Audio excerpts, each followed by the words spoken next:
What's up, everybody? Happy Monday. Junkies back with you live on 106.7 The Fan and the Team 980 here in the DMV. In Richmond, appreciate you checking us out on 910 The Fan or 105.1 FM.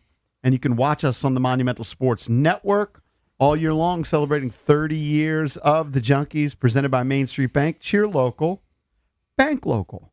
Main Street Bank is a business-focused community bank proudly serving the DMV since 2004. Visit mstreetbank.com to learn how to put their team in your office. Main Street Bank, member FDIC, equal housing opportunity lender. Thank you for tuning in this Monday morning, August 3rd, 2026. I'm John Paul Flame, joined by Johnny Cake Sawville. Hey, what's up? Welcome back. We're off to a poor start. No coffee filters in the building this week, so that'll be rectified tomorrow. But for today, we're boned. Jason Bishop also here. What's up, Bish Bucks? What's up? Welcome back from PR. Back from Puerto Rico, landed yesterday, a little bit after noon. Good. You know what? Get some time to recover from the travel and realize that work is setting in. You got to go back to work. You don't have another vacation week. Back to back to back. No. Frontier Airlines, not bad, Cakes. I didn't have a problem with Frontier Airlines. You know now, what? That's there fine. are no frills. I'll take your word for it. I'm pretty sure I'm never going to book on Frontier, but I will take your word for it. It was a direct flight from BWI to San Juan on time when we left last Sunday, and then on time when we left Puerto Rico and made it back in time. Look, I know frills. Like, if you're going to get a soda, and you're a soda guy, yeah, I am a soda guy. you have to buy it. Okay, now, It's not complimentary. Am I You allowed have to pay for it? Well, that's outrageous. And there is zero Wi-Fi on the plane. I'm okay with that. Am I allowed to bring a backpack on the plane? Yes.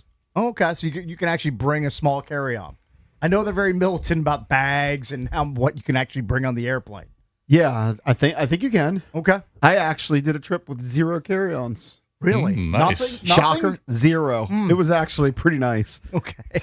Now my No frills. now my wife had one and my daughter had one, Yeah. but I had Zippy. Well, I mean, if I had the superpower ability that you have to fall asleep as soon as the as soon as the plane hits the runway or the taxiway, in your case, then I probably wouldn't have to bring anything on the plane either.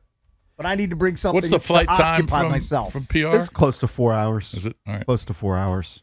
So good time in Puerto Rico. Hit the beach, the pool, went on a boat ride, did some snorkeling, Very nice. did some jet skiing. You see any exotic fish while you were snorkeling? I did not, but my adventurous older daughter did something that I'm sure you wouldn't do. Okay, let's hear it. She took a ride to Santa Isabel, which is in the western part of the island, and swam with sharks. Ugh. Yeah, that Now, I sounds am a like shark- something she would do. I am a shark guy. Swimming with them, that might be a little bit of a stretch. Now, would I go in a cage and then you drop me down? No, it wasn't a cage. Yeah, she's like actually swimming with them. It was 2 an feet away from excursion her. with a marine biologist. Yeah, And I'm sure these are pretty harmless sharks. yeah, probably toothless. I got nothing. No, they're pretty big. Yeah, I mean, they were 6 to 8 They're feet. probably just not But aggressive. they're not great whites. yeah. They're not. I mean, She came back like the tour guide. That night we went to dinner. She's like, that sharks only kill 6 people per year. right? She's dropping all the stats, all the shark and we attack. kill 18,000 sharks per year. Understood. So the wildlife person, through Kelsey, Yeah. spoke to the rest of us. They got the propaganda into her Yes. brain. Okay, understood. Got But it. yeah, it was a good trip. I saw that you went to a big metal show over the weekend. that's right. I hosted it. I was the MC. He was the MC. Nice. I was the. I And saw that's all a the good spot. pictures. I've been to the Salisbury Center a few times. Yeah. They put on MMA events. Yeah. I believe they're called Cagezilla. yeah. And I've gone to Cagezilla. They do Muay Thai. So I know Do a they've lot done a of lot of different fighting. events. Yeah. Right. But the concert, it looked like it was, looked pretty sweet.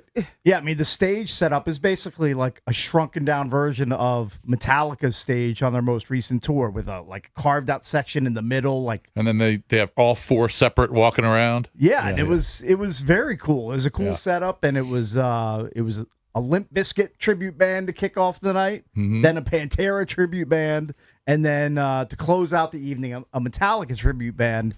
And the lead singer for the Metallica band Dude sounded almost exactly like he really? James Hetfield. Like it was uncanny. Wow. So it was a fun event. You know, got to see a bunch of Junks listeners that were out there. You know, a lot of P1s that have been listening to the show for 20 plus years. But yeah, thanks to Jeff and the Salisbury Center for having me out. You had to be there at 7, right? 7? I got there around 7:30, Okay. and then I figured that I was coming in the middle of Limp Bizkit because I think Right. they were supposed to start at like Right. 7.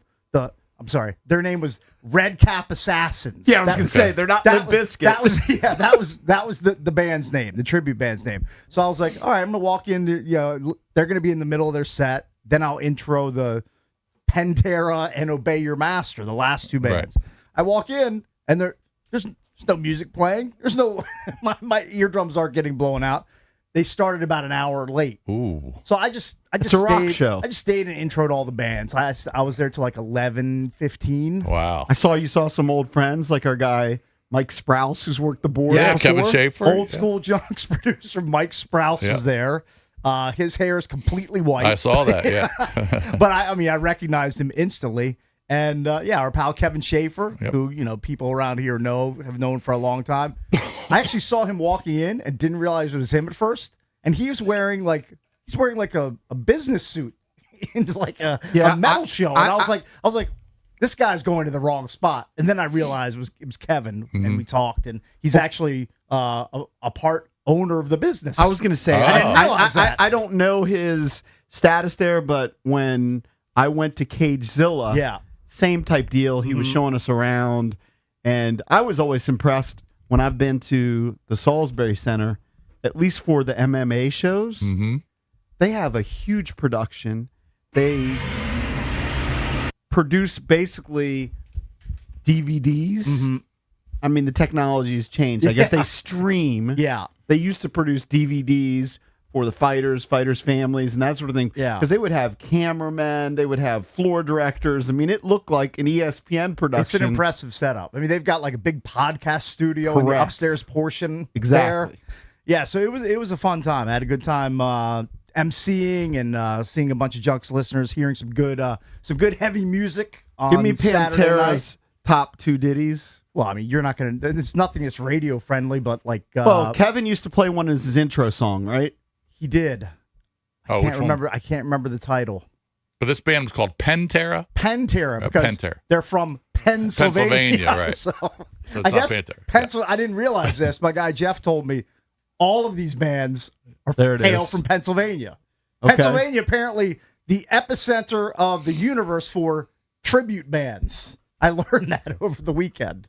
Did the crowd go most nuts for Limp Bizkit part or the Metallica Oh, I part? mean, the crowd grew throughout the night, so I Okay. mean, the place was pretty packed by the time Obey Your Master was the name of the band when they took the stage. It's So, a weird spot because, again, I've been there a few times. yeah. The Salisbury Center, when you're inside, it's nice. It's like an arena, Yeah. small arena. Sure. But outside, it's just a strip mall. Yeah, it's at the end of a strip mall. Like I turned in. Was that your first time there? my first time there? I turned it into the lot, and I was like, "Where is this place? Where's And the then arena? I see the sign on the front of the facade of the building, and yeah, like as you mentioned, it doesn't look like anything outrageous. It's not sitting off by itself. It's just Right. literally at the end of a strip plaza. But it was great. I mean, it was fantastic for the event, and he definitely. My guy Jeff told me, he's like, you should come back for the Judas Priest tribute band, and I said, I will probably be back for that. My showmate Jason Bishop will not, Probably not. but I will probably What, be back for that. So you were there till 11:15, so you got home, I I don't get know, home like midnight? 12:15. Yeah. You know, it's Manassas. It's Yeah, a it's an solid hour from your house, yeah. It's an hour. Yeah, There's yeah. no, it's 40 minutes. Even though it's late at night, it's an hour. Jason, you're Right. always worried about going to bed. Mhm. So when we left Puerto Rico, we had a flight at 7:34. So Okay. Sunday really wasn't in Puerto Rico. Yeah. Had an Uber at 5:45, 6 o'clock. Uh-huh. The club at the El San Juan Hotel was just closing. Wow. And when we went out there, At 5 in the morning, my it was wife closing? and Isabella left a little bit early because Dylan couldn't find like a crock. He had a missing water shoe or whatever. And so we're kind of scrambling. So I go down later and she goes, "It's a scene down here." And I was like, "What do you mean?" She's like, people are just leaving the club. Oh, those people are There hammered. was probably Think you're not hammered? 30 to No, of 40 course they were. people all waiting outside. Their night was just ending at 6 a.m. They're waiting for Ubers. Like, I'm waiting for an Uber That's to go to the crazy. airport. They're leaving the club. That's insane. Could you hear the club in the hotel? Luckily, we were on the 6th floor. If you're on the 3rd or 4th floor could hear at the it, El yeah. San Juan, there's a good chance that you're hearing bass booming throughout. Right. I would demand a refund. I would just say this is outrageous. I mean, what are we doing here? Hey, on the program today, you've got the trade deadline coming up in Major League Baseball. There have been some big names that have moved, and the Nationals have jumped into the fray. When we come back, we'll talk about their move. But Jesse Doherty, MLB and Nationals reporter for, I never remember if it's Notice or Not Us. It's Notice. Notice reports. Like you hear people say POTUS. This is Yeah. Notice. He's going to join us. But isn't the website BetUS, Bet Us? That I don't know. That's That's what can't confuses speak on me. that. That's totally But this different. is Notice. Notice. Yeah. He's going to join us. That's 8 actually o'clock to Bet give us his US, not insight. Bet Us. Yeah. But when we come back, we'll talk about the move for the Washington Nationals. Did they get enough of a haul as they trade away Luis Garcia? We'll be right back.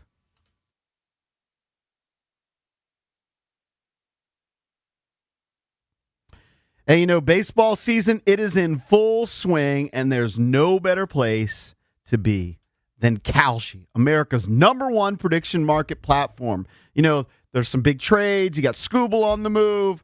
How about going with LA? They are trading at 40.8% right now to win it all. That means a $100 trade will pay out $235.34 with the win. If you want to go with the game today, Washington trading today at 42% to beat Philly. That means a $100 trade is going to turn into $228.78 for you if Washington gets the win. Look, on Kalshi, you get to trade against peers in a live market. It's kind of like the stock market. There's no house, and as the probability changes, you can buy in and out of your position.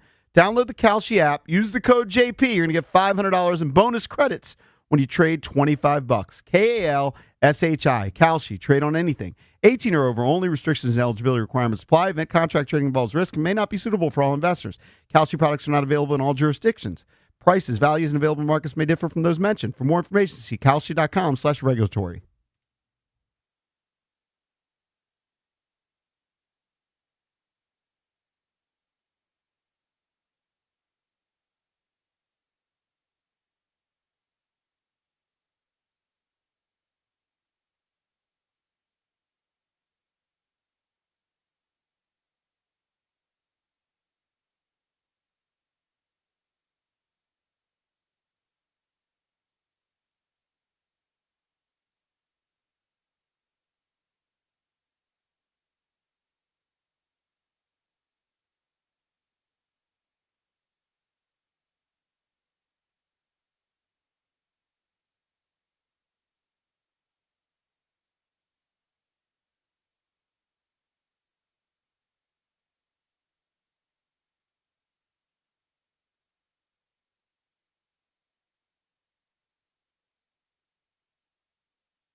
Baseball coverage on 106.7 The Fan presented by Xfinity. Score the most reliable Wi-Fi. One price, 5 years guaranteed. Xfinity, imagine that.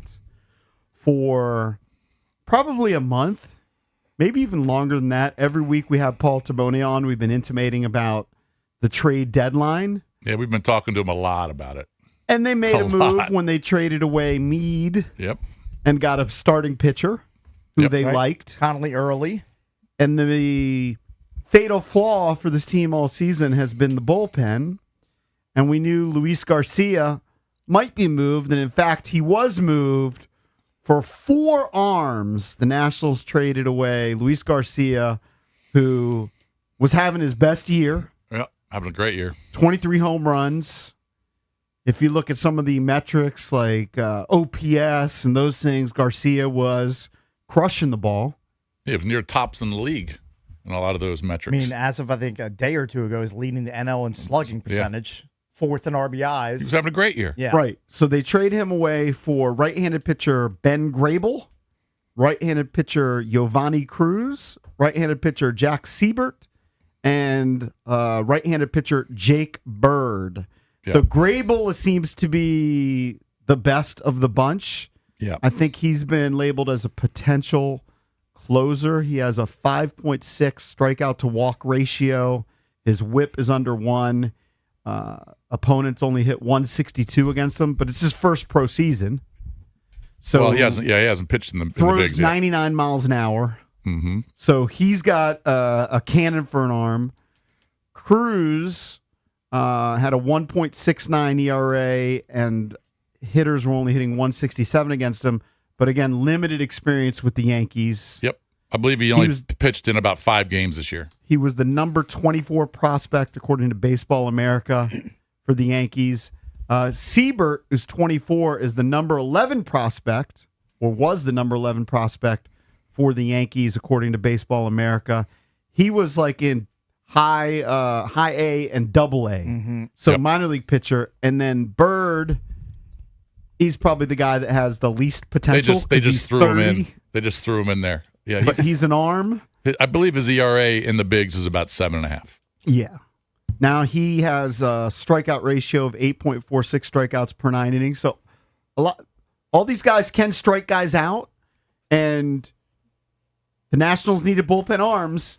Probably 2 or 3 of these guys are immediately going to be part of their bullpen. Yeah, I mean, I'm reading, Sure it I'm is. reading some of Grant Paulson's tweets, and he says basically that Cruz and Bird are going to be the guys who are going to be in there pretty much from the Right. jump, and then you're going to have to wait on the other 2. Correct. But, I mean, the Nats need bullpen help immediately. They need a lot of help immediately because the series in Atlanta did not go well. Well, it was awful. Yeah. I mean, they scored 11 runs in 4 games. Right. And The they've offense dried up. dried up. They're going against a good team in a crucial series. We talked about it last week after the Toronto series. And so they've lost 5 straight and scored 13 runs in the 5 losses. So the bats just kind of died over the weekend.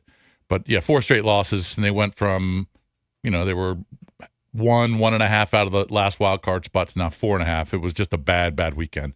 Really And bad weekend. Now they have to face the Phillies. Now they got to face in the Phillies. Philadelphia, Correct. so it doesn't get A team get that they're easier. chasing. But, yeah, I mean, it was just if they had split or won 3 out of 4 against Atlanta, you'd feel great coming into this Philly series, and maybe they would have made some other moves or maybe not traded Garcia.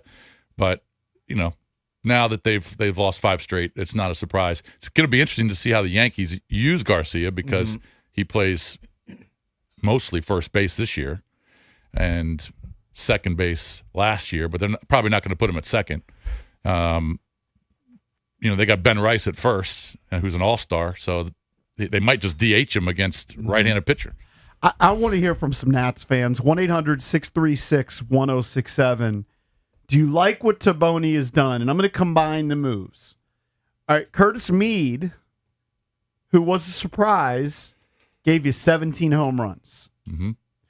Luis Garcia, also a surprise because he's never played like this, 23 home runs. They gave away 40 home runs. This is a team that has been carried by their offense, but we knew they needed bullpen arms. They went out and flipped Meade for a starter. By the way, they also needed starters. Yes. So they flip Mead for a starter, and then here you bring in forearms, and you're hoping a couple of them stick. And as I mentioned, one of them is kind of a long-term arm because he's in Double-A. Do you like the moves? I put this up as our Junkies poll of the day, brought to you by Surfside Iced Tea and Vodka or Surfside Lemonade and Vodka. This summer, grab a Surfside, your go-to canned cocktail made with real vodka, only 100 calories and 0 bubbles. It's not a seltzer. It's Surfside. Must be 21. Please drink responsibly. The poll is simple. Do you like the trade? Or do you think, no, they should have kept Luis Garcia? See, Garcia's still young. You know, he is. He was surprising. And maybe he's getting better. He was surprising everyone with the power, but that's kind of the bit that this regime has done. Like, all their guys who weren't power hitters are having career years because it seems like with the hitting coach, with the analytics, maybe with the technology they're using, that the approach is different for these hitters. They're more focused on launch angle and things like that. And, you know, they're getting more home runs. Well, they clearly felt like pitching was their number one need. All right, so they went out and got 5 pitchers, right? 5 pitchers they got. One of them's a starter, maybe, possibly 2 starters, but they needed bullpen help. Like you said, Cakes, 2 of those guys will probably be pitching here soon with the Nats on the big league level, but since they were, pitching for the Yankees. But they clearly needed pitching. Was Taboni going to make this move all along, no matter what happened in the Atlanta series? Maybe. But they don't feel like they needed more bats. They feel like they needed some pitching. The Mead trade, I loved it because you got a legit starting pitcher. When healthy, he's going to be in your rotation. And he's young. And he's under team control till 2031. 31. You got him for 5 years. Yeah, I like the Mead deal. You didn't need Mead anymore because you had Brady House. I agree with that. Now, Brady House had to play first base yesterday because they scratched Garcia and Chaparro got hit in the helmet, and then House had to fill in. And, man, and C.J. Abrams, I love C.J. C.J. Abrams is a great bat. I mean, he's a great bat.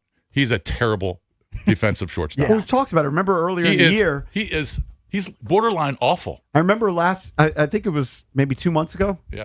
You brought up a stat where he was, and I might be incorrect now, but he was second in WAR for shortstops offensively and second to last defensively in the same metric. I don't think they're going to trade him, but he can't play shortstop. If they keep him, he can't play shortstop for the Nats. He's got to play center or move him somewhere else. He had a routine ground ball right behind second base. All right, he was a little shifted, so it came right to him.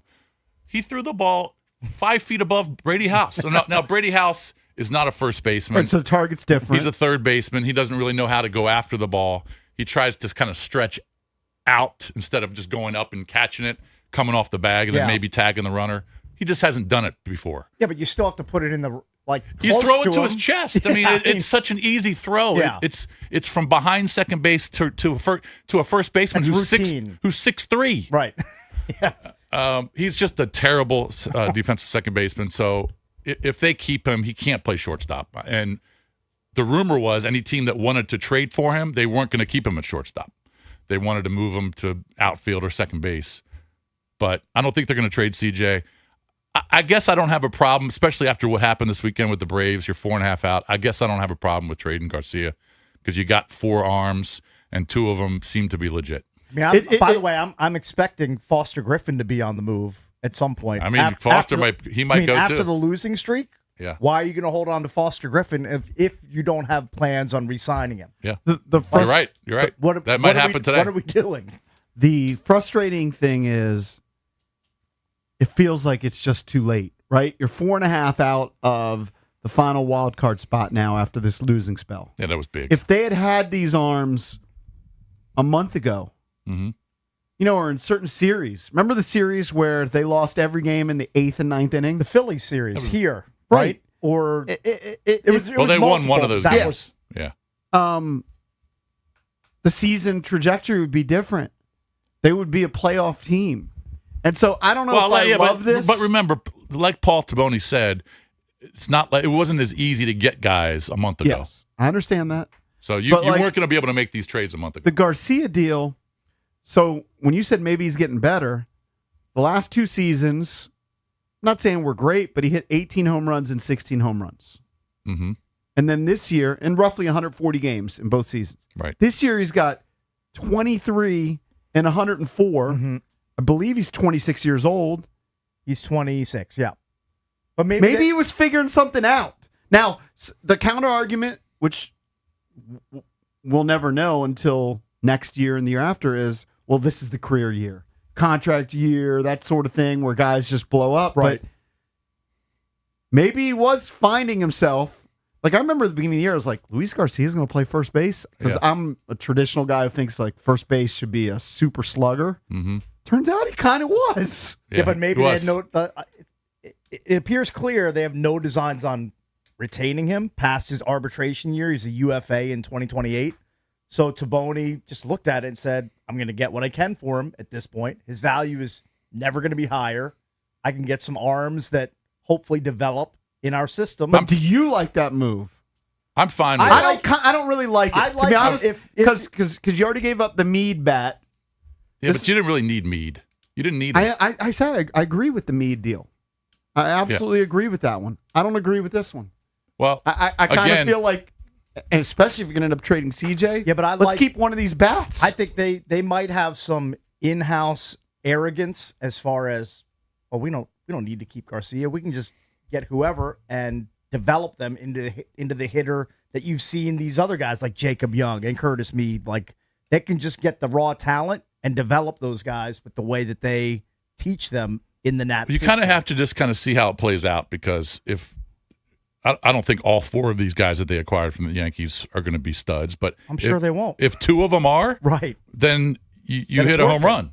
It's right? worth it, especially if you're not going to sign Garcia to a long-term Especially deal. if you get an eventual closer, Right. like the Grable kid could be. If he's throwing 99, I don't know if he's had arm trouble, but I don't have a problem with it because of what happened this weekend in Atlanta. They weren't going to win the wild card with the current roster. Yeah, and it's not just about this season. For They Taboni. had to He's go out and get other pieces. He's looking forward into next year. yeah, but don't you thinking like Garcia as a potential piece for next year? Apparently, Taboni didn't. I understand they made the trade. Look, I'm going to defer. I'm fine with it. Taboni is a baseball expert. I am not. He knows exactly what he's looking for as far as the way he wants his roster constructed.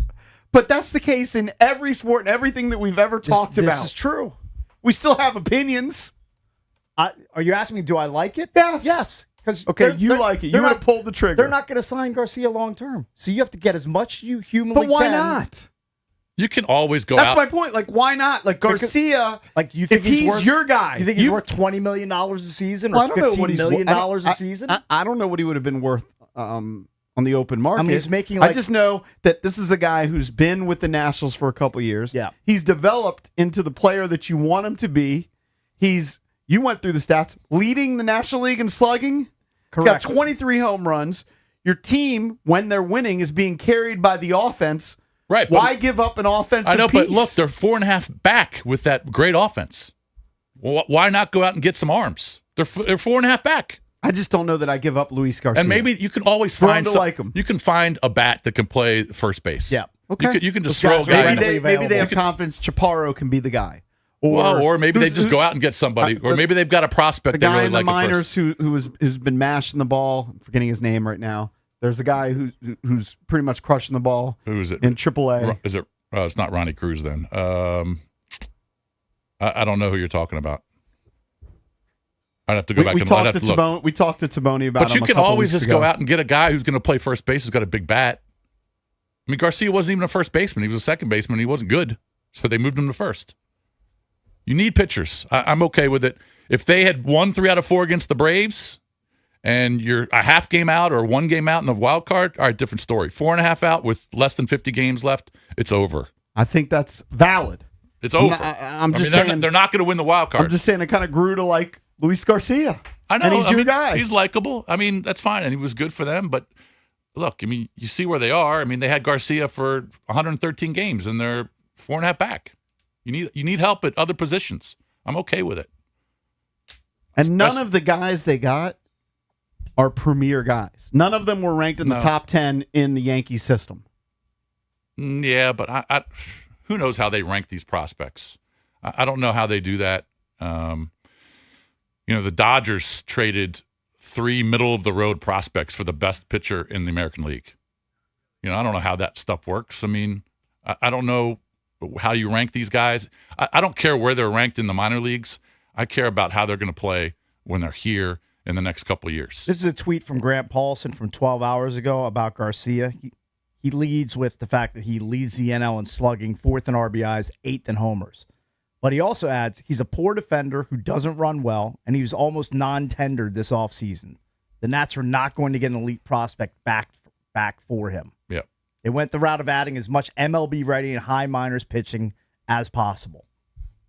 Yeah, I mean, I think you have to feel okay with the deal. I mean, I know you're losing a big bat in this particular season, but those big bats weren't going to win it for you. You needed to add pitchers, and they still have a really good offense, even without Garcia. Right. I mean, their offense is fine. Didn't show it in Atlanta, Yeah. where they only scored 11 runs, but the bats kind of died. But you're also going against a really good team with good starting pitchers. But I mean, at some point, you're not going to score 7 or 8 runs every game. right. Like, this was that series for the Nats. All right, let's go to the phones, touch the people. You can vote at Junks Radio on our poll of the day. Do you like the deal? Let's go to line 3, Matt in D.C. Matt, Hey, what's John, up? long-time listener. Feel like I grew up with you guys. Thanks, I man. wanted to make the point that 2 years ago, these guys were trading Curtis Mead, Luis Garcia. They were nothing. They were afterthoughts. They were roster fill. Now they're stars, and that's because the managerial staff that we brought in was analytics pumping, going to develop players, and I'm seeing that happen. So it gives me excitement. Whoever we get, that these guys will be the same way. They'll become the players they're supposed to be, the best version of, and I trust them. They've got some street cred with me.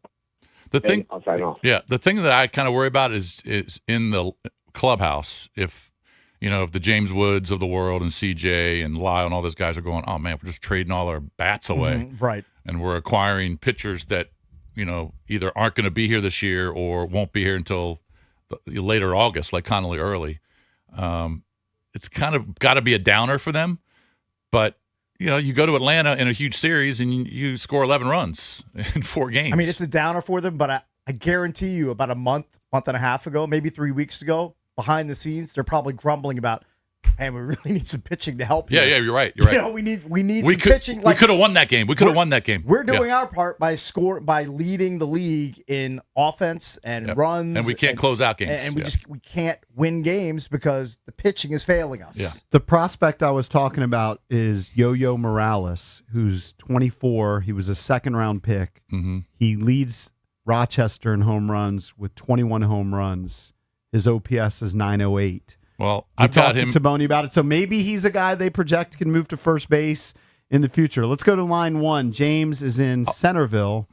James, you're on with the Junkies. What's going on? I hate the trade. It's too hard to find hitters. I mean, you see what happened over the weekend. It's going to even get worse. I mean, you're basically trying to get a lottery pick out of these 4 guys. The Yankees gave up nothing, basically nothing. They didn't even give up a top 10 pick in their farm system. I mean, what kind of trade is that? We should have gotten at least one of their top 10 guys instead of number 16 guy being one of. I mean, the guys we got, one of them slides into our number 16 spot in our system. But they're not going to. The Yankees aren't going to give up a top prospect for Garcia, who is just a bat. He's not a great fielder, and he doesn't run well. Yeah, he's not as valuable as you think. He's not. He really isn't, and it's not that hard to find hitters. I mean, you can find a corner infielder who can hit. You can do it, especially if he's not a great defensive player. It's okay. Let's go to Matt in Richmond. Matt, you're on with the Junkies. What's up? Hey there. I'd like to get two players out of these 4 of the Yankees to work out for the Nationals well. Just like Lurch said, except for the fact that I also want a playoff appearance in the next 2 years. There's no point in having this deal if we don't make the playoffs. That's fair. In the next 2 years? I mean, by the way, I don't think Yeah. they've given up on making the playoffs. Obviously, it gets harder when you've lost 5 in a I don't row. think the they've given up, percentage- but they realize The that percentage is very, very this low. is going to be difficult. Yeah. It's going to be really tough at this To chase point. all those teams down, you have to have all those teams lose. I mean, you basically have to win like 8 out of 10, 9 out of 10. And it's going to be really mean, tough when they deal Foster Griffin before the deadline. Why are you so certain they're going to do that? Because they're fading out of the race as we speak. They just got swept in Atlanta. No, at some point, doesn't this team have to keep their better players? Yeah. I don't know if I this is said the year last for week that. multiple times I'm okay keeping Foster Griffin for this stretch run, but that was before they If got they're still swept in in it. Atlanta. If they're still Yeah, right, in the right. mix. Yeah. We'll get some more Nationals insight from Jesse Doherty, covers them for Notice Reports. He's going to jump on at 8 o'clock. Coming up next, did we hear the worst or the best national anthem?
All right, so Martha Reeves Tell me about is her. an 85-year-old woman who was the lead singer.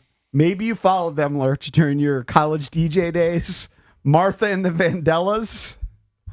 They were dude, big in the those were- 60s. Yeah, I was That's going an to say they old were school. I mean, I don't know anything long about time that band, ago. but like I've heard of the band, but that's definitely not yeah, that's 80s like, or 90s. That's probably like a 60s or 70s like soul R&B band. Like that name is stuck in my brain. I couldn't name a song by them, but that name is from a long time ago.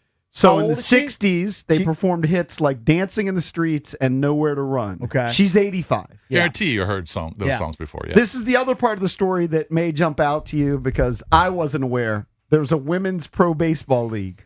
That's the bigger. It that's just the started. bigger story. So think that there's was 4 starting teams, yeah. on Saturday. Debut game. Yep. And here is Martha Reeves and 2 other women and their rendition of the national anthem. Now, again, this is a woman who was known to have a great voice and be a great singer. Mm-hmm. Oh, say, can you see by the dawn's early light what so proudly we hailed at the twilight's last gleaming, whose broad stripes and bright stars through the perilous fight o'er the ramparts we watched were so gallantly streaming, and the rocket's red glare, the bombs bursting in air, gave proof through the night that our flag was still there. Still there. Oh, say does that star-spangled banner yet wave? It's bad. It's O'er bad. the land of the free and the home of the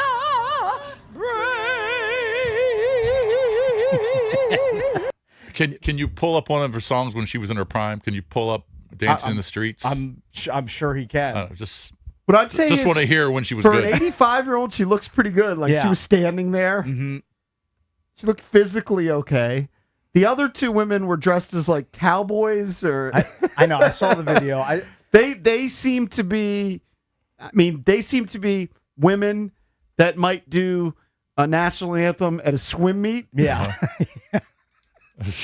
like a local swim meet. I mean, this women's professional baseball league, they're getting a lot of headlines. Not for the baseball. Not for that, right, They're getting right. Oh, I mean, this is a Yeah, you've heard huge the song a billion times. I mean, this song was covered by. I mean, this song's been remade 100 times.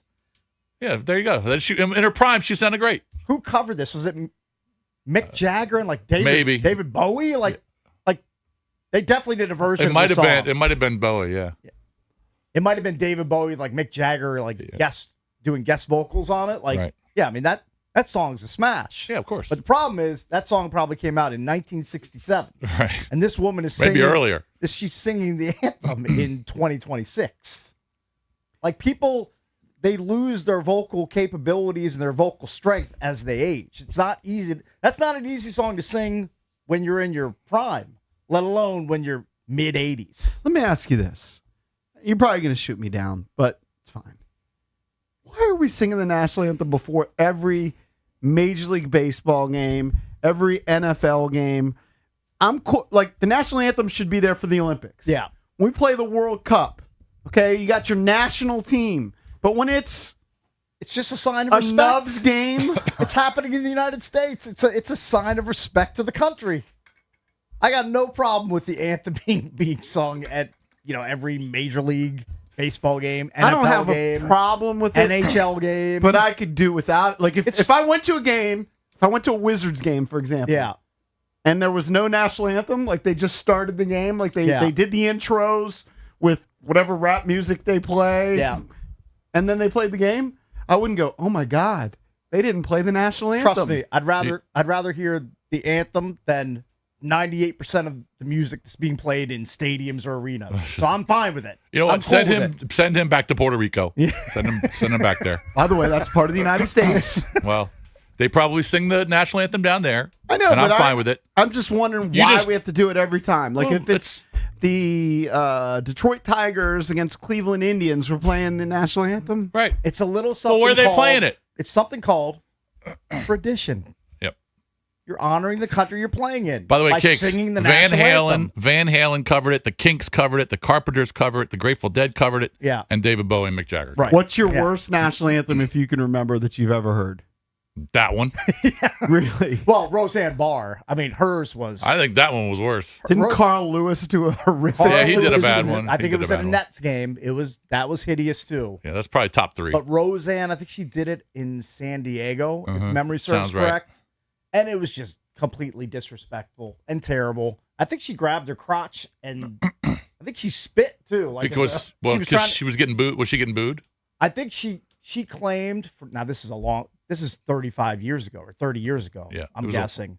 She claimed she was trying to do a bit like, hey, baseball players spit. It's not a big deal. Yeah. But people kind of like it was so close to her singing the anthem, they thought it was super disrespectful. So yeah, there've been plenty of bad anthem singers. Roseanne Barr years. did it July 1990. Yeah, So I there was you all go. over it. a long 30 or time 35 ago. years ago. It was a long freaking time ago. But that was really bad. Yeah, it was actually pretty hideous. Yeah, they probably should just let the two backup singers sing it. Either let them do it, or you know what? Just do it over the PA. You got a canned national anthem. That's what some places do. Sure. They'll just play the instrumental because they know like this is a tough song to sing. People botch it all the time. We're just going to do an instrumental version of it. Do you remember the national anthem at the Bay Sox game a few weeks ago? Do I remember it? Yeah, it was that young girl that sang it. Yeah. It was like a high schooler sang it. Yeah. Yeah. She did a way better job than Then Martha? that woman. But again, that woman's 85. It's 85. I mean, Her you got to give her a prime break. her prime is 50 years of the rearview mirror. Why did they choose her, though? You That's know weird. what? You know what I would have done first? Had her do an audition. Yeah, I guess so they she clearly didn't. They clearly are just going off of like her past accomplishments. I would have had her audition and say, you know what? Maybe this isn't for you. Do you think Maybe you we're could gonna do it move on. better? Could I do it better? Yeah. I don't. Could I do it better? You've been on stage singing before, Cakes. Yeah, but I mean, I'm going to say yes. Kicks would sound I'm better gonna than Martha. guess. I would guess that my rendition would be better. Probably not by a lot, but it would be better than that trash and drivel that we heard.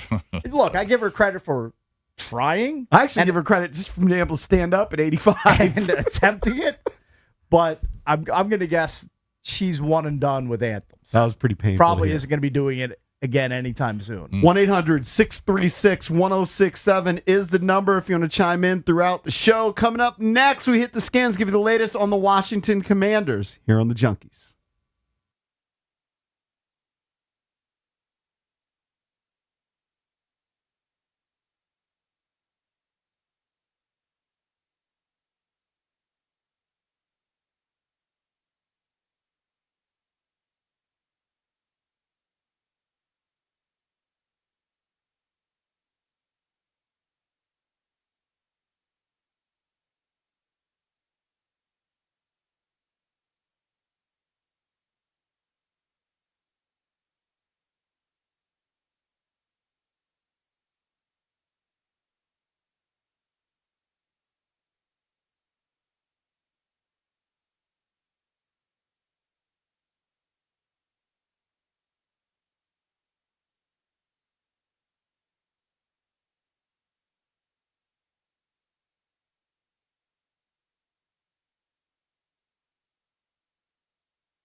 Big day for the Washington Commanders. Their first practice in pads today. The team has signed center Trey Hill. The Dolphins are in 11 days. The Nationals have traded Luis Garcia Jr. to the Yankees for 4 pitchers, including 2 with major league experience. Garcia Jr. had a breakout season at first base. The Nationals get Giovanni Cruz, Jake Bird, Ben Grable, and Jack Siebert in the deal.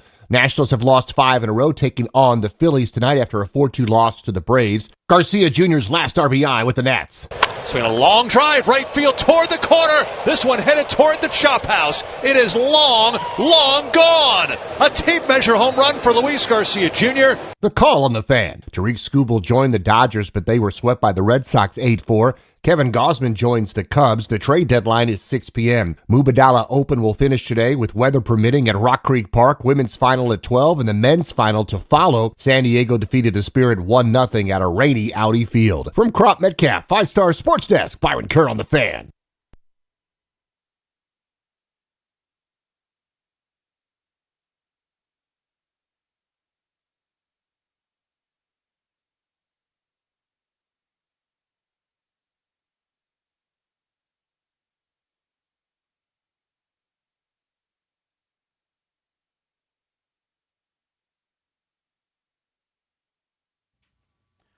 Welcome back. Chucky's coming to you live on 106.7 The Fan and the Team 980 here in the DMV. 910 The Fan, 105.1 FM in Richmond.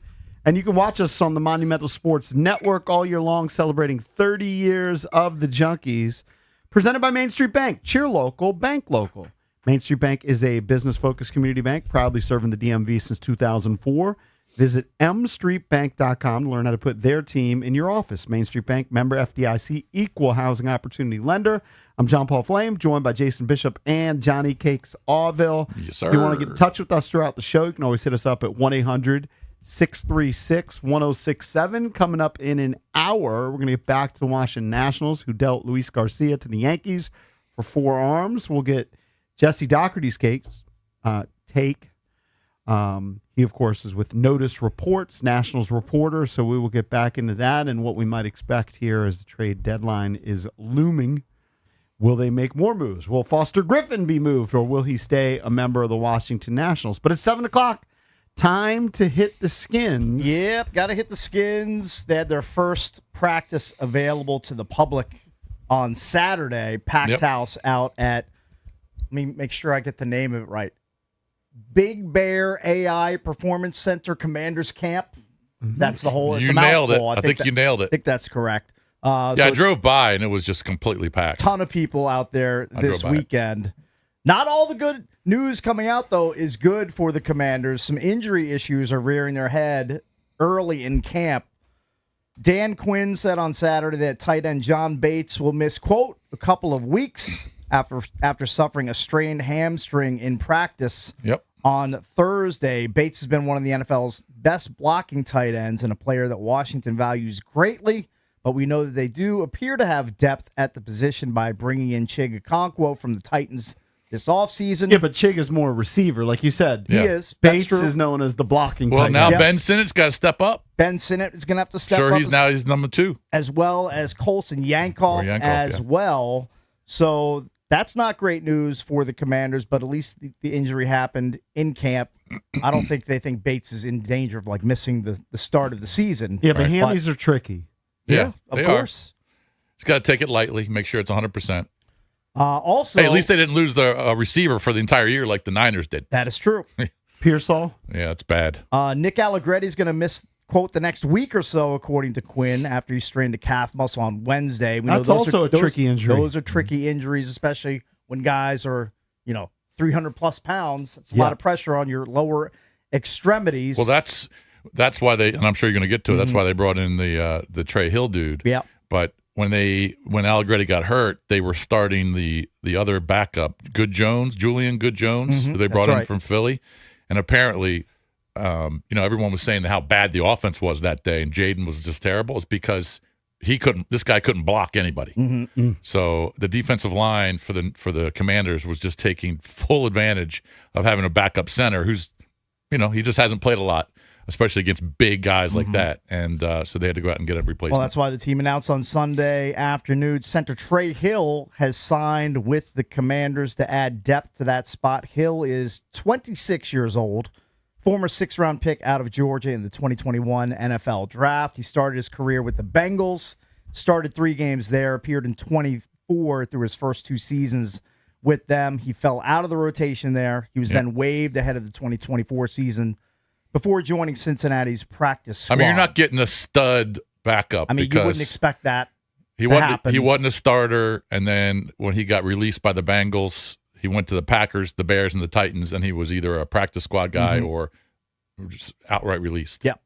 So Where are you at in terms of concern at the center position on a scale of 1 to 10?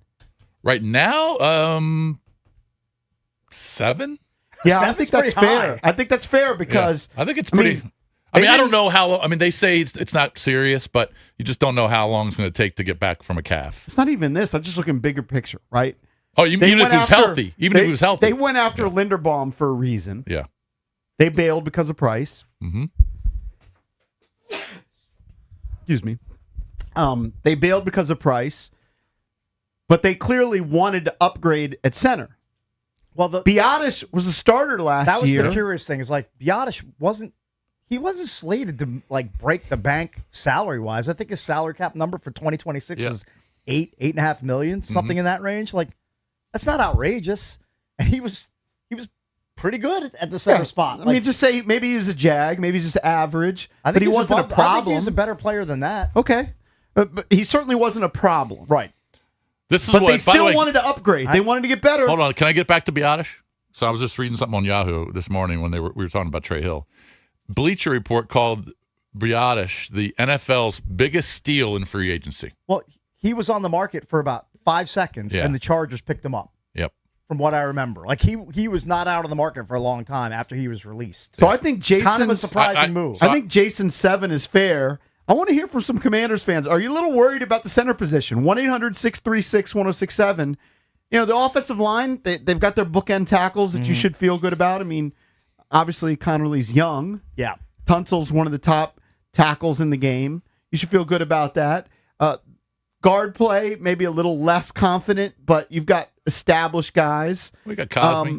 But the center position, which they clearly wanted to upgrade, going after the top guy in Linderbaum, now has a starter who was a backup last year, who's got a calf injury. You bring in this guy who was a 6th-round pick, who's bounced around on, this is what, his 4th team? Yeah. 4th At NFL least, team? at least. Like, I can't have much confidence in this guy. Well, and they also drafted a center in the draft from 6th round, Matt Golban. Golden out of Michigan State. So you've got, now that Allegretti's out, you've got a couple of guys who are just backups, and then you have a 6th-round draft pick. And you have Coleman, who was taking some snaps at center after practice. He's on not even a Saturday. center. He's not a center, but like they're doing whatever they can to grasping. try to They're shore up grasping. that I position. think 7 is fair. I probably It would might have even said go 7 higher. You too. might even go higher. I If would say Allegretti's out, 7's fair. if he's out longer than a week, I would go 8.5. Well, and I don't want to sound the alarms on this, but sometimes the strained calf turns into torn Achilles. Now that usually Yeah. happens in basketball,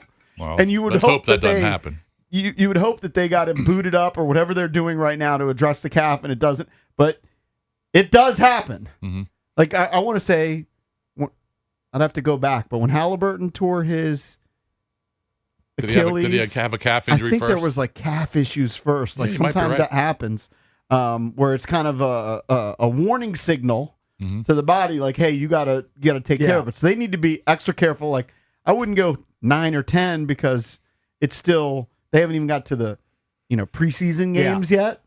So I wouldn't when be they say a week, I wouldn't rush him. I wouldn't be no. surprised if you hear reports that the offense looks bad again. Now they're going in pads today, right? Yeah, first padded practice today. I wouldn't be surprised if you heard the offense really looked bad, defense dominated. If they're going to start taking advantage of backup centers again. And as somebody I who wouldn't be suffered surprised. a similar injury, it hurts.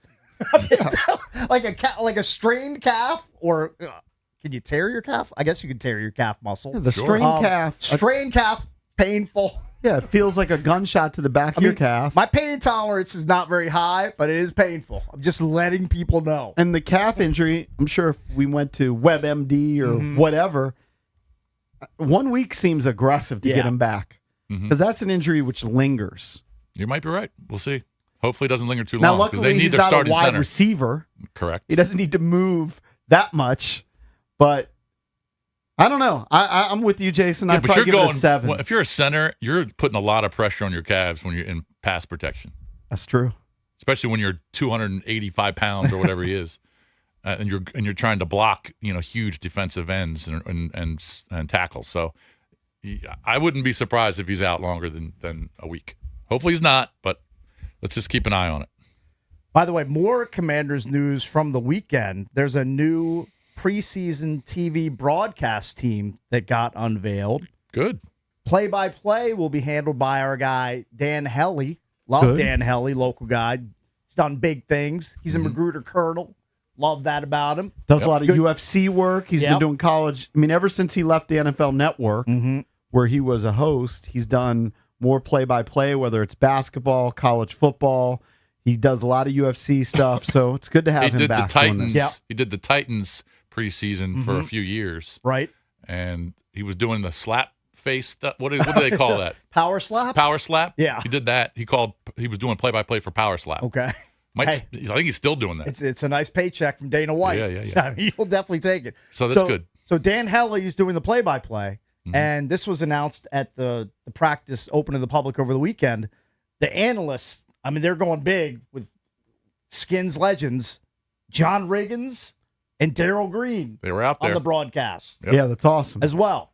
I think B. Mitch is still part of it. B. Mitch also part of the broadcast too. So that's look, this organization ever since Josh Harris took over, they're checking a lot of the boxes as far as like weaving in the nostalgia, Yep. the older legendary players, like getting them involved with the teams that goes forward. Sure. As the Commanders, like they've done a great job with that. They're just No, the- killing it in that But respect. off the field, I mean, I got mocked a lot for my book Faith Restored because it came out during a huge losing streak last season. Right. But part of the book was that they've done wasn't all the right supposed to. things. It wasn't supposed to. Correct. They've done all. I remember Jason was like, "This book's going to sell twice as much." It's still barking. If it came out in week 1 of Which was- September, it would be great. I had it ready. But anyway, part of it was that they do all the right things. Like even you didn't bring this up. Maybe you brought this up last week when I was gone. Even things like fixing the stairs at training camp. yeah. They're doing little things, whether it's bleachers that didn't Well, exist. you have to. Like, they're not going to be opening the new stadium until 2030. Like, you at least have to have. Look, you're not going to be able to turn Northwest Stadium into one of the top 5 or 10 stadiums in the league. It's too old and it's too, outdated. But you're still going to be playing games in that stadium for several years before the new place is open. Yeah, you you got to are. upgrade it and make it at least palatable for people Got to play attend five games. 5 more years. Right. Yep. Now, You're I'm not sure if Darryl Green's part of the broadcast team. Now, he was there at practice. Right. So I believe the broadcast team, they have 2 color commentators, which is B. Mitch and then Riggins. Mhm. I mean, who better to have than John Riggins? Has Riggins done it before? I think he used to I thought be he part did. I thought he did of- it years ago. Well, he used to definitely be part of coverage. Yeah. Right? Like back in the day when George Michael used to do a show. Mhm. But Riggins definitely was part of I it. thought he was doing preseason. Maybe I'm just I think thinking he about may somebody have. else. But yeah, and you're right. I mean, Harris is bringing back all the big dogs, and Riggins and Green were out there taking pictures, and you got all the other. It seemed like a really cool atmosphere on Saturday, and it'll be the same today. How Yeah, hot was it here though on Saturday? That's my thing about training camp. It was Is pretty sometimes hot. you go to training camp and it is so hot and there's not much shade there. I don't think it was in the 90s on Saturday, but it was high 80s. By the way, when I mean not much shade, there's no shade. there. no. Yeah. Good luck finding it. Other good news for the team. Traylon Burks returned to practice on Saturday after sitting out one practice with foot soreness. So that is a good sign for a guy who's had a hard time dodging the injury bug in his short NFL career. Yeah. So it's good to have Traylon Burks back on the field. You want to keep that wide receiver core, active, healthy, getting some rapport with Jaden Daniels. I wonder how what the depth chart at receiver has looked like over the first 3 days of practice. Because I was just looking at an updated depth chart, and they had because for weeks they had Williams as one of the top three, but now they've got McCaffrey as a top three and Williams on the second team.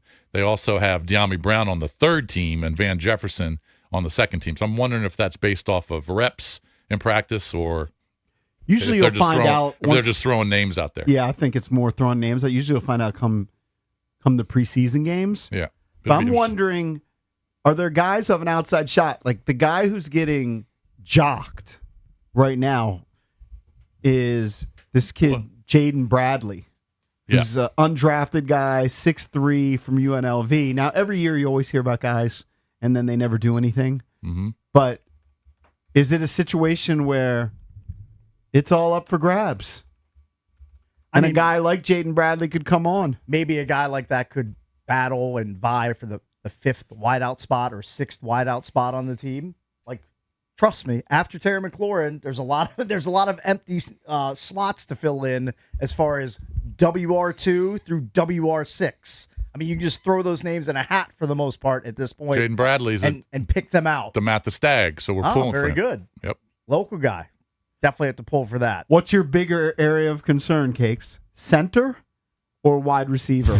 Are you serious? You're asking me a bigger area of concern, a bunch of fat guys or skill position players who really impact the offense? The wide receiver Okay, room. but you could have confidence. You could be like, hey, I think they're fine at wide receiver. Oh, I don't think they're fine at wide receiver. But So what's your level of concern at wide receiver? level of concern wideouts, 1 to probably 10. It's probably a 4. It's not that concerned. I'm not that concerned So about you're it. good. My center concern, 2. Oh, really? That's a 2. It's so far down. It's so early. Allegretti's going to come Did back you- from the strained calf. Did you talk to JP Finley about how bad the offense was because the center was Julian Good Jones? I did not. Okay, it looked terrible. I did not talk to JP The Finley center about that. position is more than a 2, my friend. It's very early. And I thought that this weekend was going to be the announcement that Diggs was signing here. I really thought Oh, that. you thought that was coming? And clearly didn't.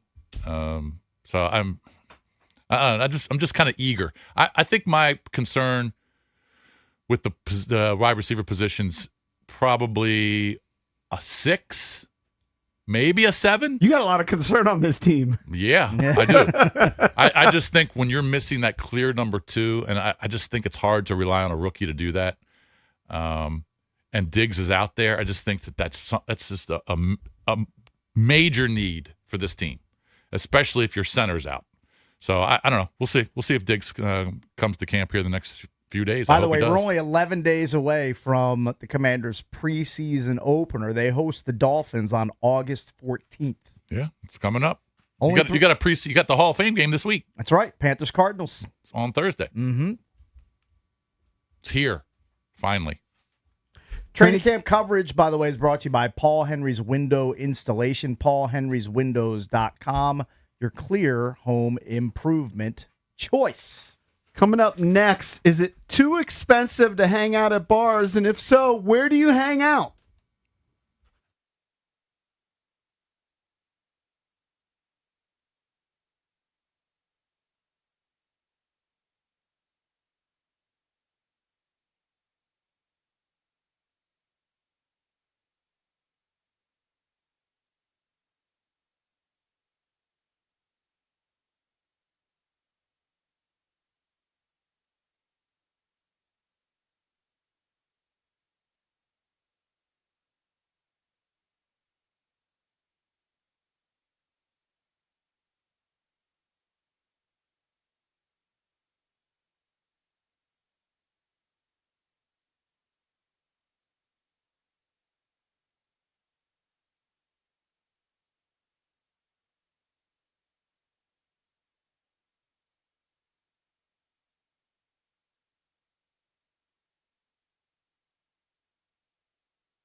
Earlier in the program, we talked about the Nationals trading Luis Garcia to the Yankees for 4 pitchers. Put it up as our Junkies poll of the day, brought to you by Surfside. Right now, 75% believe it was a good trade for Washington. 25% say no, should have kept Luis. 23 home runs, leading the league in slugging percentage, but obviously this team wanted to get some arms. Mm-hmm. Couple of them are not necessarily super long-term prospects, but they hope a couple of the guys stick. So we'll get into it back at 8 o'clock with Jesse Doherty from Notice Reports, Nationals beat reporter. Saw this article on Yahoo News. Yes, I do look at Yahoo News. You're the one. And I thought it was interesting, and it was about where people hang out and how this is changing. That traditionally, people would hang out with friends at bars. Mm-hmm. They threw in bowling alleys. All right. Now, growing up, and I haven't gone recently, but bowling alleys were always pretty crowded when I would go. Sure. And movie theaters.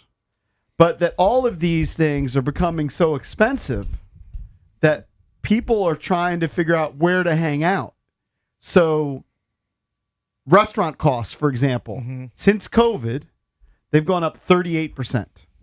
That's substantial. Bars, That's a lot. Their liquor liability costs up 25 to 40%. Movie theaters. Wow, they're crazy. I went to see the Odyssey by myself. All right, you spend $100. I spent so much money. Now, part of that was that I got like a dessert, and you get beer when you go to the movie theaters. But that was just solo, and I went at 11 o'clock. Yeah. We all know that movies cost a lot of money. They're expensive, yeah, no doubt. Where do you go to hang out now? Where are people going? Parks? Where are they going? I mean, where are like free spots you can hang out? You could, I mean, God forbid you could go to the library. Well, in the article, it actually brings up libraries. I haven't been to a library literally in 20 plus years, I think. But I mean, it's free. 1-800-636-1067. So it also points out like single people who are dating, it's becoming so expensive to date. So one of the spots that they say they go to, because you can just hang for a while, is a coffee shop. Yeah. So you can linger in a coffee shop with just a cup of coffee. You bring your laptop. But I mean, even right. Yeah.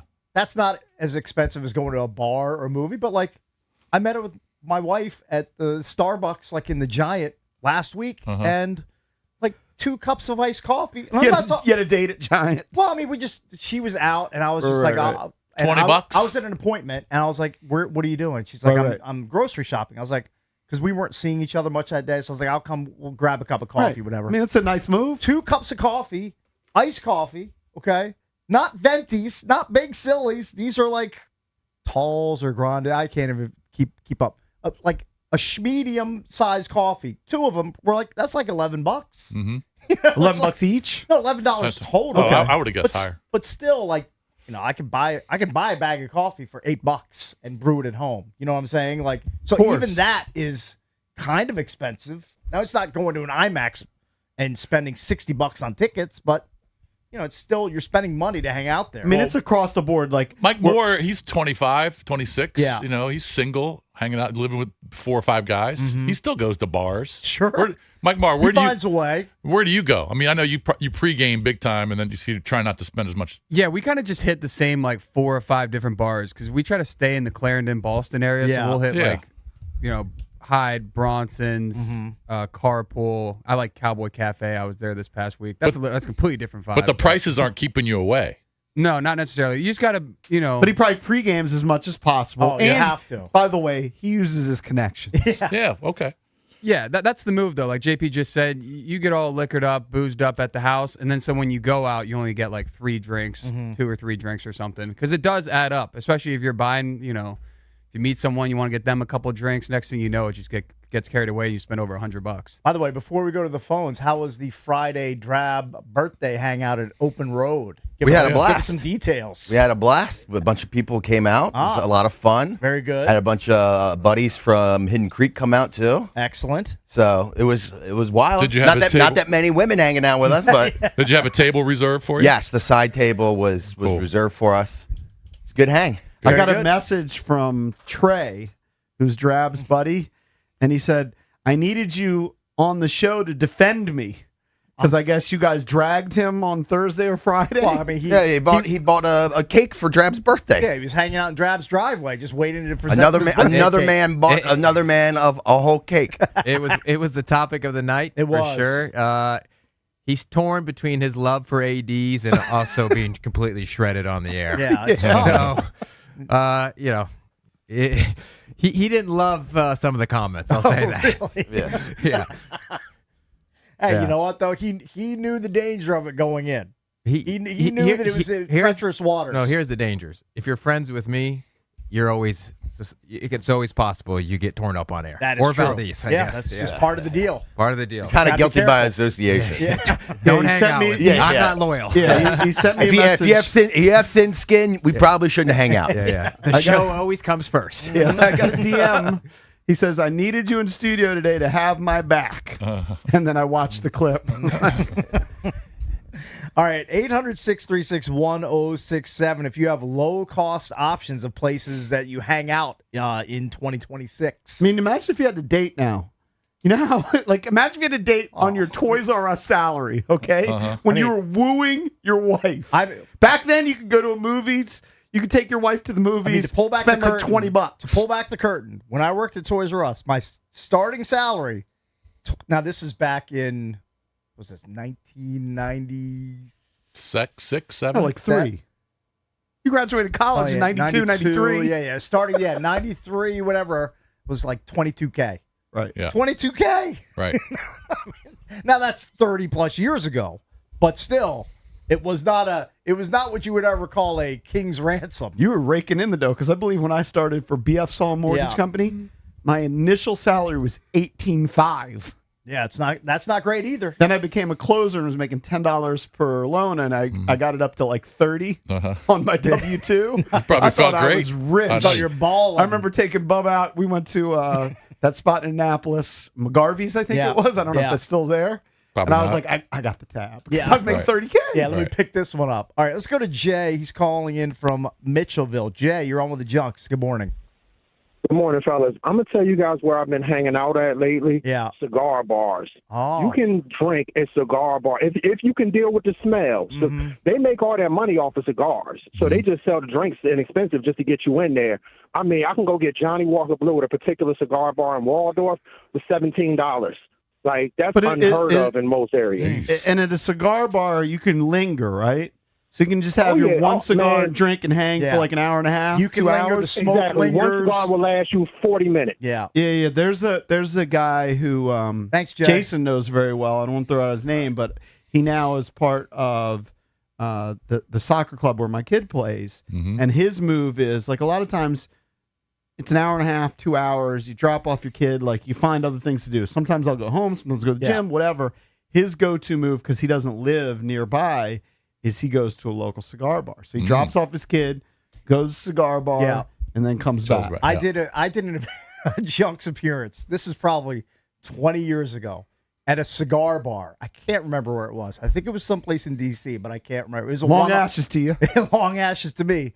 And they gave me a cigar, and they also offered me scotch. And I had to be like, I don't like scotch. I don't like the way it tastes. So they had to put a big giant ice cube in my scotch glass and pour like the wimpiest like pour of scotch ever. Right. And then I took it to my lips and I did this and I sipped it and it literally tasted like I was drinking drinking gasoline. Even when it was cut by the world's largest ice cube. Basically, it was the ice cube that took down the Titanic. It was that big. Have you ever been a cigar guy? Because you've always been a cig guy. If I'm going to consume tobacco, it's going to be via, and Mike Marr loves this, a cigarette. It's not dip. It's not a cigar. I'm a Marlboro Light guy. I've never been a cigar guy, but I can. Yeah, there we go. The scene seems cool. The cigar scene? Like a cigar bar, or like Lavero does his annual event. Yeah, everybody's cigars smoking, and curveballs. Right, everybody's smoking cigars. Yeah. It looks like it would be a cool hang. Okay, it might be a cool hang, but I'll be honest. To me, and some people will argue that cigarette smoke is gross. There's little to me in the world grosser than just a room filled with cigar smoke. Cigar smoke. I don't mind it. I mean, my buddy likes like it. Smoke stogies on the golf course. I'm okay with it. I'm fine on with the golf it. course. I It's kinda fine like because it. it's out in you're out in the. Yeah, but he rides with me in the cart, and he'll be smoking. You just blow cigar smoke in your face the whole round. Well, I don't blow it in my face, but I'd rather him smoke the cigar than a cigarette. Okay, understood. That's me. It's personal preference. Yeah, I've got a couple of buddies. When I play golf with my buddy Giovanni, or I play with Frank the chef, they like to whip out the stogies. Yeah. And I kind of enjoy it. Yeah. And I've never partaken. I think I said if I break 80, I'll do it. That's probably never going to happen. Yeah. All right, let's go to Jason in Greenbelt. Jason, you're on with the Junks. Good morning.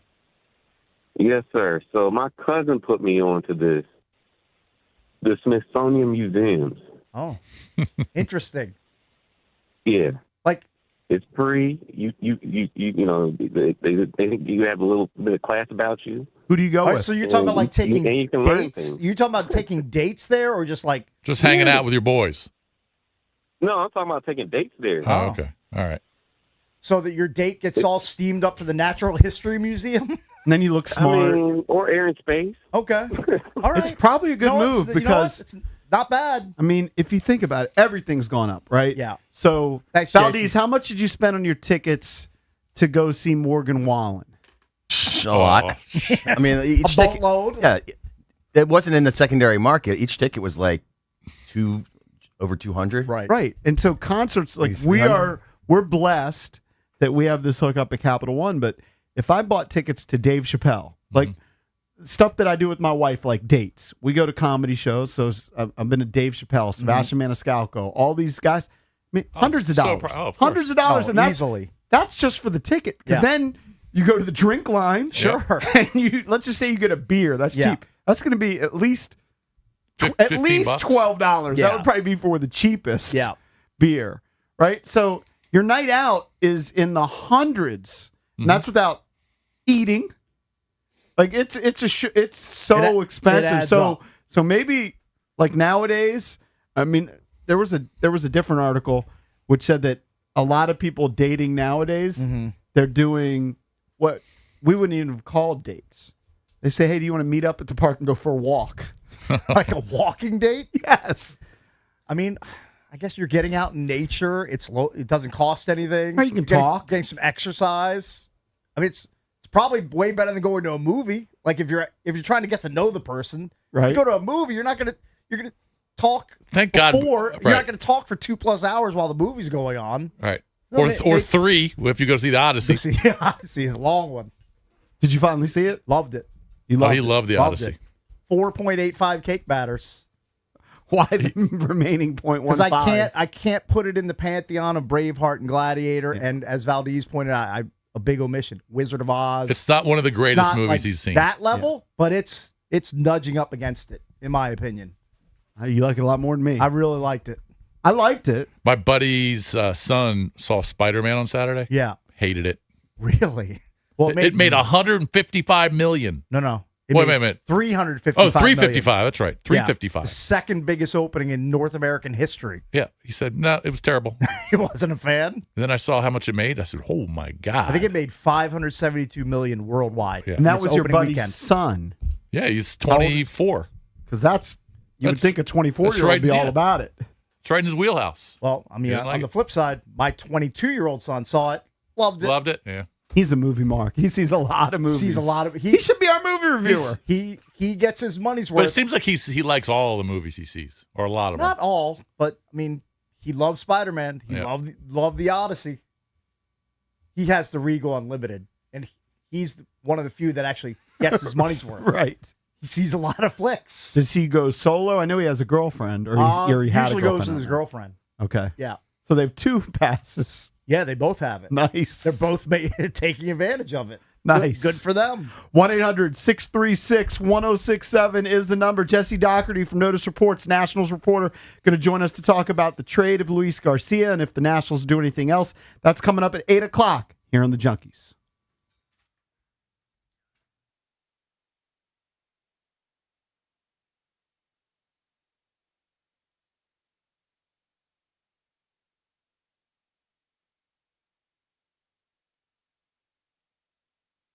Behind every strong team is a setup that helps them perform. That's where PVI Office Furniture stands apart from the others. At PVI, businesses find new and used office furniture solutions for every budget, from one chair all the way to a complete office setup. Their expert furniture consultants help you choose what works for your space, your team, and the way you do business. Then PVI's own team handles fast delivery and professional installation from start to finish. That's the PVI difference.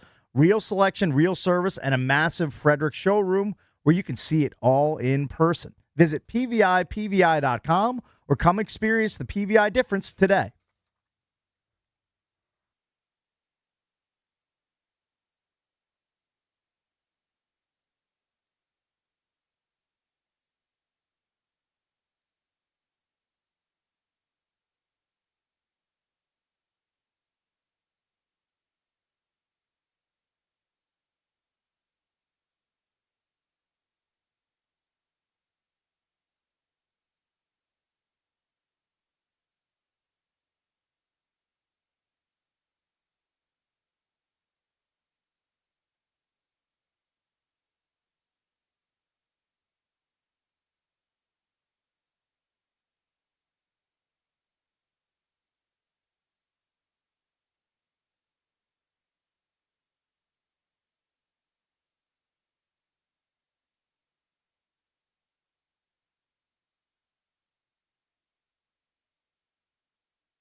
Cakes mentioned it earlier.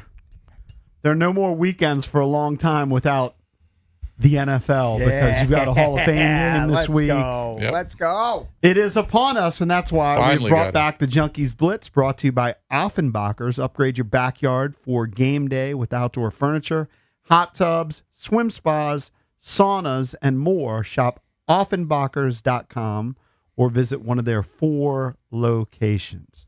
Where do we start? You know what? This is just kind of fun. What do you make of Travis Kelce's dad bod? He showed up at training camp, and people are joning that Taylor Swift is feeding him well. Have you seen the pictures? I have seen the I pictures. saw the picture of the email you sent. I mean, look, the older you get, even if you're a professional athlete, it's harder and harder to keep the weight off.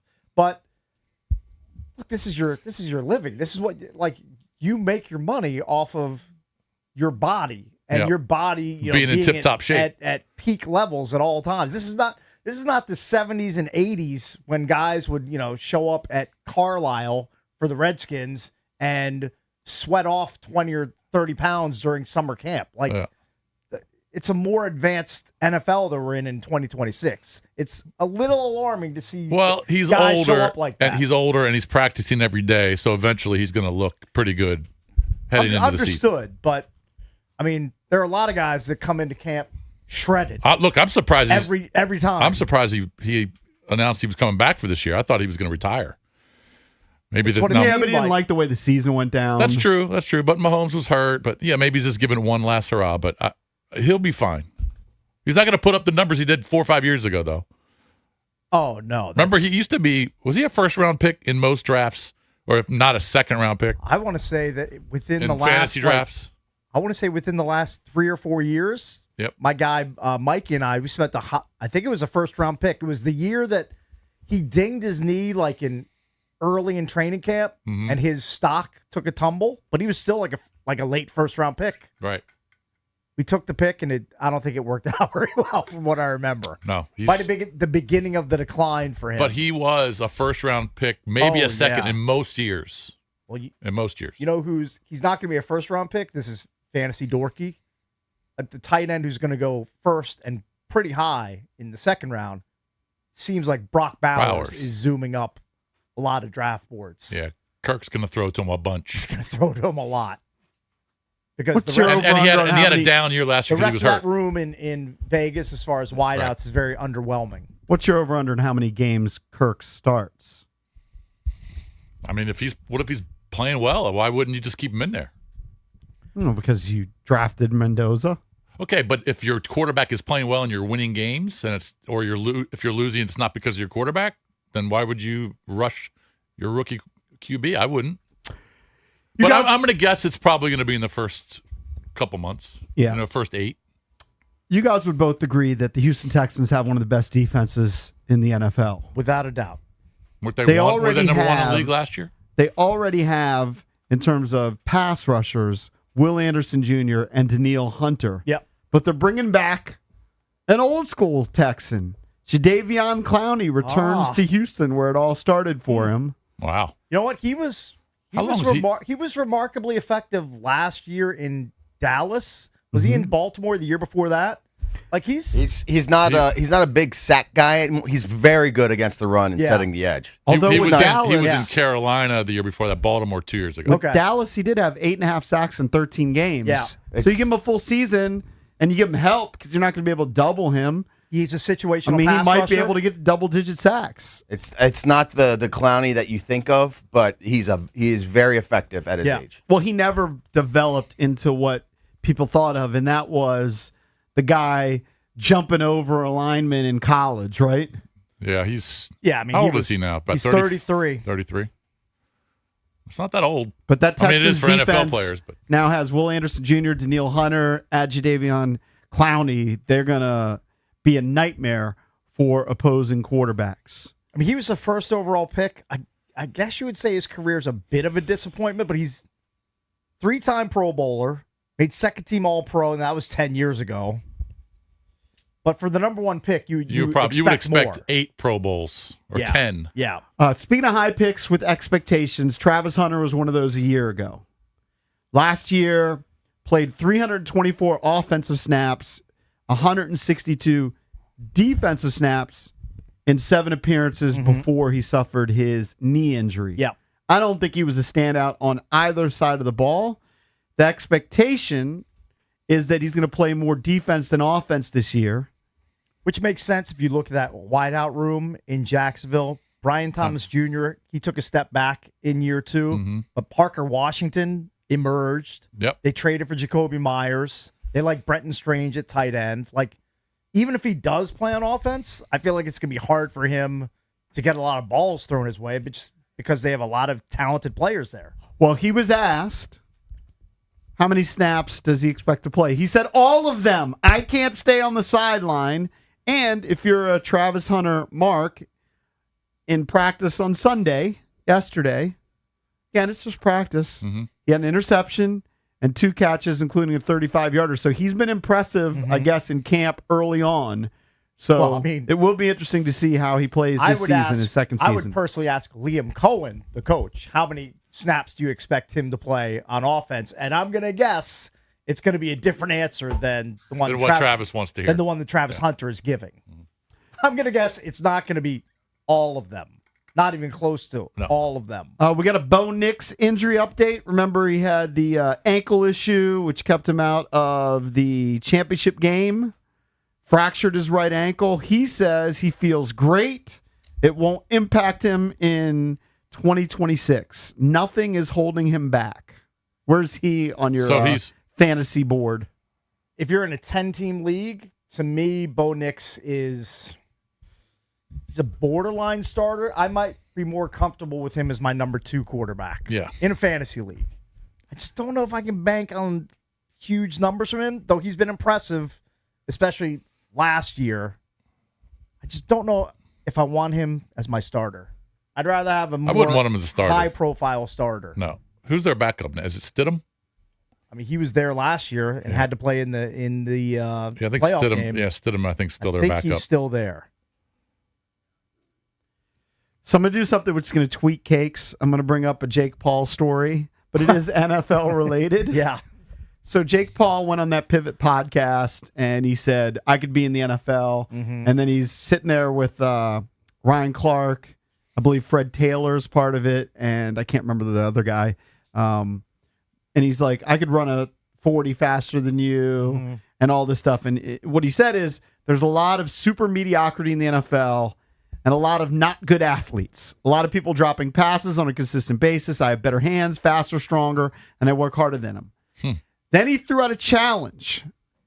He threw out a challenge to any NFL player out there, beat him in the ring the way he thinks he could beat them at route running, and he'll give them $1 million. A couple of ex-New England Patriots have responded, including Sante Samuel, who won 2 Super Bowls.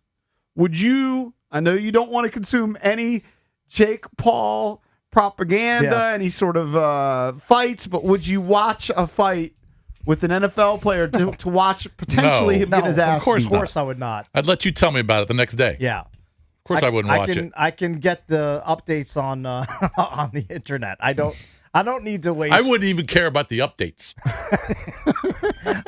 I tend to be on your side on that. It's the last thing I would care about. So we'll see. Apparently, Le'Veon Bell and some other NFL players, Deion Dawkins, have answered the challenge. So we'll see if he'll have that $1 million prize to fight an NFL player in the boxing ring. Of course, if you looked at his illustrious career as a professional boxer, he's beaten the likes of Nate Robinson, former NBA player. What are we even talking about here? A bunch of washed up MMA fighters. So we'll see what is his next move. Of course, his last outing didn't go smoothly when he was knocked out by Anthony Joshua, who broke his jaw. So there's your Jake Paul news. Coming up next, Jesse Doherty is going to join us. The Nationals made a big move. They trade away Luis Garcia. 23 home runs gone. They bring in 4 relief pitchers. What does that mean? And will they make more moves? We'll talk to Nationals insider Jesse Doherty next here on the Junkies.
This update is brought to you by Reynolds, Empower Home Team, Keller Williams Realty. The Washington Commanders first practice today in pads as the team signs center Trey Hill. The Dolphins game is in 11 days. The Nationals have traded Luis Garcia Jr. to the New York Yankees for 4 pitchers. Those are Giovanni Cruz, Jake Bird, Ben Grable, and Jack Siebert. Garcia Jr. at 26, a career-high 23 home runs this season. Now the pitch, swing by Garcia, drive to deep right field. This is way back. It's going, it's gone. Goodbye. The call on the Fan. The Nationals have now lost 5 straight, 4-2 loss to Atlanta. At Phillies tonight, 6:40 on the Fan. Kevin Gausman has been traded to the Cubs. The trade deadline set for 6 p.m. The Mubadala Open finishes today at Rock Creek Park. The women's final at 12, the men's final after that. Pass rusher Jadeveon Clowney reaches a deal to reunite with the Texans. From Crop Metcalf, Sports Desk, Byron Kerr on the Fan.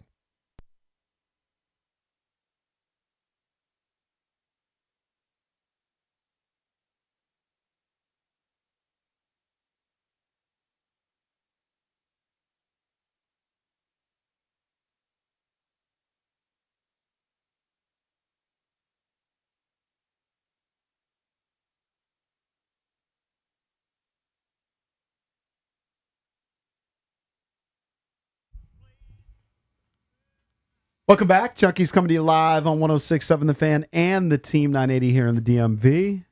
In Richmond, appreciate you checking us out on 910 The Fan or 105.1 FM. And you can watch us on the Monumental Sports Network all year long, celebrating 30 years of the Junkies.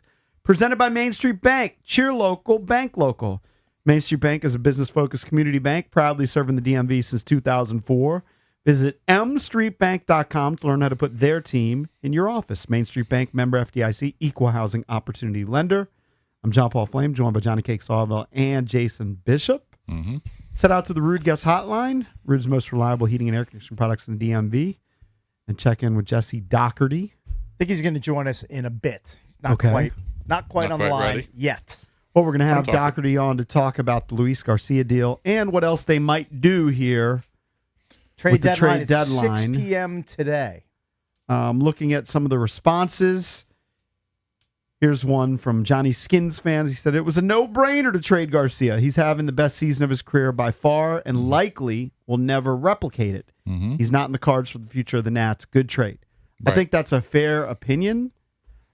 I don't know that you can just count on it being the best season of his career. He's a young player. Guys do get better. Maybe he's becoming the player that they always wanted him to be. Well, he might not be in the future for the Yankees either. We don't know. I mean, Yeah, it could be a short-term rental for them. yeah, because they have a first baseman, they've got a second baseman. They're not going to play him at second. I mean, maybe they DH him or play him at first for a little bit. They got Goldschmidt, so I don't know what. I mean, he's definitely going to be in the lineup at points. I just don't know how much. This one from D. Ziders. He says, yes, it was a good trade. I was getting tired of watching the Nats bullpen blowing leads in the 7th, 8th, and 9th innings. Mm-hmm. Something needed to be done, and Timoni did what he was hired to do. Now, it was bad this past weekend because it wasn't the bullpen that was losing games. It was just the offense just couldn't score. They scored 11 runs in 4 games against Atlanta. That was the bad one. But And I think that's a concern when you give up Meade, who had 17 home runs, Garcia, who had 23 home runs. You're losing some of your offense. yeah, well, they were playing the best team in the division. So All right, Jesse's with us now. Jesse Doherty, MLB Nationals reporter for Notice Reports. What's going on, Jesse? How you guys? what's up, man? So let's start with the Luis Garcia deal. How difficult do you think that was, or was it a no-brainer move by Timoni and the organization? Yeah, I mean, I think there's a real element here of selling high, and you'd hope that what you've done with him in the last few months is, going to stick for him and also replicable for other players, but also, like, he hasn't been this hot of a hitter in his career to date. He's had a lot of opportunities in the majors, so you have a chance to strengthen the weakness, which is pitching, which is obvious for anyone who's watched this team, and that goes up and down the organization. They took it. So I think I don't know if it was too difficult. I mean, there's the emotional element, longest tenure player. I think that's probably more for the fans than the front office, especially given that those guys are newer and they're weren't exactly invested in his entire arc, maybe like the old group would have been. But yeah, it felt like if you could get a couple lottery tickets, a couple guys you feel pretty good about, whether you like one or two of their pitches, a couple guys who could help sooner rather than later in the majors. It felt like a pretty good package for a guy who, before this season, was a non-tender candidate. And he could have been cut loose for nothing, and they held on, and they really made something of him. So I think and through that lens, I think it really was kind of a no-brainer. Jesse, do you think part of the Nats mentality is that they've proven so adept at developing hitters just in this first year under Butera and Taboni that they're almost borderline like arrogant to the point where they can get a talented player and just make him better by putting him in their system? Because we've seen it across a bunch of players here. Meade, Jacob Young. We see it with Ruiz. Garcia as well. I mean, it's just across the board. These guys have improved offensive power numbers, especially. Yeah, I mean, I think it's going to evolve down the stretch here, but there was a point where every player on the active roster was going to set a career high in home runs, which is pretty bonkers. And then you look at the system too, and a lot of players. Seaver King, recent first-round pick, has really taken a leap there, power-wise. And yeah, I do think there's a lot of confidence, but I think it's a bit of a chicken and an egg thing too, because it also, they were not able to remake the entire system when they got here, right? They inherited most of the players they have, especially pre this draft this summer. So not only I think are they confident that they can develop hitters, but also I think it's pretty indicative that you can do so much in coaching and you can do so much with development, but also the players that were here were clearly stronger on the offensive side than the pitching side, right? So I think there obviously is a real confidence, and I wrote about it recently, that, we can make, I think as I put it, you can make Curtis Meade at home, right? So you can trade him for a pitcher, a controllable pitcher, because we believe we can replicate that process at least one more time, 5 more times, 10 more times.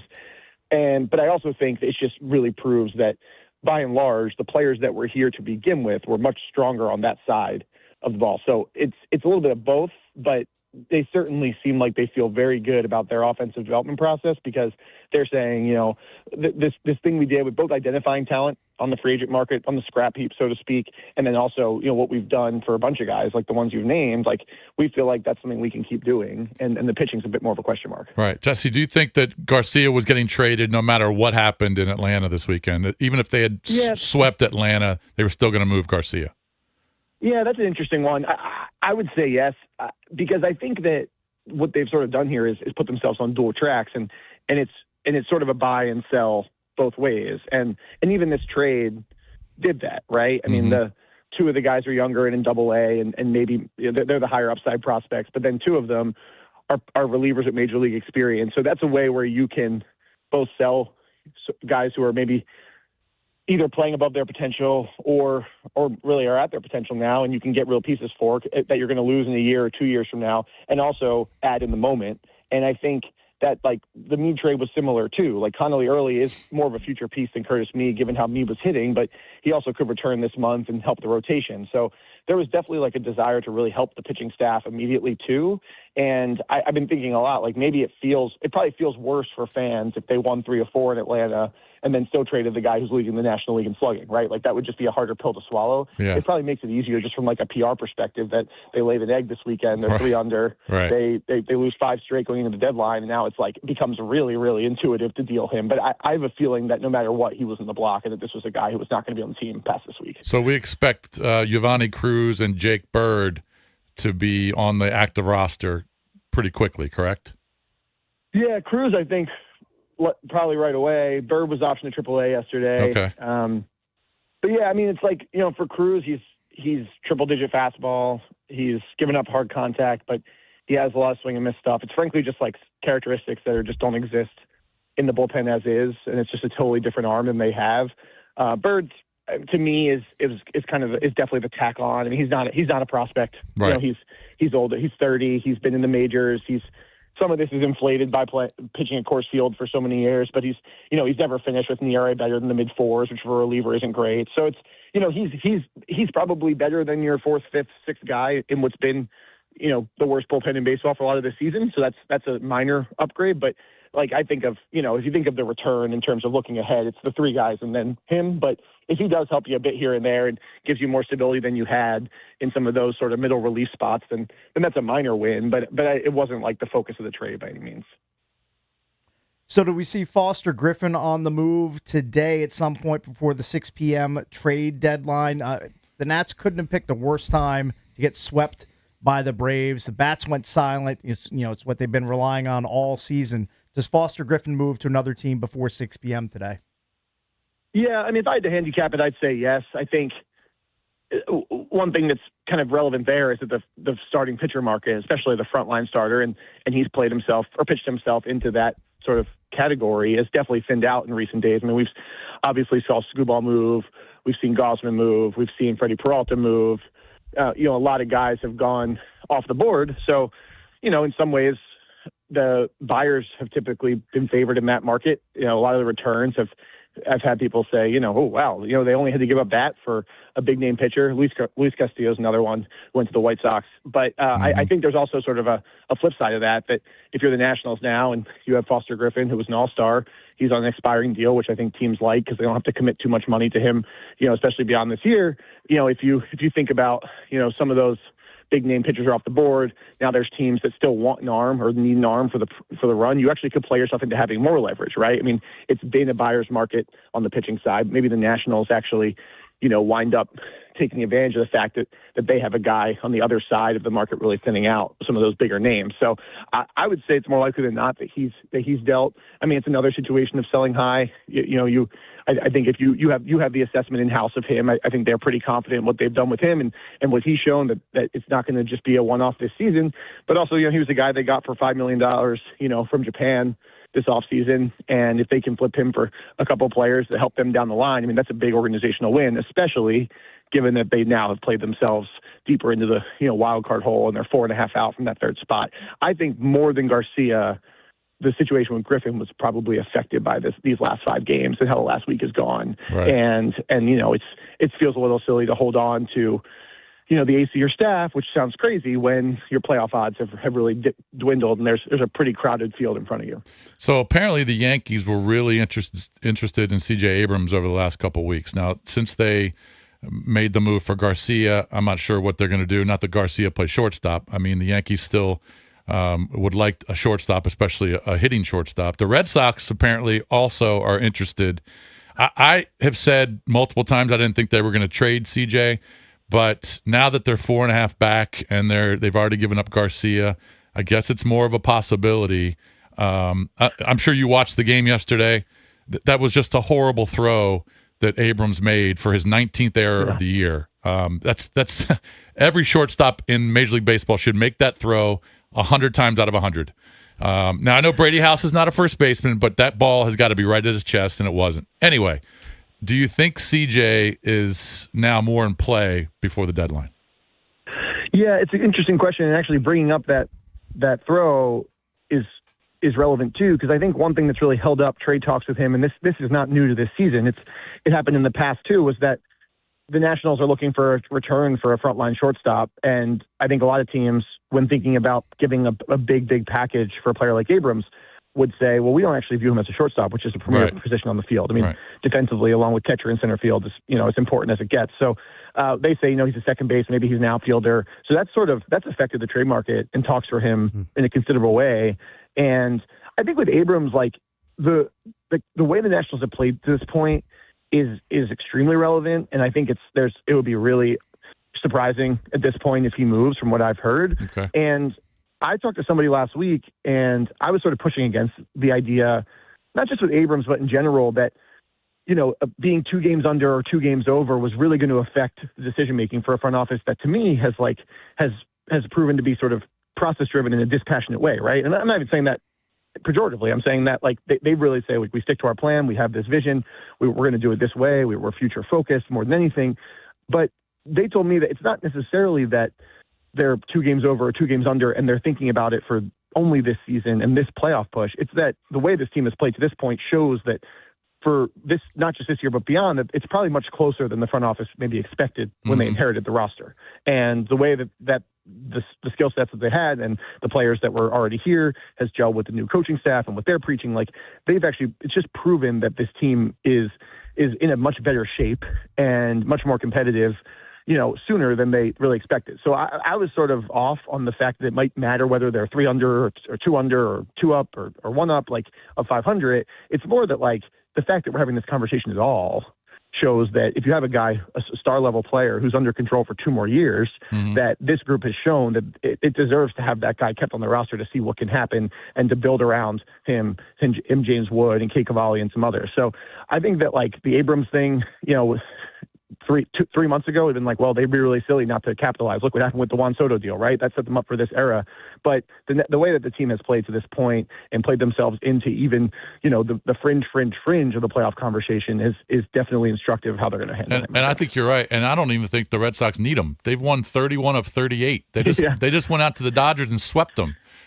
They really don't need him, especially if he's a poor defensive player. So if I was the Red Sox, I wouldn't trade him. But I agree. I don't think he's going to be dealt. Although having Luis Garcia and C.J. Abrams in one lineup has proven to be a pretty good formula this season for at least one team. So, but I hear you. Yeah, I mean they've been incredible. So maybe they don't need to mortgage a lot of their future to add one more bat. Talking to Jesse Doherty, MLB and Nationals reporter for Notice Reports, kind of based on what you're saying, and you know this, there's a lot of the fan base that is against this ownership group, right? They're anti-learners because of the lack of spending. How close do you think they are to being a spending team once again? Are they close? Or can it happen again? I'm going to say negative. But if they get a salary cap, they got to spend a certain amount of money, which will be a lot more money than what they're spending now. Yeah, that's a good point, right? We're barreling toward a labor situation this weekend that was probably strengthened by this Tariq Skubal trade. That that whatever's on the other side of that will give a better answer, but. You know, I think that the best question there, and I wish I had more clarity. I mean, ownership groups in sports are infamously or famously private. You know, money buys you tall walls around you, typically. But you know, I think the best question there is, will it happen again? Because you know, we could sit around all day and talk about, well, now that they have these 4 guys, they should add a Jason Worth type player, or now that the pitching staff has these 3 guys, they should add a Patrick Corbin type starter, you know, to go out and really push them over the top. But we're not sure, and it's incumbent on people like me to figure out what the situation here is, if they're even interested in running payrolls like that again. Like, there's been this kind of narrative, and I've written about it too, since 2020, 2021, that the whole goal is to get back to the spending levels relative to the top of the league that they were in from 2013 or 2012 to 2019. And we actually don't know if that's how they plan to run this team. And, you know, obviously, you know, you'd hope for a city, and what I think owners owe the cities they own baseball teams in, that they do get back there. But, you know, there's examples around baseball of teams that do this in a much different way. You know, there's the Brewers and the Rays, and there's Cleveland, and those teams, they make the playoffs often, and they're very competitive, and they will sometimes trade really good players when they're in the playoff race, and you say, oh my gosh, what's going on? But then those guys they trade for in 3 years are stars, and then they trade them when they're in the playoff race, and they just repeat that process.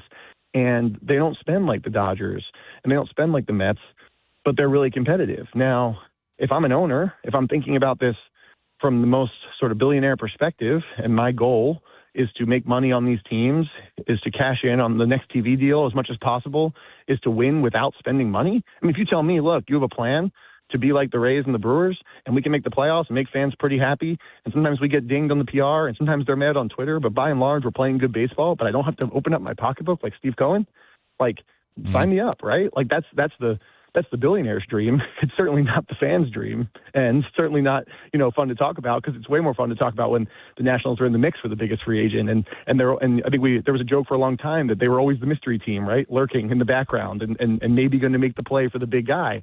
Now, so I think the biggest question there, at least for now, until we know, or until we have some clarity about their plans, isn't necessarily like, how close are they? Because we need to know that it's their interest at all. And that's something I'm super interested in terms of reporting. It's going to be a focus of mine down the stretch. I think that's the major question. Like, this team now, you had the best offense in baseball for 4 months at least.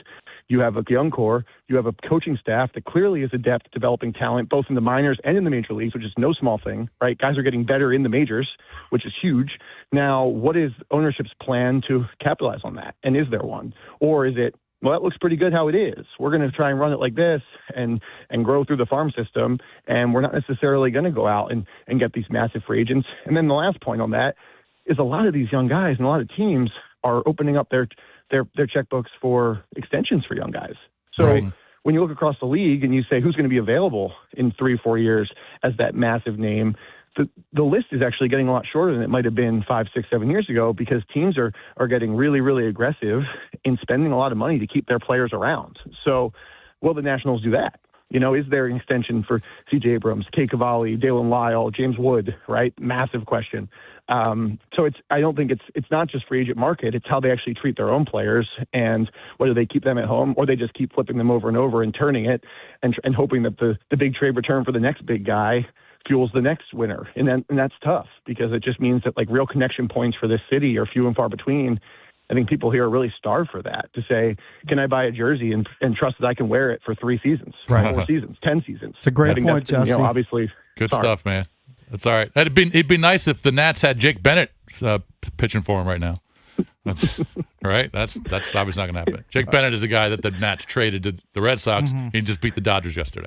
Jesse, always appreciate the time and insight. Thanks, pal. Yeah, thanks, guys. Thanks, See you, Jesse. MLB and Nationals reporter for Notice Reports, Jesse Doherty. Coming up next, we're going to get to one of the favorite topics of training camp, wide receiver and the Commanders. Love it. Is there somebody they should trade for in the AFC? We'll tackle that next here on the Junkies.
So there continues to be buzz surrounding the Washington Commanders and finding a second wide receiver.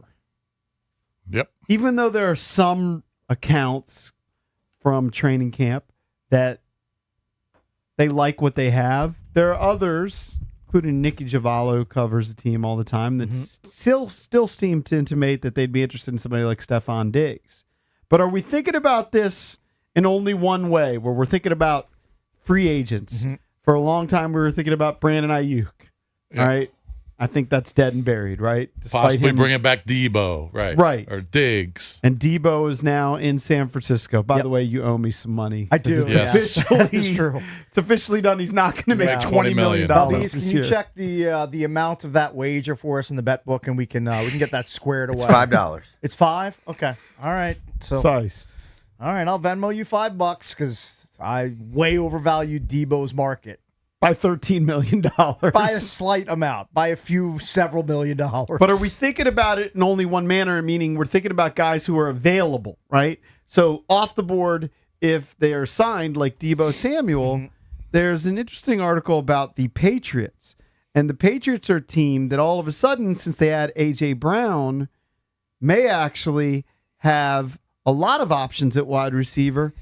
Should the Commanders think about trading for a guy like Kayshon Boutte from the Patriots? How would Commanders fans feel about another trade, even though it's a position that they clearly need, but making another trade and giving up more draft picks?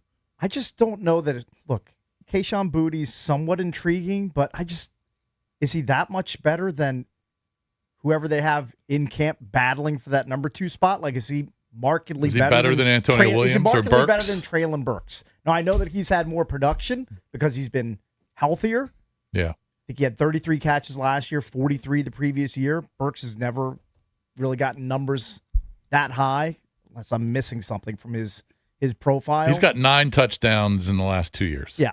He's had a nose for the end zone. But he clearly has been replaced. He's not going to be a starter this year.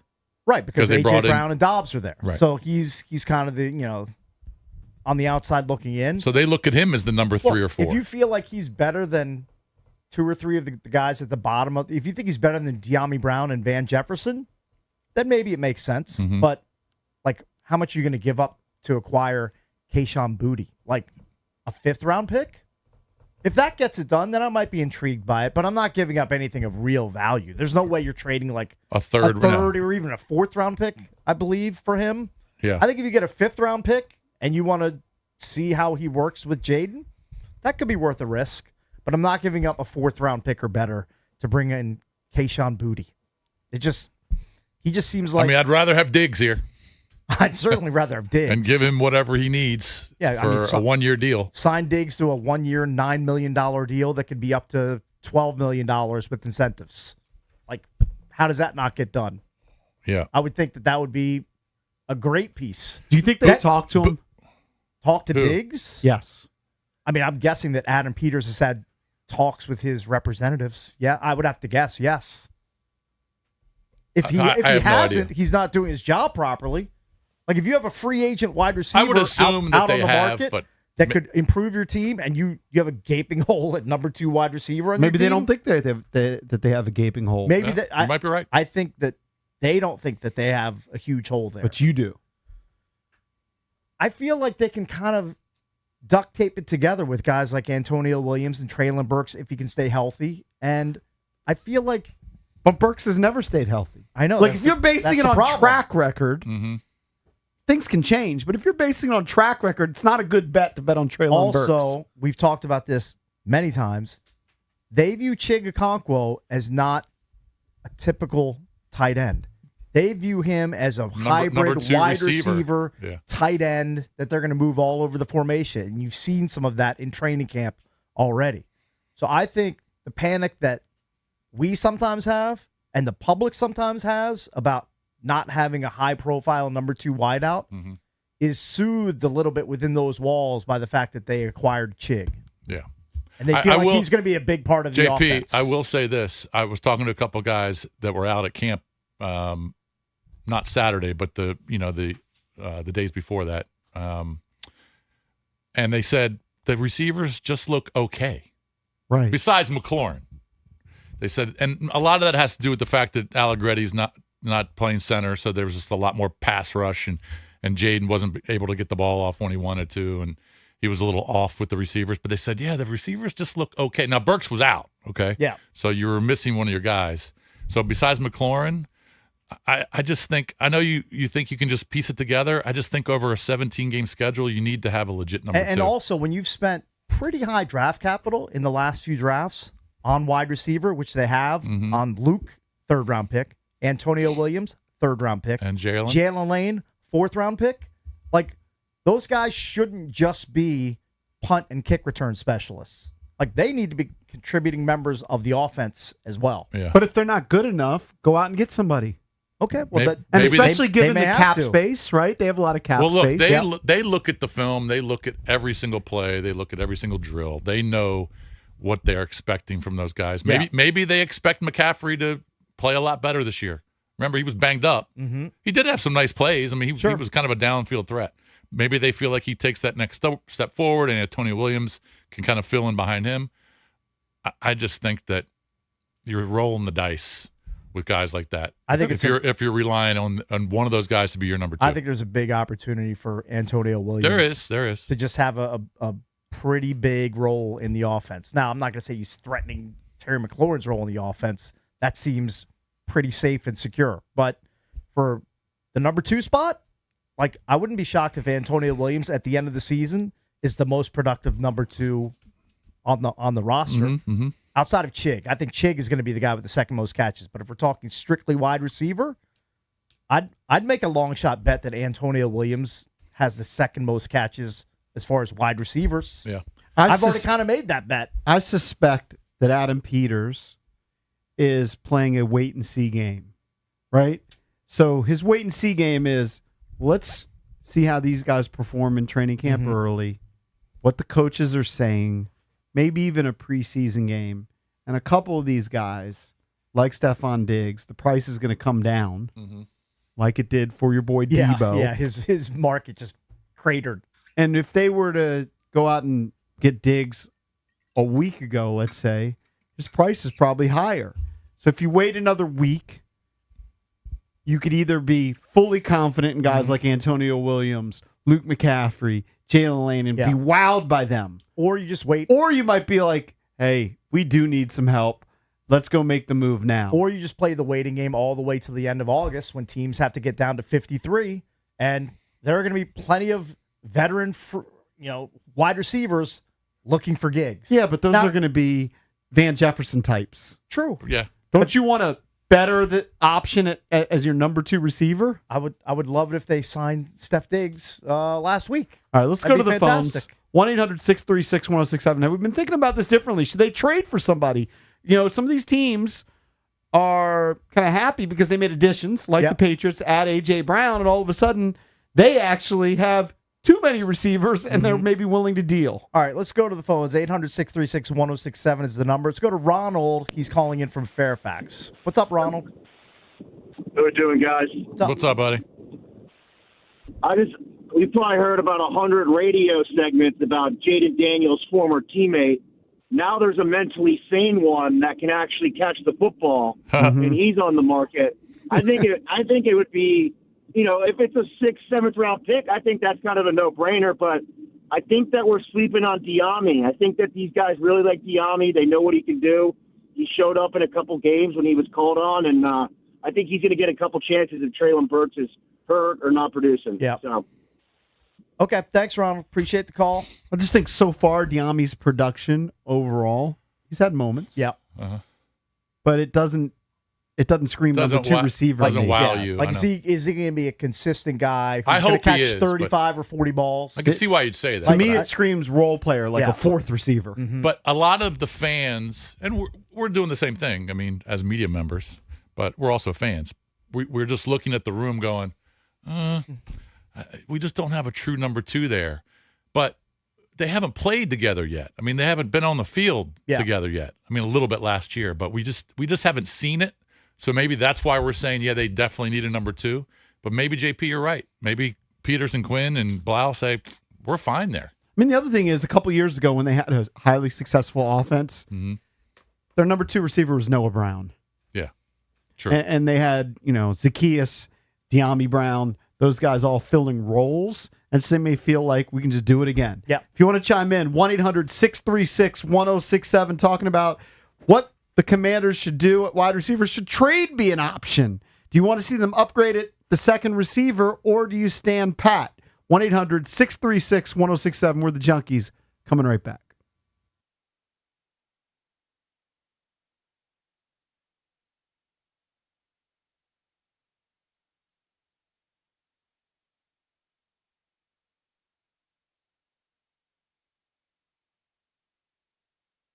Ever watch a rookie try to steal second base without checking on the pitcher yet? That usually doesn't end well for him. The same goes for investing. Making big financial decisions without a game plan, that's a rookie mistake. That's where Trajan Wealth comes in. Their fiduciary advisors have decades of experience helping clients plan for retirement, lower their investment costs, and optimize old 401ks. No guesswork, no gimmicks, just a solid strategy built around your goals. Avoid the rookie mistakes. Call Trajan Wealth today at 1-855-TRAJAN1. That's 1-855-TRAJAN1, or visit TRAJANwealth.com. When it comes to your future, you don't want to get thrown out at second base. Call Trajan Wealth today, 1-855-TRAJAN1. That's 1-855-TRAJAN1, or visit TRAJANwealth.com online today. Advisory services through Trajan Wealth LLC, SEC registered investment advisor. Additional services through Trajan Estate and Trajan Tax. Actual client paid advertisement. Additional disclosures at TrajanWealth.com.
800-636-1067 is the number. Would you be on board with the Commanders trading away draft capital in order to acquire a more established number 2 wideout to pair with Terry McLaurin heading into the 2026 season? 800-636-1067 is the number. Let's go to Mark in Largo. He may have an idea. Mark, what's up? What's up, guys? How y'all doing? All right. I think so. Look, I know a lot of people. First of all, I think Antonio Williams, I think, is going to be our future. I really believe so. I think he's going to be okay. I have no problem with that. After this season, you have to ask the question, who's going to be here? Because technically, if people don't realize, Terry really is on this year's contract. After this year, Adam could say bye-bye to Terry, or Terry may want to leave anyway. So they could be stuck with 2 or 3 wide receivers. The person I would make a trade for would be Marvin Harrison. If Marvin Harrison opens his mouth up today and says, I want to be traded, because he's having a god-awful training camp and didn't have a really good spring at all either, I would make a bid to go get him, because you got to start. Look, you spent money on the offensive line. The most important person in this franchise is Jaden Daniels. And after this year, legitimately, he may not have no quality receiver. Go get Marvin Harrison, and I know he's struggling. See what you can do to get him, and then bring him here. Now, he could play here with Terry for this year. Maybe it'll bring Terry back next year. Is he on the block? Why would the Cardinals deal Thanks, him? Mark. Appreciate it. I mean, the guy was I know he's had some issues with drops and everything, but why would they deal Marvin Harrison Jr. at this point? I mean, a guy who was drafted, was he drafted 3? It was really I think high. he was the pick. 4th pick. I'll double check that. He was a very, very high draft pick. I'd be shocked if they were ready to part with him at this point. And I haven't read that he's having a god awful camp. Is he if you're on Twitter or Instagram, they're always drops. They're always like showing his drills. drops. Like, just drops. Yeah, Okay. there are some people shaking their heads at him. And He's having a mediocre camp. Yeah. Well, why would you want to bring in someone who can't catch the ball? I mean, I think to Mark's point is whether it's next year or the year after, they are inching their way to a future wide receiver room that doesn't have Terry McLaurin. Right. And so you're not only going to need to find a number 2, you're going to need to find a number 1 at some point. Right. Now, I know that people like to point out the contract and the outs, and I think Terry's going to be here next year too. Now, beyond that, I don't know. See what kind of year he has. Marvin Harrison Jr.'s numbers are really good if it were one season in the league. 103 receptions, almost 1,500 yards, and 12 touchdowns. Now, those aren't terrible numbers, but when you're picked number 4 overall, people are expecting more offensive production, you to be more of a difference maker. Now, I understand. Now, look at the quarterback position. Quarterback has been a big issue there, though Jacoby Brissett was pretty good for a really bad team when he took over last year, and he's going to be the starter again this year. They just reworked his deal before training camp started. But I think trading for a guy that's that high profile is probably not going to be the case here for the Commanders. Yeah. Can I switch topics for a moment? 41 catches last year, but didn't play. He had some injuries. Played in 12 games. Yeah. I don't know if you saw the video this weekend of Tom Brady on his yacht. I did see it. I just it was posted quick. it. I saw like a 10-second snippet. I just posted it on our Instagram page, Sports Junkies Radio. It's on our stories, and I also put it on our Twitter. How can he afford a yacht? At Junks Radio on Twitter, Sports Junkies Radio on Instagram. I think it was only a $12 million yacht. Oh, okay. It wasn't like a Bezos or Zuckerberg yacht. Right. I saw it as a $20 million a yacht's yacht. a yacht. Okay, A let's just yacht's put a it yacht this to way. me. It is. It's not a boat. It's a yacht. Yeah, it's definitely a and yacht. it's worth millions of dollars. Yes. Both of our reports in excess of $10 million. Mm-hmm. So the story there is, that, and it could be incorrect, but he was videoed for about 10 seconds. He's laying on his back, catching some sun. By the way, it looks like he's got no chest hair, nothing, no body hair. Yeah. It looks great, but he's by himself. Is that sad? Let's just assume, like, are you trying to get me to feel bad for Tom Brady? No. Is that what Listen, you're doing right now? Well, are you serious? Well, is this a serious topic? Yes. Yes, it is a serious topic. See, you're so money motivated that Cakes, have you ever How gone do we on a know? boat by yourself? The answer to that is no. Well, hold on. How do we know he was by himself? We're just assuming. It's just the way. I mean, it was I know kind the of- video shows Right. that, but it's just the way what it was kind of reported. What if there was someone down? What if there's a hottie down below deck? In Just fact, waiting our for guy, him? our guy Doug, who we used to work with on the TV side, he said the same thing. That there's probably what if his girl is taking a deuce? Yeah, he's just having a good time, just sunbathing on his Nobody fantastic knows. yacht, living his best life. Nobody knows, but it's been reported. JP wants me to feel sorry for Tom Brady. I'm not taking that bait. You don't have to. No, You he can just feel thinks- however you want to he feel. just I thinks asked the it's- question: Do you Yeah. think it's sad? No. So you don't think it's sad? No, not sad. Sad. Not sad It's at definitely all. not sad. If he is indeed alone, If I had that kind of money and I had a yacht like that, I'd go out all by myself Yeah, all like, the time. If he was just hanging out, I don't know where this is. Is this in Florida? Where is I have no Probably. idea. Yes. Probably in Florida. He probably just woke up. He's just like, Yeah. woke up. Let's had go for a cup of ride. coffee or two, and said, you know what? It's a beautiful day. I'm going to call my captain, or I'm going to text my captain and say, have the yacht ready. I'm going out at high noon. We're going to do a spin around the bay or whatever, the harbor, whatever it is. And then I'm going to come back at 2 o'clock, get a workout in.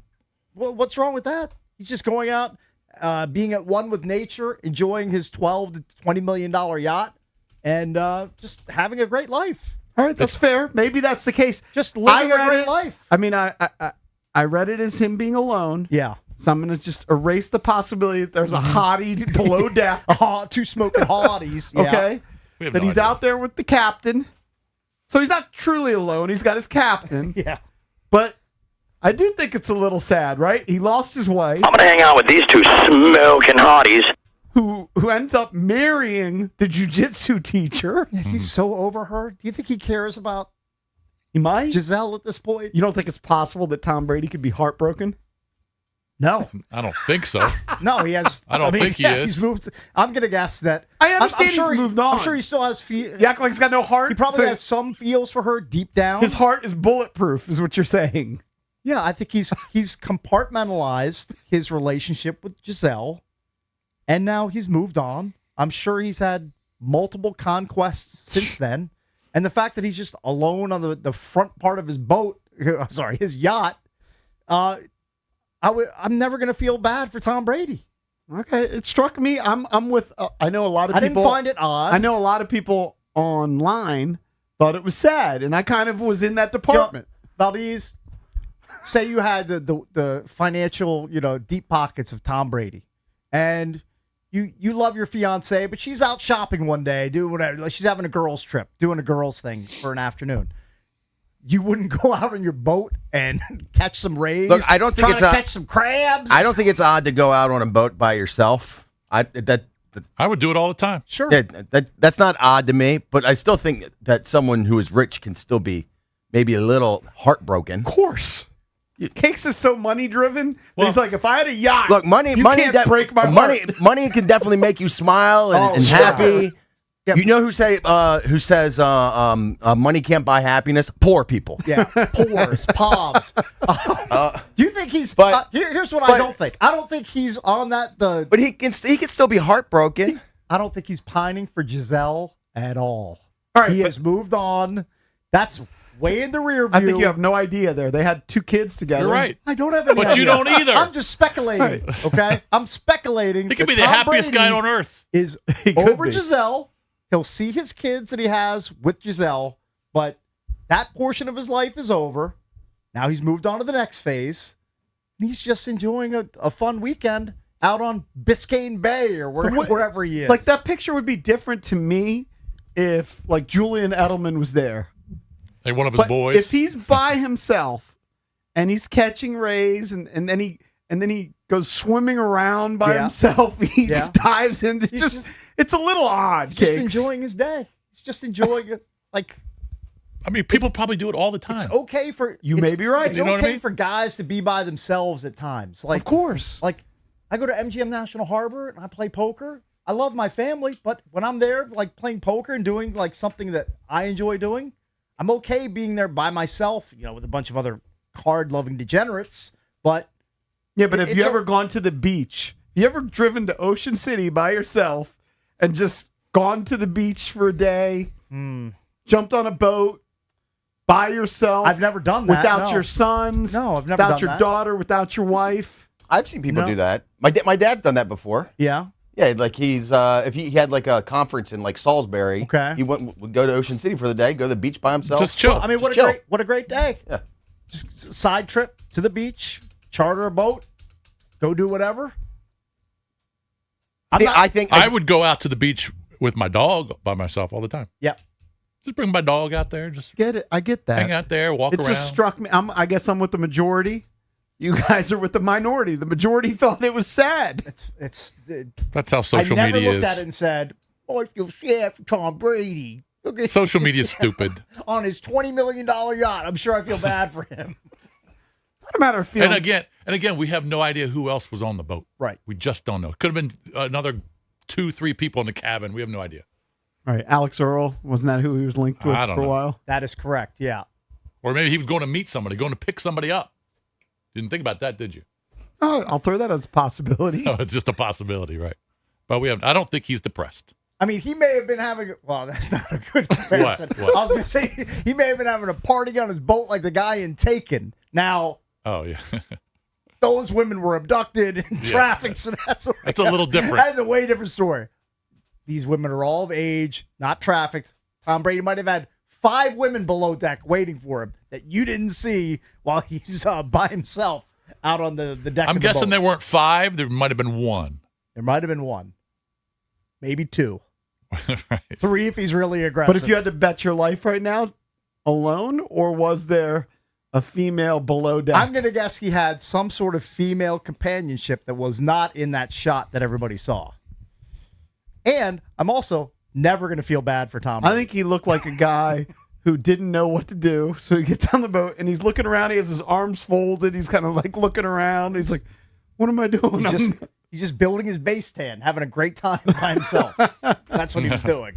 1-800-636-1067 if you want to chime in. Coming up next, we'll open up Cakes' entertainment page here on the Junkies.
Commanders' first practice in pads continues today. The team signing center Trey Hill. The Nationals have traded Luis Garcia Jr. to the Yankees for 4 pitchers: Giovanni Cruz, Jake Bird, Ben Grable, and Jack Siebert. Garcia Jr. had a breakout season at first base. The kick, the pitch to Garcia.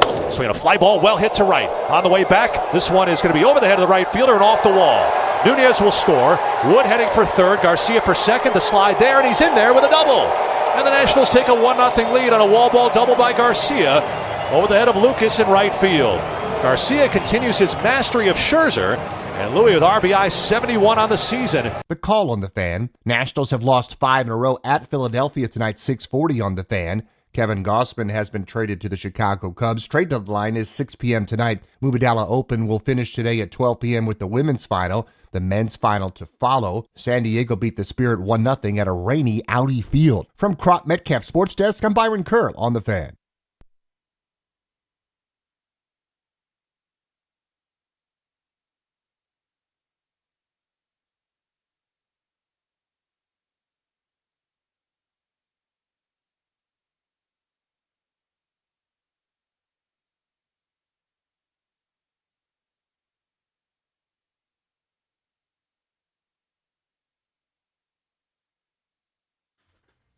Welcome back. Junkies coming to you live on 106.7 The Fan and the Team 980 here in the DMV. 910 The Fan, 105.1 FM in Richmond. And you can watch us on the Monumental Sports Network, celebrating 30 years of the Junkies in 2026. Presented by Main Street Bank. Cheer local, bank local. Main Street Bank is a business-focused community bank, proudly serving the DMV since 2004. Visit mstreetbank.com to learn how to put their team in your office. Main Street Bank, member FDIC, equal housing opportunity lender. I'm John Paul Flame, joined by Jason Bishop and Johnny Cakes Awville, who's going to open up the entertainment page right now. I am, yes, and it does have a sponsor, of course. It's driven by BMW of Fairfax, DC's only BMW Center of Excellence Award winner for the ultimate buying experience. On your ultimate driving machine, get over to BMW of Fairfax and ask for EB's girl Miriam, the general manager, or check them out at bmwoffairfax.com. All right, before I get to the lead story, Jason, did you take me up on my recommendation? Did you start watching Furious on Hulu? I have not started watching Furious. You spoke highly of it. I did, yes. The shows I watched this weekend were the first episode of season 3, Lioness. Okay. Which was fantastic. All right. Taylor Sheridan's just a genius. And by the way, he was acting in a lot of this one. Okay. He was probably in 50% of episode 1. All right. And then the other thing I watched this weekend, the Idaho Murders, the documentary. Oh, my daughter's watching that. Yeah, it's scary. It's very uneasy to watch because, especially if you have daughters who went to college. Yeah, it's terrifying. I mean, I told that story about my daughter's apartment got broken into while she was there. Yeah. I mean, now, I was just a drunk student. Wasn't someone trying to kill her. But it's very uneasy to watch, and it's awkward and uncomfortable. And but the story is amazing on how they caught him, Brian Kohberger. I need to watch that. You got to watch it. It's only 3 episodes. You would like Furious on Hulu. It's about Emmy Rossum plays a FBI agent tracking down a female serial killer. It's very good.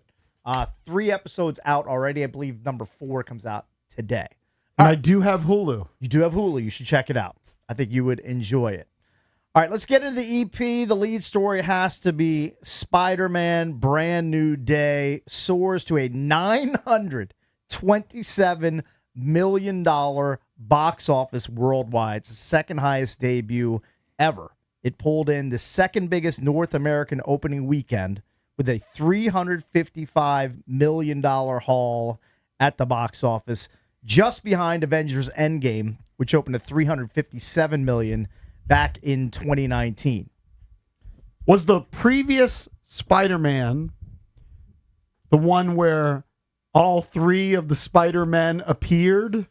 Because I watched that one. I think that's Do right. I need to know the sequence of the Spider-Man movie to enjoy this one? I've seen it, so I at can't least 2 speak to Tom that. Holland Spider-Man movies. Is this the third? Then I think you're all caught up. Okay. I think this is the third starring Tom Holland. I've liked them. I mean, they've been huge at the box office. Spider-Man No Way Home opened at $260 million in North America. That was the previous Spider-Man. This is the fourth time. A fourth We time. talked about it on Friday. I'm off by one. So I've missed one then. I think I've seen two. Mm-hmm. I've liked them. Matt, will you see it? I saw it. Oh, you already saw it. How would you grade it? It's not as good as the other ones. Right. But it's definitely still enjoyable. I think Tom Holland's a good Spider-Man. The end I liked a lot. Your boy John Bernthal is a pretty big part of it. Oh, and he is?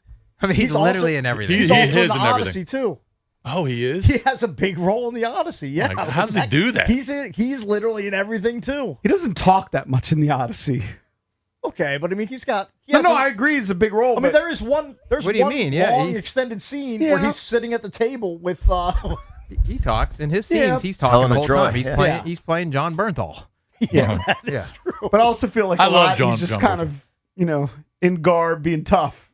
That's that's kind of his brand. He's the same part. He plays the Punisher in Spider-Man, and he's the same guy in everything he's in. Great as Ben Affleck's brother in The Accountant. He's really good in that. And again, he's a badass, just killing people left and right. It's kind of what he does. Since the first time you saw him in The Walking Dead, he's exactly the same. I don't get sick of it. I think he's a 10 I think out of he's 10. great. I think I love it. I know. By the way, I love his I think that's a personality. big hole in my resume. I've never been into The Walking Dead, and I like zombies. I like horror. Like I should be watching that or You can have go back watched and it. watch it. I could. I just feel like it's been out. Didn't for you do so- that with Breaking Bad? I did that with Where Breaking you Bad. missed it originally and you it's went so- back and watched it's so great. I feel like I should watch it again. And I'll watch all of Better Call Saul. Were you a Game of Thrones guy? I watched Game of Thrones up until season 5 when my youngest son said it jumped the shark after season 5. So I watched 5 seasons and I'm just stuck. Haven't continued. Go back Maybe and I watch will. it. I liked Walking Dead. I mean, the last couple of seasons, maybe it gets a bit It got repetitive. a little crazy. Yeah. John Bernthal has been in everything, though. Yeah. He's got quite the career. How old is he now? Is he a Harvard grad? He went to Harvard, yeah. I don't know if he graduated, but he went. Yeah, that I don't know. That's a silly feather. That's in a his cap. great flex. If you can say you're a Harvard grad and you're a silly actor, it's pretty good. It's pretty impressive. Chris Colombo, by the way, the founder of box office analytics firm Brighter Path, his quote for Spider-Man and why it had such a big opening: you have the intellectual property, you've got the character, you have the FOMO, you got fear of missing out, plus good reviews led it to $927 million worldwide. So, I mean, what a franchise that is for Tom Holland and company. I think Bernthal might have a master's from Harvard. Really? What is a GR dip? I don't know what that is. Couldn't tell you. Graduate diploma. Huh? All right, Very there you good. go, then. Good for him. I feel like if Spider-Man wasn't the lead story, this definitely would have been. Zach Brown Band gives free cruises to 37,000 Fenway Park concert fans. Wow. What? Zach Brown Band celebrated their 15th straight sold-out concert at Fenway Park in Boston on Sunday night with a huge surprise. Everybody in the audience got a free vacation on a cruise ship. More than 37,000 fans at the concert were given a free cruise for 2 aboard Margaritaville at sea. According to the band, the total cost of the gift is more than $40 million, all paid for by Brown. That's unbelievable. He broke the news to the crowd just before their performance of Same Boat. So essentially, they gave 74,000 cruises because they gave cruise each for one 2. His quote was, "I'm buying every single person here a cruise for 2 people on the boat. That's nuts. Every single person here gets a cruise from themselves and a loved one to go on the boat. This is the biggest giveaway in history, ladies and gentlemen, here tonight at Fenway Park." How much is he worth? That's $40 million? I mean, I have no idea what he's worth, but he has to be worth way more than $40 million. Yeah. I mean, Zach Brown Band, every time they tour around here, they're playing Nats Park recently or Jiffy Lube. They're playing big rooms. Mhm. They sold out 15 straight concerts at Fenway Park. I For mean, that's for what it's worth, it says right here, Zach Brown, this is according to Celebrity Net Worth, is a country musician who has a net worth of $60 million. It's a big chunk of money to give away. That is a big chunk. He might not know what he's doing. The cruise gifts can be redeemed on select Margaritaville at Sea sailings over the next year. I mean, that's quite a giveaway. I wonder what the crowd did when he announced that. I mean, did he just announce it on stage? He announced it on stage. Yeah, that's pretty cool. That is very cool. So Zach Brown, good for you. If you're a big cruise fan, you wanted to be at that Zach Brown show. This is decidedly worse news. Vincent Pastore, mob enforcer on The Sopranos, passed over the weekend. He was 80 years old. His manager, Robert Adderman, said Pastore, a longtime resident of the Bronx, died at home, confirmed that friends found his body on Saturday. We know that he obviously played the character Big P Word. Yep, he was a big boy. Yeah, he was an enforcer on The Sopranos, so you obviously knew him best from his work there. He passes away at the age. So his friends of just 80. found his body in his house? Officers responded to a 911 call around 2:30 p.m. reporting an unconscious and unresponsive 80-year-old man. Mm-hmm. So Big P Word. Speaking of 911, I was talking about the Idaho murders, which is a Netflix documentary on Brian Kohlberger. Yeah. So he came into their house at approximately 4 a.m. Okay. Okay. It was pretty quick when he murdered the 4 people. So let's just say it was 5-10 minutes. Yeah. He was out of the house at 4:17. Mm-hmm. Do you know when the girls called 911? The 2 girls that were still there, that were unharmed. Wasn't it several hours later? At noon. Well, I mean, were they just? What were they doing, dude? Like, you've been in college. I mean, there's a lot of times, like, if you don't have an early class. No. They saw him in the house.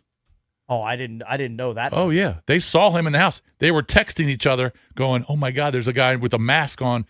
Kohlberger stared at him for like 5 seconds, right, and then he just walked away. Well, they were heavily intoxicated. The girls were. Well, that's fine, but they also knew that he was in the house, and they were scared. That one girl goes in the other room, and they just locked the door. They knew he wasn't supposed to be there. Mm-hmm. They didn't call the cops until noon. 8 hours. Maybe they were just, like Drav said, intoxicated, paralyzed with fear at that point. I'm sure paralyzed with fear. Maybe they just went, like, fell asleep. Like they. Well, froze. I'm sure they went back to sleep. They didn't contact the authorities until noon. But if there's someone in your house with a knife in a black suit with a mask, how are you? I don't care how intoxicated you are. How are you not calling the cops right then? I would. That's think very you'd strange. Call the cops immediately because you want them to come and, like, of course, take this guy out of your house. Of course. Speaking of cops, I almost didn't make it to work on my first day back. Yeah. Because part of my driveway was blocked by a police car. Right. And there were several police cars. There was a fire truck, and I don't really know what happened. Now, I went on to, like, our neighborhood has some sort of Facebook group. Uh-huh. And I clicked on something, and some guy there asked the question, what happened on my street at 4 a.m.? Few police cars, ambulance, and a man handcuffed laying on the street. Right. That's what I drove by. I actually had to tell the cops, I said, can I get out of my driveway? And they said, then I did look up, like, during the show, I've done a little research. Now, it's not on our street. Like, this was on our street, but not that far away, within a mile, there was a carjacking. Oh. So could the carjacking... Nice neighborhood you live in. Could the carjacking have ended up in my neighborhood? Of course it could. Maybe, yeah. I mean, there are carjackings and car thefts. I'm guessing that's probably what happened. That he drove the car, maybe he wrecked the car. That's why And all the there's a cops. little chase. That's all the cops were there And the chasing chase him. ended right in front of my in front of my house. And they called the fire. If they called the fire engine because maybe he was hurt, or I don't know. If it's just police cars at 4 a.m, it could be like a guy like breaking into cars, doing whatever, or trying to break into a house. But like if the guy's handcuffed out on a lawn and there's multiple police cars, fire trucks, good chance it was the guy who stole the car from wherever, a mile away, was chased to that spot and cornered, right down the street from your house. It says 2 suspects are in custody after a vehicle stolen in an armed carjacking in Wow. D.C. crashed following a brief police pursuit in Montgomery County. That's exactly what happened. Hold on, so they But left. the road is different. Like this says the it was later spotted, the stolen vehicle near Quince Orchard Road. Yeah. Which is How far away is that from 2 you? miles from me. All right. And Route 28, which I do live off of. Yeah. Okay. Oh, yes, So, yeah, definitely. that's probably what it That's is. exactly That's what it. it is. Yeah. 2 suspects were taken into custody. One was transported to the hospital after being tased, and officers recovered a gun at the scene. Was there an ambulance there? That is Yes, intense. dude. It Okay, was a that's scene. My exactly wife- what happened. I was taking a shower and everything, and my wife said, I don't know if you're going to be able to leave for work because part of the driveway is blocked. And I was like, oh, whatever. You know what? And then when I went out there, Did you guys hear most of it- sirens? Did you hear the sirens? The cops driving down the road? I didn't notice it, but I'm a pretty deep sleeper. You know, So like if you I were- woke up, my alarm goes off, I go take my shower, I shave, I do my thing. If you were blocked in and couldn't get to work, still have to pay breakfast penalty. Yeah. We're still gonna be ordering Mickey D's. I might drive through the grass. like officer, have to get to work, or else I'm gonna dip into my pocket for $50 to feed everybody at the station. Yeah, bit of a show. That's a If that wild was- story. I'm guessing you're probably right. That's probably what it was. It's a wild way to start your Monday.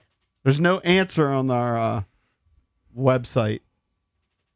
By the way, do you guys have neighborhood websites like this? Or Yes. Facebook groups? Yes. Maybe, This is the dumbest thing I've ever seen. People ask for things. Here's one. Anyone have a 4K Blu-ray player? Like, what is going on here? That's what people do. They grasp. You know what? Thankfully, I don't go on the neighborhood. I get 'em all the time. Intraweb, whatever it's called. Most people are looking for AC repair. Yeah. Or, someone to fix fix something in their house. They're always asking But questions. They always do that. They always do it. They're always asking questions like, does anybody have a good dermatologist? Who's using Who's using Blu-ray in 2026? Well, how about this? Is that still Because a I thing? never look at this. There's another one. It says, hello, neighbors. Does anyone have a record player they're looking to get rid of? I think my You know wife what? might have Tell one. that loser to go on eBay or wherever or on Amazon. You can buy a record player for $50. Here's another one. For sale, 65-inch Samsung Curve TV. What do you get? What is he asking? $25? $100? Who's gonna buy that? Who's gonna buy a Curve TV? Person TV. just wrote DM me an offer. Who's gonna buy a TV with Peyronie's disease? If you know, you know. Well, if Nobody's it's gonna cheap, buy that. if it's cheap, they will buy it. I guess. Anyway, You should see the stuff that my wife sells. I can only imagine. That's cheap. You would never buy. You wouldn't pay 1 cent for it. You're And right. People spend 10, 20, 30 You're right. bucks I for would never buy it. it. Right. I'm out of that game. All right, that's your EP. Hopefully, I entertained everybody. good stuff. Good stuff. If you were at Fenway Park, you would have gotten a free cruise, JP. You went and saw Zach Brown Band. I would. I You would've know done what? the cruise. Speaking of selling stuff on neighborhood, That's what you would sell? I would sell that Of course you would. because I'm not going on the cruise. Nope. What are the chances Jason sold one of his rings? 0%. 0. Okay. Now, the chance that he Look will at that ever twinkle sell in it his is eyes. higher than Look 0. at that twinkle It's in his higher than eyes. 0. Well, at some point, I mean, it's sitting in a drawer in my desk. I mean, what am I going to do with it? I'm going to sell it and pay some bills. I don't know when. But eventually I will. Yeah.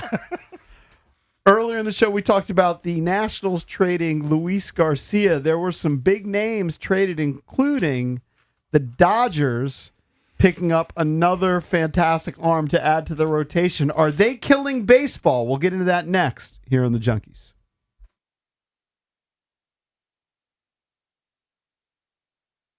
It's Bish for Foley Mechanical. When my HVAC went out last summer, I called Foley Mechanical because this isn't some franchise or a giant corporate outfit. Dan Foley, he owns the company. Great dude. 100%. No private equity, no call center, no nonsense. He runs a tight ship. It shows in the work that they do. His team replaced my HVAC, my water heater, and my sump pump all in the same day. I saw firsthand how skilled and hardworking those guys are. They know what they're doing. They actually care about doing it right. Foley Mechanical is full service, heating, AC, hot water, boilers. They specialize in older homes with radiator heat. A lot of companies don't want to touch that. They just don't know how. Foley Mechanical does. They serve D.C., Maryland, Virginia, and they proudly install Amana HVAC equipment. So if you want quality work from a company you can trust like me, call Foley Mechanical. Ask for Dan Foley. Make sure you tell him Bish referred you.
Checking in on our Junkies poll of the day, which was, do you think that the Nationals made a good trade?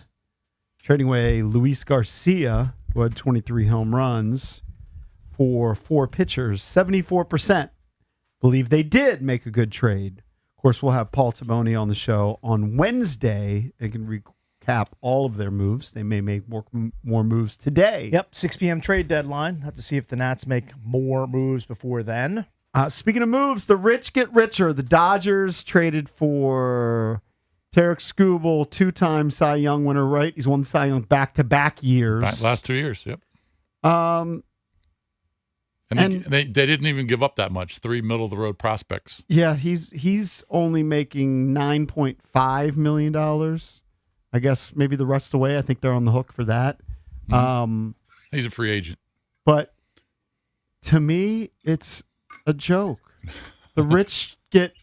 I mean, well, you don't they're blame, the super rich. Well, you don't blame that get richer. You can't blame the Dodgers. You have to blame the system that they're currently operating in. That's and why. Operating That's under. why all these owners want a salary cap. Right. And look, I can side with the owners that aren't the Dodgers or the Mets, these super rich teams, the Red Sox that are willing to spend that sort of money. Like teams like the Nats, they're just never going to spend that level of money. But it's not, and that's a huge chunk of the rest of the league that can't pay that sort of money and absorb that kind of salary or player that they then would have to give a long-term deal to. So this is it's ridiculous. Okay, it doesn't make me angry, but close. Look to at all it the Hall of Famers they have on their team. Yeah, I just want to go through their staff. So they pay. Shohei plays both ways, whatever. But Shohei's making $46 million. He's got $700 million deferred, but $46 million. Yamamoto, who they got, is $27 million. Skubal, like I said, is making 9.5. They've got a couple guys, and this is why they picked him up, in Blake Snell and Tyler Glasnow, $31 million, $27 million respectively. So when you put that all together, it's well over $100 million, their starting rotation. Yep. And then you've got Kyle Tucker making $57 million. Freeman. You've got Mookie Betts making $30 million. Freddie Freeman's making $27 million. Muncie's got to be making a ton. Will Smith. I see, if you just go in order, Muncie's a bargain. He's only making $10 million. Okay. But Edwin Diaz, $21 million. Teoscar Hernandez, $19 million. I mean, you go down the list. It's ridiculous. It doesn't anger you at all. I mean, that a team like the Dodgers. How can it anger you? It makes basically a third of the league. A third of the league. They're almost like minor league teams. I'd say more than a third of the league are just never going to be able to get anywhere near that level of spending. Yeah, I mean, that's just how baseball's been. I mean, the big markets are usually, if not in the World Series, winning the World Series. The Dodgers are looking to. By the way, Dodgers just swept by the Red Sox. Hello. Well, I think your Red Sox have won, what, 21 out of the last 23? Something absurd 31 like that. and 8 in the last 39. 14 and 3 in the second half. So, but yeah, I mean, the Dodgers have a bunch of Hall of Famers, at least 4, maybe 5. And it depends on what happens with some of these other guys. But that's just the business. And that's why these owners want a salary cap. The players don't. And the players want to make as much money as possible. So you go to the Guggenheim Group. Is that who owns the Dodgers? The Guggenheim Company or whatever? Sounds right, but I can double check. And they will give you whatever you want to win. I thought it was the guy that owns the Lakers now. Is it? They're owned by Guggenheim Baseball Guggenheim. Management, led by controlling owner Mark Walter. Yeah, Mark Walter. Yeah, Mark Walter. That guy, I don't know what he does, but they got stupid money. I feel like he's maybe being investigated too. Oh, he might really? be shady. Well, he's got a really good team. So it just, you know what? It just makes you root against the Dodgers. I mean, I'm on Spot Rack. Their adjusted payroll total is $310 million. By the way, it doesn't always work. Look what's happening with the New York Mets. It's true. Doesn't always and work. when we talked to Jesse Doherty, he was pointing out teams like the Brewers and the Rays that have kind of figured out a way to remain pretty consistently competitive without having absurd bloated payrolls. Yep. I mean, I don't know what the payrolls are. Obviously, the Braves have a big payroll.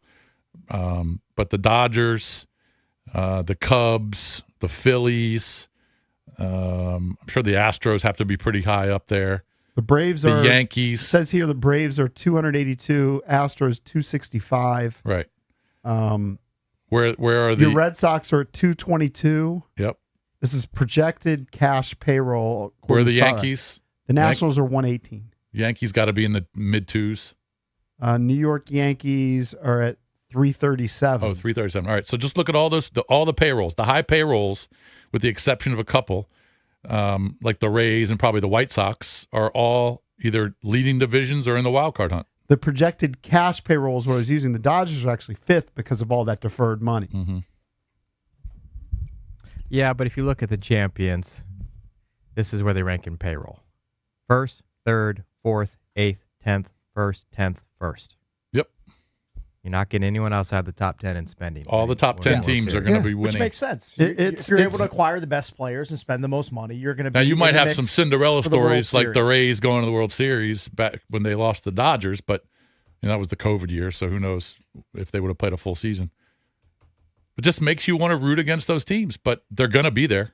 The Dodgers are overwhelming the favorite to win the World Series. Why wouldn't What they are you gonna be? do? I know. They're going to throw out It just- Yamamoto, Shohei, and Skubal. And Snell. Right, that's they're going to throw out those guys. And look, and Ohtani's not even pitching They're right throwing now. out like 4 number ones at people, where other teams they actually have like slotted guys who are 1, 2, 3. You know, like it's you're facing super teams. They're building super Just think teams of all the in Major teams League that have to Baseball. throw out openers. Yeah, like the Nats. Right. Nats use openers a What? lot. Twice out of 5 games sometimes. 2 out of 5 in the rotation. Right. Yeah, I know. It is what it is, man. You What do think that's a tipping point, though, that because I think there was a lot of backlash, like, oh God, the Dodgers got somebody else, right? yeah. That was kind of the collective national opinion and response was the Dodgers got another guy, like another dude. Yeah, And but is that a tipping point that it's got to change? I mean, it's probably had to have changed years ago, but it just didn't because, the owners and the players were just on opposite ends, and the players want to make as much money. And Right.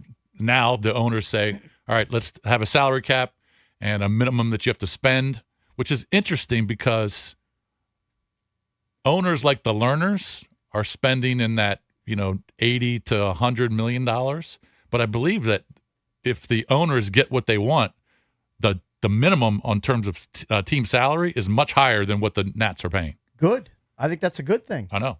You're going to make the I want to say it owners was that 100. don't want to spend a lot of money. You're going to make them spend a minimum amount. I Was think it that's good for the sport. 140 or 160? Was it maybe not that high, but Good. it's much higher than what they're spending.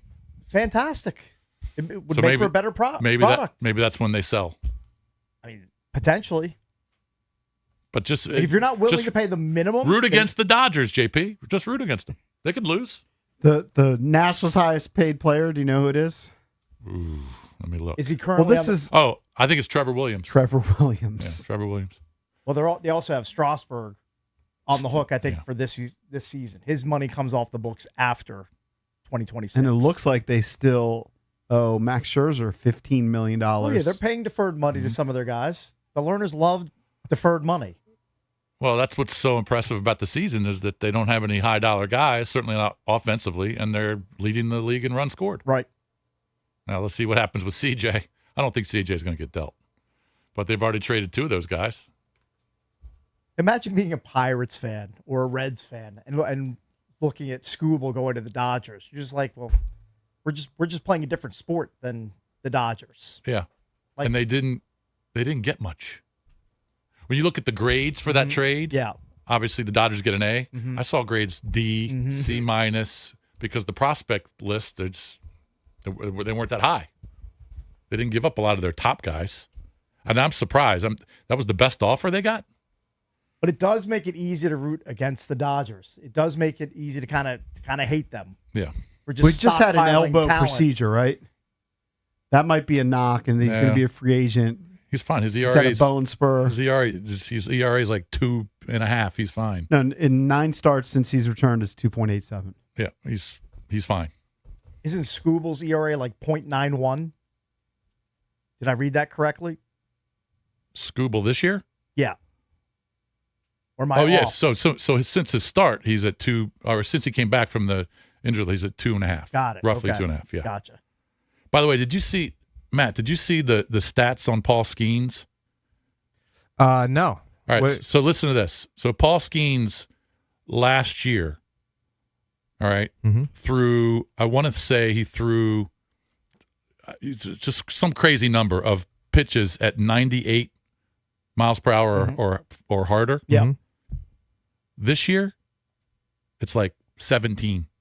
So his arm's dying a little bit. His velocity has dipped so much. It's nosedive, From last year down. to this year. It's crazy. He I couldn't believe the stats I was seeing on this guy. You think that happens to Mizorowski as well? Well, he's already had some issues this year, but he came back and he's been fine. But it might. I mean, you can only throw 103 for so long, and your arms you can't be built that way. But he had a 6.25 ERA in July. Yeah, it's nuts what's happened to Paul Skeens, because everyone thought he was the best pitcher in baseball. Now he's average. Some of these guys flame out quick. I know. Kerry Wood. Hey, maybe let's hope Dylan Cruz is a better player down at the end of his career. Maybe. Could be. Maybe. I'm grasping. Clearly grasping. How's the missile been playing? The Cruz Pull up missile. the stats. He's had some moments. Up to 9 home runs. He's hitting like 228, something like that. 226. 226. OPS 691. Right. Yeah, if I'm Paul Skeens and he's admitted that it's by design. Yeah, that's crazy.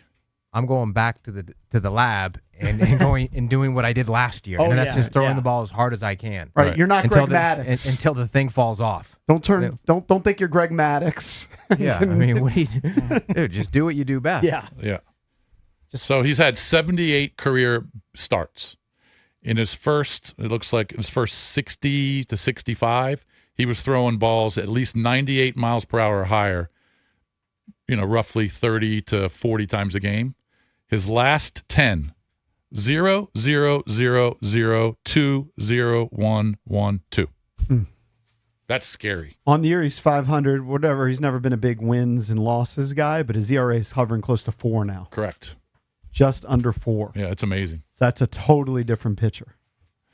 But that's what happens when you're trying to throw, 100 miles an hour every pitch.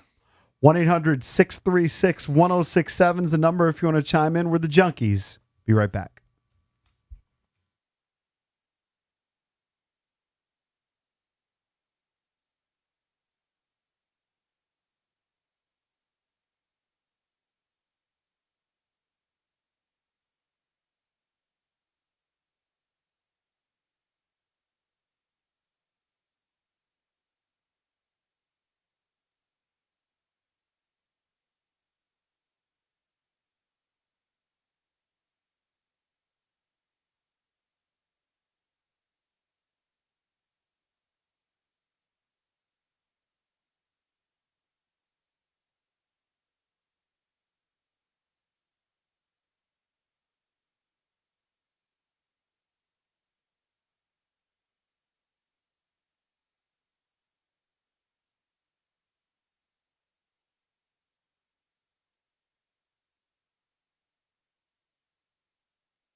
I'm not what you would call a sports card collector or even an enthusiast. Though I do like to follow along on Darren Ravel's Twitter to see what like cards sell for and the value of certain cards.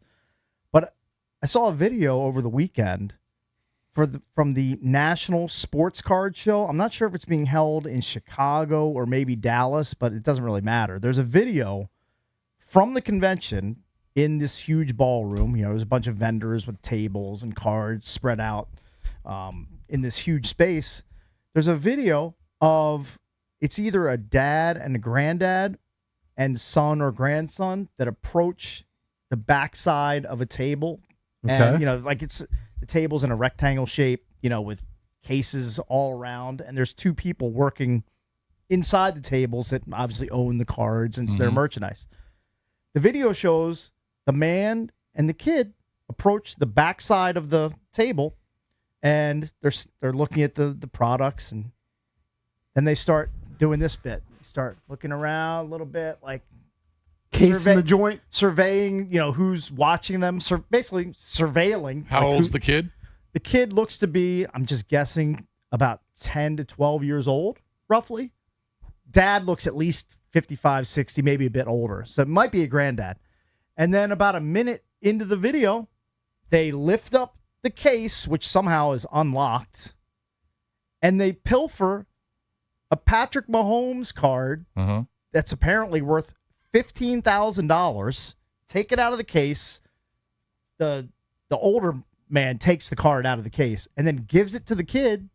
He stuffs it into like a bag, and then they just walk off. This just happened? It happened August 2nd. Okay. Is the Wow. timestamp on the video that I'm watching. So yesterday? Could you imagine, like, hey, let's go to the card show, and you're going to go in and just abscond with a $15,000 Patrick Mahomes card and think you're going to get away with it, and think that it's not going to be on video? Right. Like, I think this happens a lot. I mean, I'm not saying they always get away with it, but Right. People try and steal cards all the time at I card guess shows. it must be prevalent. Like, how is a card that's allegedly worth that amount of money? How is it not locked up? Like, how are you able to just lift up the glass display case and reach in and grab it? Like, don't you think you'd have that secured? Like your most valuable merchandise? If somebody wants to see it, come over, you unlock it, watch them look at it, whatever, hold it, put it back. They were able to just lift it up and walk away. People are bold. That is brazen. Yeah, I would think it would be, kind of mandatory if you're at a card show that you have to lock your cases, your glass cases, and if someone wants to see it, okay. And it's kind go unlock of it. dastardly to involve your kid or grandkid. Well, in he's a in the loser. theft. That guy's a loser. No, look. So what? Just kind of a distraction? What does it say? Let he who is without sin cast the first stone. Right. Okay. Now I've pilfered a few things in my day, back in the day, but I'm not bringing my kids to be, like part of my accomplice, part of my theft team. Like that's just You've grown that's just past way the out cakes. of You've line. evolved. Yeah, You're I'm not pilfering evolved. things I'm now. a Let me ask you grown man this. now. 'Cause I thought about this the other day. Yeah. My crew in Puerto Rico, we went to Old San Juan, and there was like this fancy gelato place. Yeah. Gelato's so good. It's actually like a long line, snaked around. Yeah. It's, probably, TikTok famous type Yeah. of place. They have locations in Dubai, London, and happen to have one there in Old San Juan. Yeah. So we get in line. I've got 5. They only charged me for 4. I did the honest bit, and I said, you forgot to charge me Right. for the small, which was like $8. Yeah, or something. sure. Would you have let it slide? Like I could have just walked out. They wouldn't. They have no idea. I think I'm to the point now where I would look, because that's for the most part these are mom and pop businesses. It's a very popular business. Okay, but it feels, it feels unethical. Like, I don't need Right. to swindle a $7 gelato Right. at this point in my life. You know what I'm Right. saying? I agree. Okay? I told him, and the guy said, "Thank you." He said, "Thank you for your honesty." Yes. But he had no idea. He had no clue. Because I think whoever was last, let's say that was my wife. She had already grabbed her cup. Yeah. And they had already gone to like where you go to sit down to eat. Right. And it was a huge crowd. mean, he did the honorable thing. I mean, he had to. It actually took him effort to then charge me separately. For the one he wants gelato. That, look, he wants that $8. He wants that. Well, I don't think he cares. He doesn't know the business. Yeah, but I mean, the people that run it, they want that $8. Yeah, he want that sale. But I just couldn't imagine like bringing my 10-year-old kid. Yeah, like say it's a Pokemon card convention. But in that line I'm going to of- steal a $15,000 Charizard card and run off with it. But in that kind of line of business, Yeah. the autograph game, the Yeah. card game, aren't they notorious for using their kids? Like people getting signatures. I think maybe for signatures, but for like actually just physically stealing cards, stealing merchandise, I just feel like that's like next level, like just. Well, the guy's a loser. dishonesty. Of course, he's a loser. He's just a bad person. And you're teaching your kid that. A kid will probably be like that when he's older. I mean, how could he not? He's how not- he's- that's how what he's being- learning. That's how he's being raised. Yeah, just awful. He's modeling, like either what his dad or his grandpa's doing. Maybe he's just a really old dad. I don't know. I couldn't tell. EB just stole from you in person when he traded a Craig Worthington card for like a Mike Schmidt. No, I had a Dale Murphy rookie card. This is the biggest swindle maybe in Point to Ridge history. He gave you a Worthington? I can't remember what I got in return, but I know I got the Cakes worst. had no the idea worst that end of Dale the Murphy deal. was good. Right. Yeah, I mean, what does 10-year-old Cakes know about Dale Man, Murphy? I used to love. 3-time MVP. I used to love collecting cards. Sure. Used to love it. Of course. It was fun. Didn't really go to card shows that much though. I didn't go to card shows. I never went to one. Bickle had a It was table. a hobby. It wasn't Yeah. It wasn't like a business for you. Bickle had one of those glass tables. I know. He was a mega card dork. I don't know if any of his cards are worth anything in the year 2026, but he still has a bunch. I feel like at one point I did have a notebook. Yeah. Where, I had my Cal Ripken card in plastic, but they weren't super mint condition or Of course, anything. Of course they're not. They're dog-eared. And then I just dumped them at some point. Sure. Like, what happened to all your collectibles? Well, you still have some collectibles. I still have my starting lineup sports figurines. Oh, They're do you? not dolls. I don't know why I'm holding on to them. You're not still saving the pennies, are you? No, I gave up that pursuit. I realized that was stupid. What am I going to melt down all the pennies for No, copper? weren't you saving pennies that were from? Yeah, this is pre 1982 pennies, but I've stopped that. That's just I Cakes, realized just make it's sure you moronic. go to McDonald's today, and then whoever is behind you, make sure you buy them whatever I their still meal is. have to do that. I haven't made Buy good them on their that meal. yet. I need to do that.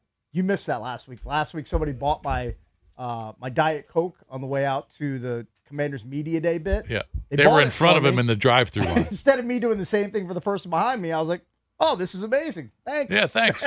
So you weren't doing a social media bit like one of Kelsey's bits No. is No. trying whatever the person in line in front of me orders. No, I didn't do that. I wouldn't get that adventurous. Let's not get crazy, JP.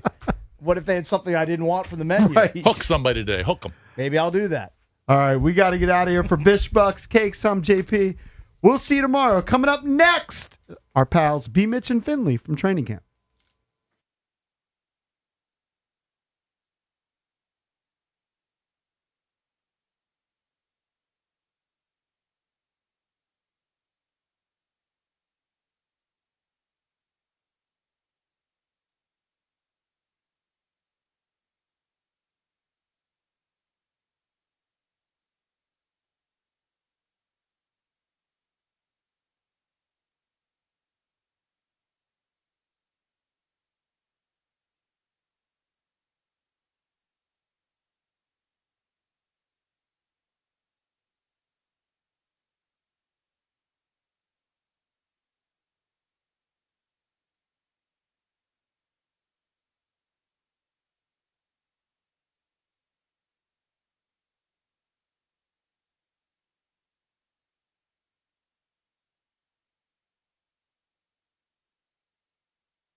Brought to you by Mervis, Diamond Importers. Nobody pays retail anymore. Why should you? Big day for the Washington Commanders. Their first practice in pads today. The team has signed center Trey Hill. The Nationals have traded Luis Garcia Jr. to the Yankees for 4 pitchers, including 2 with major league experience. The Nationals get Giovanni Cruz, Jake Bird, Ben Grable, and Jack Siebert in the deal. Nationals have lost 5 in a row, taking on the Phillies tonight after a 4-2 loss to the Braves. Garcia Jr.'s last RBI with the Nats.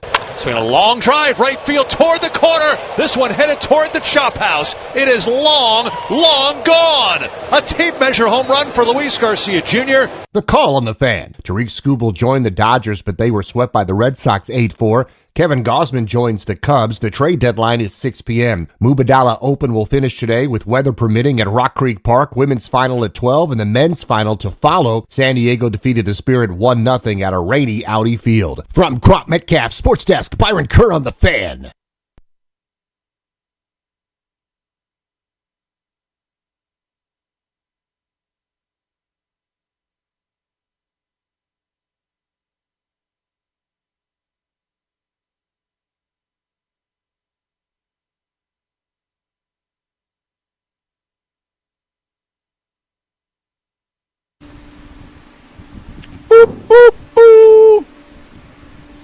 But then I got my man. What up, everybody? It is 10 a.m. in the District of Columbia. Points north, south, east, and west. We're out west. BigBear.ai Performance Center. Holding it down. Commanders training camp. First day in pads. Good morning, Brian Mitchell. How do you do? I am fantastic, brother. Working on fumes when I'm good. Yeah, dude. So you went to Louisiana. I kept wondering when you would go because you kept posting things, and it was like, wait, you're in Dulles. And so you went to Louisiana Saturday morning to Sunday evening? Yeah, Saturday after I finished here, and I didn't go, and I was supposed to leave at 3. Oh, that's right. You were here for practice Saturday morning. Yeah. So I never saw – do people do this to you? When somebody sees me, they're just like, where's B. Mitch? I'm like, I don't know, man. Yeah. He's got a lot going on. I kept getting asked that. Well, where's JP? I said, he's here somewhere. Right. But I was supposed to leave at 3. I ended up leaving about 6-something. Got to Louisiana 4 hours late, 3.5 hours late. Then yesterday on my way back here, I was supposed to leave at 6:26. I didn't leave till 10. Oh, man. And I was in – there were storms everywhere. Yeah, but, just tell me storms. Don't tell me we waiting on a crew member. Because you tell me waiting on a crew member, you got a problem. I got a problem with that. I'm like, why the hell they aren't here? Why didn't they have a backup? Right. And I landed this morning around 2:40. Damn. So and I call time here is probably 7:30 or something?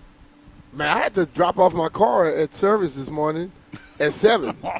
So kudos to Maya. She Give was this man some caffeine. Dad, I'll come pick you. Oh, I've had a double shot, double espresso. I'm ready. Well, most importantly, you were going for like an important family party. Yes. Did you make it to that? I did. Okay. I made the party, and it was outstanding. Listen, I was thoroughly impressed. This young lady, Jill Egley. So I never thought Jill was just 7 years younger than me. Met Jill and her family in 1990. Jumpy Geathers had met them, and they invited him to a party. Okay. Crawfish boil. Jumpy couldn't go, so I went. And I'm still friends with him today. That's crazy. So when I got there and they started talking about later. him, she has, in the Special Olympics, she has gold medal, gold, silver, and bronze. Wow.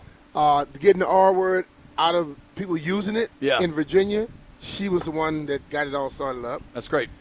The country, and there's about another 5-6 bills in Louisiana and the United States that she had a part of. I'm at this party looking around. I'm seeing some big wigs. And I'm like, this is the richest dude in Lafayette. He knows the family. He knows Jill. These people are wired. Lieutenant Governor. They had some people there. I was thoroughly impressed. I great. said, damn, Jill, I thought I was like the famous person. Say, I still love you the most. But it's cool, though. I'm guessing the food was good. Fantastic. I figured it was. Fantastic. Catfish, everything. You're not going to Louisiana to get bad food. Oh, yeah, you know that. I haven't talked to you about my weekend. Listen, the Nats made a big trade. We're about to get to it. Yep.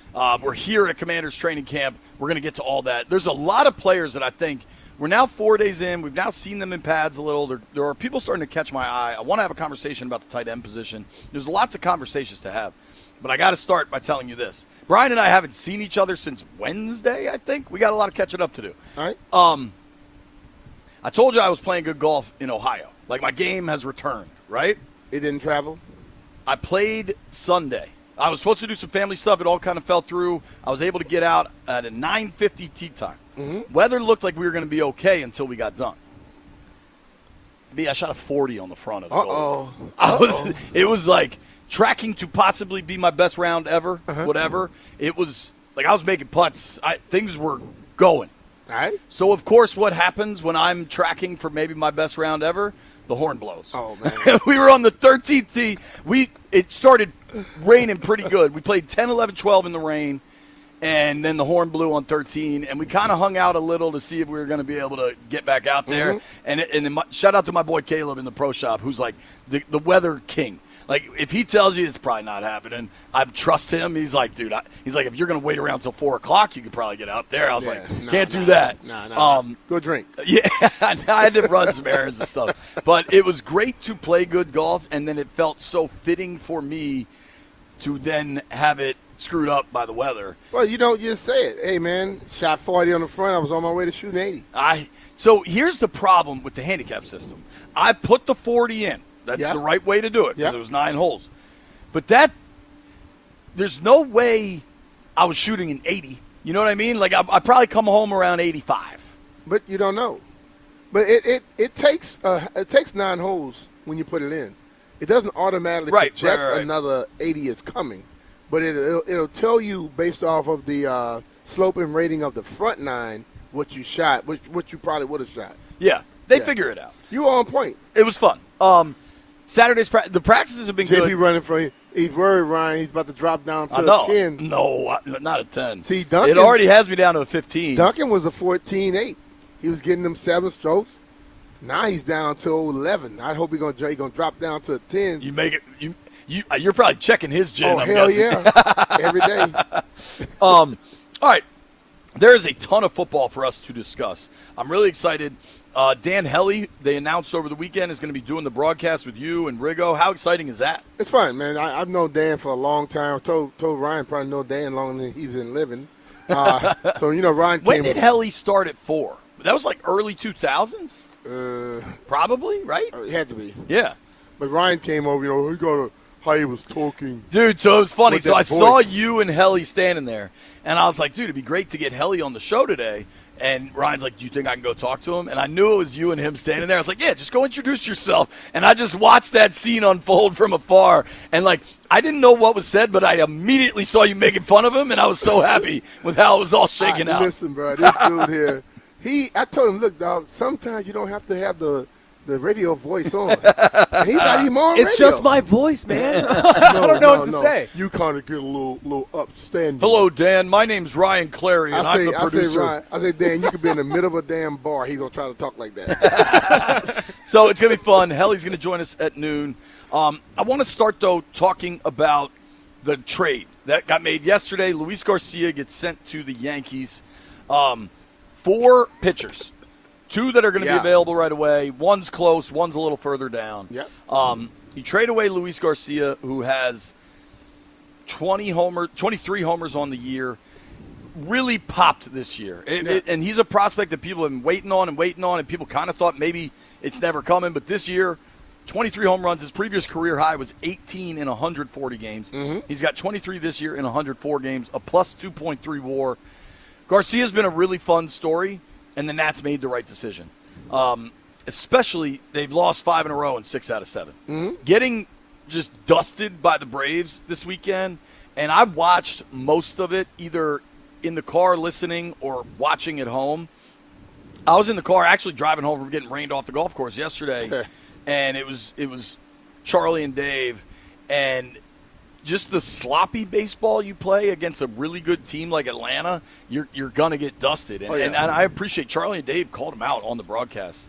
And it was just like, you got to make these moves. You're now 2 games under 500 or 3? 3 games under 5. 2 games under 500, I believe. We'll let the Stallion figure that out. You don't know. But you get a right-handed pitcher, Ben Grable, right-handed pitcher, Giovanni Cruz, right-handed pitcher Jack Siebert, and a right-handed pitcher Jake Bird from the Yanks. This they believe they can coach hitting, so they believe they're going to be able to replace Garcia's bat. They need arms. Yeah. I am cool with the trade. See, I'm cool with it. As soon as I saw it, I was happy as hell because let's be real. We've talked early on about Luis Garcia. He's been having an outstanding year. But does anybody believe that that's who he's going to be the rest of his career? And when you look at the other two guys you have that are outstanding players overall, CJ and also Wood, those guys, if you could get other guys to step up and you get the pitching, which they absolutely need. I felt that was the need for this team, and you go and you address that. Like you said, two people will be available now. Yep. One is very close, and the other guy will be coming. That is what they need. We could talk about their farm system all we want. No. Farm system is about growing somebody. You need somebody that's ready to go. Well, and Cruz throws gas too. I mean, they're saying he could be in the bullpen tonight, right? Like he could go as soon as this evening against Philly. Who's the other one? Siebert has a blister, but once that heals, he's back. Yeah, so he'll be back probably in the next week or so. And then tell me about the prospects, Stallion.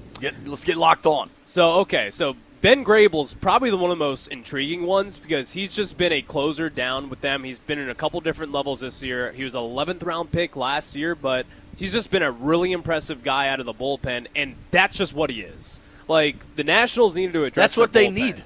Exactly, and these are guys like, listen, this isn't like, they're starting Is there right control now. on all these guys? All of them. So the only one who's been up in the majors, two of them, Giovanni Cruz, which is the premier guy you'll probably see tonight in Philadelphia, and then Jake Bird is the other guy. Like, he's a 30-year-old. Jake Bird's just a dude that helps you out of the bullpen. He's a dude. He's a dude with a 6 Could ERA. Cruz be like a real closer? I think he could be. He has stuff, right? He's got really good stuff. He's got a really good splitter slider. He throws 100 miles per hour effortlessly. Like, We need that. We need that. And the reason why he didn't get innings with the Yankees is because they're loaded in the bullpen. Right. And so you get someone who's got 6 years of control left.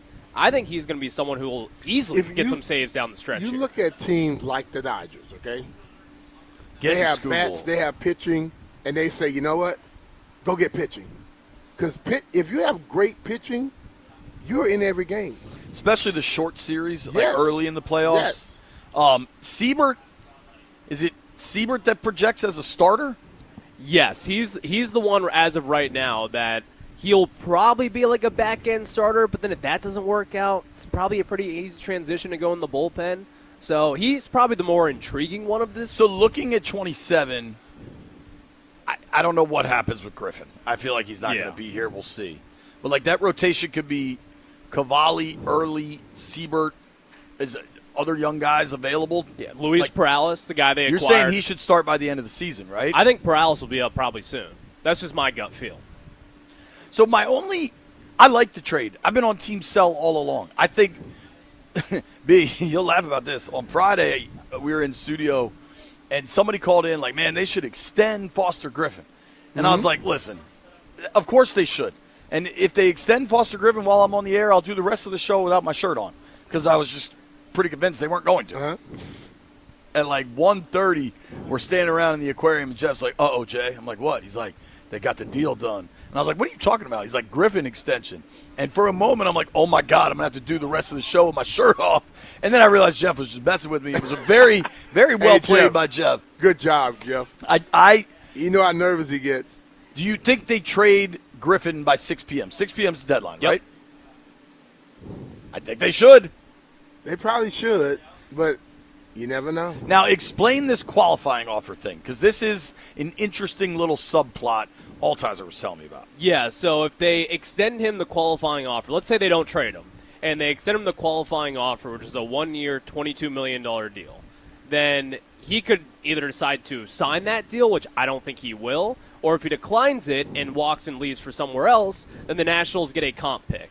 And this group is a very player development heavy group, so I think it's definitely in play that they may say, well, the return that we get at this year's deadline isn't going to equal the value that we think with a comp pick in this year's draft. So that's definitely in play here, but in my mind, make the trade, man. Get the value now. I totally agree. Now, Foster Griffin didn't have his best outing Friday night. Well, you're worried. You probably won't. Yeah, I mean, also, like, you're probably looking at a body of work, not just one, the latest start. I think you should trade him. Do The only thing I want to point out, I just want honesty in the discourse, okay? Because people are going to celebrate these trades, and I think there's a lot to celebrate. But where I want honesty in the discourse is people are like, oh, they're buying and selling. This is just good team building. Buying implies you're going after something for this year. That's not what they're doing. They're getting guys with a lot of control. Yes, they are adding to their bullpen. That might help them. But they've also traded away 45 home runs out of their lineup. So, like, maybe these young guys will step in there. But after a 5-game losing streak, 3 games under 500, like, I just want honesty in the discourse that I do not think the decisions were made with the wild card in mind. Frankly, nor do I think they should have been made with the wild card in mind. But the thing of it, though, Jay, when you're building a team, you're going to lose something to try to get something that you need. So I can understand how you're saying the buying and selling. Let's be real now. They're not giving us 100% facts on nothing. Sure. But if I don't expect none of them to do that. If they were buying, they have really good depth in the farm system in the outfield, right? They would have traded one of their good pieces for a closer 2 weeks ago when they were right in the thick of this thing and blowing save after save after save.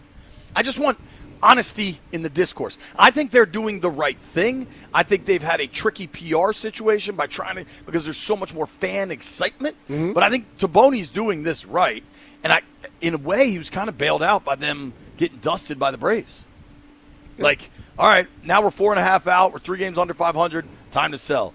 Now, could that have impacted prices on guys? Would Louis Garcia 2 weeks ago maybe have been a little bit hotter when he was – I mean, he had that month where he was like the hottest hitter in baseball. But I like the Garcia haul. We'll see what happens with Griffin. What does your gut say as we have 5.5 hours roughly till the deadline? I have no idea if that math is correct. 7.5 hours. It's going to come down to what they think. If they're going to get a haul, they're doing it.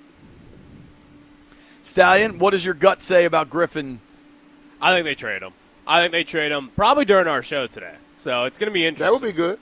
Yeah, we're here for that. Yeah. I think he gone. I think he's gone. Don't wait till 5:59, please. You know when it'll happen. 1:52. Right as we're getting – that's when everything happens. Right as we're getting off the air. Are there any day games scheduled today? No, not that I know of. Okay, so like maybe there could be a weather one. But like the GM group chat is probably hot right now. So stuff will be happening. Just quickly, I woke up Sunday morning, I suppose, to the Scooble news. I just hate it. The Dodgers are not doing anything wrong. And to their credit, they are spending all the money, but they also have a really good farm system. It's like it's not like they're only buying players. They're also developing. Hey, man. I just hate it. They are breaking baseball. When you have that type of money, you do it. Guess who did it back in the day? The Yankees. Sure. Okay? And the whole thing of it, if I have that to spend and I have to if I'm spending too much, I got to pay penalties, go with it. It was really interesting. I was talking to a baseball person over the weekend, and they're like, what is so different about this potential work stoppage? In years past, when you've had work stoppages, it's the players versus the owners. But now you've got the players versus the Dodgers and the other owners trying to figure – like there's serious dissension within ownership, which makes this a lot more interesting. It makes it interesting, and I have no issue with it because let's be real. A lot of owners are lazy asses anyway. They don't want to spend money. They don't want to work. Right. And the other people are willing to spend their money and put a lot of work into it to promote not only their team but the whole damn league. So if you want to sit out there and be cheap and sit on your hands, fall behind. That's just the way I feel. So the owners that understand that the players make this whole thing go, that want to pay them, I'm cool with it. It sounds like a player, don't I? I mean, I know your perspective, and I think it's more than fair. I have seen too many owners do absolutely nothing but walk around and recoup what some other team is really promoting for them. 100%. Like in the NFL, we got a lot of them because they all get the same money, so they don't have to do a damn thing. I want to see people go out. If you want to be good, put forth the effort. If you're not putting forth the effort, lose. I don't care. We're going to open the phone lines up pretty much all day. Helly's going to join us. We may be joined by a Commanders player. It looks like that should happen. Practice just wrapped. I have a lot of notes for practice. There are players that I think are consistently putting stuff out that is catching my eye. Some big names, some not so big names. 14 had a good practice. Loving him. I've been trying to hold back until I see him in pads. Now we've seen him in pads. Still pretty excited about it. You are listening to B. Mitch and Finley. Phones are open. 800-636-1067. You want to talk about Luis Garcia, hit us up, 800-636-1067. Nobody go anywhere.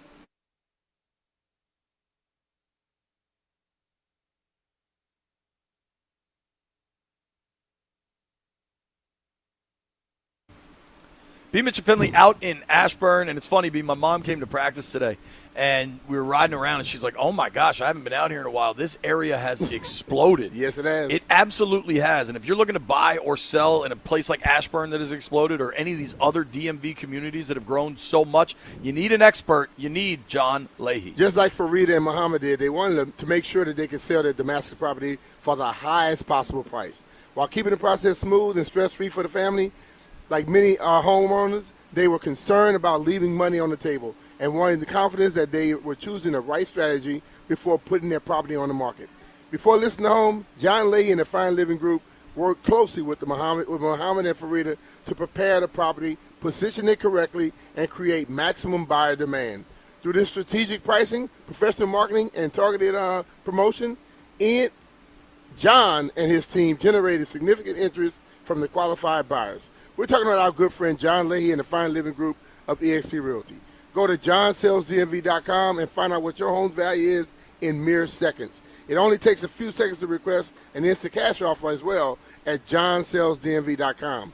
John offers you flexible fees customized to your needs, and he knows that life happens. So if needed, he'll let you out of your contract at any time. Here's the thing right now. Interest rates are staying stubbornly high. The market seems to be slowing down a hair. Whatever you're thinking about, you need an expert. You need somebody that understands all over the DMV what each neighborhood is selling for, where it's hot, where it's cool. You need experts like John and the Fine Living Group. They have the options and strategies you need to take care of things quickly for the most money possible and with the least amount of stress. Call John today, 301-900-3052. Go online to johnsellsdmv.com, or what's even easier, just Google John Leahy Group and start packing.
This update brought to you by I-66 Express. The Phillies are off to a running start on trade deadline day. The club is set to acquire infielder Luis Arias and pitcher Caleb Killian from the Giants and left-hander Brooks Raley from the rival Mets. This from Mark Feinstein from MLB.com. The Commanders' first practice in pads was today. Dan Quinn said the next big assessment for Trey Amos and Tress Way will be on Thursday. The Nationals have traded Luis Garcia Jr. to the Yankees for 4 pitchers, including Yohani Cruz, Jake Bird, Ben Grable, and Jack Seibert. Nationals and Phillies tonight at 6:40 on The Fan. Kevin Gausman has been traded to the Cubs. Trade deadline set for 6 tonight. Mubadala Open will finish today at 12 p.m. with the women's final, and the men's final on the Stadium Court will follow. Maurice Pochettino signs a new deal to remain as the U.S. men's national team manager. What's the road to a reliable commute in Virginia? That's easy. The 66 Express outside the Beltway is the answer you've been looking for. Get the inside track to express travel on I-66 outside the Beltway at ride66express.com. Guess less, no more. From Crop Metcalf Sports Desk, Byron Kerr on The Fan.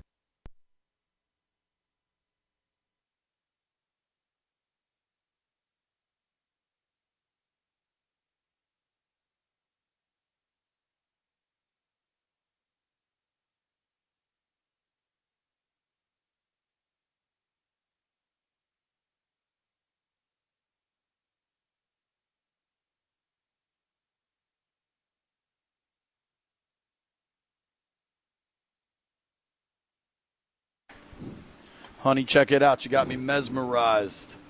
B. Mitch and Finley coming to you live, Ashburn, Virginia, BigBear.ai Performance Center. And don't you forget, Rude is the official show sponsor of B. Mitch and Finley. Don't melt this summer. Upgrade to high-efficiency HVAC and enjoy budget-friendly financing options with low monthly payments. Keep your cool and keep your cash. Find a Rude Pro partner at Rude.com. And, Brian, if it ain't Rude, it ain't right. Correct. You know, I was asked that question in Louisiana. Really? But he told me, if it ain't Rudd, I say, you mean rude. It ain't right. I knew what he was trying to do. But that people Cajun accent. Look, oh, bro. I met a lot of those people here. They listen to the show down there. That's still, great. So.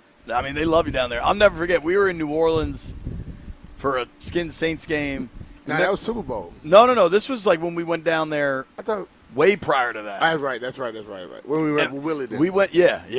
That was a day. We went to this gumbo contest at Louis Armstrong Park. And this dude comes up to B. Mitch. He's like, oh, my God, Brian Mitchell. And in my head, I'm going to be like, all right, here's a Skins fan. And this dude's like, I remember when you had 4 touchdowns against Arkansas State in 1984. And I was just like, damn, dude. I want to open the phones. I want to let this Nats conversation happen because I got a feeling we're going to be super football for the rest of the day. 800-636-1067, 800-636-1067. I have a myriad of questions. Are you mad they traded Garcia? Did the losing streak change your opinion of, you got to add to the bullpen? Oh, you got to add to the bullpen. Because when we would do this a week ago, 10 days ago, it was like, got to buy, this is a real playoff team. Got to buy, this is a real playoff team. And baseball is such a marathon that if you were in that mindset, I don't think you should have changed after a bad week. They had a bad week. They played for 25 weeks. Yeah. Losing the Blue Jays series, I feel like was a little disheartening because they were in all of those games. The Braves series, Atlanta was just better. And now, B, they are 4.5 games out of the last wild card spot. It's crazy what one bad week can do. 4.5 games out of the last wild card spot, 3 games under 500, and they are 1, 2, 3, 4. They're behind 4 teams just hunting for the last wild card But the spot. thing of it, all year, we've been saying if they had better pitching, where they would be positioned. And I believe that they're saying, okay, let's try and have better pitching. The results may be totally different down the stretch. And I believe that they feel like Garcia and then the other dude that they traded got hurt immediately. They feel that they have that coming up. But if the pitching is better, you're giving them 8 runs here, 8 runs there. That's hard to keep up with. You know what I mean? Yeah. I think if they can get better and not allow so many runs, they still have enough power offensively to win games. And I think things could change up drastically for them. That's their belief. You know, if it works, everybody else says, oh, they made the right move. If it doesn't, they're going to get knocked for it. But that's the job they have. 800-636-1067, 800-636-1067 if you want to chime in on the Nats. They traded Curtis Mead, whatever that was, 10 days ago. They trade Garcia yesterday. Get a lot of pitching help, but that is longer-term vision in my mind. Will Foster Griffin be traded is kind of the looming question. Should they? Should they? I asked a lot of people that. That's what I want to know. Should they? The answer is yes. JP, we know saying yes. I don't think they get further down the list to CJ. I don't think that's going to happen, but never say never in this world. Mm-hmm. I did like this. I read this from MLB.com over the weekend. So Foster Griffin started Friday night in Atlanta, right? And Freddie Peralta for the Mets was slated to pitch, and he got scratched because they're trying to trade him. This dude, Casey Mize for the Tigers, was scheduled to pitch, and he got scratched because they're trying to trade him. Mm-hmm. So Butera said, obviously today we saw 2 starters that were scratched across the league. Griffin came in and was like, hey, I'm still pitching, right? And I'm like, yeah. It was kind of a joke more than anything. I just thought that's pretty funny for Griffin to have that level of awareness. That level of awareness. Listen, man, rumors, when they start flowing, you got to pay attention. You know, like I've always said, it's one thing to see the writing on the wall. You better read it and understand it. So I liked this from Foster Griffin, and I think this was probably Friday night after not his best start. He said that the front office has been honest with him, which he appreciates. And Griffin's quote was, he was asked if it's difficult to deal with it, right? And I feel like this was good honesty. He said, truthfully, I'm human, right? It's not easy. The last week or so has been, it is what it is. But we're professionals, right? It's part of the job. We still have to go out there and play and execute. So that's not an excuse for how things went tonight. But that's just the situation I'm in right now. Mm-hmm. I think that's fair. Totally. I don't think people understand. Look, people look at athletes like they're supposed to be so different than anybody else. First of all, you're a human being. And, yes, when you hear you're about to get traded, people thinking about moving you, you start thinking about that stuff before it happens. I know it's easy to say, hey, man, just focus on your job. Do you? Does anybody out there start to hear that you may be fired, you may be changed, they may release them? As soon as you hear at your job, they're having layoffs. Oh, yeah. Everybody make it about them, don't they? So why can't players do the same thing? I think Griffin's got a really mature attitude about all this. The other part is if you do get traded to a contender, you got a chance of going to win something. You know what I mean? Griffin said Friday night after the loss, all I can say is I love everybody in this room. My teammates, they've accepted me from day one. Even the front office has really taken a chance on me coming back from Japan. So I'm super appreciative for all that. We don't know what the next few days hold, but I appreciate all the support from my teammates and people outside as well. But I'm just going to see what happens. Bro, it's completely beyond your control. Yeah. You know what I mean? And I believe him that he should love the Nats and appreciate that they brought him back from Japan. Yeah. You know, like that should and allow resonate. him an opportunity to go put himself on Front Street. To get to the All-Star game. Yeah, and let people see what he's capable of, which may change his whole damn life. Right. I think I'm not sure. Well, it will. Whether they keep him or they let him go, he's about to be in a different tax bracket. For sure. Yeah, for so. sure. It's been exciting. Skubal is obviously the biggest piece. Do you think – I asked you about Griffin already.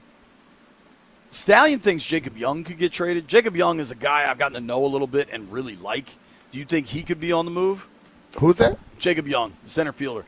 It's clear that Cruz is now playing at a bit of a better level, and they want Cruz to be the guy. If JY is a piece that can get you a return. If he can get some return, I think he may be. Because, like, what's happening, as Stallion's saying, they feel they have other bats that could come in and take care and then fit right in. Well, and even though JY's hit way better this year than he ever has, and we credit the coaching, but, like, he's still a defensive guy that helps you. Like, he helps you as an elite defensive center fielder.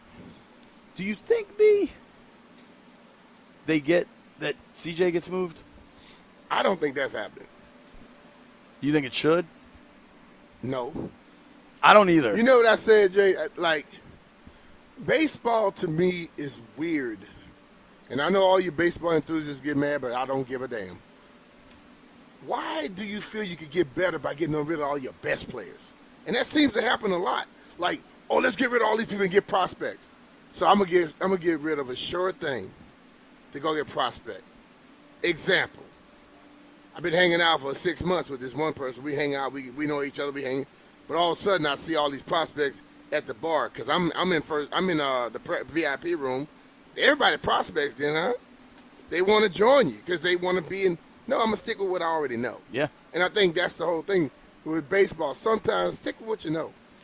I mean, and to that point, I think one of the biggest differences with Garcia and Griffin and even Meade, who they traded away already, those dudes had never produced like this. Mm-hmm. And not only had they never produced to this level, but they hadn't really produced much. Yeah. Like all of a sudden they were flashing, right?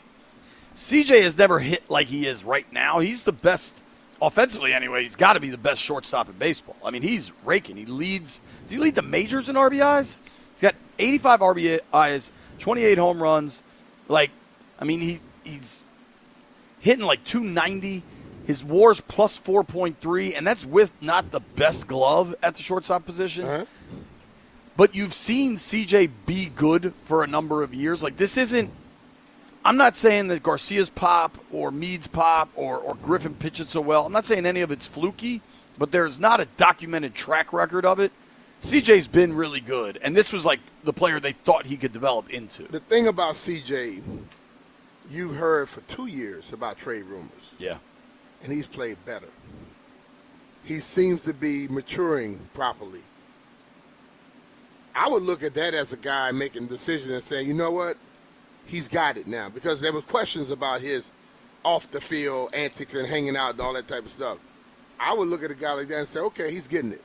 You know? And I would want to keep him around. That would be my mindset. But I'm not the one putting the team together. Yeah, and they have. I mean, they just drafted this kid Willits, but I think he's 19. Like, he's years away. I don't think CJ gets moved. I am not sure he should or shouldn't, but at some point, like I know this much. You know who my daughter's favorite player is? Who? CJ Abrams. She got the hat. Remember the CJ hat they sent to the station for kids with his signature on it, and like the underneath the bill has like a picture of him? Yeah. She loves that hat. And I imagine there are probably hundreds of thousands of kids in the DMV that love CJ Abrams. Here is the plan from Ashburn. When we return, we're going to get into some football talk, what we saw, what we liked, maybe what we didn't like. It is B. Mitch and Finley.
B. Mitch and Finley, 106.7 The Fan. Time to get into training camp coverage. We're live, Ashburn, Virginia, BigBear.ai Performance Center. All of our training camp coverage brought to you by Paul Henry's Window Installation. PaulHenry'sWindows.com. Your clear home improvement choice. Great day today. Have my mom in attendance, and I asked her, I said, Mom, who stood out to you today? She said, Terry McLaurin. The Terry. Always a good answer. The Terry toe tap touchdown in the corner of the end zone was pretty phenomenal. Yeah. And it was right there in the end zone with all the fans, and they got to go nuts and enjoy it. Chig had a touchdown. Chig had a great touchdown that the fan. Wasn't Yankoff in the that corner? Yankoff had 2 or 3. Yankoff, I wanted to have this conversation with you. Today was, I thought, Chig's most productive day, and I don't think it's a surprise that it happened with pads on. We've got this John Bates injury. I haven't seen you. So Bates is out. Hamstring? Yeah, possibly a month. Like they're saying 3 weeks. We'll see how that. I saw John today. Nothing was wrapped up. I saw Allegretti today too. Nothing was wrapped up. But they're also not running around. Especially with Bates down right now. Big opportunity for who is going to emerge, because I think John is going to have his role. He's an elite blocker. Yeah. I've said this repeatedly. Chig's, I'm not going to say it's a lock, but Chig has the fast track on the top pass catching tight end on this team. I agree with that. Like you'd like to think Chig gets like Well, hell, 65 catches, 700 yards. They paid him like that's what they exactly. want. Yeah. I believe, especially if you look at like Ben Johnson's structure and how, I mean, just trust your eye at some point. When you watch these practices day after day, the bulk of the sets have multiple tight ends on the field. There are passes going to multiple tight ends every session. Yeah. I believe there is going to be a tight end that gets to that like 35 catch mark to supplement to Chig. I agree with that. Like 35 catches, 400 yards, something like that. Who do you think that's going to be? I think after sitting there talking with Ben the other day and listening to him discuss that most athletes never discuss that they've had issues. They had trouble. And now that he's said, well, I figured this out and I'm getting over that hump, I'm expecting him to start to do the things he did at Kansas State. And I think that's what they want to get it done. But Coastal Yankoff going to make it tough for him. I totally believe that. Because that kid, he's been here for 2-3 years now, and all he does is make plays. And he's damn good on special teams. So he's going to sit up there and make some things happen. And the thing also about him I like, both he and Ben, those dudes can block too. You know, they're not at the level of a Bates, but they can block. But you know, when you watch Chig out there, you know Chig is going to catch some passes. Yeah. Chig is more – he looks like a receiver. What I liked about the Chig touchdown catch in the end zone was that was improvised. Like, clearly, like, the route – he had run his route, but the play had kind of broke down, and Jaden was rolling out to his right. And what was – it was a great catch from Chig. I'm not taking anything away. The throw was so impressive because Jaden looked off the safety. They thought that ball was going to the front of the goal line to the receiver there. And then when he does that arm drop, like laser throw, I just love that. And the corner was – who was the corner? 24, Akilo Weatherspoon. Had no idea the ball was coming. I mean, his eyes were facing the back of the end zone, the fans. And – it was super impressive, but I gotta say, Yankoff continues to impress, man. Yeah, and you can't like we were talking. I forgot who I was talking on the sideline. And say, yeah, he did it against the threes. I was like, he wouldn't get no threes right there. Every time I see him on the field, no matter who he's going against, he makes plays, and I think that has to be respected. Totally, man. I think Yankoff. This is so stupid, but I've referred to it so many times that I'm not backing off it yet. I've seen a lot of rookie mini camps. And rookie mini camp is arguably the least worthwhile exercise in the NFL because you get 7 or 8 draft picks, another 6 UDFAs, and then a whole bunch of dudes that this is their one weekend. You know what I mean? Yeah, show me what you got. Right. Yankoff's made the best catch of rookie mini camp I've ever seen. And we're going back, 3 years now. But the athleticism, Dan Quinn talked about him today. He was a quarterback when he got to UCLA. The athleticism is so real. I liked him for a reason. Well, and dude, he's just a guy that's forced them to keep him around. And with Bates down right now, he just keeps giving them he keeps getting a little bit of time, more opportunity, and he continues to impress. And I think Sennett's been impressive. Saturday's practice, he had a couple drops that he probably is really pissed off about. But the secondary production at the tight end position, like everybody gets so caught up in who is the guy. Yeah. And they care about that for fantasy and for betting purposes. The team doesn't care. The team wants positional productivity. And if it's a combination of Sennett and Yank and they do different things, they're not worried about your fantasy team. Their goal is to win ball games. Team is trying to win the negotiation and what they do. I was talking with John Kahn before I went to the thing today. He was like, and we were talking about a different story, but he said when they let you go, they had to get 4 or 5 people to take over your job. Because you did so much. What a team is looking for, if I got a guy who can do 2, 3, 4 things at a high level, that is much more feasible for me because I could pay this guy a little more than I would pay the average person, but I don't have to get 4 people. So I can pay my other guys the money that they deserve. Totally. And I think that's the thing you're looking at. With a guy like Yankoff, who has shown he can catch the ball at the backfield. I mean, being a tight end, he can block. Also, he's great on special teams. Those type of guys stay around. Like people like, oh, but doing it against level 3 players or level 2. But guess what? You're around for 10, 12 years. Hell of a career, right? Dude, I remember when John Bates got drafted, I said that dude's going to play a decade. Because you just watch the tape and you see the physicality. There's a job for that dude for a decade. And I think Yankoff has proven that ability, but I think there's more you can see there. And I think when you watch this offense for this group of, Zach Ertz probably a Hall of Famer, right? But it's entirely possible that the offense was so geared towards Ertz and what he could do, and now this offense is geared towards young, athletic tight ends. And you know who loves throwing the football to his tight ends? Jaden Daniels. There you go. It's an exciting time. When we return, Dan Hellie going to join the program ahead of being the broadcaster for the Commanders this preseason. Going to be a lot of fun. Hellie next.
This update brought to you by Reynolds Empower Home Team, Keller Williams Realty. The Phillies are set to acquire infielder Luis Arias and pitcher Caleb Killian from the Giants and left-hander Brooks Raley from the Mets. The Nats were swept by the Braves 4-2 and are at the Phillies tonight. Andrew Alvarez is called back up to start for the Nats. The Nationals sending Luis Garcia Jr. to the Yankees for 4 pitchers, including Jack Siebert. The Blue Jays are acquiring right-hander Jose Soriano from the Angels. The Blue Jays also sending the Angels a package headlined by number 2 prospect Arjun Nimmala. Commanders' first practice in pads was today. Dan Quinn said the big assessment now for Trey Amos and Tress Way will be Thursday. Moving down the Open will finish today at Rock Creek Park. The Jessica Pegula match will keep going at 12 p.m. The men's final with Taylor Fritz against Rafa Jodar follows. Want to hear the fastest way to know what your home would sell for? Reach out to Empower Home Team. Simply text your address to 800-763-3000. No phone call, just text your address. 800-763-3000. That's 800-763-3000. From Crop Metcalf Sports Desk, Byron Kerr on The Fan.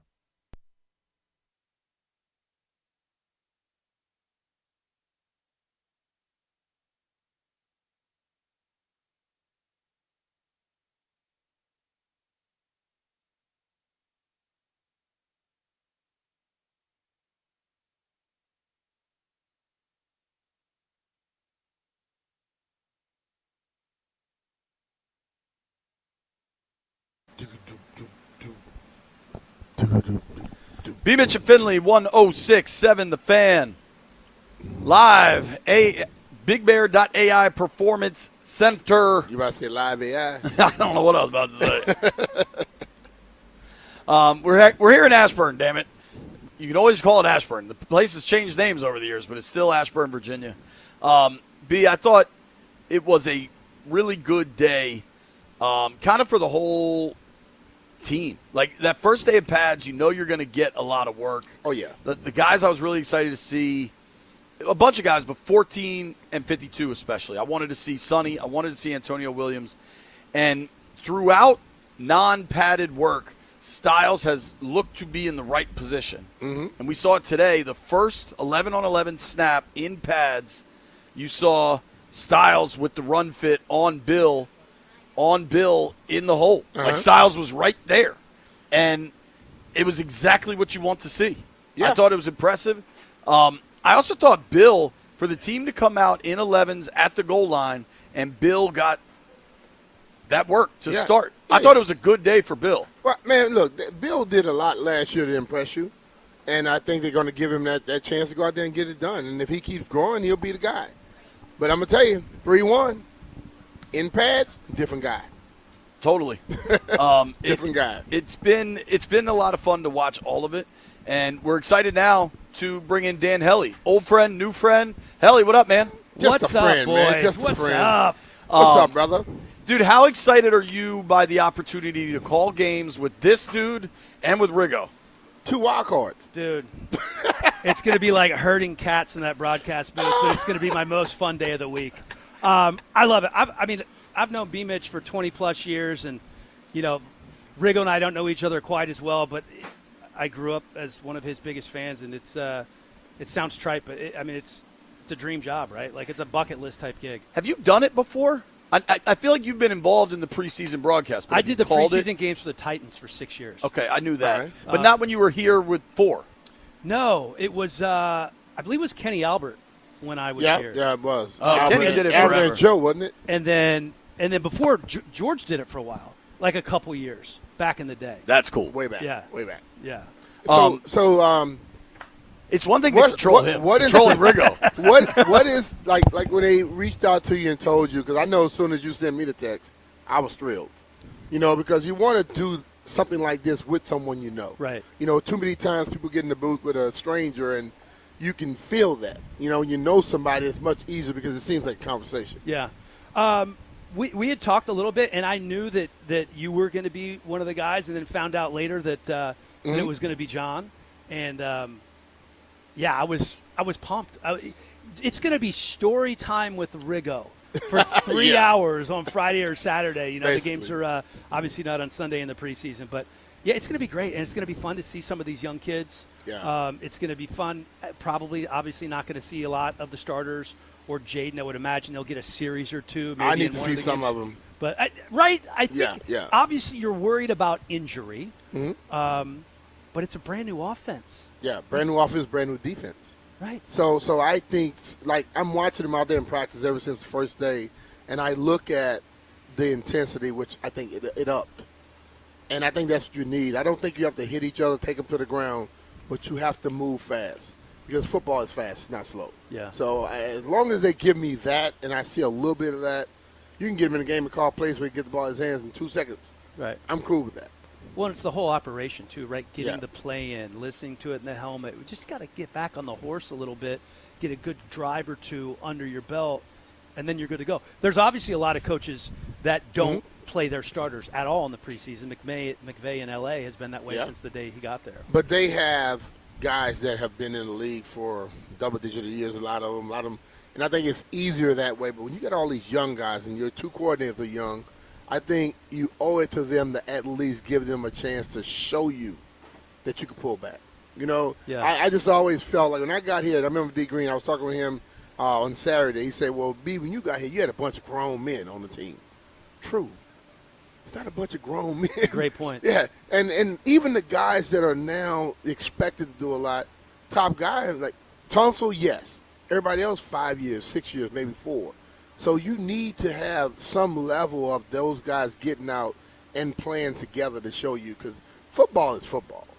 And I don't think you get better playing football until you play football. But you had a chance to go out here and watch them today. I know you've been looking at stuff, but to see them out there today, what you think? Fast. Everything's fast, right? And they're obviously working in a condensed space there on the 20 or 30-yard line.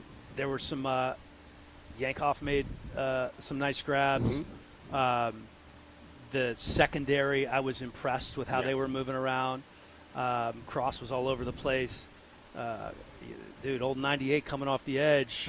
He can make some noise. He's now, fast, isn't he? the question is he going to be the guy the first 4 or 5 games in Baltimore, or is he going to be the guy that was with the Chargers for that last 11 or 12 games of the year, or a couple of years ago when he had 10 sacks for the Ravens? Yeah. They have players. Do they have enough playmakers, I guess, during the course of the season? I think they do. I think they're going to be able to spread the ball around. I called a Rachaad White game when Jaden Daniels was at Arizona State. And to be honest, I was more impressed in that particular game with Rachaad White than I was with Jaden. He went off now. He's so smooth in the way he runs and operates. He can catch the ball anywhere. He can function as a receiver. You can split him out. I don't think he's been getting enough attention or love, He's been getting it from me.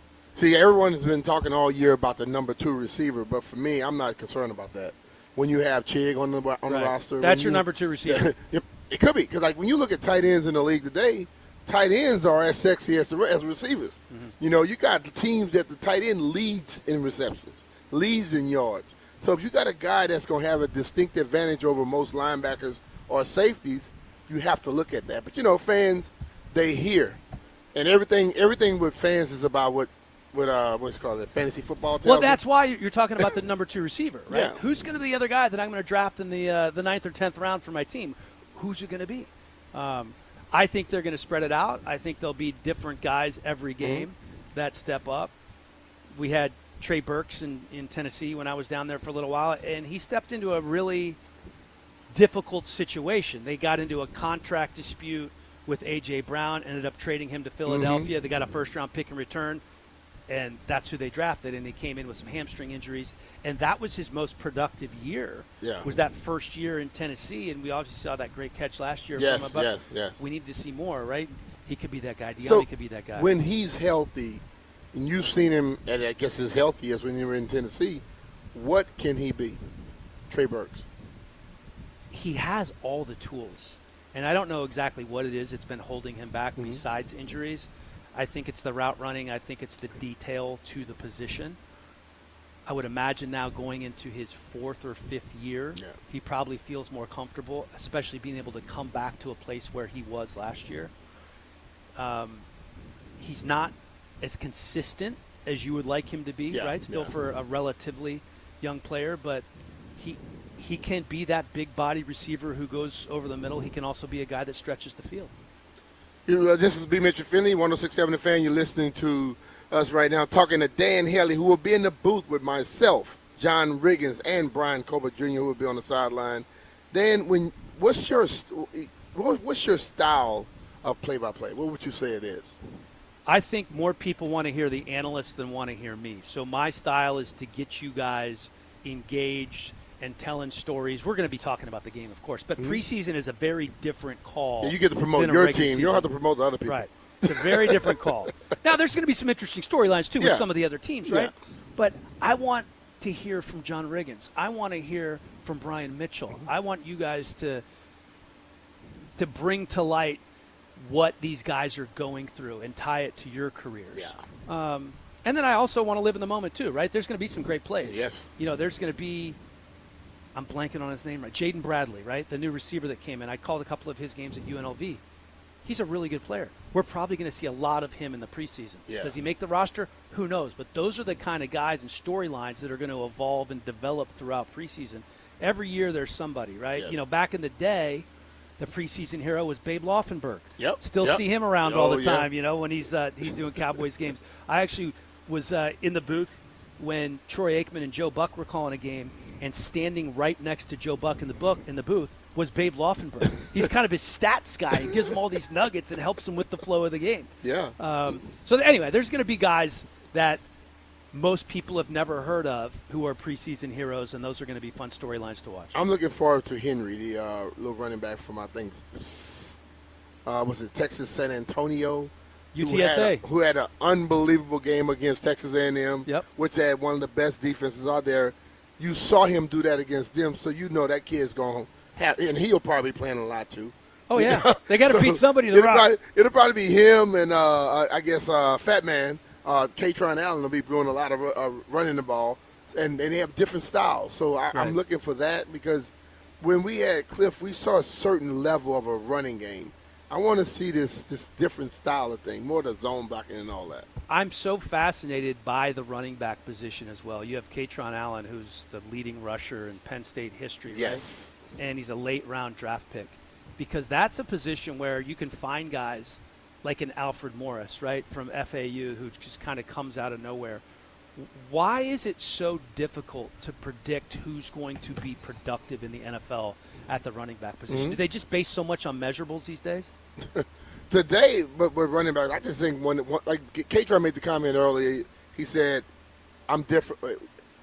You will see that I'm different in pads." In other words, a lot of people that go out there and in shorts, I hear a lot of fans, a lot of media people too, lose their minds over a running back in practice when he has on, I call it t-shirt and panties, when he has on nothing that he can use. But as soon as he changes that and put on those pads, you go, oh, now I see why he's good. And for him to be the leading rusher in Penn State history says a lot. Yeah. And he was sharing time with another guy. Yeah. Think about that. I mean, Saquon, Blair Thomas. There's a long list of incredible running backs who have been at Penn State. Yeah. So there's been a lot of talk about the second receiver. We mentioned that earlier. And one guy who basically has become a fan of the team, I don't think he's going to be coming here. That's my opinion. I don't know. Stephon Diggs? Not Diggs. That's the question I want to know, though. Do you think Diggs would be a good fit? I was talking about Jaden's other teammate who has become – Oh, Ayuk? Oh, Lord. I figure you'd get tired of talking about him. I have. That's why I'm saying I don't think he's coming. So Diggs, would he be a good fit, you think? I think Diggs would be a great fit. Mm-hmm. He's a good locker room guy. He's well-liked. He's coming off a 1,000-yard season. He's a year removed from that injury. He played for a great coach that I have a ton of respect for in Mike Vrabel up there in New England, and by all accounts, Vrabel was a big fan. I don't know what it is. Maybe he wants multiple years. He doesn't want to sign a one-year deal. Maybe it's too much money. I mean, I already have a number in my head. I would give it to him right now in terms of guaranteed money, right? Give him 2 years and $12 million, and $12 million guaranteed. I'm talking about. I think he would be helpful. I just think his experience in that room. Obviously you have Terry, right? Like Terry's the guy, but there's a lot of other young guys out there, and he would be a good balance. And you throw him into that mix, all of a sudden you have another playmaker. In all your years of watching preseason. And like you said, everyone writes a story as a big play.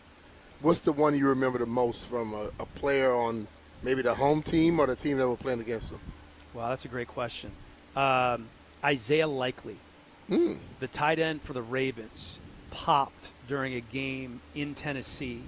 And I didn't really know much about him or who he was, but the way that he moves at that size, I said he's going to have a nice long career in the NFL. That's the one I kind of remember where like, oh, wow, he's legit. So I just think back to James Thrash. I forgot what year it was, but James comes in, he returns one touchdown. Then he returns another one. I'm like, whoa. Don't return another one, dude. You know who else? Now I'm on a team with you, and you're doing the stuff in my position. I know, right. You know? You're like, yeah. Oh. Yeah, I don't know. But I remember he and I had a conversation. He said, man, I'm trying to get your position. And he said, you help me at all costs. And I told him, I said, when I first got to the league, I didn't think veteran guys would try to help you. And Ernest Biner did for me. So I said, I'm going to always be this way because, listen, man, if you take my job, you're going to be damn good because I'm going to be good. I'm going to make sure. And I think that's the thing where what I look at for training camp, I watch guys, how the guy in their position, how much they're helping them. Because you see some guys, they never talk to the young guy. Right. The other guys, every 5 seconds they're having a conversation because I think it makes a difference about the team and not necessarily just you. Do you remember when Baltimore drafted Lamar Jackson, and I think it was Joe Flacco, and he said, it's not my job to help him. Now, obviously, they're very different quarterbacks, right? Joe Flacco. But it's in all aspects of life. I see that in my business a lot. When there are these young guys that are coming up, and there were so many people that helped me, I always want to pay it forward, and you love to see guys do that, but it's such a unique workplace, as you know, being in a running back room, a receiver room, a linebacker room, and somebody's trying to steal your job, like James Thrash back in the day. But you got to have confidence in yourself. And I think, like, once you get to this level, if you're afraid of competition, you're the wrong guy for the job. 100%. You know, and I've always felt that way. You know, Jay and I have been working together forever now, too. I don't care what's the profession I'm in. If I have something that I can help you with, I'm going to give it to you. Yeah. I don't understand people that don't want to help people. It doesn't make sense to me.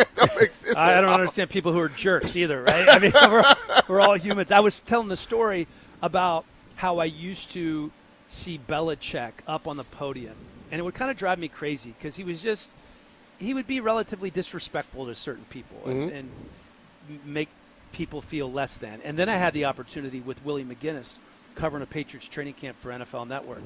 And Mac wanted to go in and work out early. We go into a Gold's Gym? He says, no, we're going to the facility.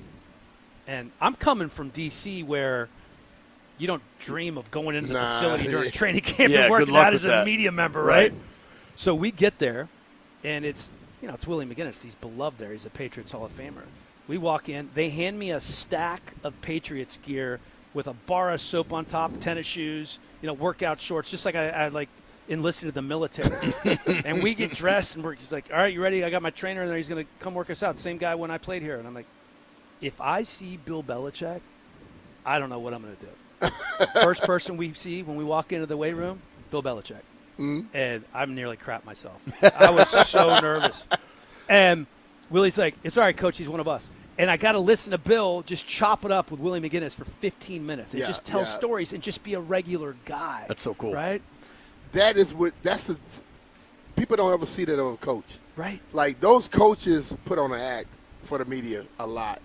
But when they're with their players, they let all guards down and become somebody different. Yeah. Well, even when we did the Annapolis Touchdown Club dinner, so I guess this winter, February, Annapolis Touchdown Club, long tradition. They honored B, and they honored Belichick, and I've emceed it for a couple of years. And because Belichick basically grew up there, Naval Academy is such a big part of his life. And Bill afterwards was just one of the dudes. You know what I mean? Like, we were just sitting there talking, and it's funny when you get to take guys out of their element, because you're right. Like, he does try to belittle people at the podium and stuff. But I think it's a challenge, though. I think he does it It's almost a game for him. He wants to know who he can really believe in, and will they quit because he was tough on them. You may be right. That's what John Thompson was. John. Oh, boy. John did it. Dude, but before you finish that story, I have a great John Thompson story. So I'm covering a Georgetown game, and I sit down in a seat on press row, like courtside, right? And Big John looks, and it was next to John Thompson, and I was so excited. Growing up in the area, you're a big Georgetown fan. And he looks at me and he goes, "That's not your seat." I go, "Oh, sorry, coach." He goes, "Get on out of here." And he just kicked me out of the chair. Well, Ronnie was coming. Ronnie was coming to sit in the seat and, watch the game. And he later on the radio actually apologized. He felt bad about it. I was so nervous. He just has that larger than life personality. You're halfway expecting him to have the towel on his shoulder as he's sitting there watching the game, right?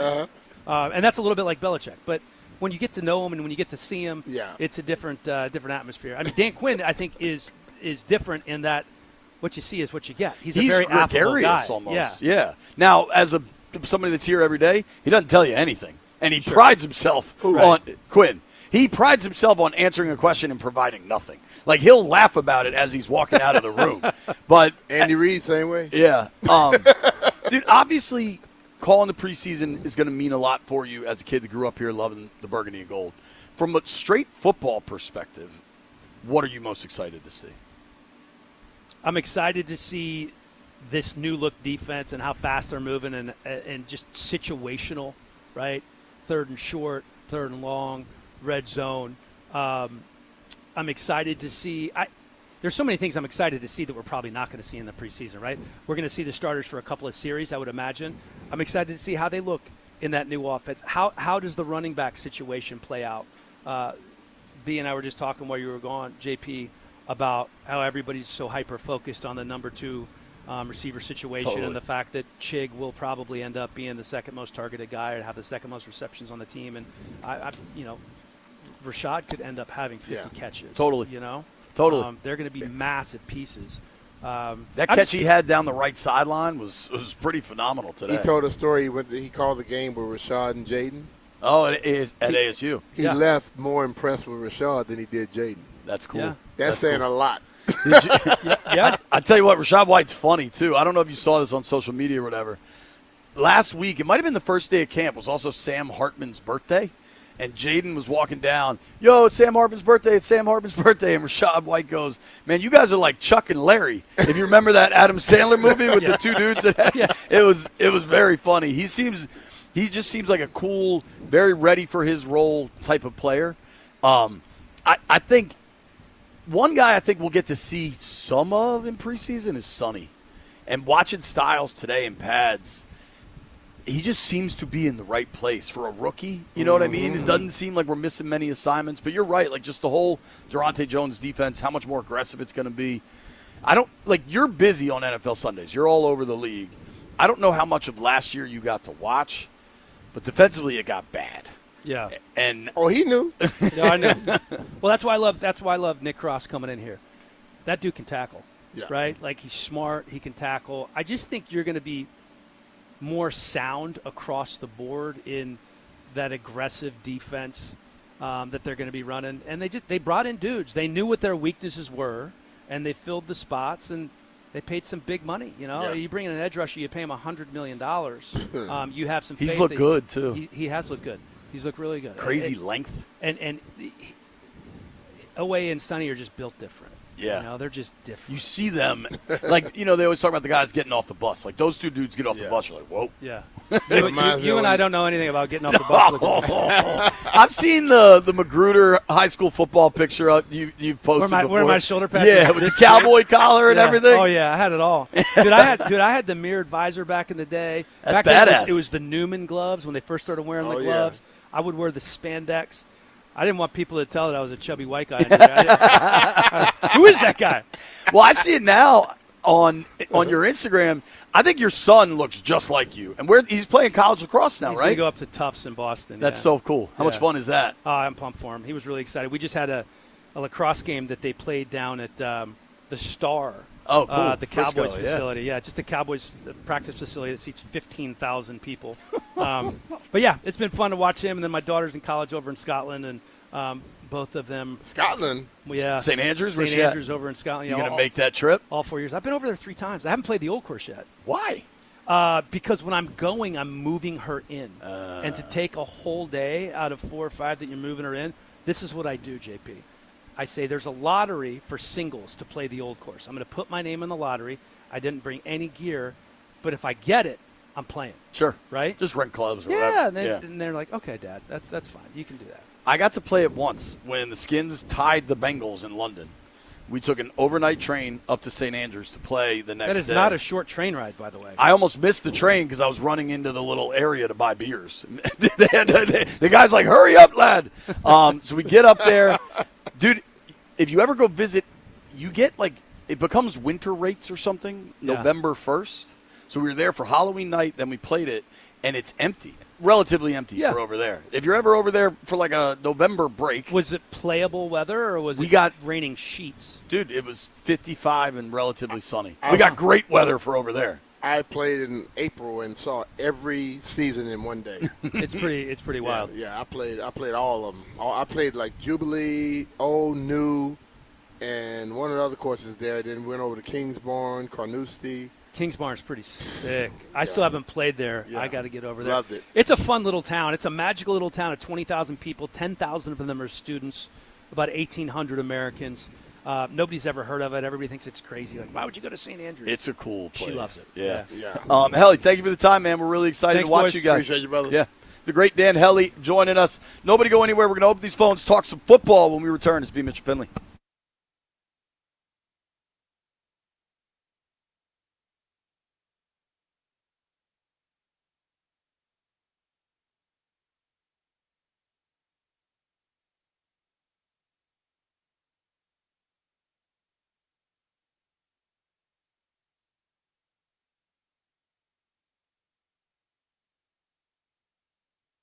If you want comfort and convenience wherever life takes you this summer, then you need to turn to Rude. With Wi-Fi compatibility, you have full control of your cooling system right from your phone. Forgot to turn up the AC before heading out for vacation? You can adjust it in seconds and stop cooling an empty house. Plus, you'll get instant alerts if something's not right. These guys are the best. They installed new systems in my house, and I felt the cool, crisp difference instantly. And here's the best part. Rude systems are whisper quiet. No more noise interruption while you're trying to relax, just peace of mind. Rude's variable speed compressor ensures precise temperature and humidity control, operating efficiently even in the absolute peak of the summer heat. It's comfort and performance perfectly balanced. Also, don't forget about the savings. Make sure to visit Rude.com to learn more about the different ways you can save on your home HVAC products. Rude, the most reliable heating and air conditioning products in the DMV. And remember, if it ain't Rude, it ain't right.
This update brought to you by Foley Mechanical, proudly installing Amana. Congratulations to Nationals shortstop C.J. Abrams. He was named National League Player of the Month for July. The Phillies are set to acquire infielder Luis Reyes and pitcher Caleb Killian from the Giants and left-hander Brooks Raley from the Mets. This could mean a return to the outfield for Bryce Harper. The Nats were swept by the Braves. They'll take on the Phillies tonight at 6:40 on The Fan. Andrew Alvarez will get the start. Luis Garcia Jr. going to the Yankees for Giovanni Cruz, Jake Bird, Ben Grable, and Jack Siebert, all right-handed pitchers. The Commanders' first practice in pads was today.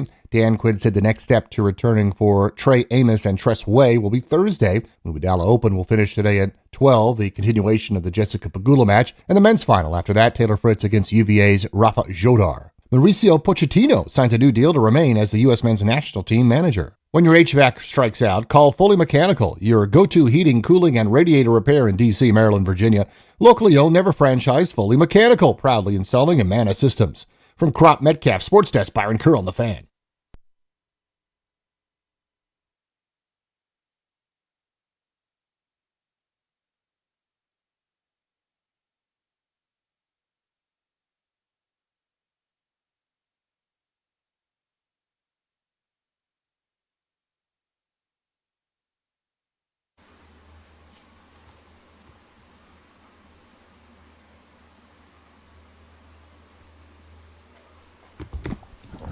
B. Mitch and Finley, 106.7 The Fan.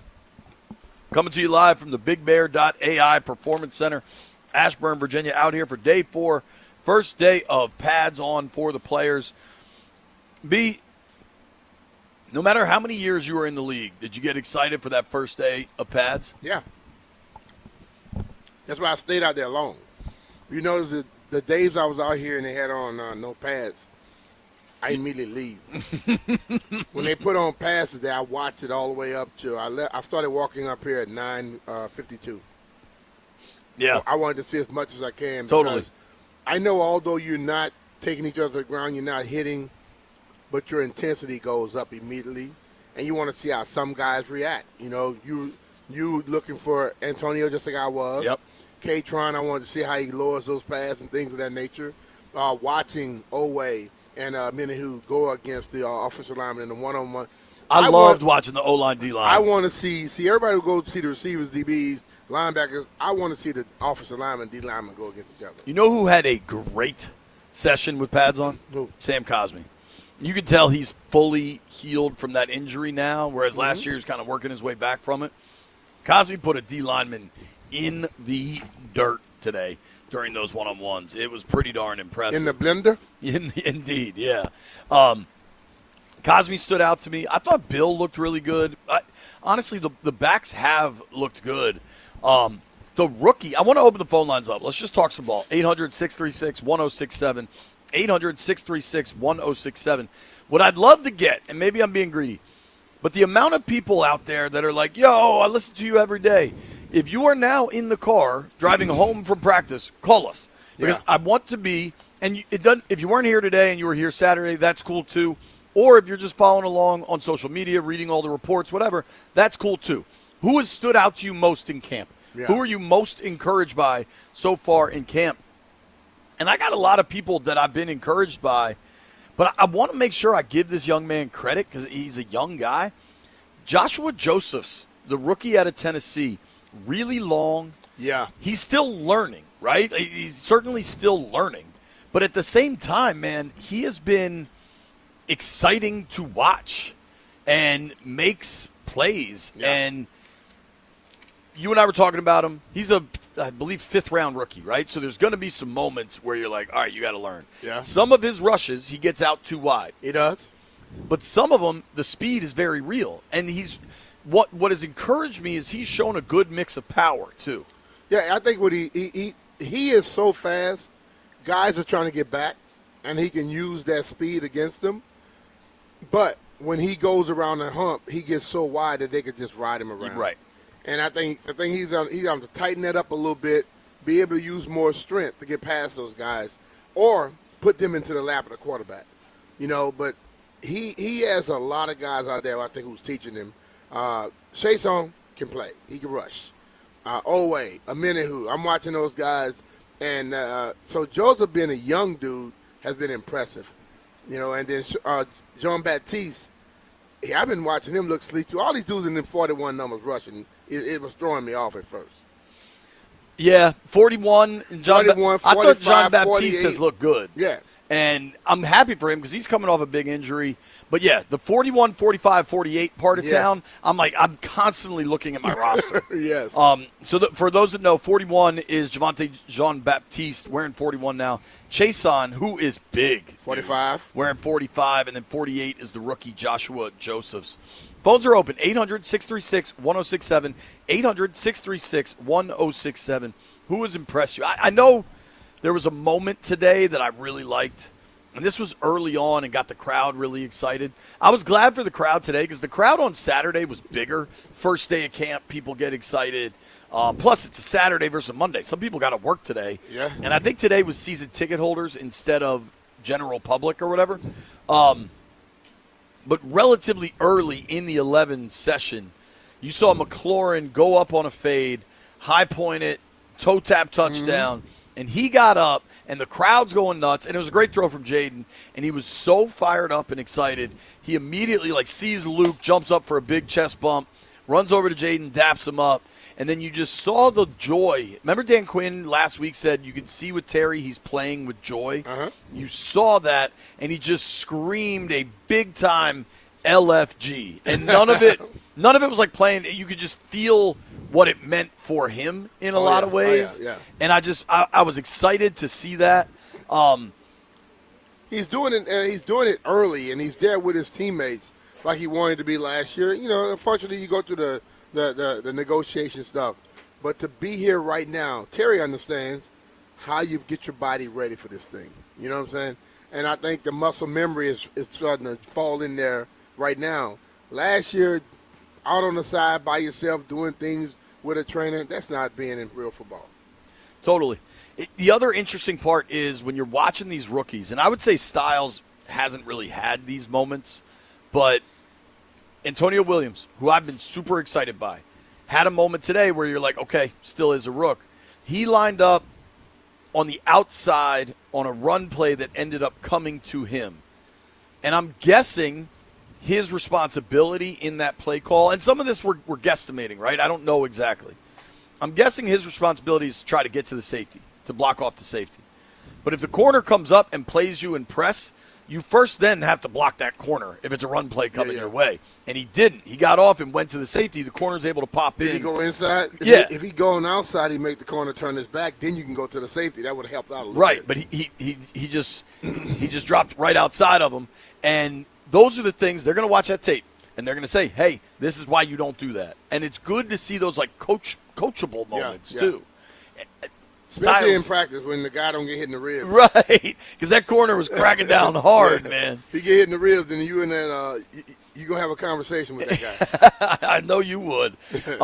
Mitch Tischler, Beltway Football, going to join us at noon. You're listening to B. Mitch and Finley. Phone lines are open. What Commanders players are standing out for you? 800-636-1067.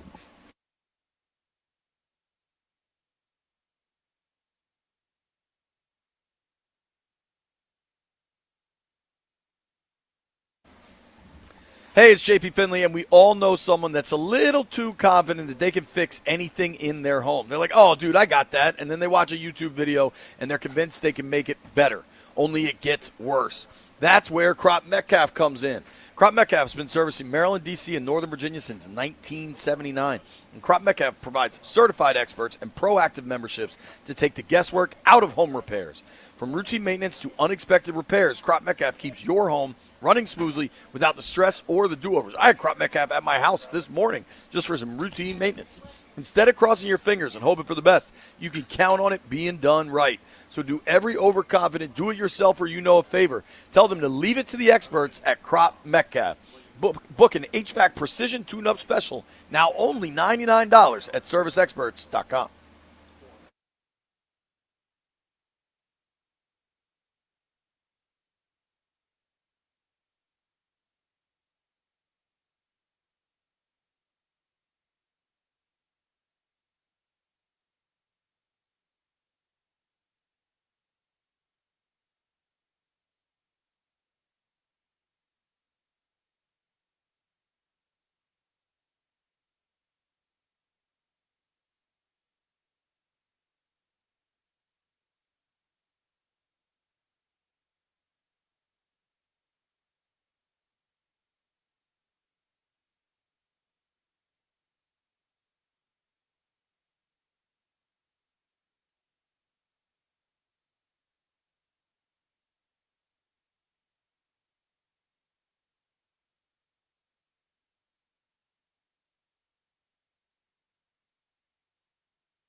B. Mitch and Finley, 106.7 The Fan, coming to you live, BigBear.ai Performance Center, Ashburn, Virginia. All of our training camp coverage is brought to you by Paul Henry's Window Installation, paulhenryswindows.com, your clear home improvement choice. I want to let folks weigh in on the phone lines, 800-636-1067, 800-636-1067. One dude that stood out to me, and I thought it was great for him to have a standout, was Chig Okonkwo. Yeah. On Saturday, with Bates out the first time, it almost seemed like they were letting the other guys get to work because it was a lot of Sennett, a lot of Yankoff, even some Lawrence Cager. And we didn't see much of Chig, and we saw plenty today. I don't know if you noticed, B, there was a play where Chig got kind of caught up, turned around, fell awkwardly. I think it was with Amenahu. And he got up a little ginger, and I was like, hey, but he was totally fine. He came back out 2 plays later and caught a touchdown. I want to hit these phones, 800-636-1067. Is it Marius, Jeff, on line 1? I hope I'm Marius. Marius is on line 1. What's up, Marius? Who stood out for you? What's up, boss? How y'all doing? So first off, Mikey looked great. They threw some fade routes to the corner today that Mikey was all over. Fat Man looked great in pads. That was super cool to see. But I think the guy who stood out to me the most was Jalen Lane. He looks like he's taken leaps ahead from last year. He was all over the field, and it was all great to see. How much you like hearing that one? I like it. Lane has looked good, dude. He's had a couple big catches and big opportunities. Phone lines are open, 800-636-1067. And you don't have to be here to chime in here because there's a zillion clips on social media. You can read all the reports. Who has stood out for you? Now that we're 4 days into training camp, there has been a padded practice. I'm just curious, the players that have popped for people. We're going to keep the phones open a lot here. And maybe the players that have popped for you are because you wanted to see more. Stallion, who's popped for you, man? Honestly, Jalen Lane was one that I was actually kind of thinking about earlier, but the rookie Antonio Williams. Yeah, he has. Like, I was watching him just kind of work off to the side a little bit. He is quick. And slippery. He is slippery. Like, he was kind of running some in routes there.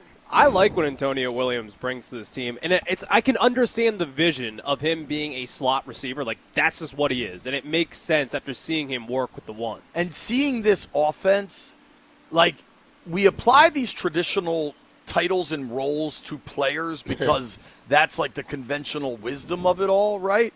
But, like, they're moving around all the time. Trey Burks is in motion seemingly every snap. That's the great thing about this offense. Right. So, Williams' traditional profile projects to be a slot guy, but it's not going to be just a slot guy, if that makes sense. Like, they're going to be moving around so frequently. Like, did you see, and again, we are very much hamstrung what we're supposed to discuss. But there was a play today where Bill lined up wide on the line, like an X, and eventually the fluidity of the play, it ended up going elsewhere. But, like, you can't help but notice this stuff. There's a lot of differences. And it's giving him something to make them think you're about to do something and then shift. And then you shift and then you go back in motion and the defense has to let you know what they're in. Is Damian on line 2, Jeff? Damian, who stood out for you, bud? Rasul Douglas. Yeah. I predict he's going to have 6 interceptions this season. 6? All right. I like it. Because I think I told you, JP, I think I was on here last week. I said the Commanders' defense will have 14 interceptions this year. Last year they had 8. All right. Dude. Rasul going to have 6. He is a guy that Mikey has. Listen, Mikey had 4 last year, didn't he? Not all corners have ball skills. A lot of times that's how they end up as corners instead of receivers. Well, that means they can't catch. Right. Yeah. Mikey has them. Like when the balls are even last year in a down season for Mikey, he still had a bunch of picks. Rasul Douglas has had 2 seasons where he's had 5 picks. I mean, we're going back a ways here. In 2021, he had 5 picks and 2 pick sixes. Hey. Like that got Josh Norman $100 million from Bruce Allen. Even last season in his age 30 season on a terrible team, he had 2 picks for Miami. All right. I like Rasul Douglas. I think he's going to help this team. I like that call. You would like to think you're going to see significantly more turnovers for Washington because they're going to be aggressive. Yeah. I mean, I watched him today sitting there with Logan and watched those guys line up and basically A-gaps. And by the time that ball was was snapped, they had completely changed up. So if a quarterback is not on point, he's going to be in trouble against this team. And those guys lining up are athletic as hell. And just the amount of beef on the defensive line, rather. Like, you like to think you're going to generate pressure. Yeah. And I think the scheme generates pressure. I think they've added players that will generate pressure. We've talked about kind of that role Van Ginkel has played in Minnesota the last couple of years. Van Ginkel has just killed the Skins, and I think everybody's trying to find a Van Ginkel replacement. I do wonder, Joseph's with the length he has, Owe with the length he has, even Chason, Amenahu. I think you're going to see more passes batted. Like, I think there's going to be more action up in the air, just knocked around. You know what I mean? You watch them when they're rushing. If they don't get there, they're putting them up. And you're talking about guys 6'5" and 6'6". So it's going to be quarterbacks having to try to throw over the top, which can make it float a little bit, get interceptions, and guys that try to drill it through them and they can knock them down. So I'm expecting some big things out of this defense, man. Well, and if the balls get knocked up in the air with the speed and athleticism you have in the linebacking group, you would think guys can get to that. Yeah. You know what I'm saying? Yeah. Oh, yeah. Like, Chenal and Styles are elite athletes that should be able to kind of fly around. One dude that I think is going a little under the radar because there's so much excitement about Owe and Styles is Frankie Louvu. And getting him back to the role of not being forced to play DN because everybody's hurt. Be a like last year. Tasmanian devil. Yeah, dude. Like, let him use his athleticism and run downhill. That's what works so well in 24. Yeah. And I think you'd love to recreate that. Phone lines are open. We're all kind of waiting to see if Foster Griffin gets traded. We're paying attention. Don't you worry. Mitch Tischler, Beltway Football, will join us next.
This update is built by PaulHenrysWindows.com, your clear home improvement choice. National League Player of the Month is Nationals shortstop C.J. Abrams. He hit .348, an MLB high 10 homers and 23 RBI, 6 steals in 23 games.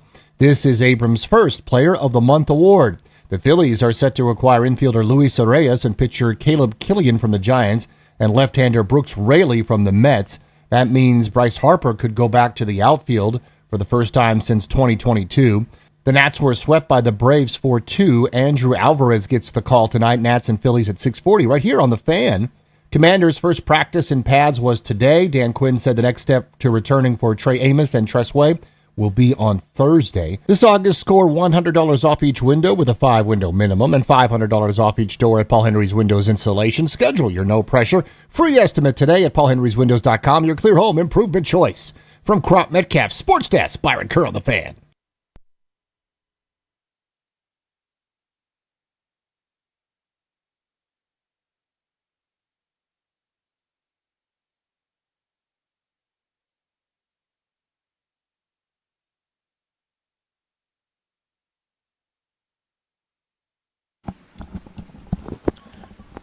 High noon in the District of Columbia. Points up and down the eastern seaboard. We are out west, Ashburn, Virginia, the BigBear.ai Performance Center for Commanders Training Camp. And today was the first day with the pads on. That means we got to see the big men do some hitting, and to talk through it, we got the big man, Mr. Mitch Tischler from Monumental Sports Network, Beltway Football. Hello, Mitchell. How do you do? I'm doing great. How you boys doing? We're good, man. What stood out to you? That's what we've been asking on the phone lines. You got to see some hitting. I know you were locked in on the one-on-ones. Yeah, I mean, nothing gets the juices flowing like the first day in pads, particularly the O-line, D-line one-on-ones. To me, that's really the first time you get a chance to see what some of the O-linemen have, and I thought the O-line looked really good today. On Beltway Football, we've talked about it a bunch. I thought Julian Good-Jones has struggled a bit, but today he had a really, really good day. Particularly in the one-on-ones, he stood up Tim Settle the first time around. The second time around, he totally stoned Charles Omenihu. That's a different kind of totally stoned that Stallion usually does. That's true, and college-age JP too. Accurate. I really liked what I saw. Belt. What's that? No, go ahead. Yeah, it's always a little below the belt, but what do you want from me? I also thought Sam Cosby looked really good. His first rep, he knocked down Javon Kinlaw right off the ball. Worked him, dude. It was a pretty strong. I think Kinlaw was pretty pissed for the next rep. You saw the strength that Cosby has, and I think we've seen it in camp, him being more like the Sam Cosby that we saw pre-injury last year or 2 years ago. He seems to be getting back pretty quickly. You're seeing the strength and the speed from him. The other one that stood out to me was Chris Paul looked good as well. Brandon Coleman as well. I thought both of the guards looked good. The D-line didn't get a ton of pressure on what would have been the quarterback over there. But you saw Laramie Tunsil, you saw Caleb Chason kind of get under him as he went around the edge. But you just see the athleticism from Tunsil as he gets a hand on him and rides him out kind of behind the quarterback.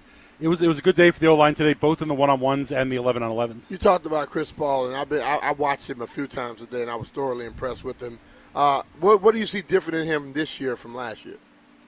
I think a little bit more comfortable. You know, last year at this time in camp, it was Brandon Coleman's job, and Chris Paul was part of the competition, but it was more incumbent on Chris to win the job than it was to keep the job. Yeah. Right now, he's got to keep the job.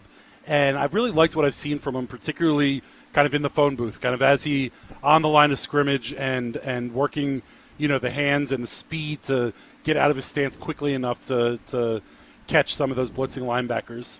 I think this defense is giving this O-line a really good look in camp. You're seeing guys coming from a million different places. You're seeing them line up, 4 down linemen, drop out. You know, you're seeing safeties come off the edge. You're seeing linebackers come double A block blitzes. It's really good work for the O-line. And prior to the Allegretti injury, you know, and for Good Jones and for Golbin, it's really good work for those guys to be working on calling out what the line protection is going to be without, you know, kind of knowing what's going to come at you. It's a lot more dynamic of a front seven than we saw last year.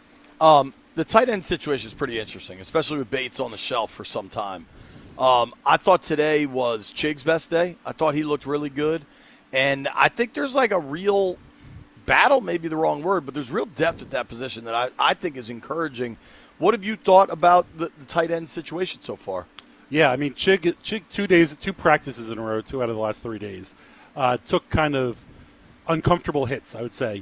On Saturday, he went to catch a ball up high and looked like he kind of, tweaked the back or just was a little bit slow getting up. Today, he caught a ball down low. And who was that landed on him?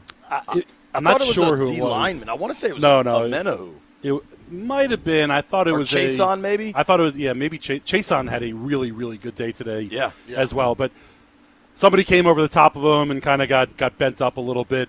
But what I really like about Chig is you're seeing him line up in a lot of different positions, and you see him get to the edge of the defense really quickly, and he catches the ball and turns upfield really well. I think that's where the big upgrade's going to be from Zach Ertz to Chig is the yards after catch. Zach did such a good job of using his big body to wall off defenders, but there wasn't a whole lot of after the catch stuff.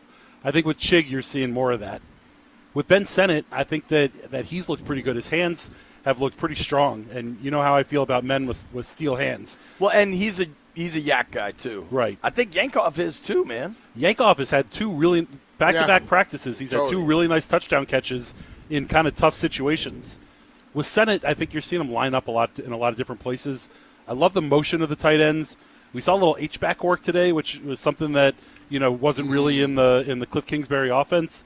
Both with Sennett blocking and then also kind of leaking out and finding his way to the second level as a last resort. I think that this offense is as much as the defense is more dynamic, I think the offense is equally as more dynamic. And with all of the tight end movement and motion and spots that are lining up, I think they're going to give some defenses a tough time. Which of the tight ends you feel will fit better to that blocking role if Bates is out in any extended period of time? I think Sennett is your next blocking tight end, and I think that was the one thing that he didn't put up big numbers last year. You didn't see a ton of catches, a ton of yards, but I thought you saw a real commitment to being a good run blocker and pass blocker too. But I think that he's the guy that kind of steps up there. To me, Colson Yankov is much closer to Chig in terms of being a pass catching tight end and not as much of a blocker. So I think that any sort of John Bates injury or time off, I think it's going to come down to Sennett stepping up and playing that role a little bit more diligently. They added a center. The center's been a big topic of conversation. Obviously, you released Biadasz in the offseason. They had the young man Trey Hill, played his college ball at Georgia, started a couple games for the Bengals back in 23. It's obviously a real center. I think at times the center position has upended the flow of practice. Like I think you add Hill just to keep everything functional during practice. Where are you on the center situation? I did see Allegretti today. I hadn't seen him in a few days. I wonder if he could be back. I think didn't see any wraps or anything. Yeah, that's what I was going to say. That was a really encouraging sign. I think it's a week from today. They have 3 straight practices, the third of which is a joint against the Dolphins. I think you got to have Allegretti by next Monday just to let the offense get good work going into that Dolphins stretch. Do you have a date or is there a timeline you want to see that? Because that would also – I'm not inventing that. That would correlate with what DQ said. DQ said last Thursday it'd probably be a week. I'm giving them an extra 3 days, which they generally take this time of year. Yeah. To me, I don't really necessarily have a date for it, but I do want to see him one padded practice with just Commanders before that Dolphins. I don't want that first padded practice to be the joint practice with the Dolphins. But I think it was good seeing him out there today. My center angst is still rates pretty high. I feel not that great about the depth especially of with the the starter not practicing. I think it's warranted. I'm a glass half full kind of guy, and to me, the glass half full of it is okay. You realize that the depth that you hoped that you had with Good Jones and Golden pays off. Well, you probably need more depth there. You need more veteran depth. They told us, actions not words, right? Bringing in Hill, who is a center, tells you that they agreed that we need more depth here to even just to get through August. Right. And with Hill, I think you see it's funny. You know, he came from Cincinnati, got to snap with Joe Burrow, one LSU superstar, comes to Washington, gets another LSU superstar.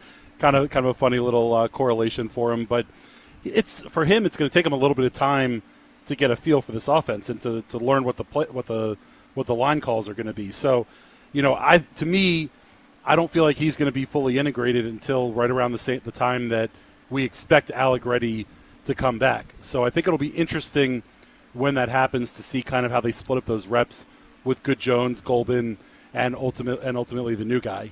I will say, you know, I said it when we talked about the one-on-ones. Good Jones had his best day of practice today in pads. He looked good in the one-on-ones. In the 11-on-11s, he seemed to diagnose some of the stuff the defense was trying to do really well. You talked about how, you know, the offense seemed to struggle a little bit prior to today. Post Allegretti injury prior to today, kind of getting through the motions. And you saw at Saturday's practice a bunch of free rushers coming from the outside in situations that the defense wasn't necessarily overloading the O-line. And to me, that was a pretty good sign that they're still working through, you know, their comfort levels with getting the line calls correct and getting things moving in the right direction. Talking with our buddy Mitch Tischler here. I know you might have to run, so you have to run. Just tell us. You can give Mitch a follow at Mitch_Tischler, Tischler. Check him out on the Beltway Football podcast that we do together for Monumental Sports Network. Dan Quinn mentioned this morning. Asked, you know, what players have stood out to you so far, and he said, you know, I've been really encouraged. I don't think we've had many sloppy moments. You know what I mean? And when you're installing two new systems, I think that's a big piece of it.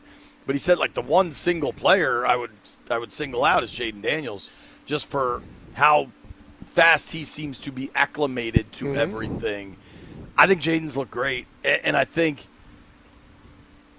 as much as they have tried to build more of a team that is not Jaden being Superman reliant, the path to something that really matters remains Jaden being Superman. Like, he's the best player. Does it?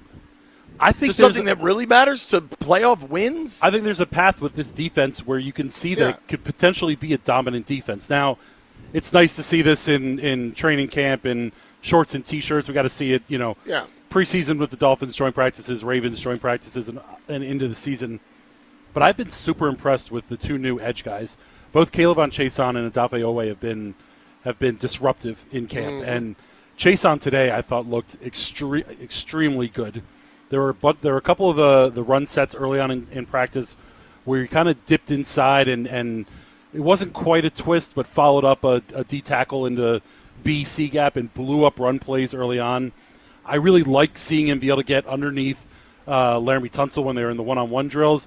Got to be able to finish that, but not every tackle you go up against is going to be as good as Tunsil or as athletic as he is. I think, like I missed, but with the defense being better, Jaden the Superman will come in situations where he has to be. Yeah. And I believe that if you get to the playoffs and things like that, I don't want him to play super conservative. I mean, if it's like an NFC Championship game or a game to get to the play ball. But I think the defense is going to allow him to be able to do that. Last year, you had no defense. Right. And then you get to the offense, you wanted him to make something happen. And I think he felt that pressure. When you are a guy that holds that level of ability, as soon as you look and you know how bad your team is, and he had to have known, you automatically go into Superman mode. Am I right? I think they scored first twice last season. So pretty much every time Jaden took the field, he was playing from behind. Yeah. We had Warren Sharp on last week, and it might have been while you were gone, B. And he had these stats about the Commanders' defense on opening drives. So there's only 17 opening drives a year, right? Mm-hmm. They hopefully forced 21. Sure, or 20. They but regular season anyway. Yeah. They forced 3 punts on 17 opening drives. They gave up on average about 50 yards in opening drive. And considering where field position is in the NFL, roughly the 35. If you give up 50, you're giving up at least 3. Yep, totally. Yeah. You know what I mean? Like, those types of things where you're immediately playing out of a hole add more pressure to the quarterback who's coming in and out of the lineup with his own injuries. See, that's why every question you ask me about what's going to be best for Jaden, I keep going defense. Yeah, I mean, if you hold like we gave him 4 weeks in a row, 30 points. Yeah.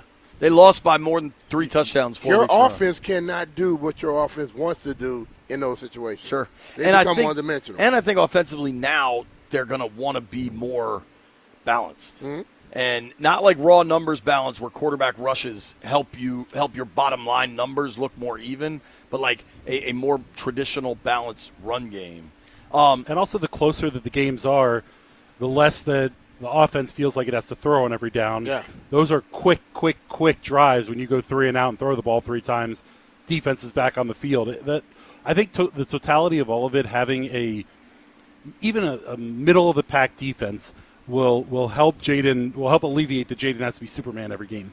Got Mitch Tischler here. I'm going to get you out on this one because I want to open the phones on this. 800-636-1067. 800-636-1067. We're at least in our second calendar week of training camp, right? There are 4 practices in, but they're probably 6 in because they do the walkthroughs, and I think with 2 new installs, those walkthroughs are not the most walky of walkthroughs. Antonio Williams, I think, has impressed us all. Mm-hmm. Trey Burks had the one day of concern where he had the foot soreness, but Burks has looked fast. They've got him in motion a lot. I think Diami's looked pretty good. So much talk about Brandon Ayuk for months. That seems to have subsided as his craziness has increased. I think there's a direct corollary there. Great. But Steph Diggs remains a free agent, remains a viable option. Do you feel now into the second week of camp more of a need to add Diggs or add a veteran receiver, or do you feel more comfortable with the group that's assembled? I feel more comfortable with the group assembled. I think Steph Diggs can help this team.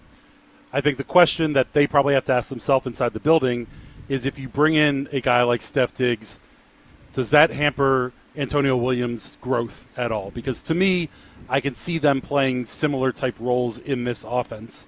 And do you want those reps? Is Antonio Williams good enough that the difference in, experience it makes a difference? I'm not entirely sure that that's the case. And certainly Antonio Williams coming out here and showing some of the quickness and ability to get open and obviously make the catches as well helps a lot. I also think Dyami Brown has looked as good as any receiver on this team. I'm very, very high on what Dyami can bring. So to me, the point about Diggs arrives, does that mean less snaps for Williams, less development for Williams? I think you can almost apply that. Williams looks like a traditional slot receiver, but this offense is so varied that it's not always like he's not always going to line up in the slot. And I think if you bring Diggs in, yes, it impacts Williams, but I think it impacts Dyami. I think it impacts Luke's work. I think it would make an impact on all of the guys you have here, and maybe it's still the right move. I'm not saying it. I think if you add Diggs, he helps your team be better. But I just wonder if you want to wait longer to get these guys more work before you get closer to week 1, and then you kind of check more stuff out. I'm not saying they should sign Diggs meter hasn't changed. He's a good player. He'll help you on the field. He will. But do I feel an impetus to get it done has slightly changed? I think Diggs on your team helps you. It may hamper, but it's depending on that other receiver. Does that receiver learn from him? Does that receiver grow from experiencing stuff with him? You know what I mean? Yeah. So it may not be as much as a hamper. It can help. Terry is a veteran. He leads. He gives to those young guys, but he's an outside guy. Yeah. Antonio's sitting next to Diggs, who will cook you inside, who was once an outside guy. Right. Now he's an inside guy. He may grow quicker with that. And I think it's worth mentioning, I mean, we all know folks that cover the Patriots up in New England, and to them, despite all the noise on the outside with Diggs, whatever stuff is happening with Cardi B or publicly, he said inside that room, he was a leader to that receiver group. That's all that matters. And you also look at the growth that quarterback had, with no real receivers outside of Steph Diggs. Mm-hmm. If he was a malcontent or a problem inside the locker room, I don't think things would have gone as well in New England as they did last year. So certainly that veteran experience can help these guys a whole lot. I just think that if they felt necessary to make that move, I think we'd be seeing him on the field right now. And the fact that he's not means that there's a little bit of them that wants to let things play out on the field, see how it goes, and then kind of make a decision. Could be a plan too. Yeah, I mean, Steph might not want to be in camp yet. But the longer that the Commanders hold on signing him, the more opportunity you give for somebody else to have an injury, that maybe might be a better situation. Xavier Worthy got hurt in Kansas Chiefs were City. already super thin. Right? So, Steph Diggs, up and coming Washington with Remember, a he lot hadn't of question signed with marks. them yet neither. Yeah. So, listen, a lot of questions to be had, but I do think Steph can help you. I just don't feel pressure to bring him in right now. Mitch, the over hit. The over always cashes. It always does. It's the most fun bet in sports. Thank you for the time, dude. Thank you. All right, that's our guy, Mitch Tischler. Give him a follow at Mitch_Tischler, Tischler. Phone lines are open now. Do you feel like this receiving group has shown you more through a week of training camp that you don't necessarily feel as certain that they have to add Steph Diggs? Or do you say, to hell with that, bring Diggs in yesterday? 800-636-1067, 800-636-1067. Your turn. Next.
National League Player of the Month is the Nationals shortstop C.J. Abrams. He hit .348 with a 1.150 OPS. His 10 homers were the most in Major League Baseball during the month. The Phillies are set to acquire infielder Luis Reyes and pitcher Caleb Killian. This could mean a return to the outfield for Bryce Harper. That's the next team the Nationals play. They're at the Phillies tonight at 6:40, and you can hear live play-by-play right here on The Fan. Andrew Alvarez will start for the Nats. Meanwhile, the Blue Jays are acquiring right-hander Jose Soriano from the Angels. The trade deadline, remember, is at 6 p.m. Commanders' first practice was in pads today. Dan Quinn said the next step to returning for Trey Amos and Tressway is a check-in on Thursday. Mubadala Open will finish today at Rock Creek Park. Underway, the women's final, Jessica Pegula won the first set and now in the second set against Alexandra Iala. Men's final will follow that one, Taylor Fritz against UVA's Rafa Jodar. Mauricio Pochettino will remain the U.S. men's national team manager. From Crop Metcalf Sports Desk, I'm Byron Kerr on The Fan.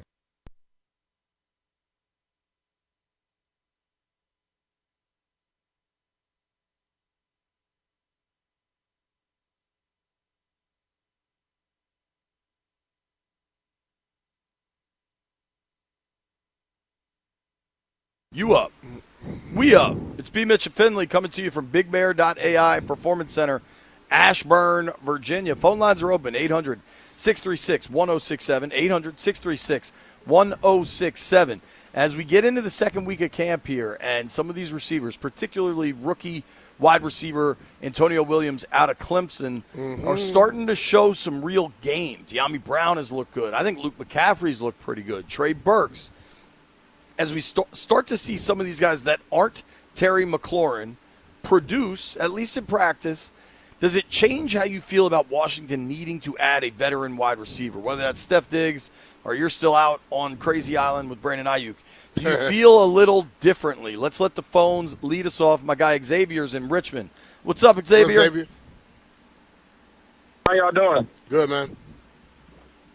Good. Yeah, I just, honestly, JP, I wanted to ask you that because, you know, us fans, I feel like, you know, like when we're not there actually seeing how the team is, like how y'all guys are there, it's like easy for us to say, oh, let's ask Stephon Diggs, but we don't really know what y'all are seeing. So I'm kind of like, you know, what are y'all seeing? Like, do y'all feel like we need to bring Diggs, and is that like a question you can bring up when you have those press conferences with DQ? So you can't. I mean, I guess you could directly be like, hey, Dan, have you guys talked to Steph Diggs? Because technically he's not under contract. Yeah. But you're just going to get shut down. Like, that's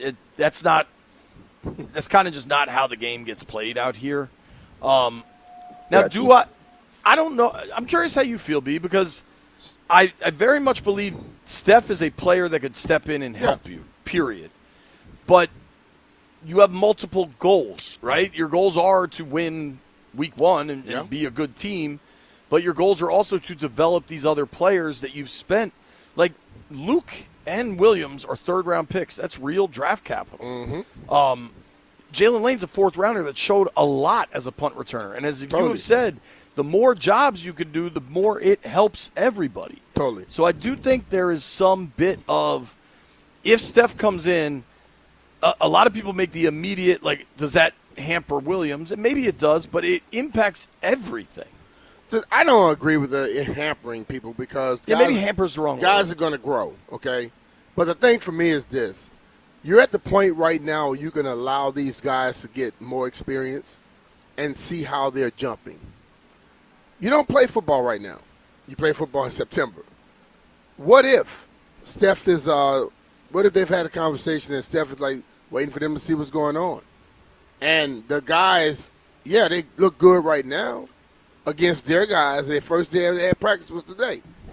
What if that stuff don't look like that in 2 weeks? What if it don't look like that when we play against the Dolphins? You know, you still have that opportunity of changing. So I don't think you have to make a decision today unless Steph is about to go somewhere else. Unless Andy's calling him. Yeah, if you've gotten to a point where you all may have an understanding, we're going to check these little guys out, let them get some more experience. We'll bring you in later, which I think most veteran receivers will be like, oh, good. I think there easily could have been a conversation with Diggs. Yeah. Hey, man, we're really interested. We're going to kind of see what happens in camp. And I think you're right. I think they probably at least want to see the joint practice against the Dolphins, and even that preseason game, because some of the guys further down the roster are going to get real looks in a real game situation. But I bet there's been a conversation with Diggs, hey, before you sign anywhere, please give us a call. Let us know what's happening. Because maybe we can make something work. Maybe we'll make something work more to your advantage. Let's let the phones weigh in. My guy James is in Gaithersburg. James, what up, Jay? You starting to feel different hi. about So basically, I was just thinking of previous names previous receivers that have been signed in the past, big names. I thought yesterday. Okay, let me gather myself. Yeah, you do. You're good. You got time. Okay. Relax. Well, when I was thinking when the Seahawks signed Cooper Kupp last year, he wasn't exactly the biggest, the most contributing wide receiver in that wide receiver room, but they still won the Super Bowl because he was willing to take a back seat and let JSN, A9, AJ Barner, and all the other dudes do their thing. And I think that if we sign Stephon Diggs, I think he needs to respect the chemistry that Jaden's been building with the guys over these past few months. So I think I'm not against the idea of signing Stephon Diggs, but you got to treat him like a dude that has only been with you recently. So you just got to respect the other guys and the time that they've already been putting in with Jaden Daniels. Yeah, man, it's a good call. It is worth pointing out the Kupp situation was very different. I mean, he signed a 3-year deal for $45 million on the third day of free agency. So we're talking about somebody getting signed in August. That is a different situation. But I did ask some people this because I maybe it was the Saturday practice. I had some fans asking me about Diggs, and I'm curious, whatever you think this team is going to be, do they win 7 games? Do they win 11 games? Whatever you think they're going to be. Would signing Diggs change that number for you? I believe it would. Do you? I believe it would. By a game? I think by a game and a half. That's interesting. Listen, man. If that's the case, then sign him. The thing of it is this. So Steph played last year, had over 1,100 yards, was on a team that was in the Super Bowl. Whether they got there with the other teams hurt or not, they were there. Yeah.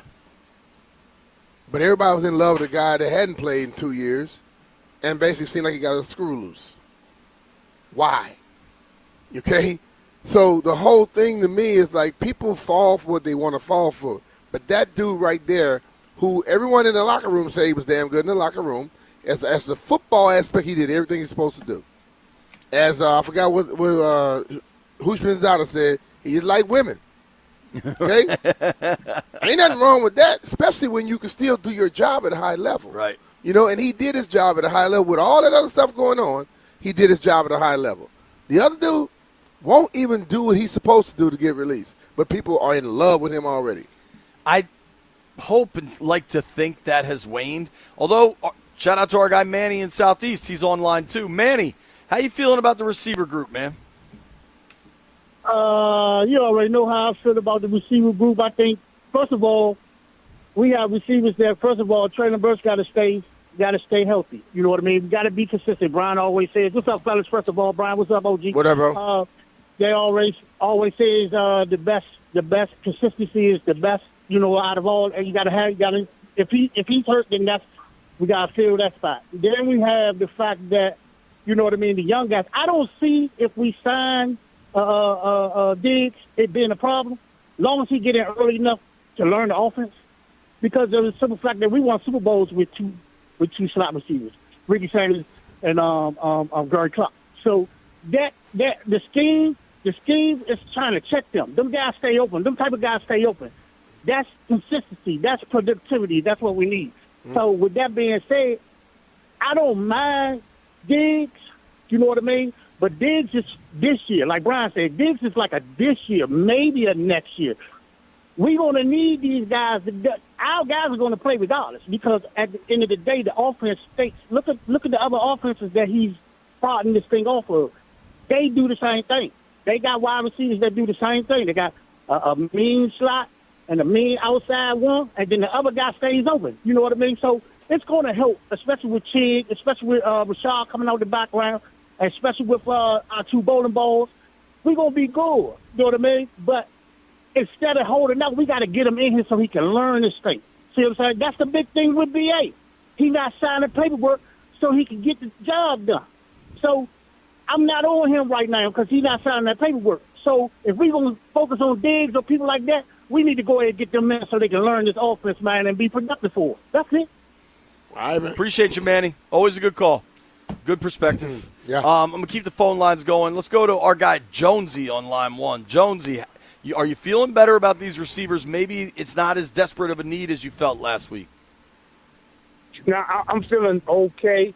First of all, JP, good morning, JP, all ears, and good morning, B. Mitch. Guess what, What up, man? bro? It's Leo season, baby. Woo woo. Yep. Check it out.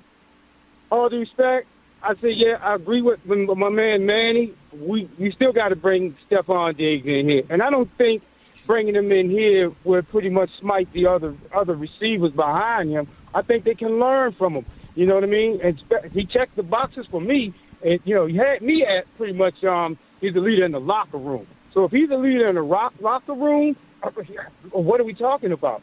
Figure out what the pocketbook needs to be for this guy and get him in here, 1-2 year deal, and let's go, baby, because week one, I'm trying to beat Philly. I can't beat Philly if I can't at least put doubt in their mind, because sometimes you can win a game just by being able to put the doubt in the daggone defensive mind that you're about to play. Who knows we're going to beat Steph Diggs today? Are we good enough? I need that. But if I got a defense that I'm facing, we ain't scared of them guys. We know what we did for the last couple of years to these guys, regardless. I want to be able to put doubt in defense's mind as well as before I beat them. So that's where I'm at with it, fellas. Hey, good show. Love both of you. Let's keep it moving. Let's go. Appreciate the call, Jonesy. I'm going to sneak one more in here. If you're on hold, stay there. But let's go to Kevin in Waldorf. What up, Kev? Kev, you feeling better about the receivers? How you doing there? We're good, man. How are you? All right. Hey, guys, I'm just an old retired Army sergeant. And throughout the years, I've learned that you have to make sure a situation doesn't become a problem. I think by signing Diggs, you'll get out in front of that. I think the reason he doesn't want to sign him because he probably will get criticized for his picks at receivers that he's already made and not giving them enough time. But that's not going to go with the fans. Listen, it's a self-preservation league, and you're not crazy for the thought. But I think you can look at that through two lenses. Maybe he doesn't want to get criticized for the picks, or maybe he wants to give those picks time to prove why he picked them. Mm-hmm. Like, that could be a double-edged coin. You know what I mean? Here's the plan. If you're on hold, there's a bunch of people. Joe, Easy, Marcus, Greg, whoever's on hold, I see you. We're coming back to you. It's B. Mitch and Finley live from BigBear.ai Performance Center, Ashburn, Virginia, Commanders Training Camp.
B. Mitch and Finley, 106.7 The Fan. We're now into the second week of training camp, and I would say it's been pretty solid. I mean, Jaden's looked good. Mm-hmm. And I would say the offense, for all the consternation surrounding the number 2 wide receiver, I think the number 2 wide receivers, the second leading receiving yards dude is going to be Chigakonkwo. Or, hell, maybe even Rashad White. I've always said that since the beginning of this thing, Jay. You have. But I also said this, B, like, wide receiver 2 is kind of a fan media-driven role. It's not like... It's a fantasy pick. It's not like they are super worried about who is the second leading wide receiver. Yeah. They don't care if 4 dudes have 400 yards. They care about the positional productivity. If I can get 4 dudes with 400 yards, you know what that means? You can't check everybody. Right. But at the same time, maybe especially early on, the second day of camp, Burks is down. That raised a lot of red flags or white flags, whatever the flag is. Stallion's always raising the flag. Like, when Burks couldn't practice on the second day of camp, there were a lot of concerns. That right there is a problem. Because for that's him. Right. He's dealt with injuries a lot. But I think now Burks comes back the next day. Burks went Wednesday, looked good, made an incredible catch, was down Thursday, Friday off day. No, I have my days wrong. I don't know. It doesn't even matter. But he was back the following day, and he's been back since. Antonio Williams, I think, is starting to show and look really good. Do you feel better about the wide receiver depth, or do you still think they have to add a veteran, whoever that veteran may be? Diggs is obviously the headliner. There are other veteran wideouts out there. Let's hit these phones. My guy Jay is in Bowie. What's up, Jay? What up, Jay?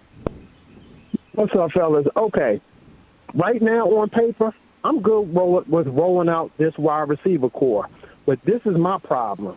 One thing that's guaranteed in football is injuries. If anybody beyond Terry goes out, that's fine. The offense is going to remain the same. See, if Terry rolls an ankle or something, he's out for 2 or 3 weeks. Then we got a problem because now we're relying on this receiving core, Rashad White and Bill to win games, and then you know what that means. Jaden is going to be trying to do too much. Bring in somebody like Diggs because we can't afford for Terry to go out. Anybody else go out in a week or 2, our offense is pretty much going to be the same. But if we can slide Diggs right over to number 1, boom, we still rolling, baby. But Terry go down, we got a problem. And that's my only problem with this. Diggs is an insurance policy against injury for Terry. That's all I got. You know what? That's fair. Putting it that way, I can listen to it and understand where someone's coming from. But just saying you got to do it just because you got to do it, no. I don't buy that. I understand, and I've seen coaches try to see what guys are showing, and you've talked about this a lot, see what guys are showing before you have to make that move. But I'm going to go on a limb and say if Diggs come in, I know everybody says it, I don't think he's going to hamper anybody's growth. I agree. I think having a veteran guy around will enhance your growth. My position is I am not anti-Diggs in the slightest. I'm pro-signing Steph Diggs. I think he makes your team better. Mm-hmm. But I think they want to give these guys a couple weeks to see what they've got. No, I understand that. And I agree with you on that. And I think that's cool. Let's hit up Perry in Olney. What's up, Perry? Really like your show. Thanks, the last bud. caller was great. I enjoyed the topic. I think the wide receiver room is pretty good right now, but I get the idea that they want to add a veteran. They want to add a proven commodity. And I think it's a positive because it's going to inspire those that are in the room already to work harder. And as a former softball coach, I used to tell the girls, playing time is earned at practice.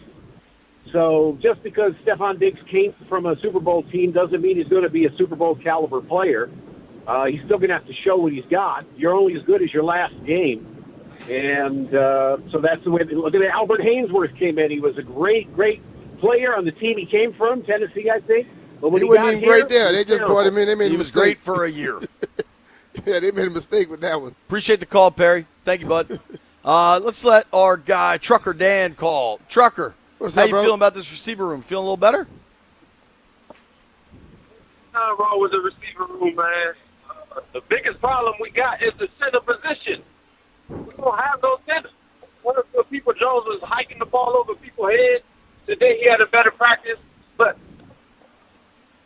wide receiver know nothing. Like Adam needs to find out and figure out what about the draft pick that we got. I don't hear nothing about him doing nothing. Like I'm scared for Jaden Daniel right now because who we playing.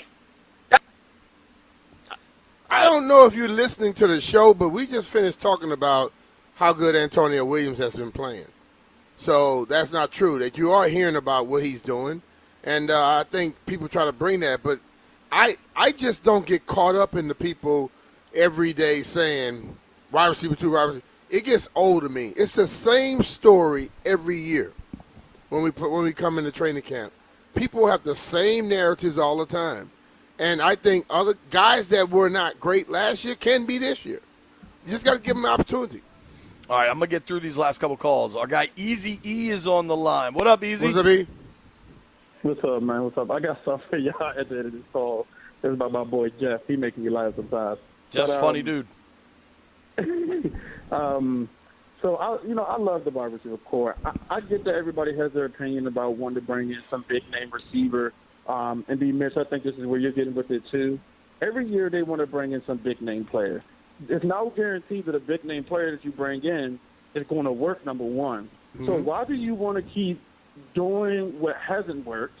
I.e., AP made a trade for Marshall Lattimore, that didn't work. So now you want him to go and sign a big name player. You also want him to make big time trades. And if that doesn't work, you're back at the playing again. Go and see what you got within the wide receiver room.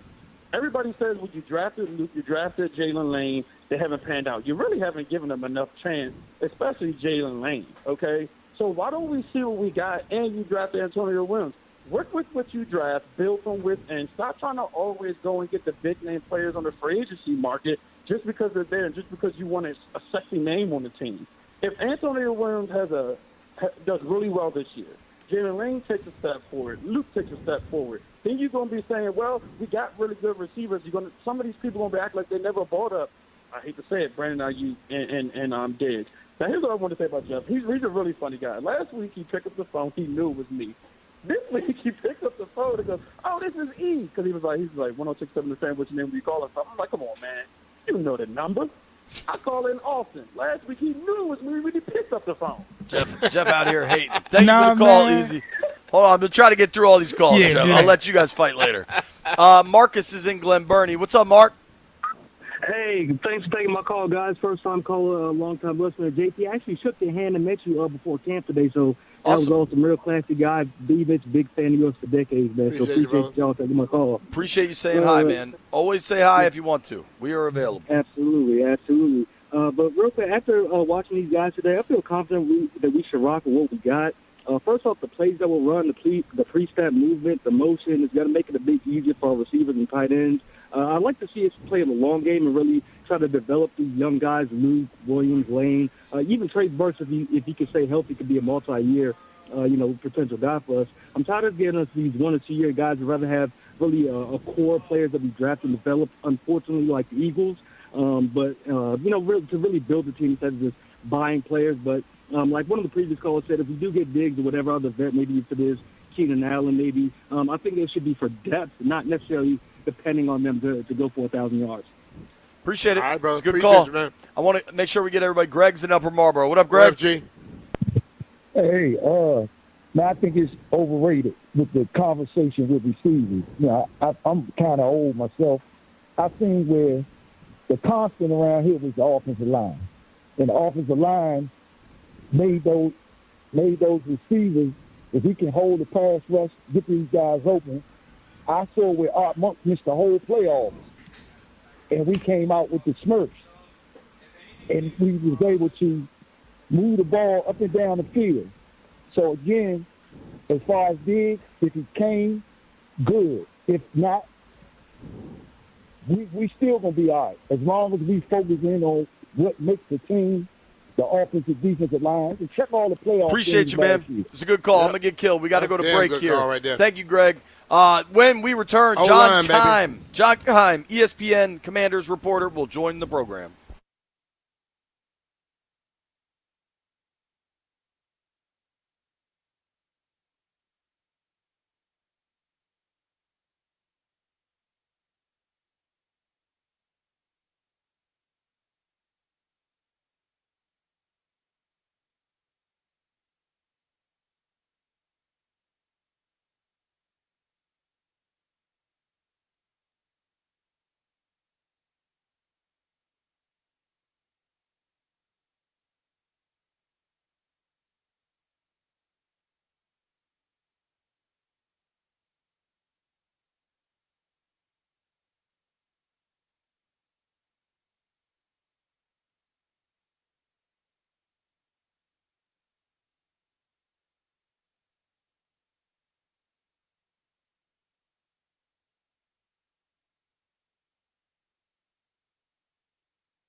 This update brought to you by Mervis, Diamond Importers. Nobody pays retail anymore. Why should you? Congratulations, C.J. Abrams is the National League Player of the Month, an MLB high 10 homers and 23 RBI, hitting .348. The Phillies are set to acquire infielder Luis Arraez and pitcher Caleb Killian from the Giants. The Nationals are playing the Phillies tonight at Citizens Bank Park. That's a 6:40 start on the Fan. Andrew Alvarez called up to start for the Nationals. Commanders' first practice was in pads today. Mubadala Open finishing today at Rock Creek Park. Jessica Pagula and Alexandra Iala are now in a third set. Men's final will follow. Taylor Fritz against UVA's Rafa Jodar. When you're ready to pop the question, think Mervis Diamond Importers, and Mervis offers unbeatable value, while Tacori brings handcrafted detail and signature design to every engagement ring from the very first sparkle. For the largest selection in D.C., visit Mervis. Go to MervisDiamond.com. From Crop Metcalf Sports Desk, Byron Kurt on The Fan.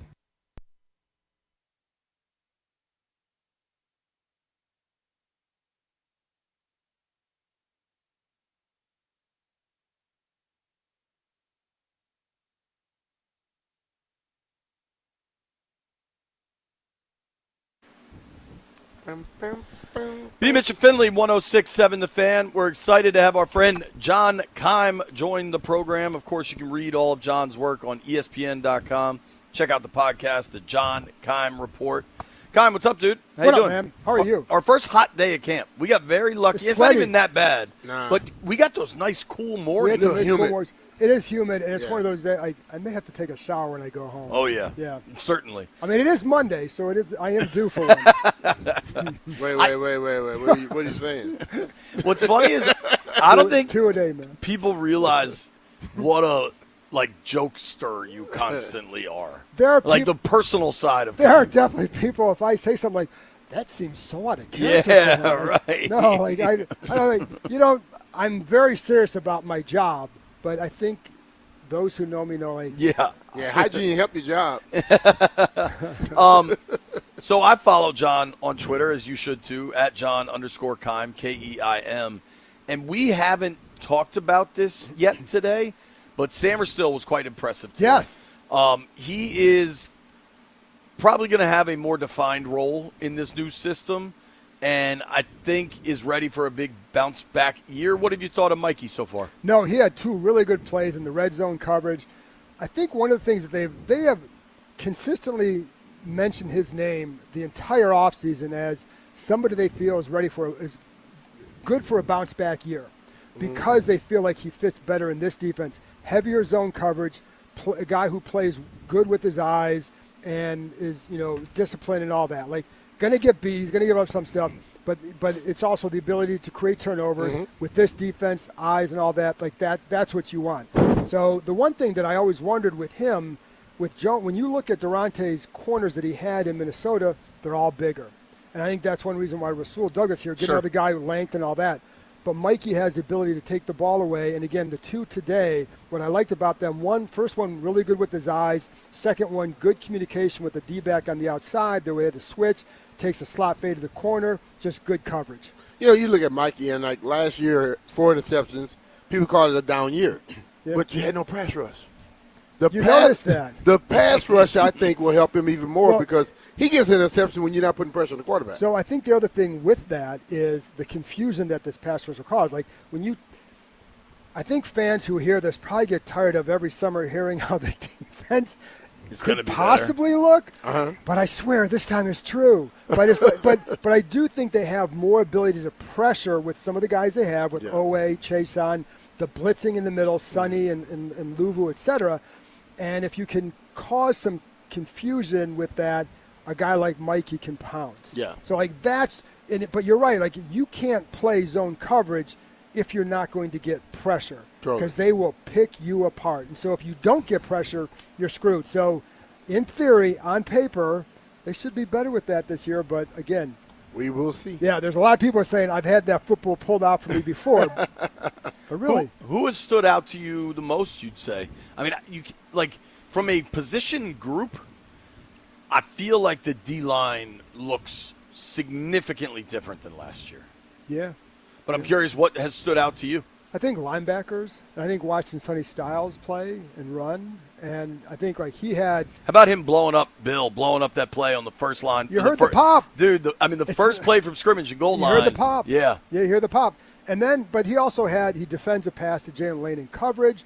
He had a nice blitz later, really well-timed blitz, good design on the play. So like you see a lot of what he can do. So I think that group, I've talked about this, but Frankie, another guy in position for a bounce back is Frankie Louvu, because just rushing inside, playing as a linebacker versus having to rush as a D end, not as a blitzer off the edge, but as a D end off the edge. That's not what he is. So I think putting those guys in the middle together, I think that, again, with Leo Chenal in there occasionally too, but I think like that group, I'm curious to see how they use all those guys. But yeah, the D line, I think there's a lot of that front seven. JP, I think there's just more versatility, speed, more toys, more length, speed. size. The question I have is how quickly can you put that together? How quickly do you develop that rhythm and that timing? Because you go Philly, Dallas, Seattle, and then even Indy's had a good offense. Like you better know right away what you got, and then you may face some really good offenses the first 6 weeks.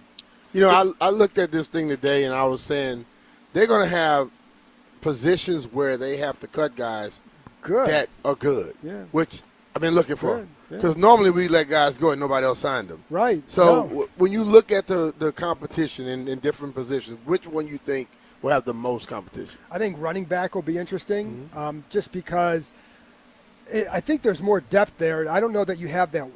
Do they have that one guy who's just going to jump out to everything? I think you have good combination, but more depth there. So what do you do with like the back end? You have a veteran like Jerome Ford. You have two rookies in Allen and Henry. Like how does that unfold? Then I think the other one to watch would be a receiver, because we all know there's a guy out there they could add. Right. And if and when they do, now you have even more there. Do you? Which guy are you talking about? He's talking about Diggs. I'm messing with him. I saw you running out there earlier.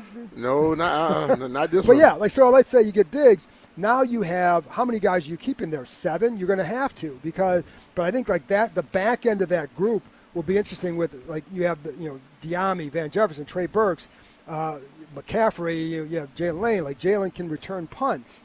So he may be that guy, B. Mitch, like where he's like your special teams guy and makes it that way, kind of like the Nick Bellore role almost, that he would make it on defense. But I think that group is going to be one to watch as well. I'm curious. Now, we just did a call segment on this. I want to ask you the same thing. We're now into the second calendar week of camp, right? They've had 6 practices. We've been out here for 4 of them. I like Antonio Williams. Yes. I really wanted to wait and see what we saw today, but he still has the same slipperiness even when the pads are on. I think slippery is a great way to say it, too. Yeah, it was funny. I asked Diami about it. He's like, he's like a snake. And you know how Diami's like can be a little goofy? It was so good. But it's true. It is. I feel I had real concern when Burks missed the second day of practice. But then he was back for the next one, right? And he's looked good since. Yeah, he's looked good. And that injury concern with Burks will remain. That's just going to be part of the Traylon Burks ride. I feel better about this receiver group now a week in than maybe I did to start. Are you in a similar spot? Well, especially those 2 guys. So, and like I said, we all know there's another guy that they definitely can still add. So I don't know that this group is complete just yet. But I like what I've seen from Antonio Williams. I liked him in the spring, liked his film. He's very quick in his separation. It's funny because he has a good 40 time, but it's really more quickness. And to me, his game is more about quickness and separating that way. And I also like there's a little bit more detail to his route running. You see it like with Terry. Dude, I love the little, like when he'll move his head to sell the inside before he breaks because outside. You don't always see that. Like you see it with Terry. You don't always see that with these guys, but he can sell it. Burks, the first practice, uses size in the back of the end zone. In other practices, I think he's been very good against zone coverage. So, yeah, I say I feel better, but I think there's going to still, until we see it in games, there's going to be questions about what, like I can say this about Antonio Williams, but what level does he get to as a rookie? Does Burks stay healthy, and is he really – because, like, the one thing I wonder with him is if it's man coverage, what do you do? And, like, there were a couple of times today where, like, he's not going to separate against that, but against this look, he could be good. And if you put him in, like, some of those one-on-ones, you get the ball up to him, we've seen what he can do. You talk about him having details in his route, man. It made me think about Henry Ellett. Henry Ellett wasn't the fastest guy, but When he went that way, it was left foot in the ground, he was gone. Yeah. Same thing. And I think Antonio has a little bit of that in him where he doesn't have wasted movement when he's trying to break. Right. Which gets him open. Correct. Because as soon as he plants and goes, he has 2 yards on you. Good quarterbacks get the ball on him real quick. Henry Ellard was money in the bank on those 16, There you 18-yard go. digs, baby. Like that was Oh, classic. yeah. But yes, yeah. No, I agree with you on Antonio. Yeah. It's so funny you talk about Henry Ellard and specifically the digs. Madden has been the dominant football video game kind of forever, right? But there was a brief period when I was like in middle school, I want to say, where there was another game. I think it was called NFL Game Day. There was like a real competitor to Madden, and Henry Ellard on those dig routes was unstoppable. He was money. Listen, man, that guy, I think that guy had like an underrated career. Yeah. Because he was really, really good. He was a bad man. He was. He was out here last year for camp. One dude that I think is a bad man, that I think is off to an awesome start, that we kind of don't talk about that much, is Jaden Daniels. Oh, yeah. Jaden looks excellent. He had that. He's had a throw each camp where you're like, wow.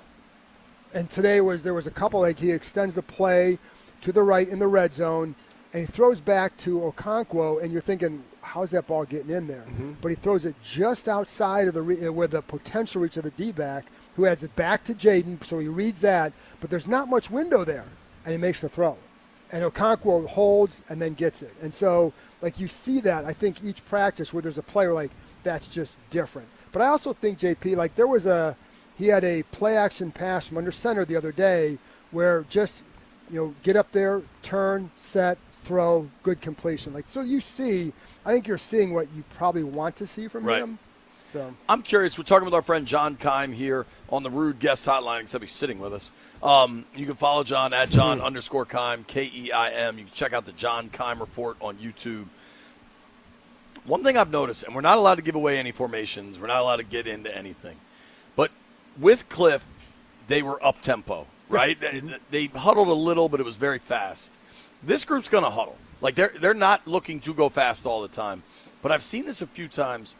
And I love when NFL teams do this, is you can huddle up and then get to the line of scrimmage and go fast. They scored a touchdown today. Yes, dude. I noticed that today. And, like, I think the best teams in the NFL have that tool in the bag. Correct. Just because you don't you have to wait for the defense to sub, but you don't have to wait for the defense to get set.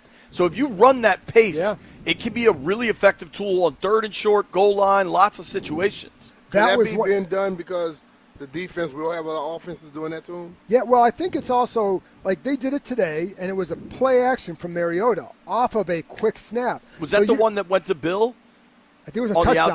On the outside. Yeah, it was easy money, dude. Yes, it was. Bill got a clean release. But it's play action because of that, and, like, the defense isn't set, so you're not only quick snapping it, but you're throwing play action at them, and it was open. But they've done that a couple of times. You're right. Like, I think Blau seems to understand that nuance tempo. I think he's going to be a little bit more creative. I think we've seen some creativity. We've seen a lot of creativity. A lot of creativity. I think defenses will be. I think he'll test defenses. Like, we're not allowed to discuss, which is crazy on fan days because fans are tweeting everything out, but we're not allowed to. That's fine.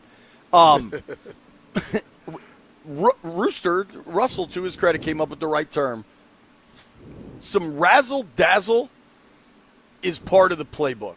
And a lot of offenses, you see some razzle-dazzle 3 times a year. Mm-hmm. I think we're going to see some, like, razzle-dazzle-y plays twice a game. Like, it seems like that's going to be part of the playbook week after week. I think it's the Ben Johnson influence. Totally. Right. No, for sure. And I also think it's going to be a variety of them and giving teams. So, like, let's say – we can't say too much. Sure, but there's going to be some stuff. There's going to be some stuff. And if you see but it looks like a regular play. But right, and if you see some stuff in a game, you've seen maybe this guy do some stuff. When he gets that stuff, maybe you're not going to be ready for the other stuff he could do. How's that? B-Hawk, this is that stuff segment. Talking stuff with John Keim. A lot of stuff. I don't know if you agree with me on this. I think the changes defensively are going to be more pronounced and noticeable right away than even the offensive changes. Like, granted, we're going to see Jaden under center way more. The defense, through 4 practices that we've watched, especially today with pads on, is so dramatically different from what was a very read and react scheme with Joe Witt to now we're going to be the aggressors and try to force the issue. Yeah. It is like a complete 180, it feels like. I think guys love playing in that, right? Yeah. Because you're dictating to the offense. And one thing I always I loved watching Brian Flores' defenses in Minnesota for that reason. Like, you're not sitting back. And one thing I always liked about him is there are other coaches like Mike Zimmer. You're going to show that double A gap blitz on third down, right? Yeah. You know the down is coming. With Flores, you never knew what he was going to do. But he knew what he was going to do. It wasn't chaos. It was organized chaos. Yeah. I don't know that we're going to see an exact replica of that, but I think you're going to see certainly elements of that. And I think you're going to, there are some things. I was sitting there next to Logan on after one rep. He's like, I don't know how you blocked that. The look that they gave him. And so, and it's also you may not get there. There are definitely times where I'd watch Minnesota and I think it was a game against San Francisco where I think Brock Purdy pulls the ball down because he thinks he sees something. And then because you pull it down, now you have a chance to get home. Yeah. And it's just about causing a little bit of confusion to maybe give the guys, so with the coverage looks and all that. So, but I think the thing that's noticeable, JP, is the speed and length, athleticism. And again, like anybody else listening, you want to see it. We've seen it, what is it, August 3rd today? Yeah. Let's see it in September, October, November, December, because that's when you see it, and that's when we haven't seen it consistently enough. But they have a better. I mean, there were we'd watch Seattle when they played Seattle last year. Watching that defense versus this one, kind of a big difference. One looked fast and athletic. One looked slow and lethargic. And so I think we'll see at least fast and athletic. Now you just have to see success. But what they do though, like we always talk about pre-snap looks for offenses. Yeah. That defense does a lot Yeah, to make the yeah. offense think. I saw a situation today where the block for the running back is on the other side of the ball. Before the ball snapped, his block was over here now. Most guys may not pick that up and still try to go over here and the guy come off the edge on you. I mean, They got some stuff with them, though. They got some stuff, and it's Yeah. like they can disguise zone. It's not just disguising zone demand; it's zone to tweak, to a subtle change to a different zone, right? Mhm. You know what I mean? And so, that kind of little subtlety can cause that hesitation. And Which, with better pass with rush, better might get pass rush. home. In theory, and this is one thing Quinn talked about in the offseason, the best team defenses he's been a part of can send waves of guys at you. And I think they have more of those wave of guys types, especially when you get when you get Dorrance Armstrong back, now you get another Who guy looks in there. close, just seeing He him looks- walk I saw him doing a lot of coaching Yeah, today. I think my guess is, next couple of weeks he'll be. Last one, and this can be quick. It seems very clear they brought Cross in for a reason. Yeah. He seems like he is immediately kind of inserted into the starter, whatever you want to call it. What do you think of his game? Because there's a level of seriousness to his game, which I Yeah. really like. No, I think the one thing with him is in Minnesota, Durante has Josh Metellus. Versatile safety, can line up here, can line up there, can line up here, free safety over here, over there, over there. Nick Cross, I was looking at the numbers of where those guys both played last year, like how many reps in the linebacker spot in those nickels, how many times in the slot, how many times they're free and all that. Very comparable to what Metellus was doing. So not that he was the same player, but the usage of him was maybe, so I think that's one of the things that he definitely adds, and that's one thing that Jones used very well in Minnesota. That And was Nick will get you to the ground. Yes. Yeah, sure tackler. John, thank you for the time, dude. Thanks, guys. Appreciate you, Podcast Jay. out, coming out. It's coming out probably in about 20 minutes. There you have it. New There you John go. Keim report right when we get off the air. Thank you, the great John Keim, at John_Keim, Keim. Appreciate the time. We're going to take a look around the NFL. We have seen some major injuries coming out of the Midwest. Plus, the clock is ticking on the Nats and Foster Griffin. What's going to happen? B. Mitch and Finley, nobody go anywhere.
This update is brought to you by PVI Office Furniture. Fast, excellent, affordable. Business grows with PVI. Big upset in the women's final at the Mubadala Open from Rock Creek Park. After number 1 seed Jessica Pegula took the first set, Alexandra Iala took the second set, and then rolled 6-love in the third set to win the title. The men's final, Taylor Fritz against UVA's Rafa Jodar, is just underway. National League Player of the Month is the Nationals shortstop C.J. Abrams. He had an MLB high 10 homers and 23 RBI in 23 games. The Phillies are set to acquire infielder Luis Reyes and pitcher Caleb Killian from the Giants. That's the next opponent for the Nationals at 6:40 tonight. It's the Phillies. Commanders' first practice in the books in pads. That was today. Dan Quinn says they'll have an update on Trey Amos and Tress Way on Thursday. Strong teams need spaces that keep up. PVI Office Furniture helps businesses create better workspaces with expert guidance, new and used options, fast delivery, and installation by PVI's own team. Visit PVI's massive Frederick showroom or go to PVI.com.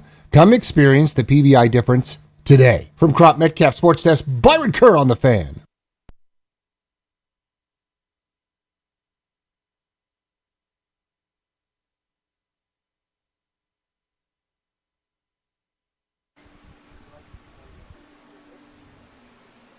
B. Mitch and Finley, 1067 The Fan.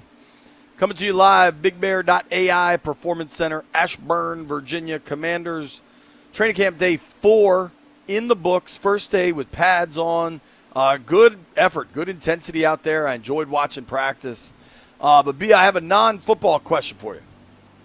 What's that? This is coming from my daughters. Oh, wow. Now, my daughters are very excited. Along with my wife, they just rode their bikes from our house up to Starbucks. All right. There's a live look at them at Starbucks. I see him. Shelby's got crazy eyes for whatever reason, but they're proud of themselves.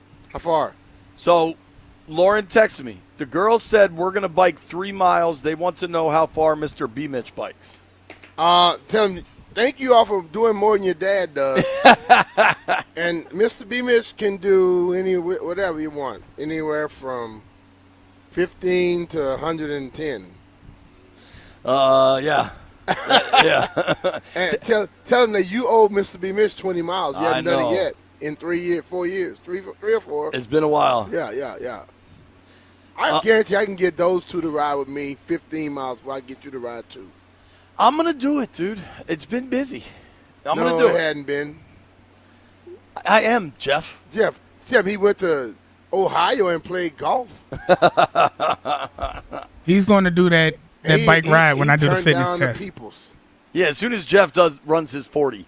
Jeff had to wait 3 years to lose 100 pounds, but he's going to get it done. Probably going to run slower than he did when he was fat. We are waiting for Nationals news, but there hasn't been any. Right? Like, they traded Garcia. They've traded Meade. The last shoe to drop, presumably, in the next 4.5 hours is trading Foster Griffin, maybe somebody else. Mm-hmm. Stallion, you're in these Nats streets. Are fans pissed that they're trading people away? I mean, I do think there are some mixed What's views. my guy Nats Talk say? I'm looking it up. I think Nats Talk is pretty much on board from what I can see, but I'm not entirely sure what he is. I do think Nats fans overall, they got to be frustrated, right? Because 2 weeks ago we're talking about potentially buying. And like, oh, maybe they go out and get some arms to help this team make a postseason push. And then all of a sudden, you trade Curtis Meade, you trade Luis Garcia Jr. 2 of your top 4 bats are now out of this lineup. And yes, while you get some arms that are going to help you this season, there's also a couple of guys part of that deal that may help you in 2027 and 2028. And even then, will there be a 2027? So I think fans right now are kind of torn on everything right now. But I think it really...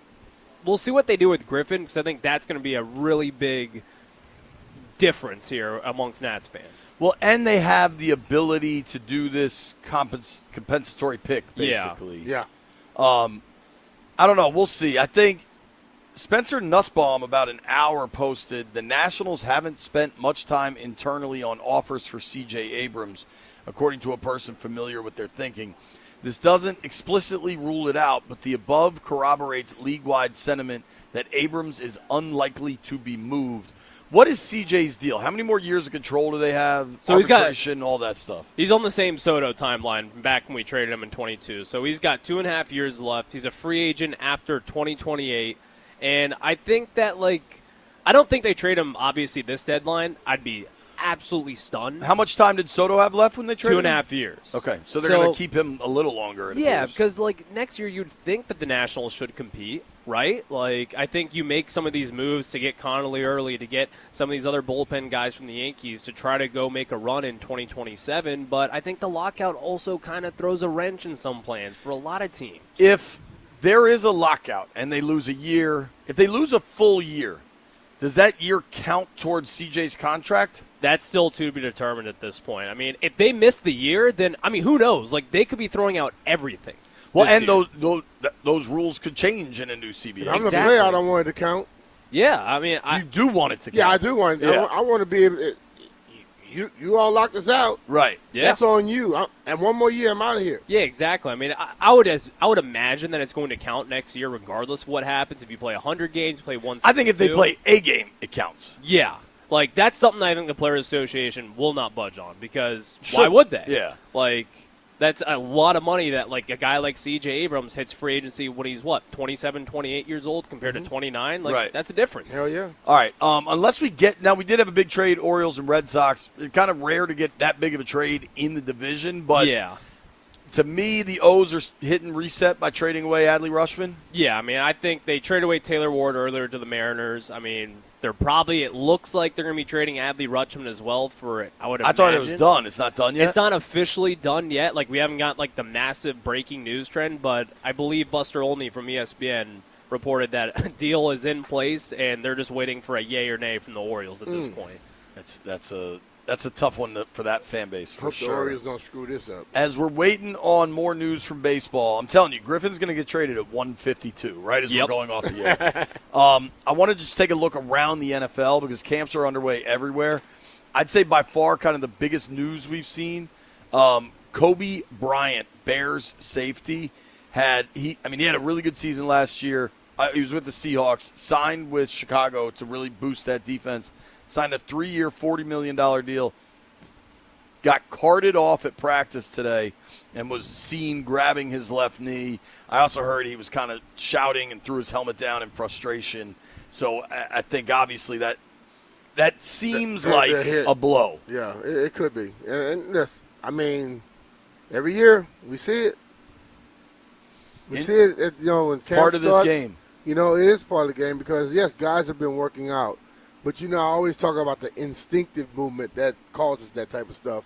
When you're training for someone, you run full speed at this wall and you plant at a spot. Yeah, dude. Plant at a cone. But if you're running there and somebody gets there before you have to do something instinctive, and guys get hurt in that situation. So they got to find a way to do that level of training and keep themselves healthy. Yeah, let's keep it in the NFC North. Jahmyr Gibbs, listen, if the Lions are going to get back to the playoffs, Jahmyr Gibbs has to play a huge role, especially they got rid of David Montgomery, and Gibbs is one of the most explosive football players in the NFL. Yeah. Gibbs hasn't practiced yet, okay? Yeah, he's been having a hold in. So this is where I think it gets interesting. I'm reading now from Pro Football Talk. Gibbs's absence from the field has been linked to his desire for a contract extension, although a hold-in has not been confirmed beyond head coach Dan Campbell saying last week that it is a case of both sides working through something. On Monday, Gibbs briefly spoke to reporters on his way into the team's facility and said, "It's not about that," when asked if a new deal has to be in place for him to get on the field. When asked what it is about, however, Gibbs said, "I don't know," and offered little hint about when the situation might change. Only time will tell. But isn't Bijan doing the same thing? Bijan also sitting out of practice. Yeah, it gets to the point where you see all these positions going up.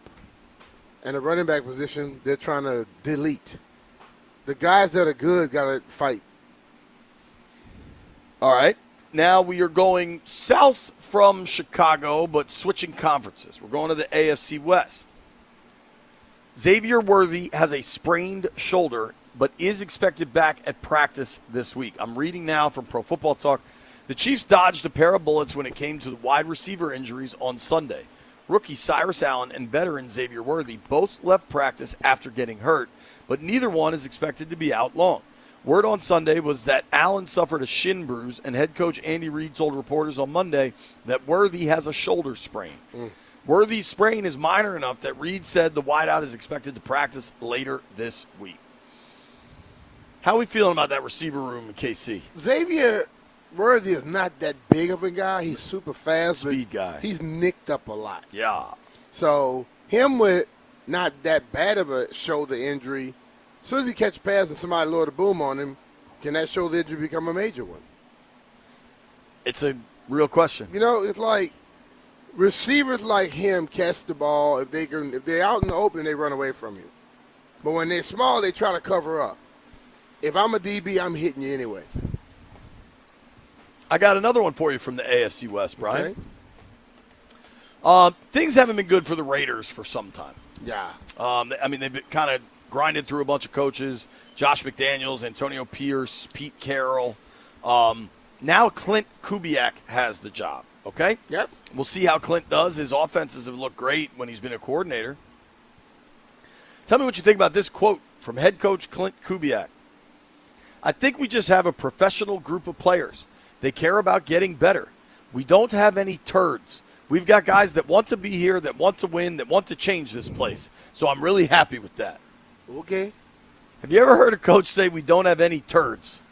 Yeah, but not with those words. I mean, they used the other words. They didn't use turds. Who was it that put that post with Kirk Cousins trying to do the run? Oh, my gosh. I hope that was AI. He was bad. He looked stiff as a board. Stiff, man. and I don't know if he was doing what they were doing.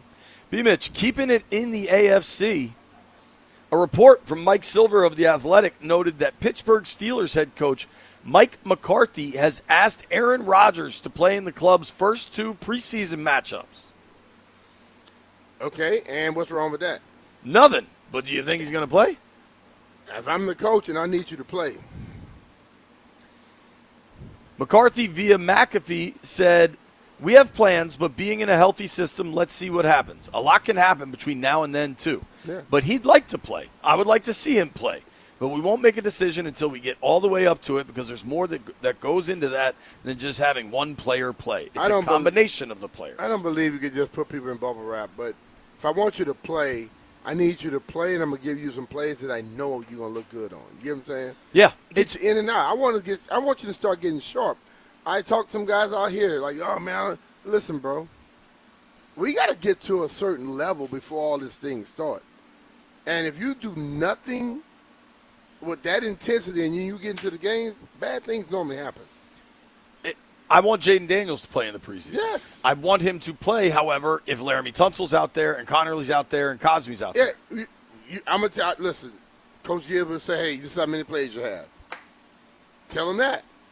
Look, I want y'all to go out there, and it's going to come up to how you play.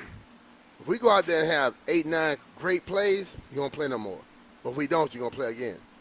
I like leaving it open. What you think you'll get? 8, 9 great plays, right? And lastly, B-Mitch, going around the NFL, there's football on our television Thursday night. Yeah. Panthers-Cardinals. Derek is fired up. Well, we're going to go watch it without inviting Derek. We have breaking news. We know who will be at quarterback for the Carolina Panthers. Who? Thursday night. Derek? Not Derek. Yeah, they'll definitely lose by 50. It is someone that was a first-round pick, a former first-round pick. Former first-round pick? Yeah. Bryce Young? No. He not playing? No. Oh, man. It is someone that stole Cody Betts' high school girlfriend. Oh, you talking about the little hand dude. Kenny Pickett. Yeah. Kenny. He going to throw a pick. Kenny Pickett will start the Hall of Fame game against the Cardinals on Thursday night. And Dave Canales said, I'm excited about it. And Kenny's excited about it. So get your Hall of – listen. Yeah, of course Kenny excited about it because he thought he was out of a job completely. He might be out of the league. You are listening to B. Mitch and Finley. We got to make some bets.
B. Mitch and Finley live, BigBear.ai Performance Center.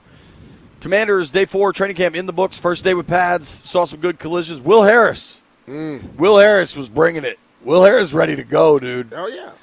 You got to get yourself ready, man. Don't you forget, B. Mitch and Finley brought to us by Rude. Don't melt this summer. Upgrade to high-efficiency HVAC and enjoy budget-friendly financing options with low monthly payments. Keep your cool. Keep your cash. Find a Rude Pro partner at rude.com. And if it ain't Rude, Brian? Ain't right. Damn right. Fun show today. It was great to have Dan Helly sit in with us. Great to have Mitch Tischler sit in with us. Great to have John Keim sit in with us. I think we're in baseball-only zone. Jeff will try to bet on video games, but it's a new week, new us. Haven't even said hello to White Brian. White Brian, you in there? You alive? Yeah, the Mets are slowly making me depressed. Have the Mets traded? Slowly. Depressed. Yeah, you should have been depressed. Auburn, depressed. Mets, depressed. I guess you had the Knicks. Not really. Not Never really really? got into the Knicks. Okay. Well, sorry, pal. Bad decisions on your part. Kind of matches your Eeyore personality. What happened to this lively broadcaster we heard about on the podcast? Where's that guy? Well, the Mets keep trading people, making me sad. Have the Mets made a move? Yeah, they traded Brooks Raley, Huescar Brazabon, and I'm sure Freddie Peralta's gone. They haven't moved Peralta yet, though, right? They did. They did.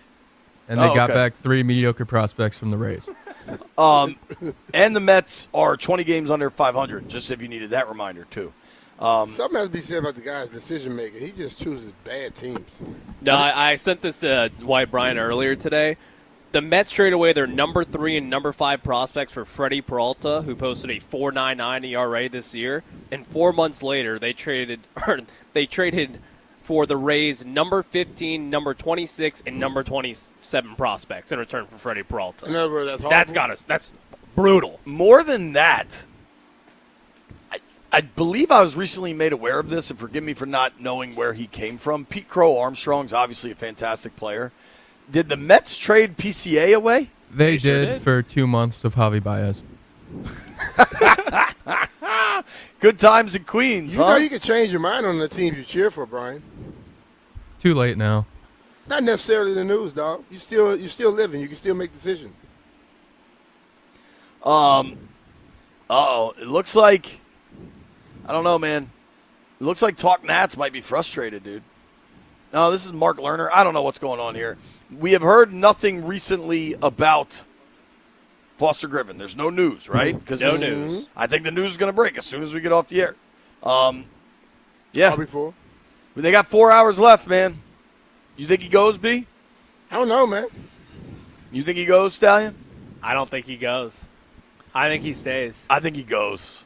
Well, Stallion said he might not go. Gone. He's gone, yeah. All right, let's make some bets, boys.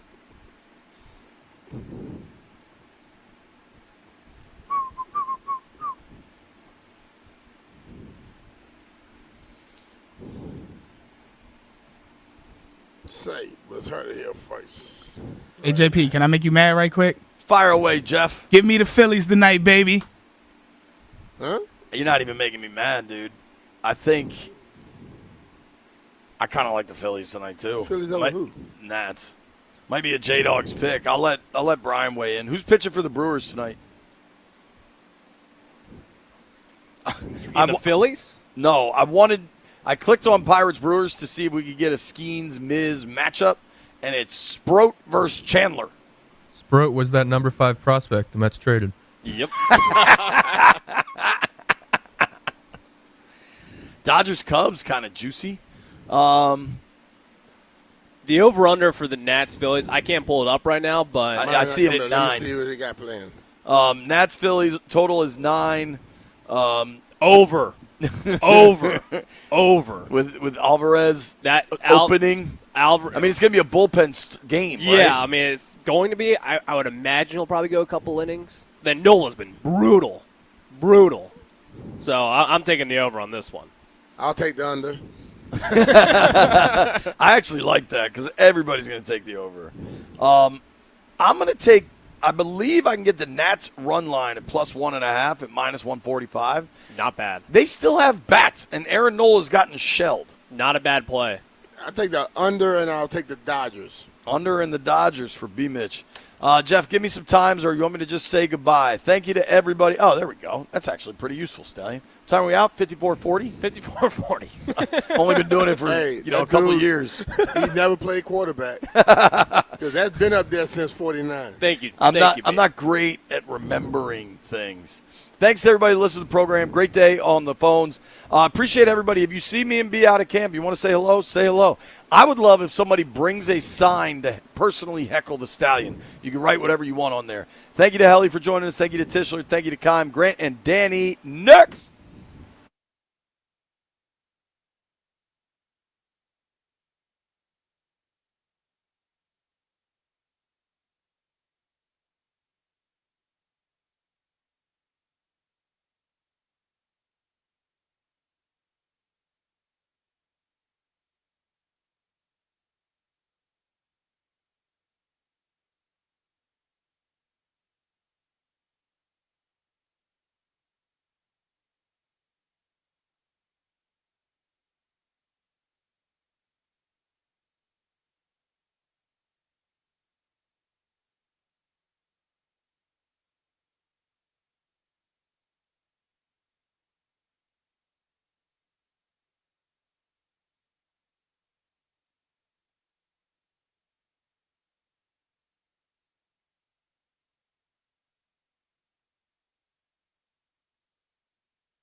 This update brought to you by Copt Defense Properties. The men's final between Taylor Fritz and UVA's Rafa Jodar underway at the Mubadala Open from Rock Creek Park. The day started with a huge upset. Alexandra Iala upset the 1-seed Jessica Pegula 2-1. National League Player of the Month is Nationals shortstop C.J. Abrams. Nationals were swept by the Braves, now taking on the Phillies tonight, who just acquired infielder Luis Reyes and pitcher Caleb Killian. Live play-by-play tonight at 6:40 on the Fan. Trade deadline at 6. Commanders' first practice in pads in the books. Linebacker Kane Madrano has passed his physical and is activated from the PUP. And we'll find out more on Trey Amos and Tress Way on Thursday, says Dan Quinn. Are you a road technician that is tired of the outdoor service grind? Copt Defense Properties is now hiring building technicians, providing day-to-day property maintenance services, competitive pay, minimum 30 hours per week, free training and development, and great benefits. Apply today at COPT.com. From Crop Metcalf Sports Desk, Byron Kerr on the Fan.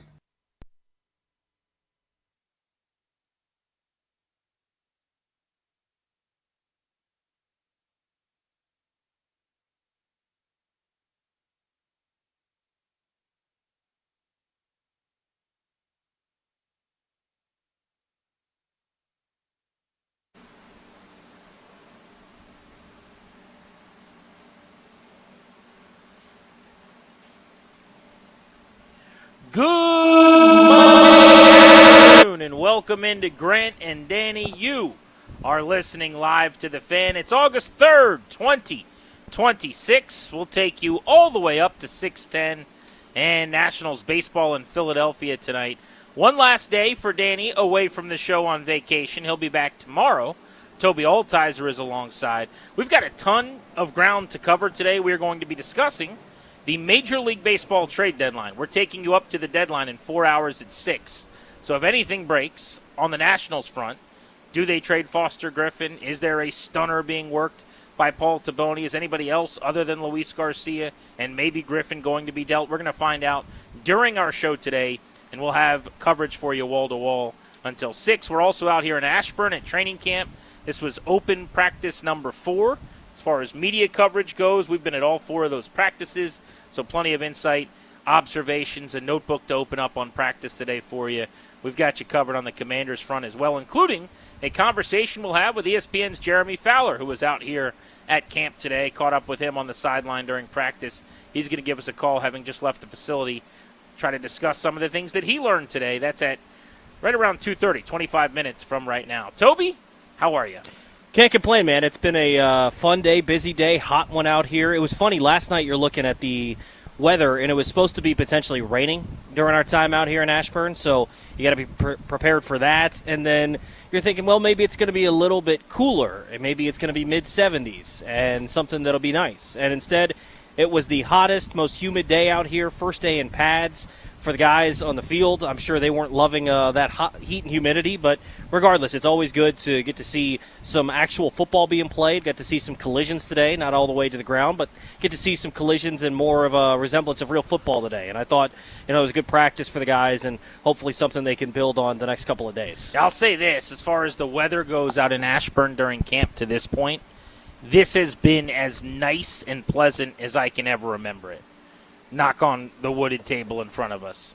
I mean, I've been around the block long enough here, watching practices on the beat out from 10 to 13, where there have been some 100-plus days with heat index up around 110, 115, and just everybody sweating in the humidity. We were pushing boulders up hills both ways, Toby. Yeah. But it has been actually kind of nice out here. I want to get into a bunch of the things we saw today. I thought Sonny Styles absolutely starred in this practice. He was incredible. Pads get put on. The first rep, the first play of 11-on-11 padded work at training camp was a goal line rep where Bill comes running in an open hole downhill, and Sonny Styles flies into the gap and meets him and just knocks him backwards away from the goal line. We'll talk a lot about his practice and some of the other observations I have. But I think we got to start with the trade deadline because we are sub 4 hours away from the end of the road to try to make moves. And the Nats made a blockbuster trade of sorts yesterday, dealing Luis Garcia to the New York Yankees for 4 arms. So why don't we start right there? Garcia was having an incredible year. 23 home runs, already a career high. 76 runs batted in, the best we've ever seen in terms of his run production. He was leading the National League in slugging. I don't even know how that's possible when you consider how little he hits left-handed pitching, left on left. It's amazing. But he was the number one. I'm not talking about among first basemen or among guys named Luis. I'm talking about all National League players. He was number one in slug at 560. Fourth in runs batted in, eighth in home runs, eighth in triples, ninth in extra base hits. A really good offensive player throughout much of his career, had flourished and really become a star this year. And Luis Garcia is only kind of getting going in terms of, you would think from an age standpoint, the prime of his career. But the question is, how replicable is this season? How sustainable is what he's been able to pull off? And the Nationals, it seems like, felt like I felt, which was this is about as good as it's going to get. And he was red hot going into the deadline, 11 for his last 30 over 7 games, hits in 6 of 7, 4 multi-hit games in that time. And they decided to trade him for pitching. I'll speak for myself. I think there are a lot of people that agreed with me. I wanted to trade Luis Garcia at peak value, and I wanted to trade him for pitching. So when I found out they got 4 arms, 2 relievers that might be in the big leagues right away, might turn out that only one of them is for the moment, 3 relievers who are going to be in the bullpen potentially by midway through next year, and an additional starting pitcher who's the best prospect in the deal, and we can go through all 4 arms in detail here. All of these guys are Double-A or higher. They're all either major leaguers this year or by early next season, big league ready type arms. There's no single-A pitcher here. There's no teenager. This is team with a good offense and terrible pitching, adding a bunch of pitching. That makes a lot of sense to me. Yeah, I thought for me, when I was looking through what this deal could look like for Luis Garcia, this was kind of what I was envisioning. I thought that maybe they would get a little bit higher of a prospect from the Yankees in return, but they get back pitching that's going to be able to help them immediately, and they also get back some guys that down the road should be maybe in the rotation or factor in out of the bullpen. But this was kind of the point with Paul Taboni talking about buying and selling. When you make a Luis Garcia deal in which you get a couple of arms that could help you out of the pen this year, they need all the help they can get out of the pen this year. They've tried to overturn basically the entire bullpen, and they still are trying to find guys that can get out. So if you can get 2 guys that can help you out of the bullpen, you feel better there, and then you hope a guy like Abby Ortiz can come up and fill in some of what Luis Garcia was able to give you offensively. Now, he's not going to live up to the leading the National League in slugging percentage. He's not going to do all that, but can you get like a 700 bare minimum OPS from Abby Ortiz? I think you can. By the way, neither would Luis. Luis Garcia shouldn't be bet on to lead the league in slugging the rest of the way either. He was also going to come back down to earth. He turned into Barry Bonds for a month. I also wanted a better overall prospect, but it's becoming pretty apparent, I'd say, with this front office. They like a little bit more of the bulk returns in their deals. Maybe some quantity over quality, throw as many guys into the system as possible to create some competition. And I think they did pretty well. Again, we'll go through the names and the profile of these players in a moment. I want to give some analysis on those guys. But I also think this needs to be said, Toby. Here's something we've learned. This is not just a Luis Garcia point. You can look at the Tarek Skubal deal. There's a bunch of other trades that have happened. We were told this was going to be a seller's market. I think it's been a seller's market in the standpoint of this is not a deadline. We'll see if anything changes with a marquee deal or a blockbuster between now and 6 p.m. But the elite prospects in the game aren't going anywhere. Nobody is trading blue-chip players at this deadline. The returns have been probably league-wide a little bit lighter than people anticipate. This wasn't lighter than I thought they'd get for Luis, but strategically and philosophically, instead of getting 1 really good prospect, they got 4 players. Instead of getting a good prospect and a second guy, they got an okay prospect, couple relievers, and a nasty Double-A reliever. The other thing is when you're trading for relief pitching, just so everyone understands, these guys are not prospects. A 5th starter type is considered a better prospect than a reliever. When you're drafted in the first round, think Drew Storen, who was a top 10 pick out of Stanford, became a 40-save guy within a couple years. He was never a big-time prospect. Joshua Fields out of Georgia was a first-round pick. I think it was by the Astros back in the day. Not a prospect. Because oftentimes, like you start as a shortstop, you end up as a second baseman. Well, as a pitcher, you start as a starter, you end up as a reliever. If you're already a reliever, there's nowhere to go. So you're not going to see relievers that are high-end prospects anyway. One of the guys in this deal we'll get to, I actually love. I think he's a future dynamite relief pitcher. He's ranked like the 27th player in the Yankee system. There's 15 guys ahead of him that'll never be big league regulars. He's going to be a nasty 8th-inning arm for a long, long time. But he's not a great prospect because there's no real value in being a reliever. Does that make sense? Yeah, no, 100%. I think you laid it out perfectly there, that even though maybe they don't get the best ranked prospects in return, they do get guys that will be helpful for this team, and I think it is something that, frankly, they are playing some of their worst baseball of the season at the wrong time, or maybe the right time if you wanted to sell off. But this has been a tough stretch for this team, but I think they'll still find a way to be competitive because I don't think the offense is going to look as bad as it did in Atlanta for the rest of the time. Although how bad losing, was that Braves series? Just so bad. I mean, the amount of times they had opportunities and they weren't able to come through. I mean, you've got to find a way when the pitching staff gives you a chance to win ball games, and they weren't able to do it in Atlanta, so that really sucked. But I think it's something that the offense will get back on track, maybe not to the level that it's been because now you've lost Curtis Mead and Luis Garcia.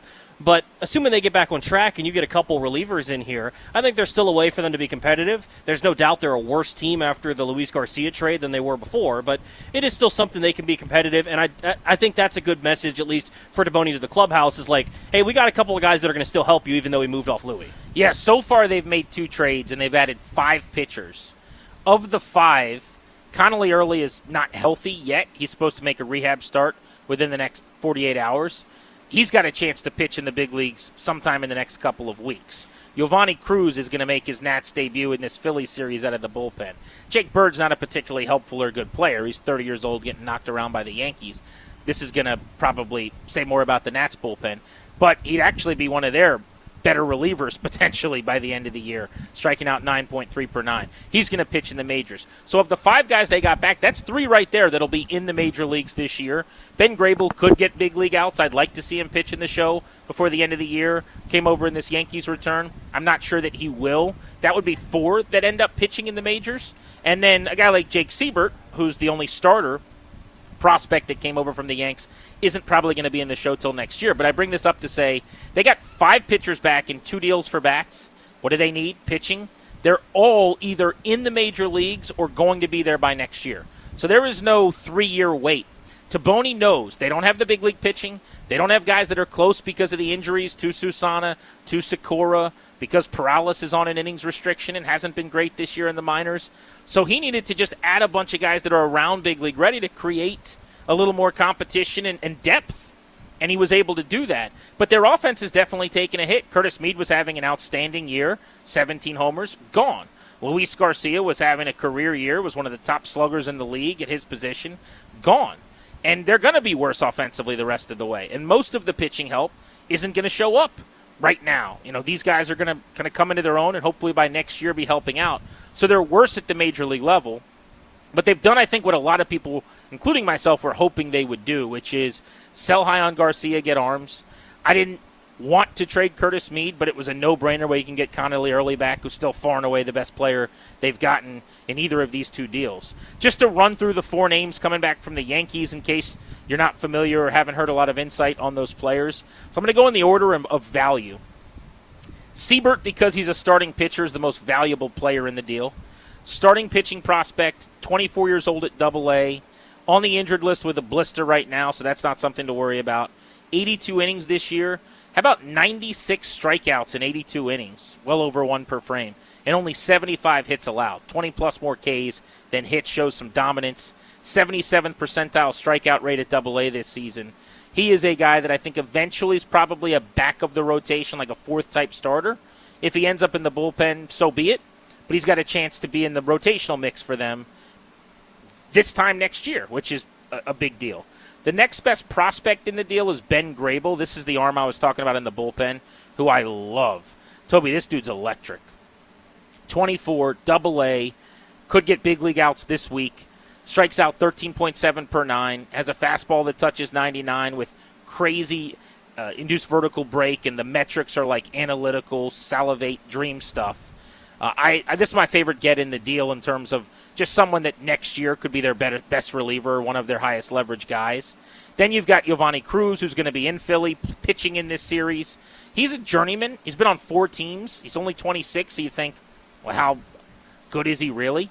this is a closer profile. He's throwing 100 miles an hour. He's got closer-type stuff.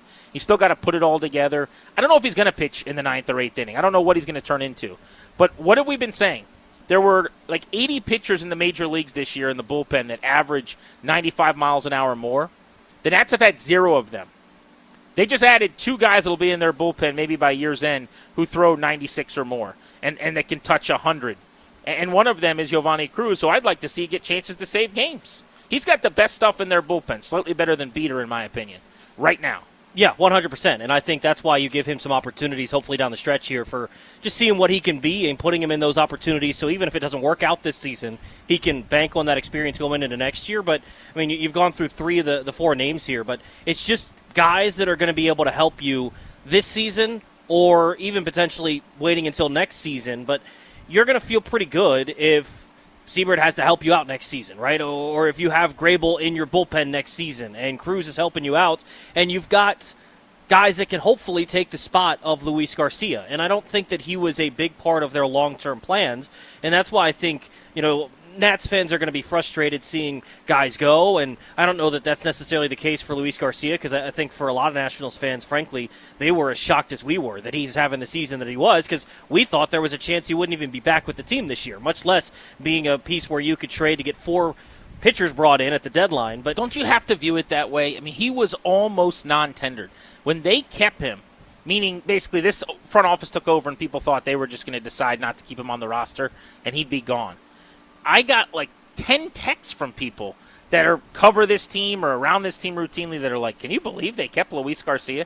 That's how perilous it was. Yeah. To flip him for this package when you look back a few months ago feels like a gigantic win as far as I'm concerned. Yeah, 100%. And it's something, too, that, like, you look at some of the other guys, they have more control. Louis was only here through next season. And there's a lot of uncertainty. We can get into this later on in the show, but there's a lot of uncertainty of what next year is going to look like. And so being able to cash in and get guys that are going to help you for more than just this year and next year, I think was the smart move. The last arm in the deal, distantly the 4th player, not a prospect, but instead 30 years old, is a major league reliever who was actually sent to AAA, who's been struggling for the Yankees with an ERA over 5, and that's Jake Bird. He does have more than a strikeout per inning, 9.3 per 9. The Nats don't have guys like that in their bullpen. I mean, they do not have swing-and-miss strikeout arms. Rebalta and Beater are the 2 guys you think of that really consistently generate some punchies in that bullpen. So I don't think, it's funny. He's the punchline of jokes for Yankees fans, and they laugh about how terrible he is and how a team acquired him. He's a throw-in 4th player in a deal.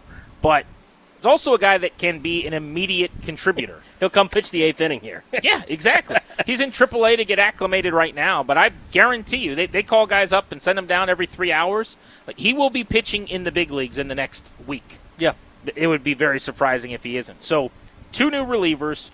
The best of the 3 relievers isn't here yet, but could be by the end of the year. And then a starting pitcher in the rotational mix next year, all for Garcia, who's going to go into his final year. And he's having a great year, but he's a flawed player.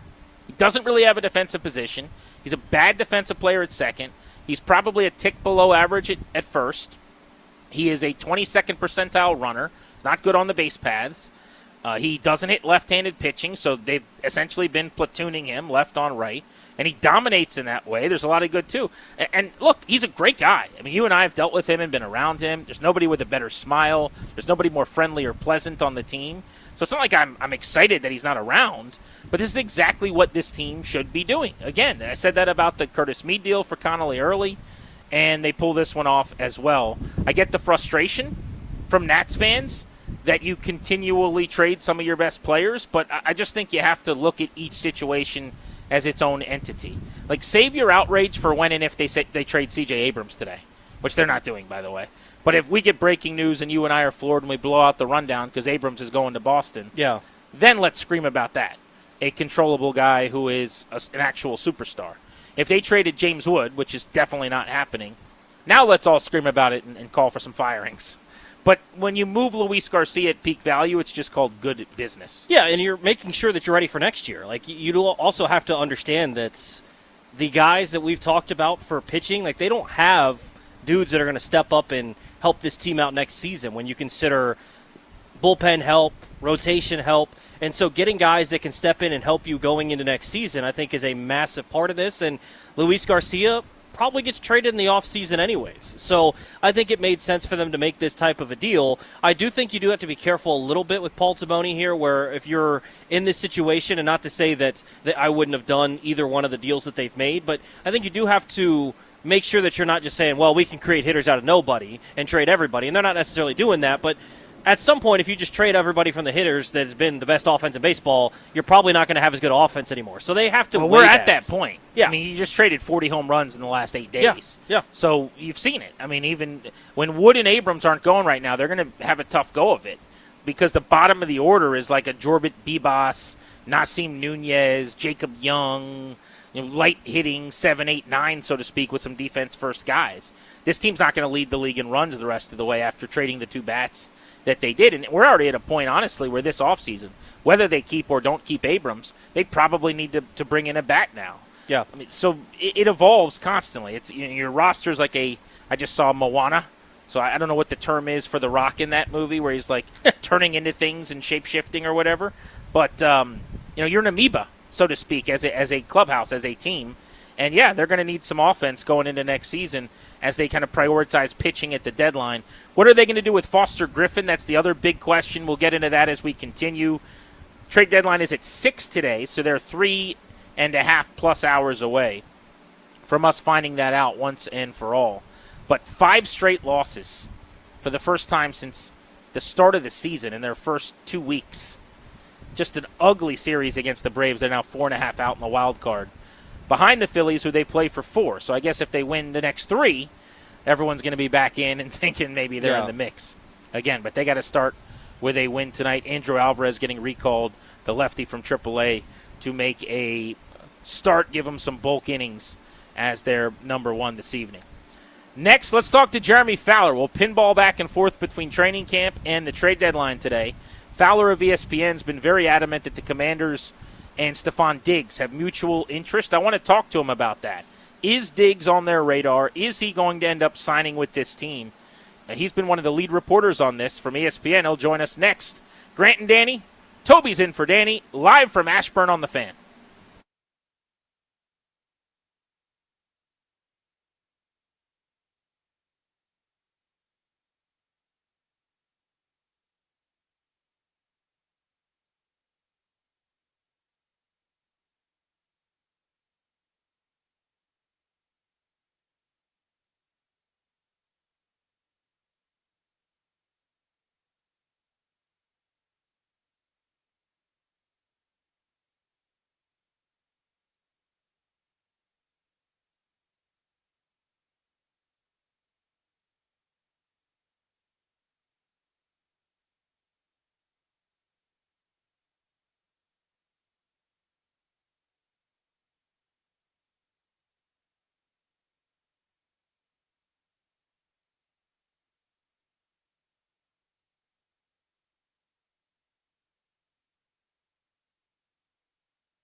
First padded practice in Ashburn today for the Commanders as they get set for their first preseason game coming up next Friday, August 14th against the Dolphins. Kane Medrano was activated off the PUP list today. Other news across the National Football League.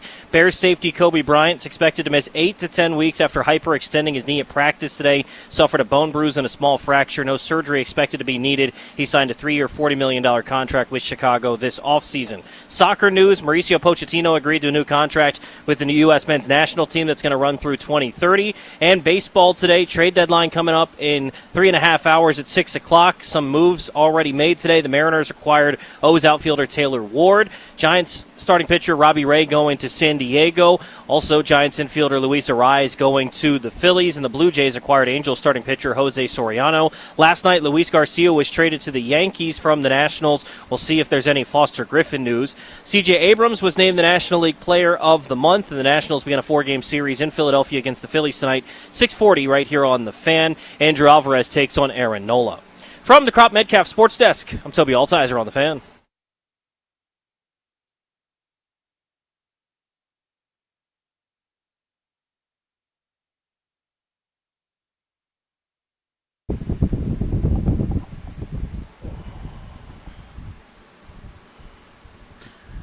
We'll catch up with Jeremy Fowler of ESPN in just a couple of moments. He was out here at training camp today in Ashburn.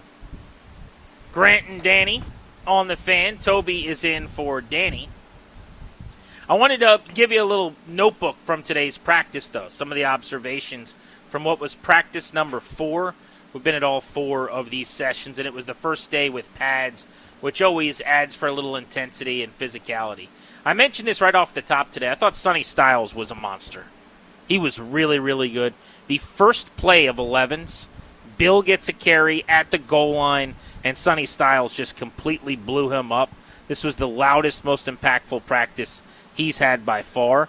I also thought Jaden Daniels had his best day in terms of accuracy and ball placement for the most part. Threw a perfect fade corner end zone to Terry McLaurin over Mikey Sanders for a touchdown. Had another fantastic play where he threw Chiga Okonkwo open for a touchdown. Good.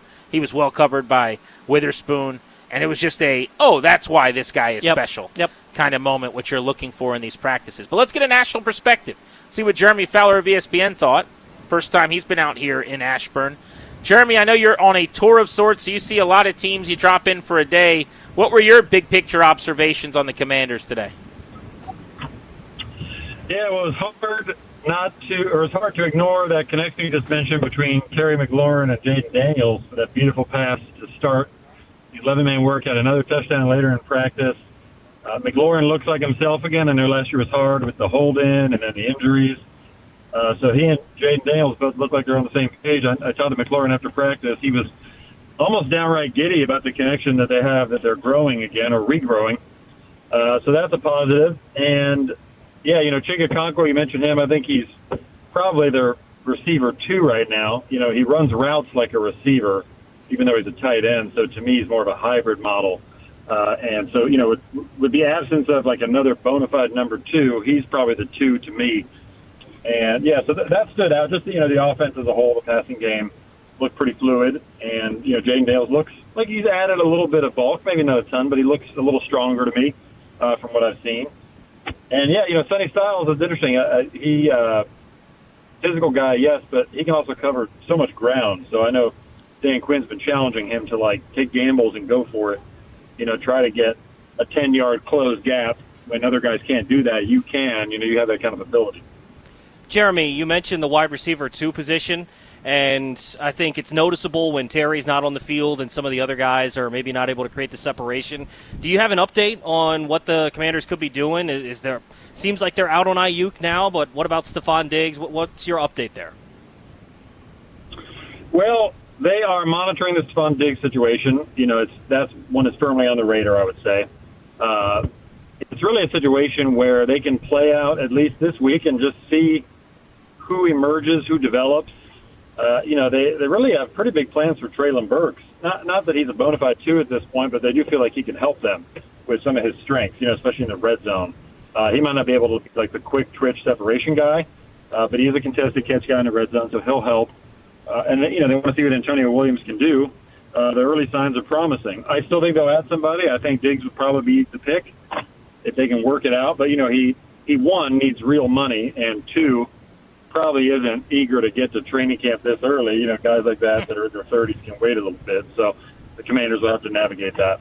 Yeah, I was going to ask that very question. I mean, look, they weren't interested in Deebo Samuel, I know that, but all of a sudden he signs with San Francisco because they have some injuries and he's off the board. And I guess my point is that could happen with Diggs, where the Chiefs or somebody, I know they had some injuries over the weekend, they just come calling, and even though it sounds like maybe a fit with Washington, somebody offers you the money you want, and you could go.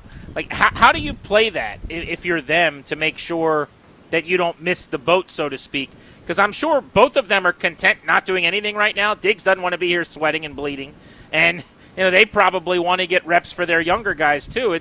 You don't need Diggs in here just yet. But how do you make sure that you don't end up playing a game of musical chairs where everybody's already kind of sat down and you're still standing there? Well, that's partly why you keep in contact with the agent and try to monitor the situation best you can. And when it's time to jump, you got to have an instinct. And a lot of times injury forces GMs to make that move, right? We saw that with San Francisco with Ricky Pearsall going out, plus some other injuries. They're like, we got to stop the bleeding here. Where Washington's not in that boat yet, but I think I can't speak for Washington, but they can sort of bank on what I've heard a little bit, which is Kansas City isn't looking to break the bank on a receiver. They've kind of been bargain shopping throughout the last few months. So if they spent real money on a receiver, it would surprise me. Now, they could have some injuries come up. I know they've had a few scares. So if there's a bigger issue, they could always jump on it. But, if you're Washington, you could probably say there's no other immediate threat right now that's looking to knock the door down and give him real money at the moment. Now, that's a calculated risk because that can always change. But I would think that because Diggs does have somewhat of an interest in playing here, he's from here, he likes young quarterbacks, he could nudge Washington if he does have a bird in hand elsewhere. You've mentioned money a couple times. He wants to get a decent bucket of cash, and then you mentioned maybe not signing because other teams may not have the cap space. Obviously, the Commanders have plenty of it, I think $43.5 million. But how much are we talking about? What is he looking for on a one-year deal? Well, I don't think it's huge money at this stage, but, he's still productive, still put up a 1,000-yard season with like 55% usage or 55% of the snaps played. So that costs. I don't know what it costs.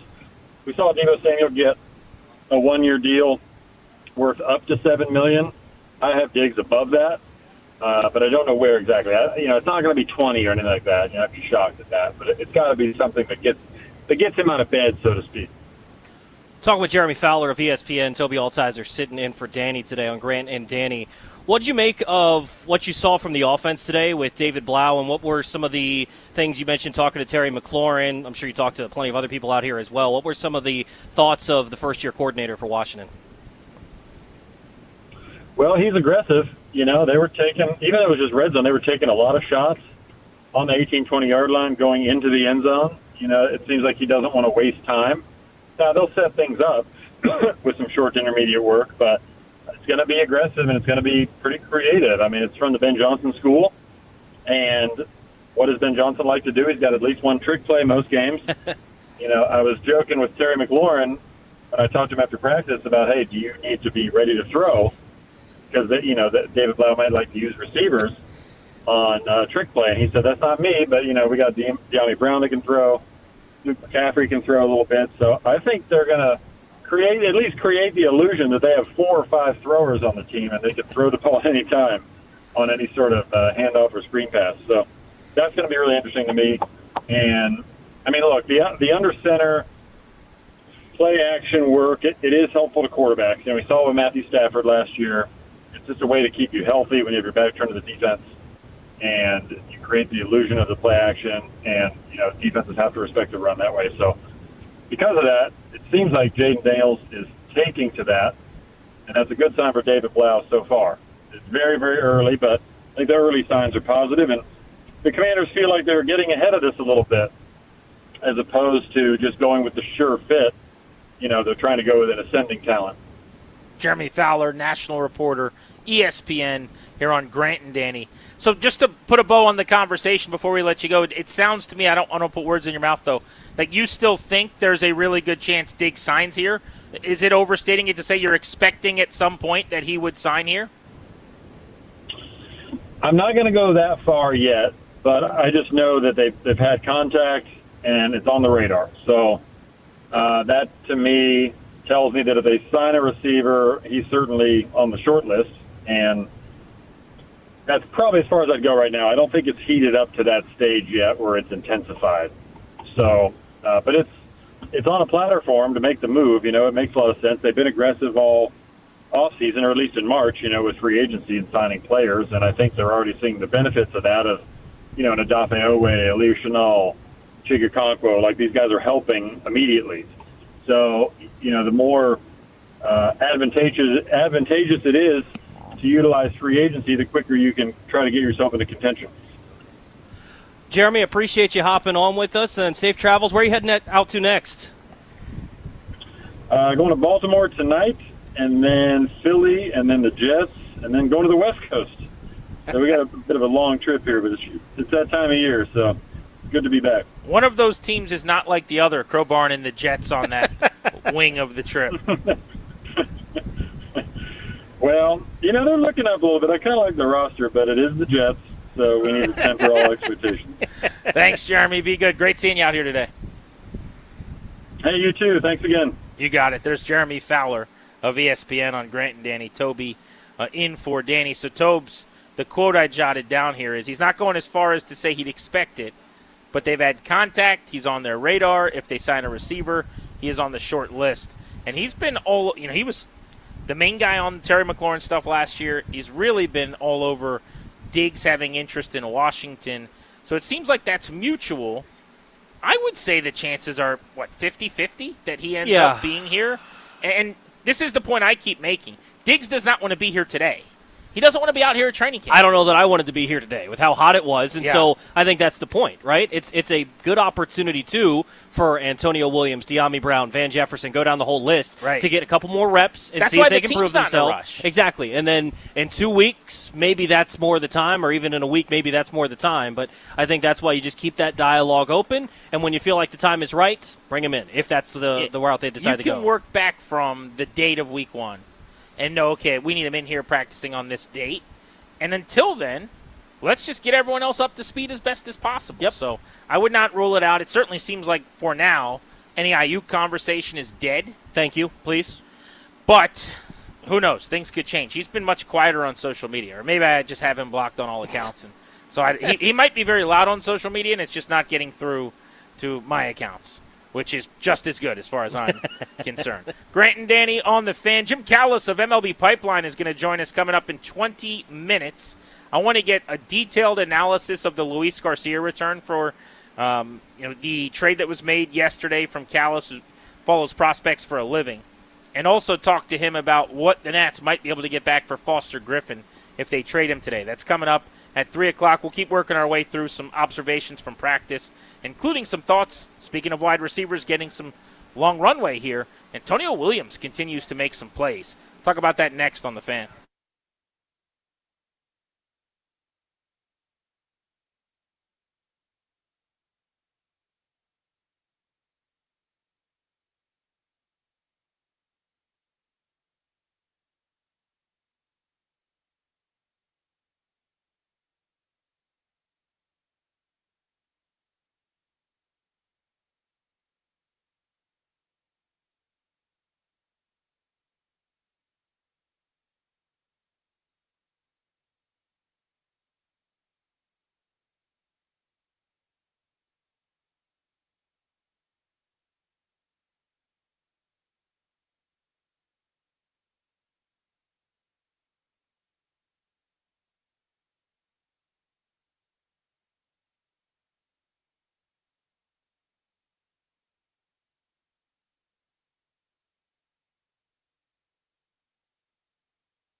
Major League Baseball trade deadline day.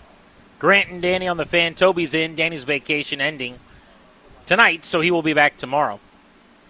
How about this for a splash move? This will surprise some folks in the area. Adley Rutschman, the fan favorite, the field general, one of the leaders of the Orioles in their turnaround over the last several seasons. It's kind of gone off the rails under Mike Elias the last couple of years. Traded to the Boston Red Sox today. Not only traded, which is already a gut-wrenching backbreaker for that fan base. Multiple years of control left. In the division. Yeah. To the arch rivals that you despise and hate. This would be the equivalent of Abrams to the Braves, honestly. Now, Abrams is a better player. He's a superstar right now who was playing at a fringe MVP level, but the love and the passion and the fandom and the jersey sales aren't that different. It really would be like Abrams being traded in the division.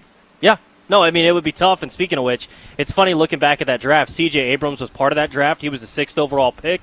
Bobby Witt Jr. went number 2 right after Adley Rutschman. And at the time, it was like, all right, I think Adley's going to be the guy. But, man, if they probably aren't kicking themselves a little bit, I mean, Bobby Witt's obviously turned into something, and yeah, it's tough to play that all out. Adley was a good player, and he's dealt with injuries. Can't miss 1-1 collegiate catcher. Witt was considered the best high school player in America. I don't think anybody was stunned. If you remember, 2018 home run derby at Nats Park for the high schoolers, he was hitting absolute bombs at the home run derby with a metal bat as an 18-year-old high schooler. So he was all over the radar. Nobody was stunned that he became a good player, but I think Adley has not quite reached the ceiling that was expected, which is like best catcher in baseball. It's honestly the Orioles. Like, Adley's kind of like the perfect, like, he took a step where you're like, oh, this is the, I don't know if there's many catchers I'd rather have in baseball than Adley Rutschman a couple of years ago, and they never took that next step. Correct. Like, they were right on the precipice, they got into the playoffs, and they never have gone to that next level where they're competing with the Yankees for the top of the AL East. They're trying to win a pennant in the American League. They were too early. They won 100 games, but they're a cautionary tale, I think, that is a relevant team to think about if you're a Nats fan saying, oh, it's fine, they'll be back next year. Yeah. Like, yeah, we were too early this year in town, so let's move a couple of pieces, which they're doing. Let's regroup because this is the beginning of a window. It does not always work that way. Ask the Orioles. They won 100 games a year before they were supposed to be really good. They got blown out of the playoffs by the Rangers, and everyone thought they'd be right back. And for back-to-back years, that front office would give limbs to get back to the playoffs. They're all managing at this deadline with their jobs on the line. Yeah. And they haven't been able to. But I do want to talk more about the deadline coming up in about 10 minutes with Jim Callis. Quickly, some notes from practice. We're out here in Ashburn today. It was training camp day 4. So I told you Jaden Daniels had a couple of really nice moments. Sonny Styles was all over the place. Here was something you don't see every day. Javon Kinlaw had a sack today. Now, I didn't see that at all last year. There were 0 of them, so it would have been tough to see them. But coverage sack, I'd say mostly. But here's why I liked it. Kinlaw was in an area of the backfield that he's almost never in. It wasn't like a pocket-pushing, grab a jersey while you're pushing a center into someone's lap sack. He was behind the quarterback, looping around, which tells you that's different usage than what we've seen. I think he was actually working on a tackle, whether it was Tunsil or somebody else over there. But I thought it was a big deal because even though it was coverage helped, just where he was in the backfield showed some penetration that we haven't seen. So I wanted to note that. Also, Colson Yankoff is having a really good camp. Really good camp. 4th tight end on the team as far as the way we perceive it. Right now, John Bates is not practicing. Chig's gotten banged up, landed hard on the ground a couple times, and missed some reps the last couple days. He's perfectly fine. But because of that, there have been more opportunities for guys like Ben Sinnott and Colson Yankoff. He's really interesting. He was a running back at UCLA at times. He played quarterback in his past. He's a fun little tight end project with speed who does some good things in space. It's why they have him on special teams. They like him as a receiver. He made an acrobatic catch 2 or 3 times today that makes me jot him down in my notebook. And the one catch he made in the end zone where he landed just out of bounds, the ref said he was out of bounds. I thought it was pretty close. Maybe you throw the red challenge flag in a game. Yeah. That was a hell of a, tight ends don't make that play. He is way more athletic than a normal player at that position. No, I mean, he has stood out. There's no question about it, and it's something that I think you've seen Chig stand out at times. You've seen Sinnott stand out the first couple of days at practice, less so today, but now Yankoff is standing out. I think that tells you the tight end position is going to be a big part of this offense. I'll save some thoughts on Bill. I still want to talk about Antonio Williams, who is just I mean, you can't touch that dude in the phone booth. He Yeah. is shifty as all heck.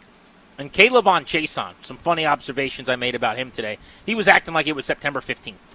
He was just tackling dudes. I mean, he was drilling. Tackling's excessive, but he was thumping dudes to the ground. I love it. Very, very physical today, the new edge. So we'll talk about that coming up as well. But next, deep insight from a prospect expert on the players coming back for Luis Garcia and what are the Nats capable of getting for Foster Griffin. We'll ask Jim Callis of MLB Pipeline.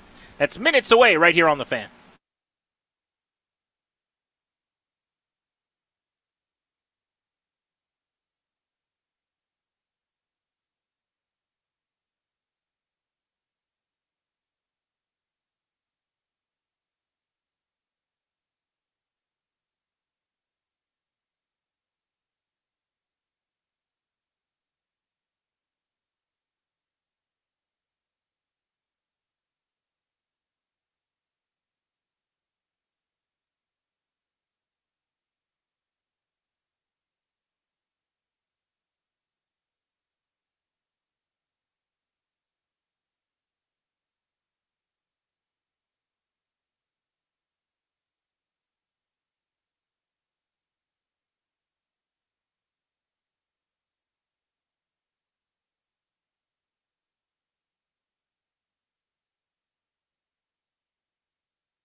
This update is brought to you by Surfside Iced Tea and Lemonade with vodka. In the NFL, Commanders' first padded practice today out here in Ashburn, a hot one. Also for the Commanders, Kane Medrano was activated off the PUP list. The Commanders getting set for their first preseason game, which will be August 14th, next Friday, against the Dolphins at 7 o'clock. Other NFL news, Bears safety Kobe Bryant signed a 3-year contract with the team this offseason, but he's expected to miss 8 to 10 weeks after hyperextending his knee at practice today, resulting in a bone bruise and a small fracture. Baseball trade deadline coming up in 3 hours at 6 o'clock this evening. Some of the moves going down today. The Red Sox have acquired Adley Rutschman. The Mariners have acquired O's outfielder Taylor Ward. The Cubs acquired Angels starting pitcher Reed Detmers. And Robbie Ray going from the Giants to the Padres. Luis Arraez going to the Phillies. C.J. Abrams was named the NL Player of the Month. The Nats taking on the Phils tonight, 6:40, right here on the Fan. Andrew Alvarez takes on Aaron Nola. There's nothing more refreshing than an ice-cold Surfside iced tea and vodka or Surfside lemonade vodka to break the heat. Surfside is only 100 calories and 0 bubbles. That's right, no carbonation. It's not a seltzer. It's Surfside. Must be 21. Please drink responsibly. From the Crop Metcalf Sports Desk, I'm Toby Altizer on the Fan.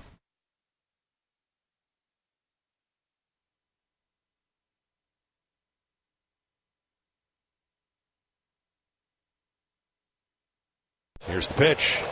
Swinging a long drive, right field toward the corner. This one headed toward the chop house. It is long, long gone on the roof of the chop house. A tape measure home run for Luis Garcia Jr., and the Nationals lead it 2-0. Dave Jagler on the call of Nats baseball, as heard on the Fan over the weekend. Just a devastatingly revealing, brutal series for the Nationals in Atlanta. Swept over 4 games, litmus test series, and they were not ready for the bright lights. They have traded Luis Garcia. That happened yesterday. We're awaiting word on what happens with Foster Griffin and some of their other potential trade pieces today. As we welcome you back on G&D Live from Ashburn. Show's brought to you by the law firm Kondori and Murad. Estate planning, elder law, real estate transactions, probate administration, they do it all. Check them out at kmlawyers.com and mention the show to get a discount. That's kmlawyers.com. Let's go to the Rude Guest Hotline. Welcome my buddy Jim Callis. Generally joins me on Minors and Majors on Sirius XM, so hopefully I don't reset by saying we're live on Minors and Majors at any point, because I'm not very used to talking to Jim here on 106.7 The Fan. But, Jim, it's trade deadline day. There are prospects being moved. The Nats are right in the middle of all of this. And I actually want to start, oddly, with the breaking news of the minute. I just saw that in the Adley Rutschman deal, which Orioles in this region are heartbroken about, Anthony Ianson's going to come back to the Orioles. That's a hell of a get. I mean, that's one of the better pitching prospects in minor league baseball. It is. I mean, the thing to remember, and I'm not poo-pooing him at all, the thing to remember with all these trades is everybody gets all excited on trade deadline day, and I love prospects as much as anybody about all these top-ranked prospects, and then you go back and look 5 years later or 3 years later, and it's like how many of those prospects really panned out. Like, there's risk with prospects. I mean, I get what both sides are doing. I mean, Boston has kind of come out of nowhere to, they go 21-4 in August or in July and just swept the Dodgers after sweeping the Rays and the Yankees, and are on fire, and their catching situation's pretty bad. I still believe in the upside of Adley Rutschman. I don't know why I'm calling him Rutschman. Adley Rutschman. I still think he's a quality big league catcher.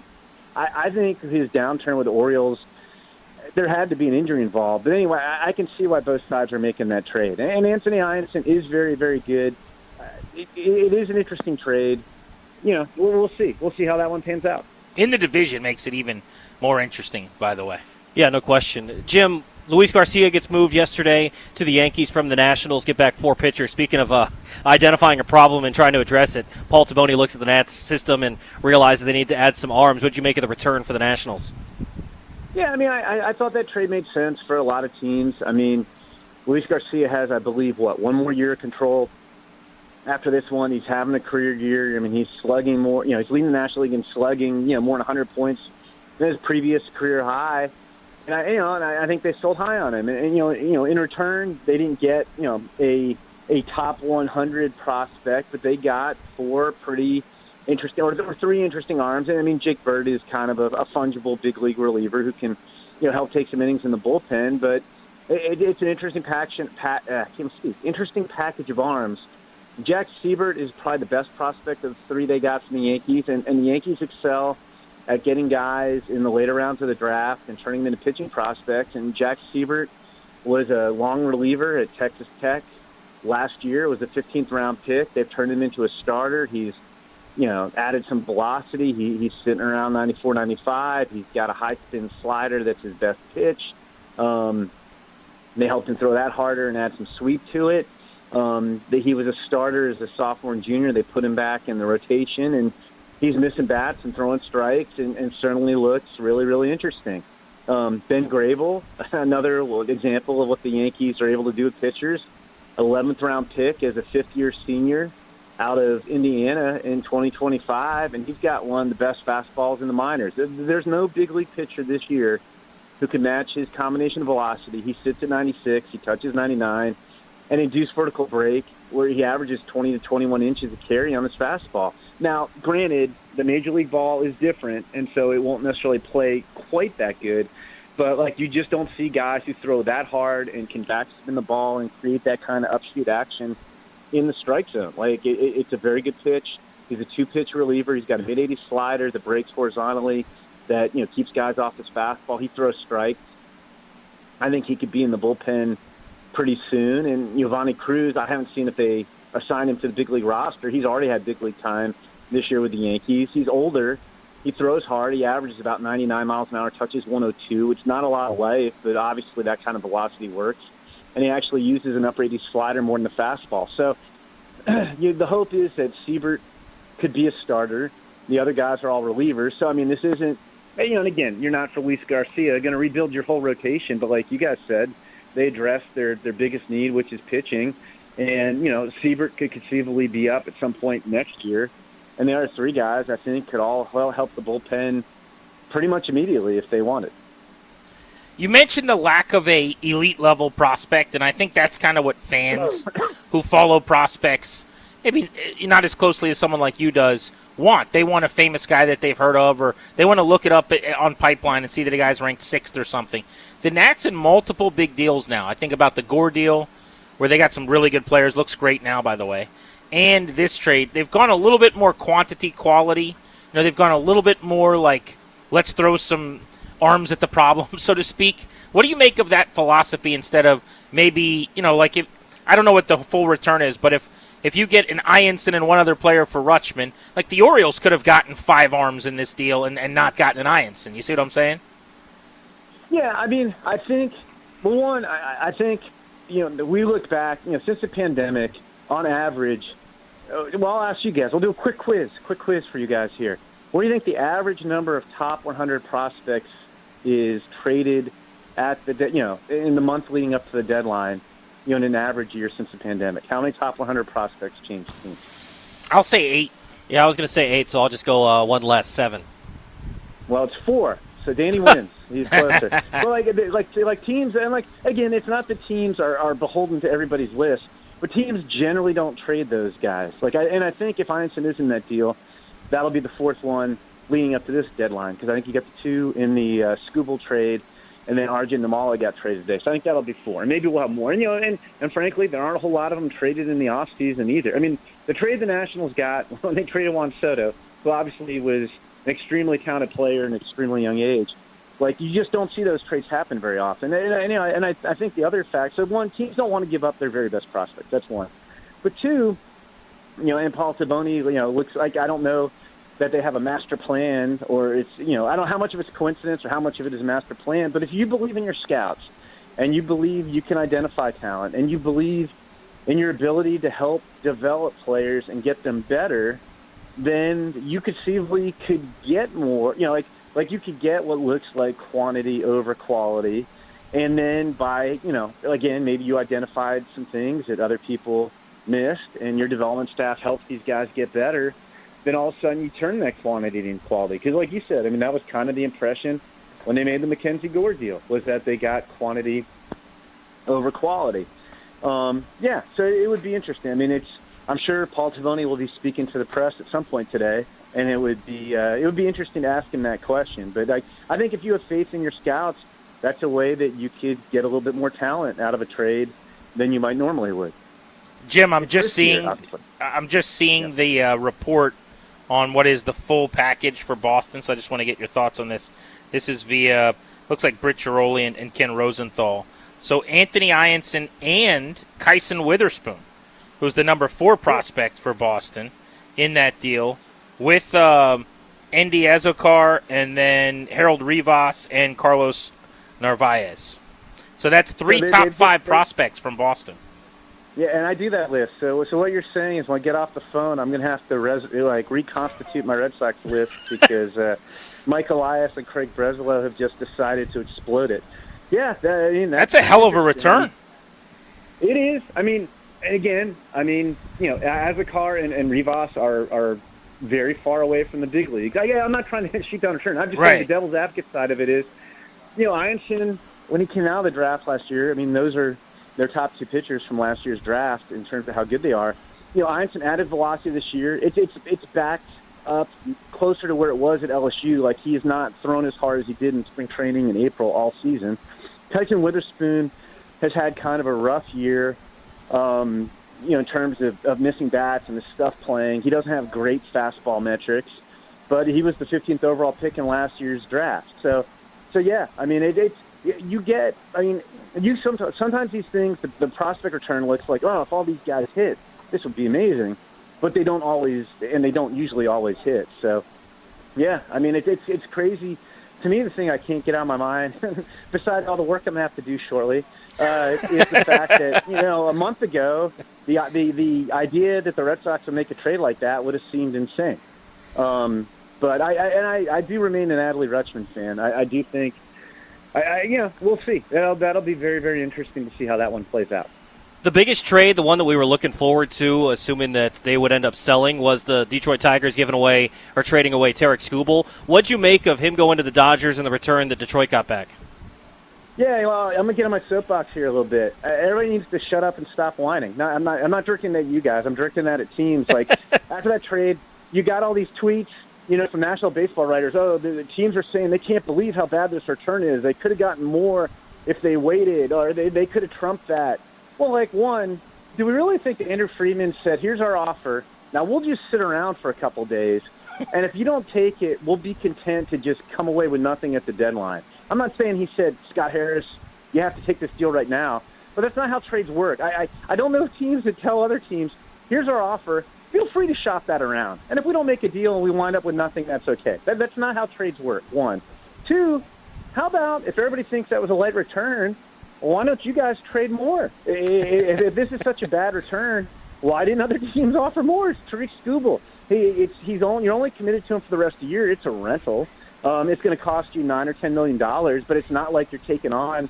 You don't have to sign him as a free agent. He's Skubal. So, if this is such a light return, why didn't other teams just shut up and make a better offer? I don't think everybody. This isn't the Luka Doncic trade where everybody's like, what? He was on the market? Who knew? And then 3. I actually think people are really underrating the return in this deal. It makes sense for both teams. Yeah, the Dodgers have depth. And I've heard people say, oh, they only trade their number 5 prospect. Zaire Hope, was the centerpiece. Well, their number 5 prospect, we ranked as the 25th best prospect in baseball. That's pretty good. And then you hear, oh, River Ryan, he's 28 years old. Well, River Ryan's a top 100 prospect. And I don't know that there are the list of pitching prospects who have a wider variety of quality pitches might be fewer than the number of fingers on one hand. Again, he has to stay healthy. You could say that about a lot of pitchers. And he is older because he was 23 when he turned pro. But his stuff is really, really good. He's a big league ready starter right now. And the third guy in the deal, Brady Smith, again, all these national writers oh, well, what a terrible return. Well, those guys don't know who Brady Smith is. He was a 3rd round pick a few years ago. He was hurt and missed a couple of years. The guy's having a great year. And he'd probably be, for a lot of teams, one of their top 3 or 4 pitching prospects. So I'll get off my soapbox now. But I actually think they gave up a pretty significant return for rental. And we have our own Jonathan Mayo has a story he continually updates where it's the top trade packages from a prospect standpoint from the last decade. And the Juan Soto trade is number 1. Well, Johnson ranked this Dodgers trade, their package, as the 8th best prospect of the last decade. And you know what the first 7 deals ahead of it all had in common? They weren't for rentals. This is the biggest package anybody's gotten for a pure rental. So I don't know. I just got all annoyed when I shouldn't say every national writer, but my Twitter feed was clogged with one executive after another, unnamed, just crushing this trade. We could have topped that, or why didn't they wait till Monday? Well, maybe you guys should have made an offer. And the thing is, if you honestly look at the teams, there aren't a whole lot of teams. Like, even as talented as the Rays system is, the Rays and Brewers have very good systems, and there was thought that you could go to one of those teams.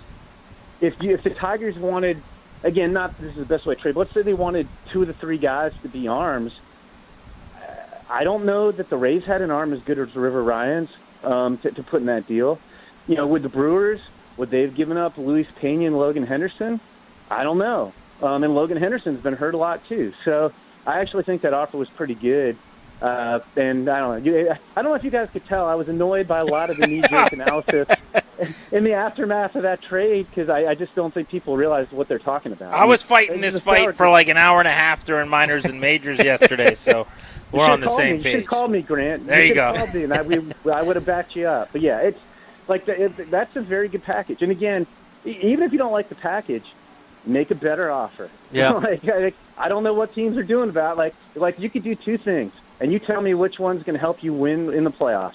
You can bitch and whine to John Heyman, or you could actually go make a better offer. Well, and I know which one I would do if I was a GM, but apparently a lot of them chose to do option A. And I don't think that's going to help people. I thought you were saying if you were a GM, you would bitch and whine to John Heyman.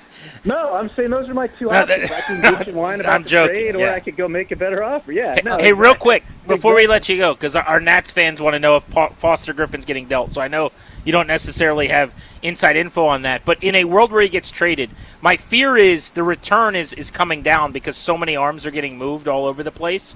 There was a time like 2 weeks ago where we thought maybe he'd be the best pitcher, second best pitcher traded based on this season because some of the guys might not be moved. But what kind of return should they expect for Foster Griffin, do you think? It is so hard to project that because, like, this year kind of came out of nowhere, but it's a really good year.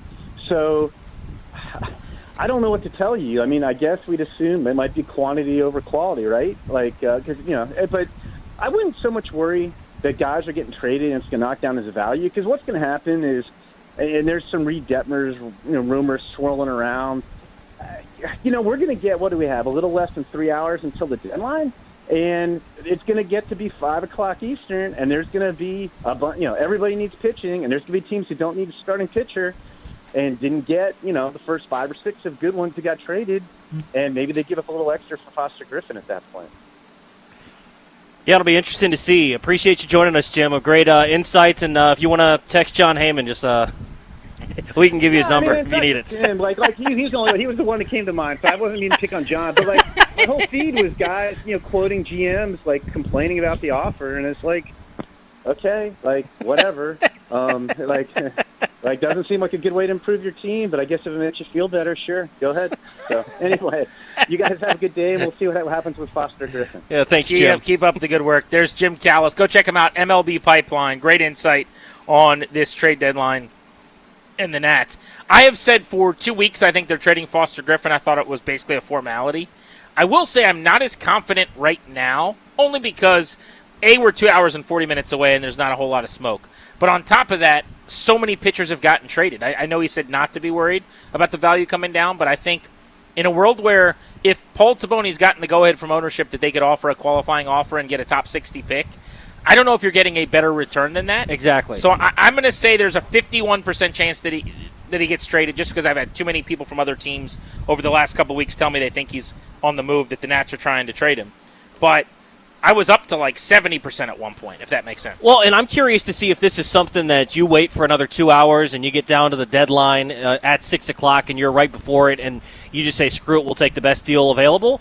Or if this is truly, hey, we have a value we want to hit. We need to hit this threshold to feel like we're getting a proper value, or we're not going to deal him. So I think that's the interesting part here, and we'll find out by 6 o'clock today of what they had to end up doing. I did hear a nugget in talking to some people this morning about C.J. Abrams and today's trade deadline that I wanted to pass along. I think what just happened with Boston is actually related to that, and I'll explain all of that next. Plus, you caught up with Frankie Louvu. We'll hear that conversation. from training camp on trade deadline day. It's Grant and Danny. Danny is out. Toby is in. This is The Fan.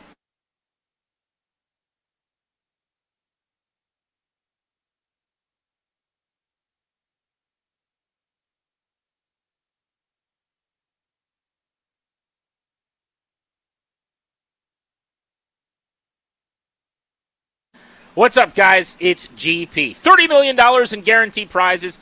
Cash in this football season in Las Vegas with 3 Circa Sports contests. Entry starting at $1,000 all with Zippy Rake. Circa Million. I am in on this. 18 weeks of point spread action, 128 ways to win. Get in with your buddies. Makes for a really fun football season. Or Circa Survivor. I've done this. This is a blast. Pick one winner each week. Last one standing wins. There's also Circa Grandissimo. Not so much for me. With a $100,000 entry, but that is a hell of a lot of fun, too. Enter in Nevada, play from anywhere, $30 million guaranteed. Visit circasports.com for the details.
This update is brought to you by Mervis Diamond Importers. Nobody pays retail anymore. Why should you? First padded practice out here in Ashburn for the Commanders today. Also, Cam Medrano was activated off the PUP list. In the NFL, Bears safety Kobe Bryant, who signed a 3-year, $40 million contract with the Bears this offseason, expected to miss 8 to 10 weeks after hyperextending his knee at practice today, dealing with a bone bruise and a small fracture. Baseball trade deadline coming up in about 2.5 hours. We'll have you covered the rest of the show here on Grant and Danny, but some of the blockbusters to go down already. The Red Sox acquired Adley Rutschman from the Orioles. Taylor Ward going from Baltimore to Seattle. Robbie Ray, the former Cy Young Award winner, going from San Francisco to the Padres, and Luis Arraez going to the Phillies. C.J. Abrams was named the NL Player of the Month, and C.J. Abrams and the Nats will be in Philadelphia to take on the Phillies for a 4-game series starting tonight, 6:40, right here on The Fan. Celebrating her birthday, discover the stunning collection of Tacori fine jewelry at Mervis Diamond Importers. From engagement rings and anniversary bands to necklaces and bracelets at Mervis, you'll find the largest selection of fine quality diamonds and Tacori jewelry in D.C. Go to MervisDiamond.com. From the Crop Metcalf Sports Desk, I'm Toby Altizer on The Fan.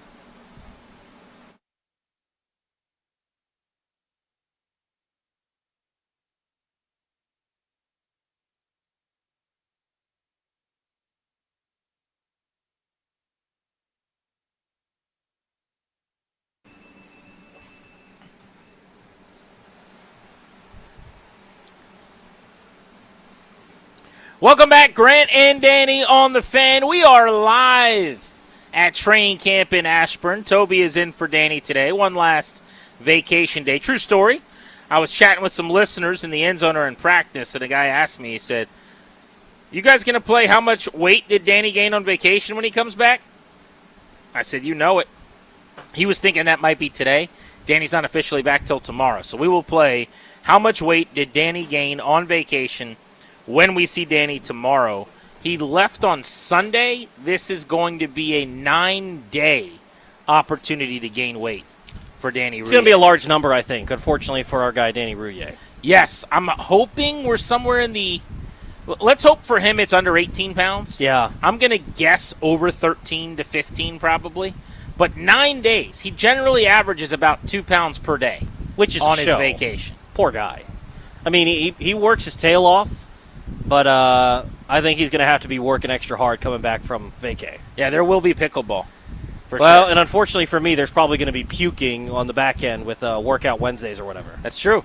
What Danny likes to do is he likes to punish you for his decisions. Yeah, so Strober's also going to be coming back from vacation at some point, so I'm sure me and Strobes are just going to have to pay the price for Danny and Strobes' vacations. Quick thought on the C.J. Abrams rumors that I'd heard today. So I think I told you this morning. This was floating around in all kinds of circles in baseball, that the Red Sox were big on trying to add C.J. Abrams today. And they were looking to move mountains, and it was going to take the world. And I want to be very clear. I don't think the Nationals were interested in trading C.J. Abrams. In fact, I know that wasn't something they were looking to do. They were not calling anyone. They were not trying to move him. But they're going to answer the phone. And if you're going to ask for C.J. Abrams, you're going to give up a Soto-like kind of package, some kind of organizational, transformational, altering package that changes the future of Nats baseball. They're going to listen.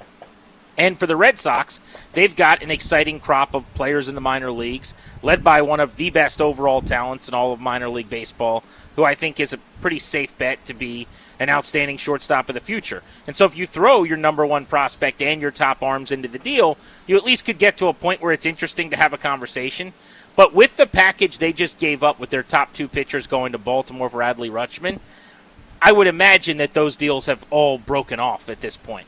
Like, there is no world where Boston's got enough, unless you're giving up like 7 players or something, to bring in C.J. Abrams after you trade Ianson, who just pitched in the Futures game, and Witherspoon. So from a Nats perspective, that's why I'm so interested in the return for the Orioles, who did really well for Rutschman, in my opinion. I think that ends, if there were any conversations ongoing at all, any chance of Abrams to Boston. That was the only team that I had heard that was kind of desperate enough to do something crazy maybe to get him. Yeah, and they had a right situation, too, where Breslow, they've turned things around, so maybe he's not as much on the hot seat, but for a lot of this season, before they had really turned things around, it kind of felt like they were going to be moving on from Breslow, or at least potentially moving on from Breslow. So you had a general manager that still felt a little bit of that desperation to make sure something gets done to keep his job, and a really good player where maybe they're willing to overpay, I would say that this feels like an overpay to get a guy like Adley Rutschman. But with most of those guys gone, I don't see a way in which they're doing something for CJ at this point. Maybe they would still get involved in the offseason, and I still think that there's a pretty good chance that CJ would be moved in the offseason. But it's probably a similar situation to Curtis Meade, where he's not on the trade block, but if you come calling and offer me the correct piece, then, yeah, I'll listen on just about anybody. Yeah, I want to revisit Abrams as a trade chip in the offseason and whether or not that should still be the case after he turned himself into being one of the best players in all of baseball and the best offensive shortstop in the sport this year. We're going to go wall-to-wall with the trade deadline coverage on the Fan starting around 5 o'clock in 90 minutes. Our final hour plus of the show. The deadline is at 6, so we're 2.5 hours away from the Major League Baseball trade deadline. I mentioned that Toby caught up with Frankie Luvu today. You're going to hear some of our conversations with Commanders. We'll dive into various elements of the roster out here in Ashburn based on those discussions. I talked to Matt Golbin, the new rookie center. Next hour, we'll deep dive into the center and O-line position. But let's hear from Frankie Luvu on his early impressions of the Durante Jones defense. Fast, physical, chatty, very downhill, a lot of presentations, and just people flying around to the ball, you know what I mean? Just very high IQ, knowing the ball situation and whatnot. Feels like you're an attacking, fast type of downhill type of player. How do you think this fits your game? I mean, it fits perfect, you know what I mean? Everybody's kind of going forward. And, you know, in situations where we need to be in the backfield, I feel like that's where the game comes out. But for the most part, I mean, just getting more penetrations and getting downhill, you know what I mean? So it's just playing to our strengths. What have been your early impressions of Sonny Styles? Man, very elusive, very physical, you know what I mean? First day of camp, you know what I mean? Still trying to get the feel of the pads and whatnot, but he's a guy that's, you know, like a sponge, is willing to learn, you know what I mean? So, and it's every day in and out of the building and just urging to know the game and whatnot. Last one, offensively, what have you noticed, and how does that new scheme create problems for defense? Man, it's going to create a lot of problems. A lot of motions, a lot of pre-snaps, communications, eye candy. You know what I mean? Showing one presentation is all about the final look for them, and that's a good thing while we having the best new offense going around with this time. They're kind of knowing what to expect. Frankie, appreciate the time, man. Thanks, bro. One of the heart and soul players on this Washington defense, Frankie Luvu. You heard him say he feels like a perfect fit in this defense. When Durante Jones was hired, I remember the first thing when I reached out to some people in Minnesota and started to try to get a better feel for how Flores runs his defense, and then Logan and I started doing some deep dive stuff on Take Command on who would fit well and who wouldn't. The first thing we realized is this has Frankie Luvu written all over it. Oh, yeah. Now, I also wondered, is he going to be the odd man out somehow? Because after you sign Leo Chanel, you feel like, okay, they obviously want that guy on the field. Then you draft Sonny Styles in the top 10. He's going to be on the field. They've got run and hit, speedy Jordan McGee as like a fourth linebacker. Where does Luvu fit? So far in camp, for what it's worth, and it's very early, Tobes, Luvu hasn't really left the field with the ones.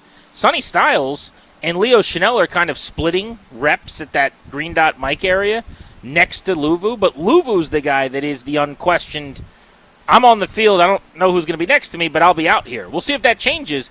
But so far, that's the way they've done it. Yeah, I thought it was interesting because Sonny Styles, to me, is the three-down backer. He can do a little bit of everything. He can get downhill and play the run. You saw that today with the pads on. He was so noticeable against the run, and that's why I thought some of the conversation around Sonny when he was drafted was a little bit crazy. Just because he was a workout warrior and what he was able to do at the Combine doesn't mean that he can't play football. I think you've seen that, especially today when the pads came on. He's great against the run. He's really, really good against the pass, and his ability to move so fluid and the things that they're going to try to do. But when you think about Frankie, you think about Leo Chanel. Leo is going to be fantastic against the run. Frankie is a downhill player who's more of a hybrid pass rusher type of linebacker. Can do a little bit of everything, but more so excels in that pass rush style of scheme. So I would have almost thought that it would have been flipped, right? Where Sonny is your green dot, and then you have Leo out there for first down, maybe second down, and then have Luvu kind of rotate through and be that pass rushing linebacker. But you're 100% correct. Frankie seems like he's set in stone almost as being their number one linebacker of sorts, and I think Sonny will probably be alongside him for a majority of the season. But I would think that Frankie is number one atop the depth chart right now with Sonny right behind. He's probably playing, I would say, 70% of the number one snaps with him, and then Leo right behind him. But that's going to be an interesting thing to watch all season long, is all those guys are versatile to an extent, but if you're only going to play two of them, how do you find where those guys fit best? Well, it's also been, you mentioned the percentage of time you think you've seen him with the ones. It's been based on game situation, too. Like, in the red zone, he's not really doing anything seemingly with the ones. We saw that day one of practice today. I keep mentioning the play where he hit Bill at the 1 yard line. Yeah. That was a rep with the twos. They started the 11-on-11 period for whatever reason. But I will say there is no spot on this roster where they are more improved, more athletic, where the gap in speed from a year ago to now is more stark than at linebacker. They've done a great job at some other positions. At edge, they've gone from like Dorrance Armstrong and 87-year-old Von Miller to Adafe Owe and Caleb Von Chason. And you look at the number of guys they brought in and getting Armstrong back and where he's going to slot in. But at linebacker, I really think Jordan McGee can play. I a couple times today locked in on him because I'm like, wondering if he's going to make the roster and how's he looking. He's a good football player. He is. He is a run-and-hit, speed linebacker. The kind of guy, frankly, it would not surprise me if Jordan McGee could be traded before cutdown day. Like, that never happens. This team is never able to trade anybody. But if I'm a team, there's no reason I wouldn't give up a 5th or 6th round pick for a player like that. Now, his issue has been health, but I would not trade him. I'd keep him on the team. Who is going to be your Nick Bellore special teams linebacker ace? Do you keep a guy to do that, like an Ale Cajo or a Kane Medrano? Or do you just have another player that you really like on teams like a Colson Yankoff, and now you're able to keep a 4th tight end while keeping 7 receivers because of that? That'll be an interesting decision they have to make, but they're loaded at linebacker. Styles, Chanel, Luvu, McGee, and then I even like the depth guys. I haven't seen enough from Medrano, but it feels like he could play teams. But Ale Cajo last year was the most impressive player on the defense in the preseason. He has flashed a couple times. He had a huge interception. I think it was on Saturday. Was that today? Yeah, he picked off all these days run together. He picked off a pass today and ran it back for a touchdown. Just never stopped running until he got to the end zone. Wasn't really a pick six. But he's a guy that you notice who's very physical, who was really good on teams last year as well. First man down the field a couple times on big collisions. I love their linebacker room. I think it's a really professionally built stud group. And it looks so different, right? The ability for so many of these guys to do different things, to be so athletic, to be able to cover all those different things that you're expecting out of the scheme. And that's one of the things that's been so fun to watch, Grant, is with the linebacker room being that much more athletic, having that much more speed, that much more agility. I wish there was a way to watch replay of practice and some of the stuff. I'll watch the defense. I have no idea what the heck happened on the play. I just see one linebacker's in the backfield, one linebacker's deep in coverage. Like, this is going to be a fun defense to go back and watch every week. Like, we go back and watch just about every game and try to break it down and just see what we saw. And this is going to be one that you're going to watch at week 1, and they're going to show a replay, and you're like, wow, what the heck just happened there? Like, I need to see that one again. That's what this defense is, where you feel like you have an idea of what's going to happen, and then something totally different happens post-snap, and that's why I think guys like Frankie, guys like Sonny, guys like Leo, where they have that versatility to be able to line up at the line of scrimmage and drop, to be able to line up a little bit deeper and blitz, just having those different things, even coming off the edge if they need them. I think that's why this linebacker room is going to be a key to what this defense can do, but it's going to be a blast to watch them because really you have no idea what they're going to do. Beltway Blitz in 20 minutes at 4 o'clock. About 4:30 or so, you'll hear a discussion I had with center Matt Goldman. He's a rookie that was drafted out of Michigan State in the 6th round. Should be getting third-team reps, but that's not happening because Allegretti's hurt. He's getting second-team reps, and he's working a lot. He's getting a lot more work than he would have been. Is he going to be ready sooner? Probably. But is it a good thing necessarily that they're in this spot already? I would say no. Goldman's interesting, though. You'll hear from him next hour on the show. Our double play is next. We're bouncing back and forth between training camp out here in Ashburn and the Major League Baseball trade deadline. As soon as we return, we've got an update for you on one of the wild card contenders that the Nats are battling with, the Pittsburgh Pirates. They've made a splashy move. We'll get you the details on that next on The Fan.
Welcome back, Grant and Danny. Danny's vacation continues, so Toby's in. I'm Grant Paulson. This is The Fan. It's MLB trade deadline day. 6 p.m. tonight, the deadline. That's 2 hours, 15 minutes from right now. As of this moment, Luis Garcia traded yesterday to the Yankees for 4 pitchers. Curtis Mead traded over a week ago to the Boston Red Sox for Connolly Early. That is the extent of the deadline activity. Still no news on Foster Griffin. Perhaps, if 2+ hours can go by without a deal, he can continue to pitch for the Washington Nationals. One of the teams they're now looking up at in the standings in the wild card after losing all 4 of their games in Atlanta. Worst series of the year. They played really bad baseball. They've lost 5 in a row and 6 of 7 now. They're looking up at pretty much all the teams they've been jumbled up with, including the Pittsburgh Pirates, 4.5 games back of the wild card now. The Pirates just made a nice move to add. They're not doing any selling. The Pirates bringing in Luke Weaver from the Mets, a relief pitcher, to help upgrade a bullpen that really needed it. They give up their number 9 prospect, Sammy Stafura, who's a shortstop, 21-year-old right-handed bat, who they actually got in the Ke'Bryan Hayes deal from the Cincinnati Reds at one point. Stafura has had some injury problems this year, so he's only played in, I think, like 60 games. But he's got an ops over 900 in the minor leagues. Pretty good bat for an infielder. So he goes to the Mets in this deal. Weaver's been unbelievable, by the way. 1.84 ERA in 42 games. 44 innings, 45 strikeouts, and a .8 whip. So the Pirates just got the best relief pitcher for my money on the market. And they did it with only having to give up a back-end top 10 prospect. Based on what we've heard, it's like a 1-for-1 deal. Yeah, and that's the thing, is they got a really good reliever. Mason Miller, since he's probably not getting traded, Luke Weaver becomes the best reliever on the market. So for him going to Pittsburgh, that's going to help them close things down. Their pitching staff has been solid this year, but maybe not as good as we thought, but their offense has been spectacular. So that's just going to make it a little tougher for the Nationals. You know, they're still in a spot now where they're 4.5 back of the Phillies. So this series against Philadelphia could end their season if you lose 3 or 4 or something of that nature. Or you could get right back kind of into the race if you're able to win 3 or 4. Or if you split, you're kind of still just right there. But you know, I think they'll stick around for a little while in this. But with some of the moves that they made, especially if they've traded Foster Griffin, then you know it'll be fun to see what happens for the rest of the year. But they'll probably kind of be out of it. I'm glad you mentioned that because I actually agree with you. I think if they have a bad series against the Phillies, it's probably over. I mean, if they got hot and ripped off 8 in a row and got back into it, good for them. That's the tough part about this team with the pitching staff, especially if they trade Foster Griffin. They don't rip off 5, 6, 7 in a row. It's usually at most 4. Correct. Because you win the back 2 and the front 2 of a series. You never sweep. Correct. But what I mean is they could change the discussion again. They have the ability to do that by winning. But if they lose 3 out of 4 to the Phillies, and that's 1-7 on this massive road trip, and at that point, you are like 2 and, I don't know, what is that, 10 in your last 12 games or whatever. It's over for them. You know, you're 7.5 games out of the wild card. We can just have a different conversation about getting at bats for Abimelec Ortiz at first and Brady House at third and trying to see what he looks like against righties and maybe calling up Luis Perales and getting some starts from him and really starting to develop and thinking more about this year how we all kind of thought we were going to be thinking about this year, and less in terms of the postseason. But the Pirates picking up Luke Weaver, really big deal. Kind of thought they were the team. If the Cubs and the Phillies win the top 2 spots that I like the most for Wild Card 3, Diamondbacks, Nats, Marlins, among others, have been kicking around in that area. But really, really nice addition. By the way, Weaver's under contract through next year. Yep. So it's not like this is a rental. Now, assuming they're taking on that money, it's like $11 million for next year. I'm assuming they would be. But if all you gave up was Stafura, who's a good player, maybe the Mets love him. But, again, this all leads to me worrying a little bit about what a Foster Griffin return looks like. A year and a half of Luke Weaver got you the number 9 prospect from the Pirates.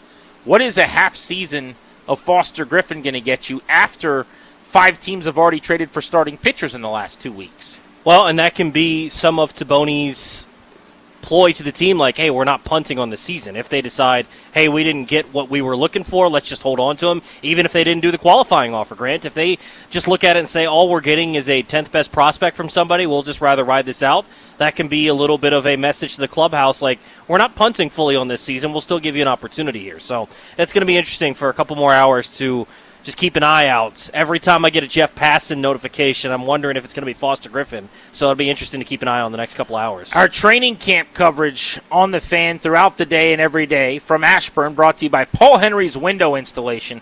PaulHenry'sWindows.com, your clear home improvement choice. It is time for our double play. Big update. This is breaking news on trade deadline day. Got to tell people, I want the word out on this. I have a new favorite Gatorade flavor. Really? I do. I've always been, until about a month ago, and this is strictly out of me being a creature of habit. You know me well enough now. If there's something I like or there's something I've enjoyed, I'll just always do that. Yep. And I'm not really a free agent. I'm not trying to find out if there's something better. It's just the thing that I do, the thing that I buy, the thing that I eat, whatever. I've always been a lime yellow Gatorade guy. The original? Yes. Okay. Ever since I was a kid. And so I will get whatever the closest thing to that, or if there's a lime at the store or whatever, I will get that Gatorade. I've started to transition over to blue Gatorade over the last month. It pummels lime. What am I doing? Yes, It's it does. so much better. What now? Which blue? Is it the lighter blue? Like the one you're drinking right now is what? Is that a Glacier Freeze? This is Cool Blue. Are there oh, different yeah. types? Cool Blue is the best. Cool Blue Gatorade? That's the best flavor. I don't know why I didn't grab that. Comparative to a lime Gatorade, this is the difference between Sonny Styles and a sixth-round linebacker out of a directional Texas. Yeah. It's so much better. The other one I had the other day out here was a purple Gatorade. Yep. Fire. Purple Gatorade is fantastic. Yes. I'm starting to think that yellow Gatorade might be the worst of the Gatorades. It occasionally plays. It occasionally plays. And I will say, there is something to be said for a yellow Gatorade when you're actually out playing sports or running around. Still hits a little bit different than some of the others. So this is where it all started. My earliest memories of Gatorade were drinking yellow Gatorade at Barnesfield. You're familiar. That's where I scored all my goals in rec soccer and did all my dominating as the Little League Pitcher of the Year for the Braves and Miners Ball. Yeah, of course. I would only really ever, we would go get it on the way to the ballpark, and I would get yellow Gatorade. So it's that nostalgia or whatever it is, I don't know. But it's as if there are no other flavors. I've only ever bought that my entire life. My wife, whenever she's sick, wants blue Gatorade. That's her favorite. Best one. We've had it at my house. I don't drink it because I don't drink blue Gatorade. It's just not on my radar. And then I'm out here, and you just grab something that's available. And within the last month, I don't even know why I did it recently, where I ended up with a blue Gatorade, and I'm like, this is superior. Well, and I'm crazy because I should have grabbed that. That's my favorite flavor. I didn't realize that was the flavor that it was. But when you look at, we were talking about this over lunch today, if there were a couple of different things that I could drink for the rest of my life, and I had like a dispenser at all times that I could have, sweet tea would be one of them. My second dispenser would be Cool Blue Gatorade. Like, no questions asked. So I'm sweet tea, Cool Blue Gatorade, and I can't believe you just realized that there are other flavors. Like, there are so many good flavors of Gatorade. Oh, we did that once. This was a year ago or so on the show, but I saw a hypothetical question where if all 5 of your fingers were like hoses with drink for the rest of your life, and it's like cleanly and everything, but it's the best version, cold on ice. What are you using your 5 fingers for? What liquids? I chose gasoline for one of them just because it's so expensive. Yeah, saves you some money. Absolutely. So I'll fill up my car with my gasoline pinky. Coke Zero's one of them. I guess I'll waste one on water. There is a very rare but occasional time where, like, I've cut the grass. But water's cheap. No, it is, but you just, for the rest of your life, all you need, you just middle fingers water. You know what I'm saying? Like, last night. You flipping the bird at people, now I'm just drinking some water. Yeah, exactly. Last night, at the end of the night, I was like, I just want a nice water on ice. And I haven't thought that in 3 weeks. Yeah. But I drink 4 sips, and then I never think about it again. What else would I want? There was a time where I was a big unsweet iced tea guy. I don't think I'd waste it on Gatorade. Yeah, maybe a Coke Classic, but I'm so rarely going to ever drink that. Dad's going to appreciate this. I'm going with sweet tea in a finger, gas in another. We'll go with Cool Blue Gatorade. We'll go with root beer from Culver's. If you've had it, you know. And then some Baja Blast. McDonald's Coke. Yeah, that hits. Diet Coke or Coke That Zero. hits. Straight up McDonald's flavor is the way to go. Grant and Danny, Toby is in for Danny. All right, the Beltway Blitz is next. Teams in town you care the most about. We're closing in on 2 hours away from the Major League Baseball trade deadline. If anything breaks with the Nats, we'll have it first. We'll blow out the rundown and break it down for you here on The Fan.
This update is brought to you by Copt Defense Properties. In the NFL, first padded practice today for the Commanders. Kane Medrano made his return to the practice field as he was activated off the PUP list. First preseason game for the Commanders coming up next Friday, August 14th against the Dolphins at 7 o'clock. News around the league. Bears safety Kobe Bryant expected to miss 8 to 10 weeks after hyperextending his knee at practice today, dealing with a bone bruise and a small fracture. And a baseball trade deadline coming up in just under 2 hours. The Red Sox acquired Adley Rutschman. The Mariners acquired Taylor Ward. Padres acquired Robbie Ray. And the Phillies acquired Luis Arraez. Also in baseball, C.J. Abrams was named the National League Player of the Month, and the Nationals getting set to take on the Phillies for a 4-game series in Philadelphia, 6:40 tonight, right here on The Fan. Are you a road technician that is tired of the outdoor service grind? Copt Defense Properties is now hiring building technicians that provide day-to-day property maintenance services, competitive pay, minimum 30-hour work weeks, free training and development, and great benefits. Apply today at coptcopt.com. From the Crop Metcalf Sports Desk, I'm Toby Altizer on The Fan.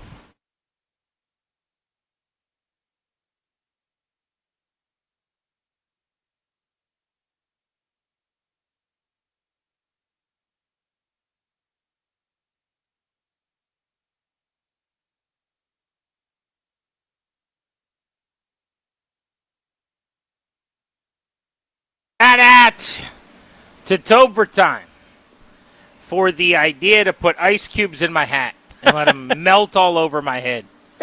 What a treat that was. That was a fun commercial break. Welcome back, Grant and Danny. Toby's in for Danny. You're listening to The Fan. Beltway Blitz, Nats NFL Commanders coming up. Show's brought to you by the law firm Kondori and Murad. They're the exclusive sponsor of this program. They take good care of your boys. They send us on the road during the football season. They're really good pals. Huge DC sports fan. If you need to do some of that important paperwork, you got a family, you're getting married, you got to start taking life a little more seriously, you're getting older, they'll make it easy. They'll make it seamless. They'll take care of all the stuff that you need done to protect you and the fam. Just schedule a free consultation with their attorneys today at kmlawyers.com.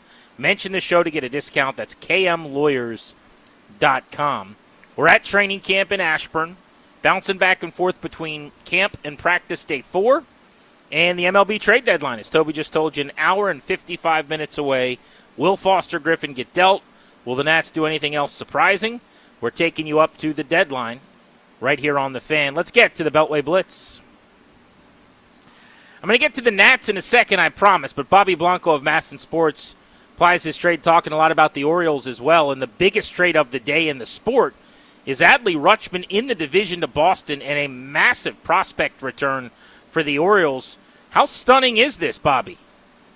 It's pretty stunning. I think Baltimore fans are. You know what, Grant? I mean, to compare it to something that Nationals fans know very well, it does feel a little bit like the Juan Soto trade. I mean, it's not a completely apples-to-apples comparison, but it feels that way, I think, for Orioles fans because, you know, Adley Rutschman was the number 1 overall pick after Mike Elias took over this whole front office and revamped the entire organization. They turned into a juggernaut in drafting and developing and turning on major league talent, and Adley Rutschman was always the face of that. And, you know, from his debut on, it was like, all right, liftoff, here we are. The Orioles are back. And to trade him with a year less of control in the middle of a season that had so much potential and has just gone the complete opposite way for the Orioles is pretty gut-wrenching, I think, for a lot of O's fans, knowing that Adley, like I said, was the face of this whole rebuild, is now not only out the door, but going to a division rival. They're going to face him now 13 times next year with the Red Sox and a couple more times the remainder of the season. I think that hurts even more, the fact that he's going to Boston. But they do get a huge package in return, a lot of promising prospects. I mean, they're going to definitely give a boost to the Orioles farm system, which has been solid, not as good as it has been in the past, but it's still pretty good. But, yeah, I think it's just really kind of disappointing. There have been conversations about this being a possibility. I think it's for O's fans, it's just like gut-wrenching for it to become reality. Bobby, not shocking to see Luis Garcia moved yesterday, but what'd you make of the deal? Yeah, that was not shocking, right? I mean, that's complete opposite feeling for Nats fans. It's like I think Nats fans have probably made peace with the idea of trading Luis Garcia Jr. It is still kind of shocking when you think about it, the sense of he's like the last piece to the old era of the Nationals. I mean, I know Mike Rizzo and company brought in C.J. Abrams, James Wood, yada, yada, yada. But, I mean, Luis Garcia Jr. goes way back. He was the old man of the group, the longest tenured player on the team after making his debut in 2020. He had so much upside coming into the system as a prospect, never really fully reached that potential, right? I mean, like, the old regime had a really tough time getting him to reach that potential of being like a pretty almost borderline all-star second baseman. I mean, he got there this year. I mean, credit to this front office, Paul Saboni and company. Remember, he was going to be potentially non-tendered last offseason. They stuck with him. They put him in their labs. He turned in the best first half of the season he's ever had in his career, and now they flipped him for a huge haul. They get 4 pitchers back in return, and they kind of all help out in different ways. You know, you've got a veteran guy in Jake Bird, who is going to start in AAA, but he'll be up soon, I would imagine, to help this bullpen out. Giovanni Cruz also has major league experience. He'll be activated, I'm assuming, in the next either later today or tomorrow, to help this bullpen out. And then you get some prospects who are going down to AA who have really high potential. And you've got all these guys from the Yankees. I mean, there's so much talk about how the Dodgers are breaking baseball and how they can spend so much, and they always have top prospects. The Yankees do the same thing. They spend a lot on their major league roster, but they also invest in scouting, drafting, and developing. And so if you can pluck some pitchers from their farm system, that's not a bad farm system to get some young talent from.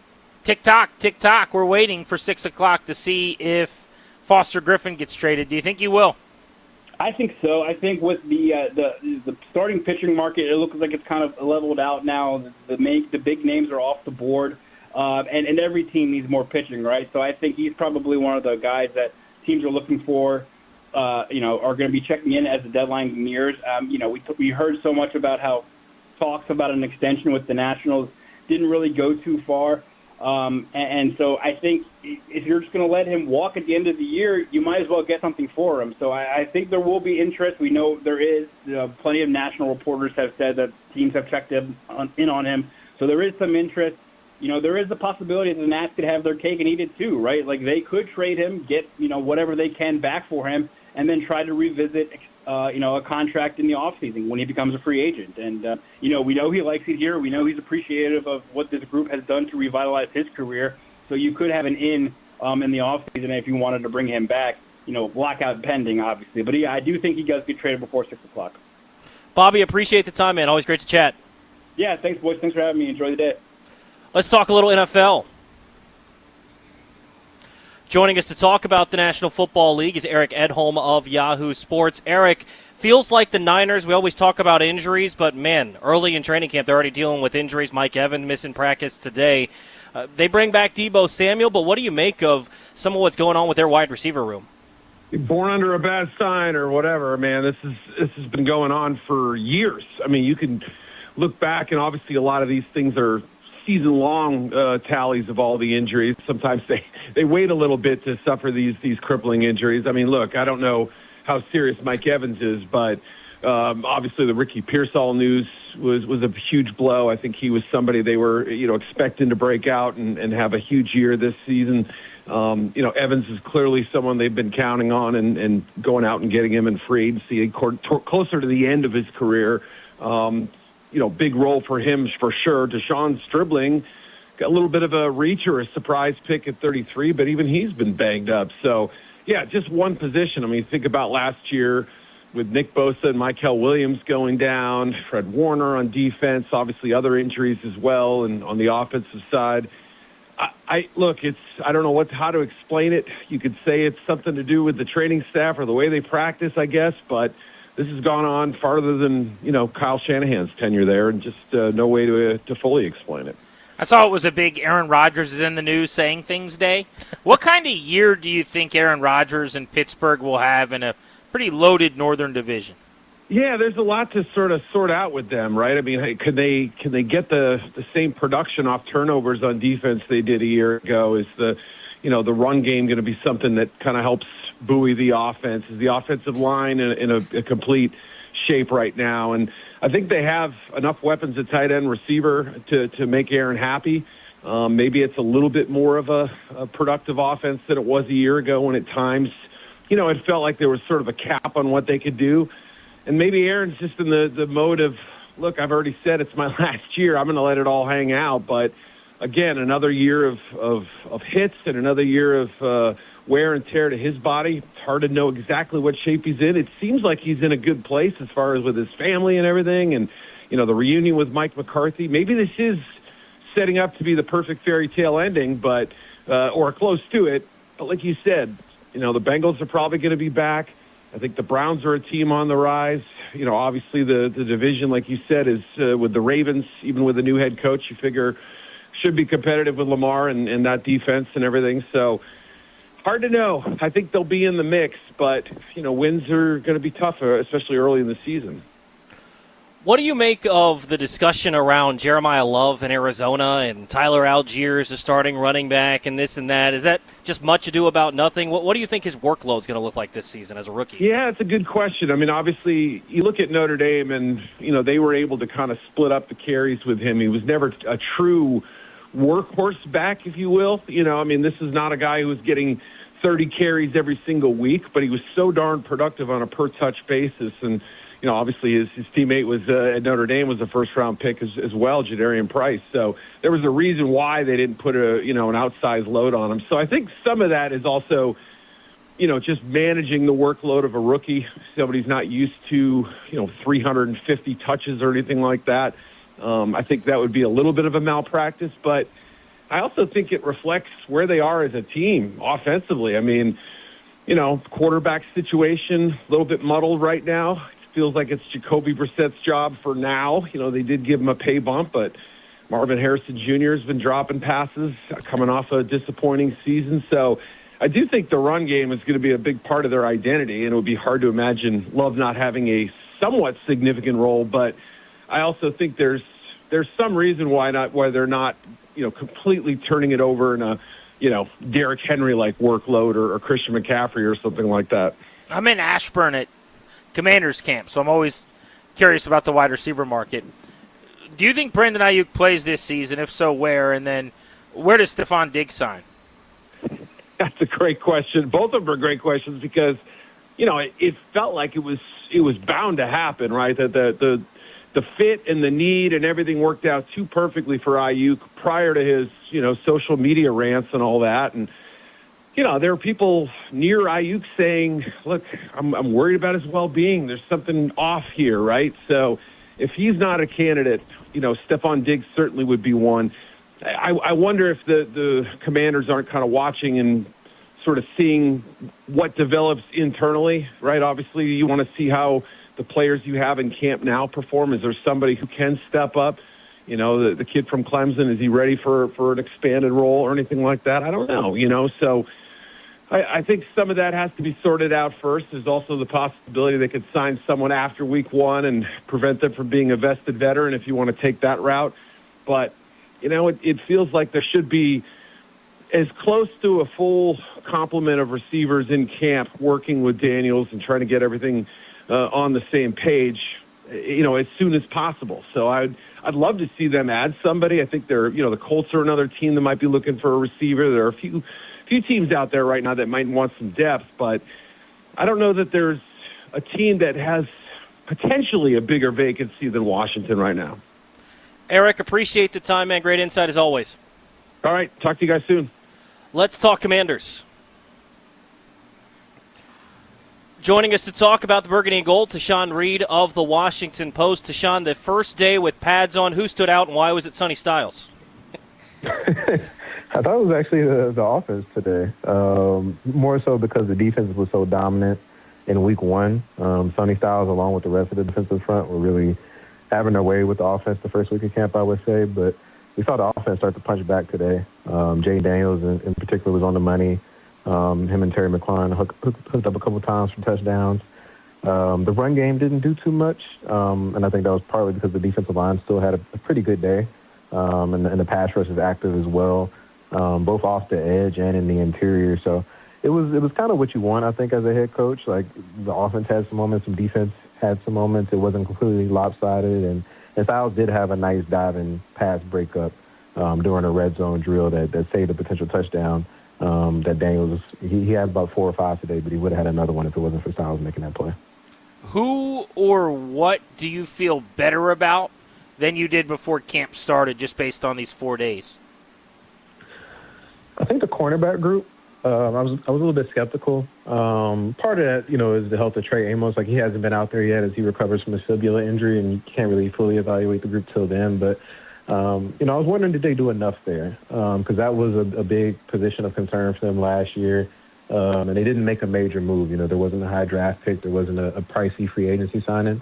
But I think that group looked pretty good with Amik Robertson and Mike Sainristil working on the outside. Sainristil has also played some nickel, and they're rotating in Rasul Douglas a little bit on the outside as well, and Keller Witherspoon. But that group, they've been pretty sticky in coverage, and the defensive line has been helpful with that. Like, they haven't given the quarterback very long to throw, or either had to make a quick decision and doesn't give some of those longer routes time to develop. You could debate, I guess, whether or not, it's more about the cornerback room being impressive or the wide receiver room not being that impressive. But I think the cornerbacks have looked a little bit better than I anticipated. What have you made of the center position? Nick Allegretti goes down. They signed Trey Hill. Do you think there are other moves to happen, or are they just going to kind of wait this out and wait till Allegretti's back? Yeah, it doesn't seem to be like a super high level of concern about Allegretti's injury long term. I think they're being cautious more than anything, especially early on in camp. Dan Quinn over the weekend said it should be about a week before he's back. And, we're still a couple weeks away from, even the preseason game being played. So I don't think it's a huge issue right now. Now, if it ends up being an extended absence, then we're having a different conversation, because I do think the lack of center depth is something that is a concern. They don't really have a proven player there. If Allegretti has a significant injury, and he's been a guy throughout his career, he struggled a little bit to stay healthy. So it's something that you definitely have to keep an eye on. Yeah, along those lines, if we're looking at concerns, what else is on the short list for you at this point? Wide receiver for sure. I know that's something that everybody's talked about as being a pretty big one. And then besides that, I think it's just kind of the secondary in general. I know the cornerback room is a little bit better, but they have some unanswered questions at safety, in my opinion. Quan Martin had a down year last year, and that was another spot that they didn't make like a major move. They signed Nick Cross, but outside of that, pretty much brought back the same group. And safety was a weakness for them last year. They gave up a lot of big plays through the air, and the run support wasn't as good as it's been in the past either. And so, I think receiver, that interior offensive line depth, and then safety, stand out to me as, a few areas to keep an eye on to see how players at those positions progress throughout camp. What do you make of the tight end position? I think Chig has looked good throughout camp. I think really just about every one of the tight ends, obviously Bates dealing with an injury, but Yankoff made some plays today. Sinnott looked good. What do you make of that position? Who steps up behind Chigakonkwo? Yeah, I think there's a lot of, I wouldn't say pressure, but they really have a lot that they need out of John Bates from a blocking perspective, because the other tight ends in the room are really more so receiving specialists, I would say. And, if you're going to play more 12 personnel, it's really only effective if that extra tight end that you're bringing in is somebody that can make a difference in the run game and create more lanes from the running back to have some success on the ground. This is not something that we've seen from either Yankoff or Ben so far throughout their careers. And so I think the room is a little bit one-dimensional, from that perspective, being more slanted towards the receiving game. And so John Bates, having that multi-week hamstring injury, that's a tough one, and he had a few injuries last season as well. And so they really need some of the other guys while they make those flashes in the pass game. And I know with tight ends, that's kind of what we look towards nowadays in the modern NFL. I think they really need those guys to come along as blockers, to have some more depth from that area to where, if something does happen with Bates or his hamstring, those can be tricky, those soft tissue injuries. So if it lingers a little bit, they need somebody else who can come in and make a difference in the run game. I know it's not as sexy to talk about with tight ends, but it's really important, especially if they're going to be playing more 12 and 13 personnel this year. Tashawn Reed of the Washington Post covering the Commanders at training camp. Glad to see you back out here in Ashburn. Thank you. Thanks for having me on. Yeah, be good. All of our camp coverage on Grant and Danny's brought to you by Paul Henry's Window Installation. PaulHenry'sWindows.com, your clear home improvement choice. We'll get you an update on the MLB trade deadline, which is an hour and 40 minutes away. Still no Foster Griffin news. Do we think he's going to get dealt? We'll tackle that next. Plus, I want you to hear my conversation with center Matt Golban, the 6th-round pick from Michigan State, who's already climbing the depth chart after a Nick Allegretti injury. All coming up, G&D, live from Ashburn, Camp Day 4 on The Fan.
First padded practice out in Ashburn for the Commanders, and Cam Medrano had his first practice as well as he was activated off the PUP list. The first preseason game coming up Friday, August 14th against the Dolphins at 7 o'clock. Also in the NFL, Bears safety Kobe Bryant is expected to miss 8 to 10 weeks after hyperextending his knee at practice today, dealing with a bone bruise and a small fracture.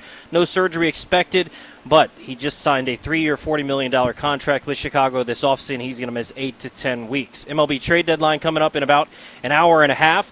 The Red Sox have acquired Adley Rutschman from the Orioles. The Mariners also acquired outfielder Taylor Ward from the O's. The Padres have gotten Giants starting pitcher Robbie Ray. And Luis Arias going from San Francisco. He joins the Philadelphia Phillies. Speaking of the Phillies, the Nationals take on the Phils tonight for the first of a 4-game series in Philadelphia, 6:40 right here on The Fan. Also, C.J. Abrams was named the National League Player of the Month.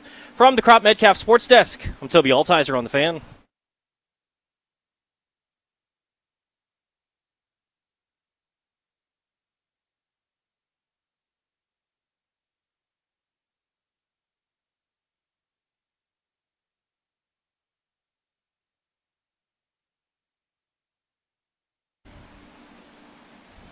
We are live on Grant and Danny. Toby in for Danny from Ashburn. We're all over the DMV on 106.7. You can listen to us in Richmond on AM 910, FM 105.1. You can take us with you wherever you go on the Odyssey app, free and available, wherever you are. And, of course, you should be watching us in the highest of definition, wireless permitting, on YouTube, on the 106.7 The Fan YouTube stream. In fact, for the YouTube chat right now, the real ones, nobody asked for this, but I'm going to give it to you anyway.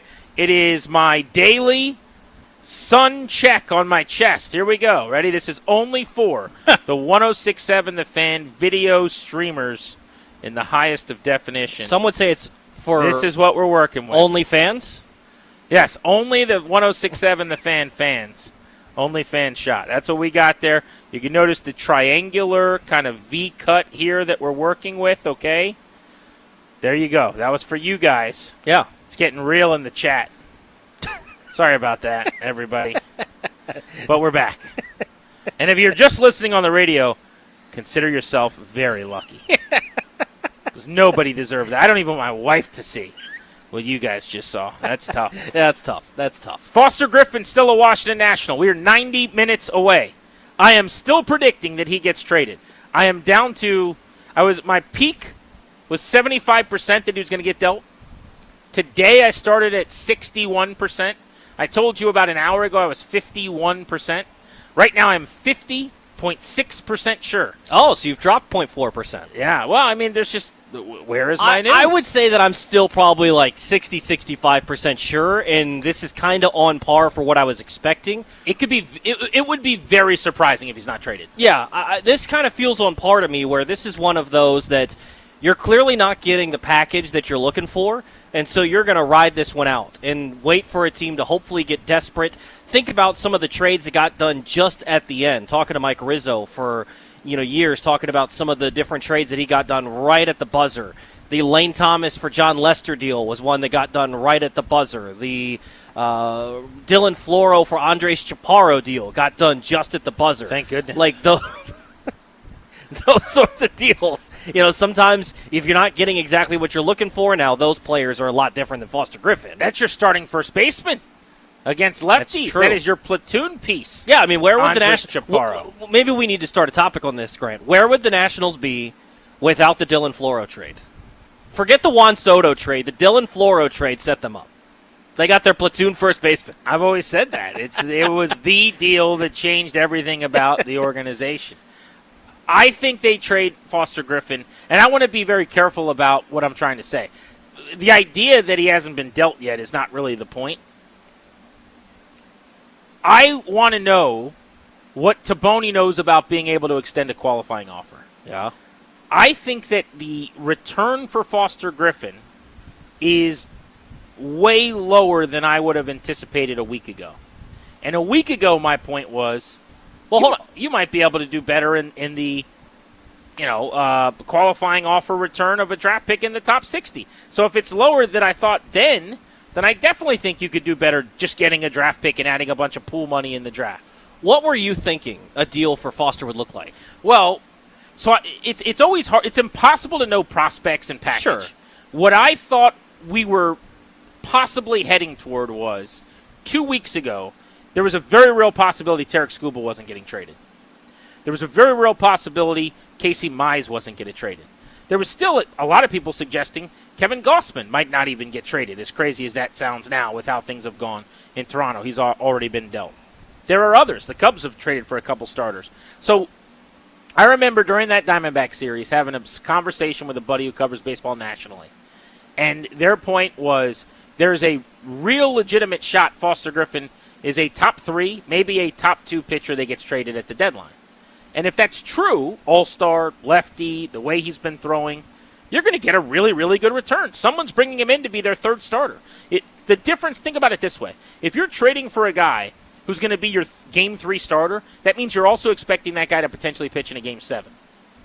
To give up prospects, key pieces, for a rental is difficult. But if it's a rental that I have pitching in a Game 3 or a Game 7, I'm a lot more willing to part with pieces. Then, if this is my 4th starter, and he might just be a bulk guy in the playoffs, and he's not going to be a starter in Game 7. I think we've gotten to a point where, by and large, the team bringing him in is not having him start a 3rd and a 7th game of a series. And if that's true, the return has just gone down. Well, and I think, and this is obviously true, he's more valuable here than he would be in other places. That's obviously true, universally. But I think, too, this team values what he brings in terms of results and the way that he does it than probably any other team around Major League Baseball. And what I mean by that is you sign this guy for next to nothing, $5.5 million to come back from Japan, and for a guy that's costing $5 million, I don't care how he gets out, Grant. I really don't. If you have to do whatever, baseball disagrees with you. I'm saying for $5 million, whatever. But when I'm trading a prospect and now I have to bring this guy in, I need you to throw 96. I need you to throw 97. Good and point. so Yeah. I'm not arguing with the results here. There's no way you can. You look at what he's done here. But for the Nationals, I'm willing to give you that $5 million contract and you throw junk balls up there, and I don't care. You took a flyer and it worked beautifully. But the second I start to trade good prospects for this guy, if I have a guy throwing 92-mile-an-hour cutters and he gets crushed, people are going to look at me like, well, what did you think was going to happen? Versus if a guy throwing 97 starts getting crushed. Yes. Totally true. And the rental element of this is massive. People were completely wrong, and I think that the outrage over what the Tigers got back for Tarek Skubal was laughable. People, I hate to be this guy. Well, I'm not even going to be that guy. I'll just say I think a lot of people expected the Tigers to do better than they did, who, A, just heard that it was going to be a crazy return and don't really follow it that closely. And then, B, a lot of people had hot takes on the prospects coming back who have no idea anything about those guys. They'd never heard of them until 10 minutes, after the trade or whatever. I think the Tigers actually did really well in the Skubal return, but my point is still, Tarek Skubal's maybe the greatest rental starting pitcher who's ever been traded. Yes. And while I think it was a good return, it was lambasted nationally for not having been enough. Again, I think that's flawed. That's Tarek Skubal, man. That's the last 2 years Cy Young Award winner who, if he was healthy, would have won a third one maybe this year. It was just as good this year. So now I'm talking about a guy who throws 7 pitches, who's trying to, basically it's guts, guile, and pitchability. And you think after all of the moves that have been made, I'm flipping him and I'm going to get a marquee prospect? Like, I already can see this happening. They're going to trade him. Hopefully they get, I'm hoping for, realistically, 2 arms back. Someone who's maybe close to big league ready, bullpen, something like that. And then this would be the deal where I would want a higher ceiling lottery ticket, younger starting pitcher. Maybe it's someone in single A, A-plus ball, in the 19 to 21-year-old range, where you add a legitimate pitching prospect. But if they can get 2 players back, including a decent arm in any Foster Griffin deal, I'll be really happy. But if people think that the return was light for Luis Garcia, wait till you see what happens with Foster Griffin. Yeah, exactly. And that's why I think the qualifying offer, going back to that, I think informs a lot. If they feel like they can if they know for a fact from ownership that they can do that, then maybe an offer never reaches the level at which they feel like it's worth taking, and then they just pitch it out, and then they have him for next season with the qualifying offer, or he declines it, goes somewhere, and you get your compensation pick, and that's your way of getting something in return. But if they don't know that, that's where it becomes tough, where if I don't know that I can do that, maybe I just take whatever the best offer is. And that offer is probably going to be something that Nats fans balk at, but that's the interesting part of this, is what do they make of the qualifying offer and what they can do with that next season? Because the other part, too, is, you've discussed this as well, maybe Paul Taboni doesn't want to use his whatever his budget is next season. Who knows if it's $20 million, who knows if it's $30 million, who knows what it is in free agency, but do you really want to use $22 million of it on Foster Griffin? I think there's definitely an argument to be made that would be a worthwhile spending of money, but if $22 million of your $30 million budget is spent on one guy, would you rather go sign 3 pitchers for that, 4 pitchers, and someone else for that? Like, that's a real conversation to be had as well. All right, so I think he gets traded before 6 p.m. in an hour and 20 minutes. You do too. Yeah. What team do you think he gets traded to? I've been joking, saying the White Sox time and time again, but that would not shock me at all. That would make sense. It feels Atlanta Bravesy to me. I'm thinking Braves or the other team. I don't know why I can't shake. The White Sox is a good one. Astros keeps kind of popping up in my head. Yeah. As a team that I think would make some sense. Now, give me one other name of a player that could get traded between now and 6 o'clock, other than Foster Griffin, that you don't think is a crazy thing to throw out there. We've thrown Jacob Young out plenty, so I think that could be one. I'm trying to think of some other names, and it gets a little bit wild with some of it, so I think I'll just stick with JY, because I don't see some of the other ones. I guess when you trade Curtis Mead, I think it wouldn't have been crazy for Brady House to have been traded, but I don't think you trade both Brady House and Curtis Mead. So I'll just stick with JY. Makes sense. I'll say, I there's no reason to think this. I haven't heard it, but I'm just throwing something out there.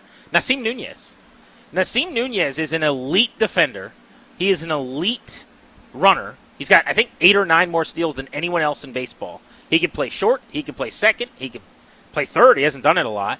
All at a well above average level. And he's the number 1 base stealer in the sport who can fly. For a championship team that wants just a really good role bench player, I think he has immense value. Now, if I'm the Nats, I'm not trying to trade Nasim Nunez because I actually think he can help me pretty extensively over the next couple of years. But they weren't trying to trade Curtis Mead either. If I am a projected 93 to 97 win team, that is the kind of guy I would want on my bench badly.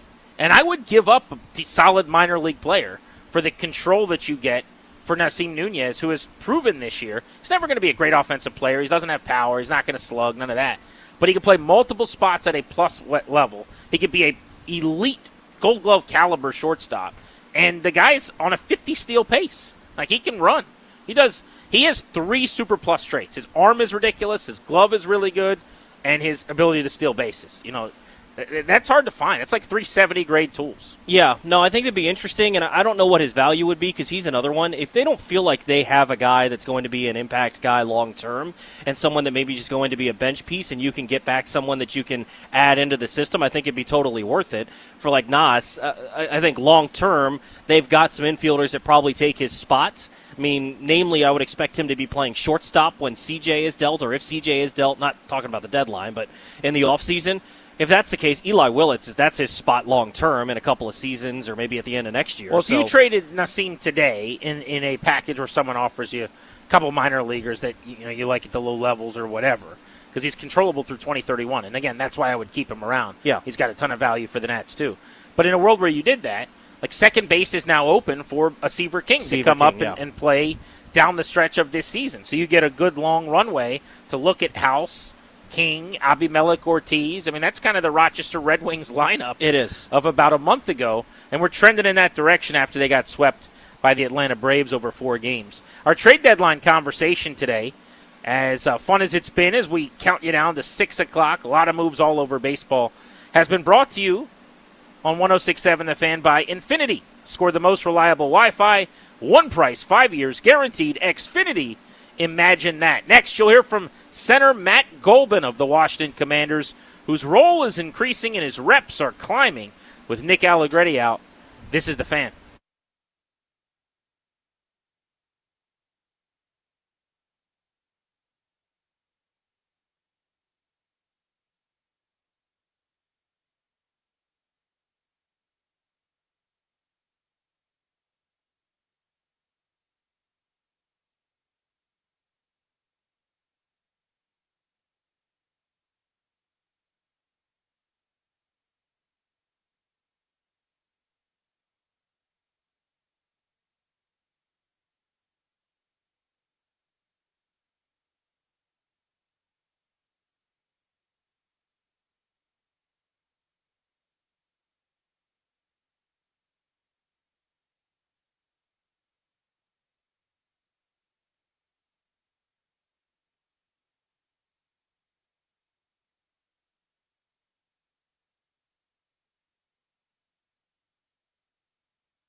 in Ashburn, braving the heat to give you the best coverage of Commanders football.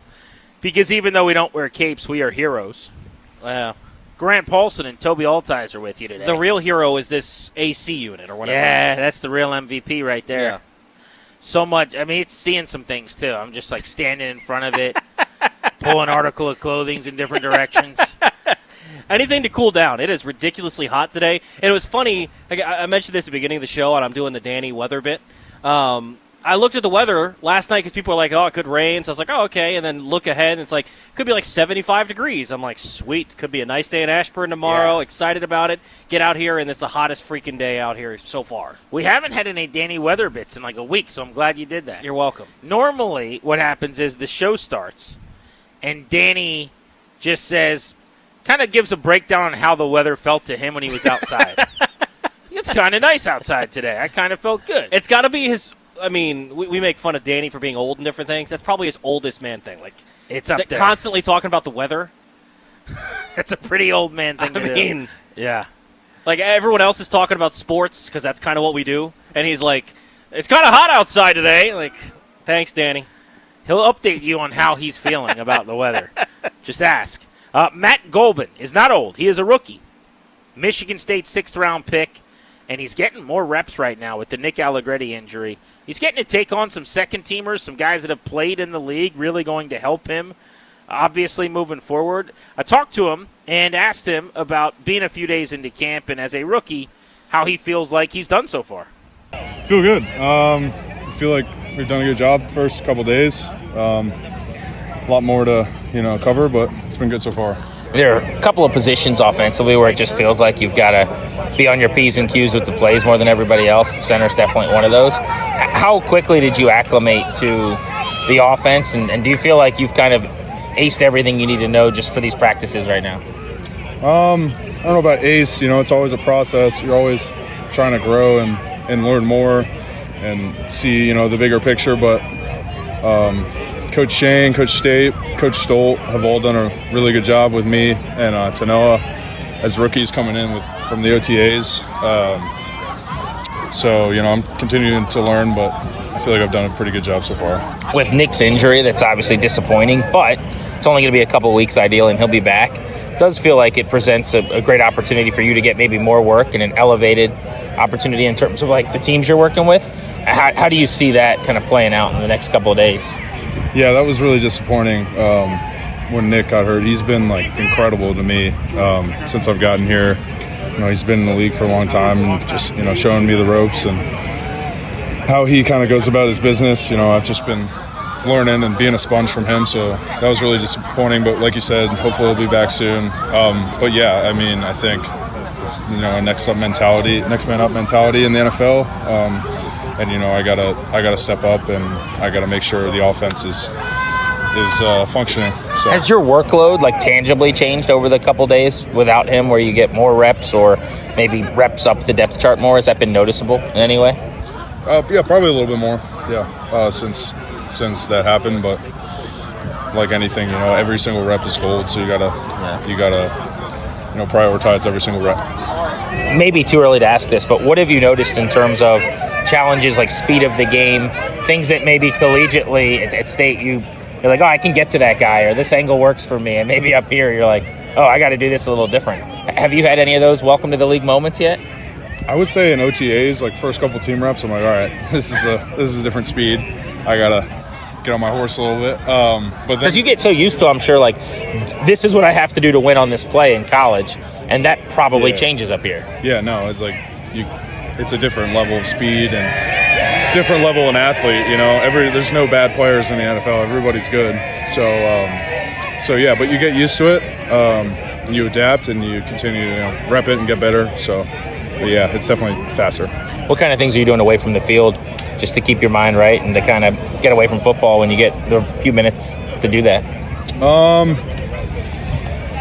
lot of my time is just taking care of my body. I've learned that's a big thing, especially as I get older. You can't just roll out there and start pass setting. You got to take care of it. You got to warm up your nervous system and stuff. So that's been big. But when I'm in the hotel now, so I just kind of put something on that doesn't require a lot of thinking. I've been watching The Office and Family Guy. I just kind of stare at the screen and then go to bed. Just the ones that you can just watch one episode every night. Yeah. It doesn't really matter how much attention you're paying to no, it. you could just turn your brain off. Yeah, for sure. I appreciate the time. Thank you. Yep, no problem. I'm not willing to say that Goldman doesn't have a chance to push Good Jones for center 2. I don't think it would happen before the start of the year. But right now, this second, if you asked me, okay, by the end of the year, who's backing up Allegretti? He goes down. Who comes in week 13? I'm not going to sit here and pretend like I've seen every snap he's taken and locked in on him for all the 11-on-11 work. When I've watched Goldman, he's pretty steady. He seems stout. He's a big guy. He is a heavy dude, but he moves well. He's athletic. He anchors pretty decently. He's not getting driven into the backfield. I've been impressed so far. Yeah, I'm curious. I don't know if I've gotten your thoughts on this before, but in the 5th round, I was doing a show. I don't remember if it was a draft show or something else, but I think maybe Nick Ashew and I were doing a show, and they were coming up with a pick in the 5th round. They ended up taking Joshua Josephs, but they took Sam Hecht went 3 picks before Washington. Parker Brailsford, another center, went the pick before Washington. Do you think they would have gone there and maybe it would be a little bit different? Because I think the Goldman thing, because he's Michigan State, he's a 6th rounder, doesn't have as high of a pedigree, wasn't as well of a known name. I think people are like, yeah, he'll be a depth guy. But I really think that if they would have taken Parker Brailsford out of Bama, he was once talked about as being one of the better interior offensive linemen in the draft. Right. Do you think that it would have been a different thing where maybe you would have felt like it's not just definitively Allegretti's job, or maybe that was part of their plan and it just didn't go their way? In the 5th round, that's a little bit of a stretch. I mean, a guy's got to have a whale of a camp. Yeah. Typically, if you're drafted as a center in the 3rd round, you got a chance to compete. Lower than that, you're probably depth. But to your point, I think it would be a different conversation where Allegretti's out right now and Brailsford is running with the first team. Rather than hey, hopefully this guy's not on the practice squad and he makes the 53. Yeah. Which is how we've been talking about Goldman in the late rounds.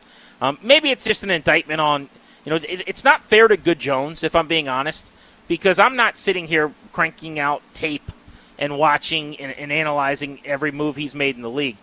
When you are around as long as he's been, I think it's 8 years, and you've never become a starter and you've never really gotten a shot, it just feels like, as a journeyman, that's what you are.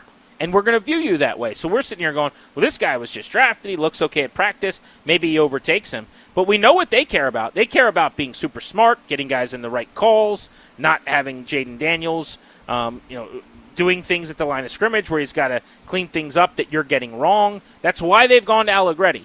So they probably would prefer the veteran, Good Jones, over a kid in Goldman, unless he can prove to be Allegretti-esque in that way. Yeah, 100%. And to Good Jones' credit, I didn't get to watch the one-on-ones. We were watching some of the 7-on-7. By the time I got over there, they didn't have those. But from some of the people I was asking that had watched them, they said Julian Good Jones looked good in one-on-ones today. So hopefully that's something he can carry over and build on.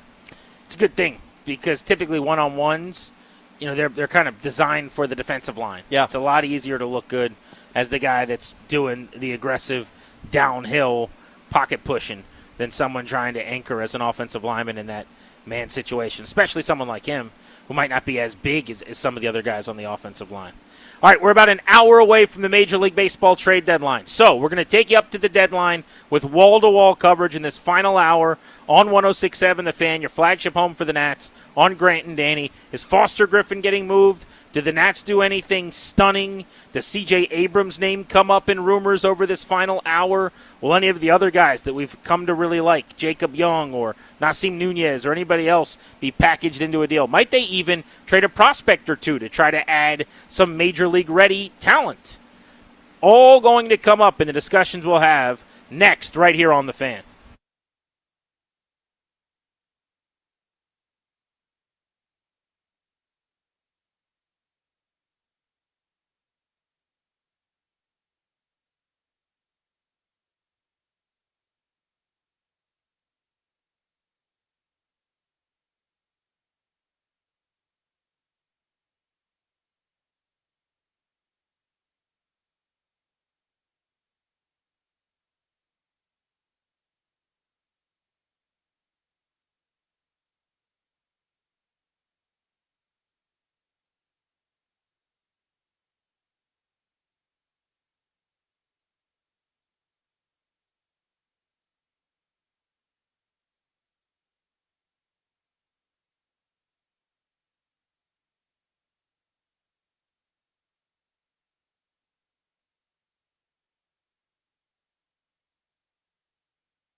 Also, Kane Medrano's first practice. He was activated off the PUP list. Commanders getting set for their first preseason game Friday, August 14th against the Dolphins. In the NFL, Bears safety Kobe Bryant expected to miss 8. This update is brought to you by PVI Office Furniture. Fast, excellent, affordable business grows with PVI. First padded practice out in Ashburn for the Commanders today. Also, Kane Medrano's first practice. He was activated off the PUP list. Commanders getting set for their first preseason game Friday, August 14th against the Dolphins. In the NFL, Bears safety Kobe Bryant expected to miss 8 to 10 weeks after hyperextending his knee at practice today. MLB trade deadline under an hour away. 6 p.m. is the deadline. We'll have wall-to-wall coverage right here on Grant and Danny. The Red Sox acquired O's catcher Adley Rutschman for a big haul for Baltimore. Mariners acquired O's outfielder Taylor Ward. Other notable trades, Robbie Ray going from San Francisco to San Diego, and Luis Arraez going to be joining the Philadelphia Phillies. Speaking of the Phillies, the Nationals begin a 4-game set in Philly tonight. 6:40 first pitch right here on the Fan. And C.J. Abrams was named the National League Player of the Month. Strong teams need spaces that keep up. PVI Office Furniture helps businesses create better workspaces with expert guidance, new and used options, fast delivery, and installation by PVI's own team. Visit PVI's massive Frederick showroom or go to PVI.com. Come experience the PVI difference today. From the Crop Metcalf Sports Desk, I'm Toby Altizer on the Fan.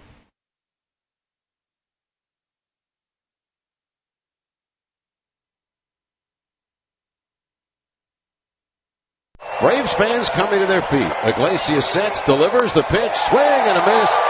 Struck him out with a slider. The game and the series over. It's a 4-game sweep for the Braves. And for the Nationals, 5 straight losses, 6 in the last 7. They fall 3 games under at 55-58. Maybe most importantly, Charlie Slows, 106.7 The Fan, on the call, the Nats flagship radio network this weekend. 4.5 out in the wild card, which is where they sit right now, 1 hour from the trade deadline. You almost can't write this script. It's as bad as it could have been. To get swept by Atlanta, and it wasn't just losing 4 games. I mean, it was 4 bad games for the most part. Game 1 was probably as good as it got when they had the 3 solo homers early and led 3 or 4 to nothing and then lost that game. But this wasn't like throughout the year where the bullpen blows it and you scored a bunch of runs and you hit. Your starting pitchers were okay. They committed a million errors. They had some bad base running. They didn't really hit at all with runners in scoring position. And kind of top to bottom, in a huge spot, they came up very small. And not surprisingly, they were going to trade Luis Garcia almost certainly anyway. But he got dealt before they got on the plane yesterday, although I did hear a funny anecdote. He actually flew with them to Philadelphia after the game because, Major League Baseball has to confirm everything and dot all the I's, cross all the T's. So even though he had been traded, a half hour, an hour before their flight or whatever, everything wasn't quite official. Plus, he was already going to New York to the Yankees, so he just flew with them to Philly to then jump on an Uber hop on a train or something. Yeah, a train or whatever to get to New York. So Luis, who was no longer a member of the Nationals, flying with his buddies one more time, hanging with them, had to be quite the situation. But they're 4.5 back, suddenly only 1 over the Reds, who have gotten within 5.5. And then you're behind the Cardinals, the Pirates, the Marlins, and the Padres, none of whom are in, all chasing the Phillies and the Diamondbacks, who are tied right now for wild cards 2 and 3. So for the moment, they're done. It's kind of bleak, outside looking in. You're kind of cooked. And if you get hot again, we can talk about that. But the bigger conversation 53 minutes before the trade deadline is, what do you do? Foster Griffin is expected to be traded. It would be surprising if he isn't.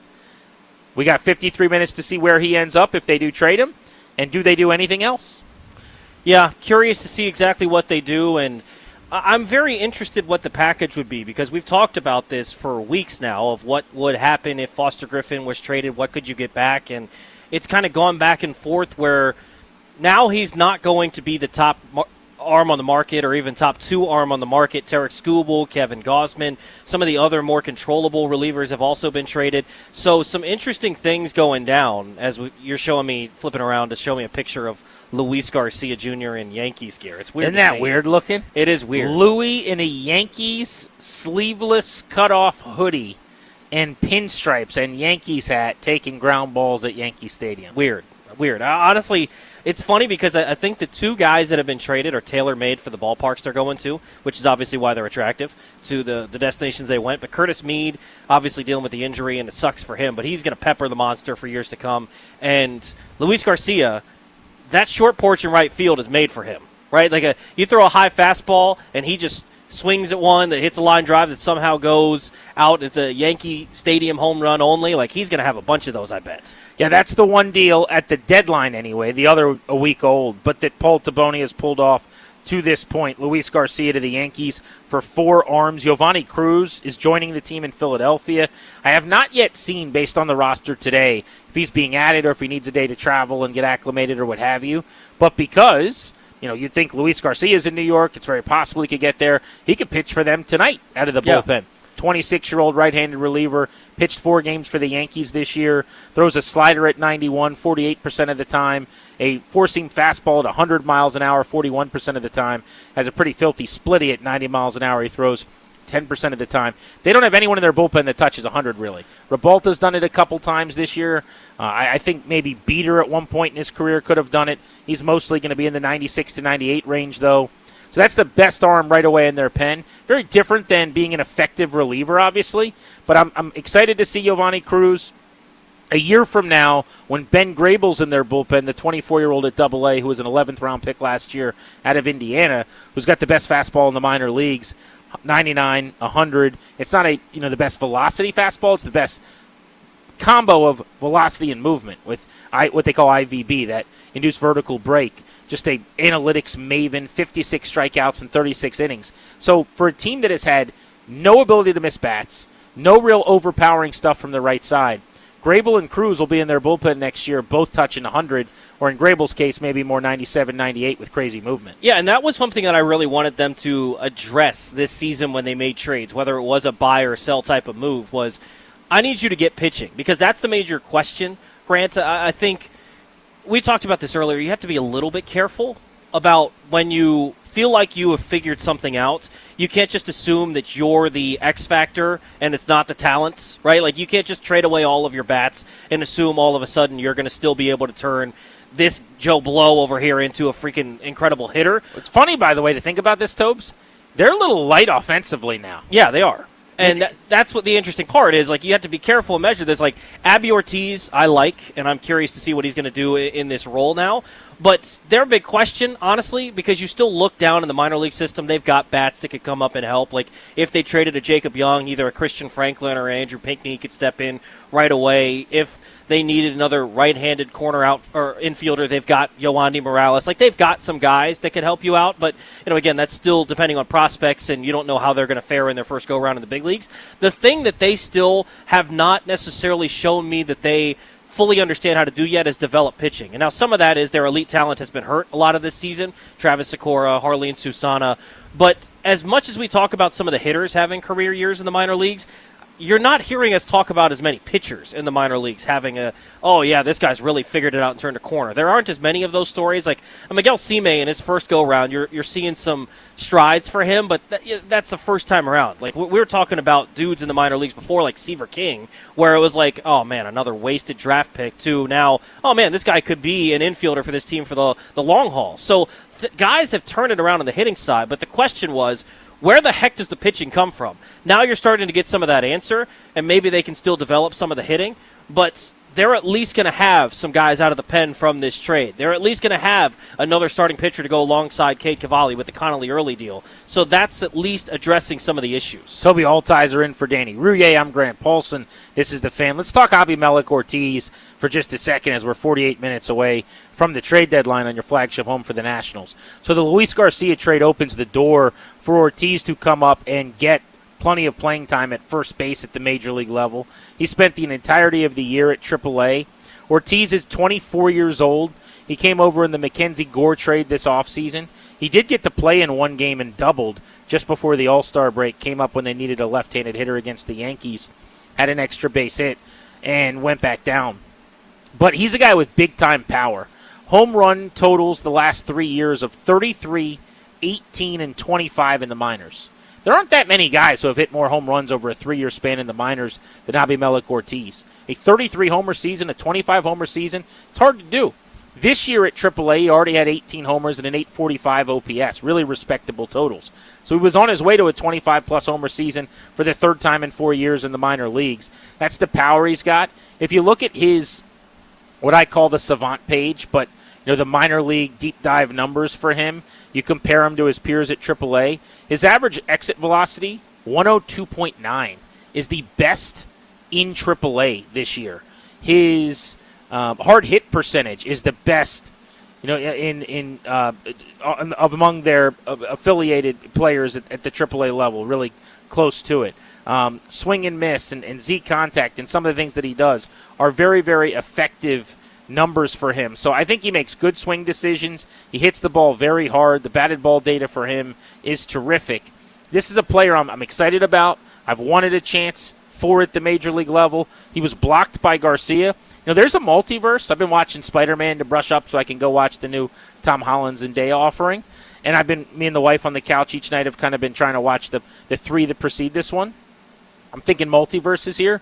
There's a multiverse where Luis Garcia got off to a terrible start, struggled this year, and maybe they just punt on him and they bring up Abimelec Ortiz. I was thinking that could happen. Instead, you trade him for 4 arms after he was the best slugger by way of slugging percentage this year, Toby, and you bring up Ortiz. But I'm very, very excited for the runway he's going to get. At the corners all of a sudden, that's pretty interesting. Brady House at third against lefties, Ortiz at first against righties. They're going to mash in those splits, but can he get some ops and thrive left on left? Can House show he can hit right-handers? I'm excited about that. Yeah, really excited to see what he's going to be able to do for this team because I like the quality of his ABs. 348 on base percentage this year. Last year, 356 on base. So he's done a pretty good job recently of putting together quality ABs, and I think he did that when he came up here. It was only 2 ABs, so you can only take so much away. But I think he put together quality ABs, and I'm curious to see what he does now that he gets an extended look at it. As far as the Foster Griffin sweepstakes, which you would imagine would be heating up with 45 minutes to the deadline, what do you want back? What do you hope they prioritize and target here? I mean, you would say pitching, right? But at this point, give me your best prospects you can get because you already mentioned it's starting to get a little light when you start trading away Luis Garcia, Curtis Mead. There's still a world in which, not at the deadline, but I think it's likely that C.J. Abrams gets dealt in the offseason. That's 3/4 of your infield gone, right? You've got guys coming through the pipeline, but Willits at the earliest is here by the end of next year, and that's kind of a guy that's a cornerstone of the franchise. But that's still at the end of next season, and you can move some guys around for him. But you're not getting somebody that's going to unseat him. But you could probably realistically feel good about Nasim Nunez returning to a bench role because I think that's kind of what his value generally would be, is a reserve defender who comes in and steals some bags. So just give me the best possible prospects. And I would love for them to get a top 100 guy. I don't think that's going to happen. But if they have to get a hitter, if they deem that the best route instead of going a pitcher, that's fine. But I'd like someone that's pretty close to Major League ready and a decent prospect. All right, let's get a breaking news alert here, Darius, if you don't mind, to talk about a trade that the Nationals did just make.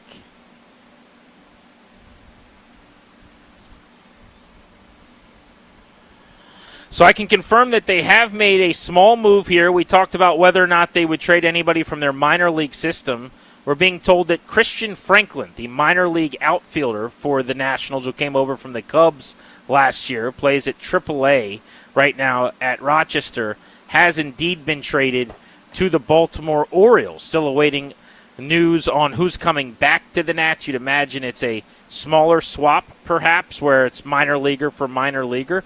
But this is actually something you and I have talked about all offseason into this year, Toby. They were loaded in the outfield. Well, so real quick, it's, according to Spencer Nussbaum, Joe Glassie.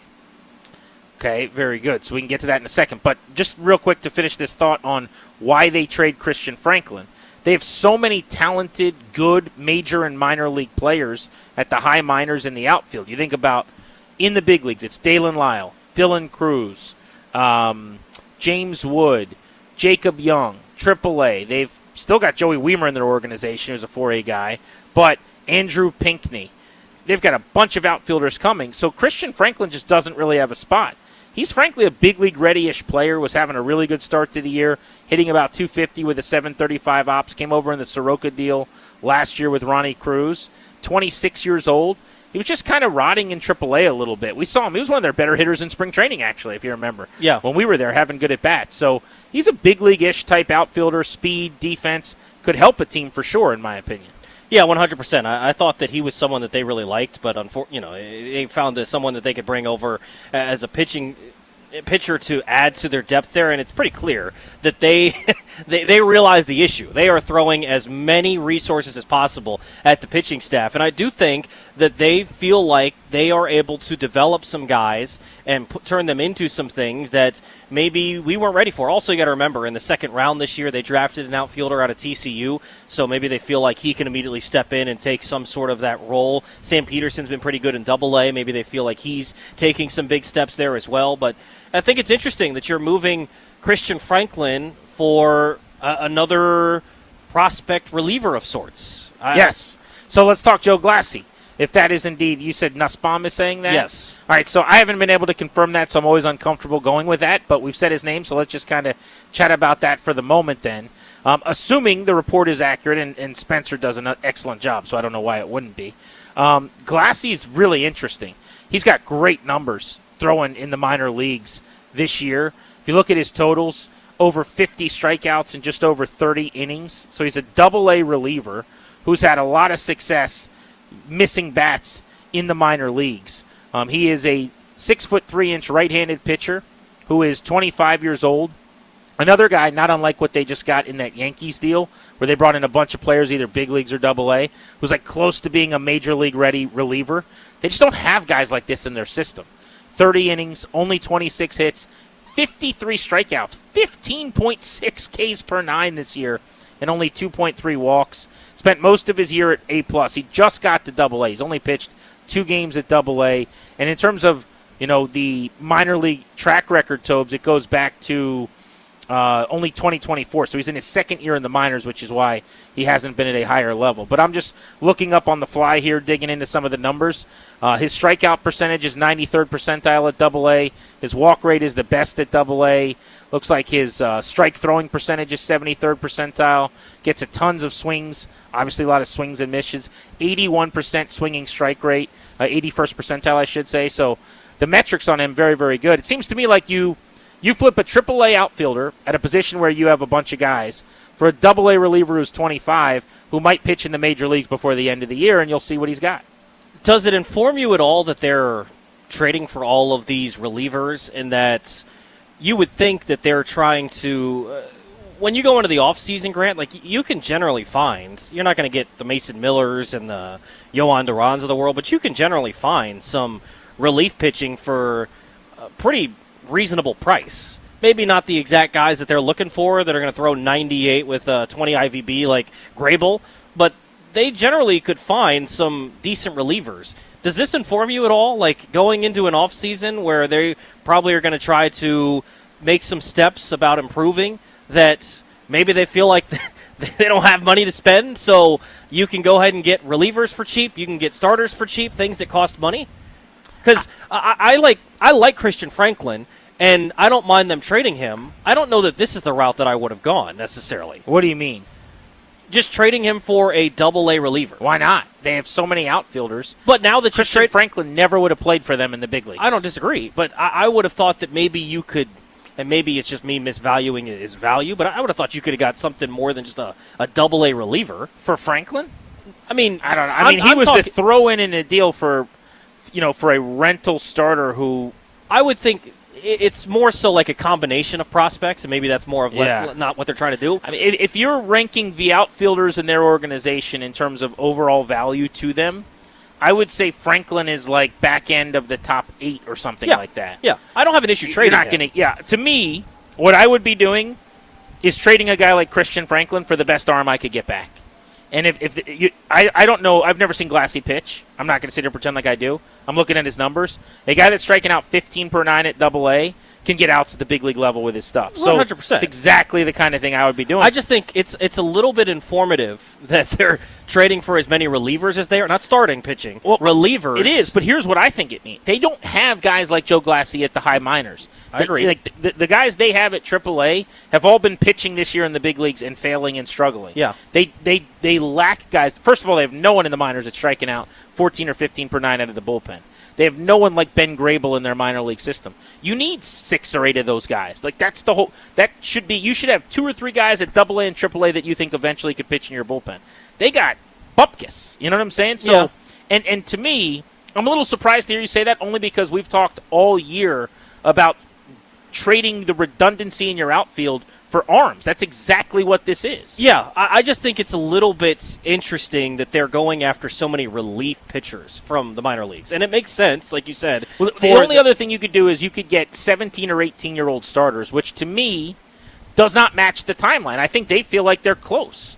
They feel like with a better bullpen and a better pitching staff next year, if they sign a bat and sign a starter or whatever, that they could win 87, 88 games. I'm just surprised that you wouldn't maybe try to package a Christian Franklin with someone else to try to get maybe a little bit better of a prospect in terms of a pitcher. I'm just saying, to trade for this many relievers that are already relievers in the minor leagues, I can sign reasonable relievers for $2 or $3 million. They're not going to throw 98s, but I can generally find some guys that gets outs for cheap.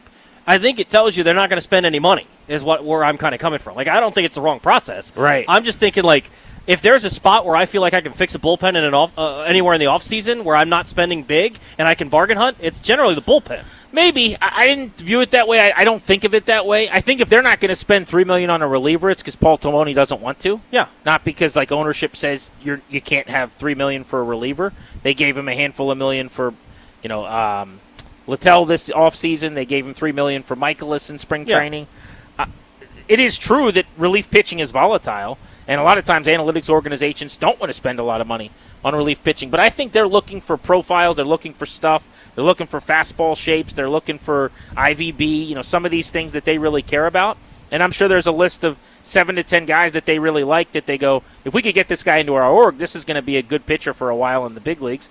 And I'm sure Glassie's one of them. Really small deal. I mean, minor deal. It's minor leaguer for minor leaguer. But they just added another guy that I think could pitch out of the bullpen next year.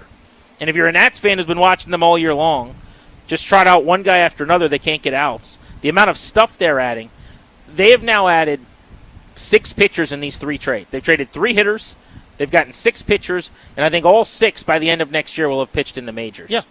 That, to me, is my takeaway. You could be right about the spending money. I'm not thinking of it that way. I'm thinking of it as they did not like the pitching they had in the high minors, and they didn't think they had anyone they could really plug into the bullpen to get answers from, as evidenced by this whole season, essentially. Yeah. Again, I don't necessarily have as much of an issue with this. It's trading your 7th or 8th down the org outfielder for a guy who could help you next year out of the bullpen. I get it.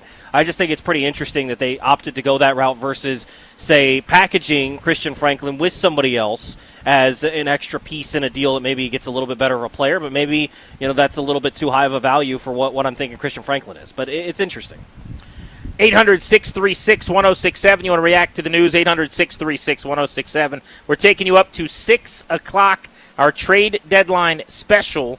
Looks like the Boston Red Sox have just pulled another deal. I always have to make sure that it wasn't with the Nationals when I see the Boston Red Sox, and it looks like this one indeed is with the San Francisco Giants. Although, how about this?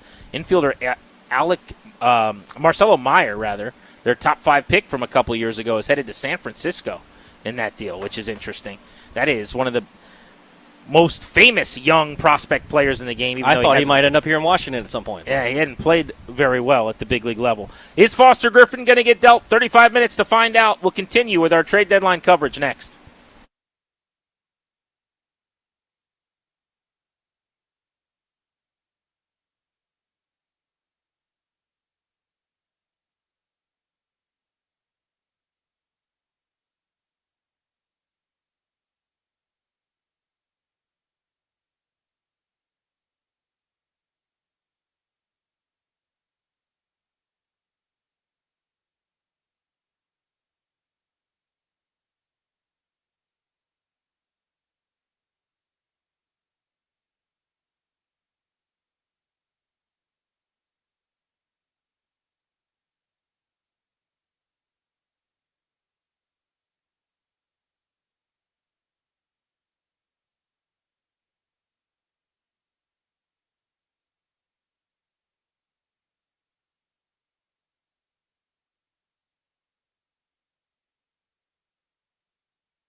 Just about a half hour until the trade deadline in Major League Baseball. Some of the deals that have already been done today. The Nationals making a minor league move, trading away AAA outfielder Christian Franklin to the Baltimore Orioles, getting back AA relief pitcher Joe Glassy. Some other deals today. The Red Sox acquired Adley Rutschman from Baltimore, and the Mariners acquired Taylor Ward from Baltimore. The Giants trading away a couple of pieces as well. Eric Miller going to the Red Sox. They get back Marcelo Meyer. The Padres acquired Robbie Ray from San Francisco, and the Phillies acquired infielder Luis Arraez from San Francisco. C.J. Abrams was named the NL Player of the Month, and C.J. and the Nats take on the Phillies for the first of four tonight in Philadelphia. 6:40 first pitch. Can hear it right here on the Fan. Andrew Alvarez set to take on Aaron Nola. Out here in Ashburn, first padded practice for the Commanders today, getting set for their first preseason game coming up in 11 days, Friday, August 14th, against the Dolphins. From the Crop Metcalf Sports Desk, I'm Toby Altizer on the Fan.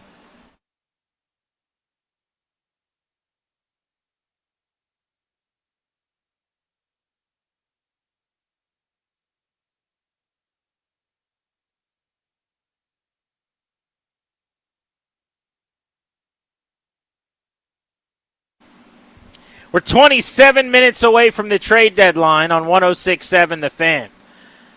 Toby Altizer in for Danny Rouillet. I'm Grant Paulson. Thank you for making the show part of your day. The news keeps piling up, and it looks like we've got a major development for the Washington Nationals via Jeff Passan. Darius, let's get some breaking news.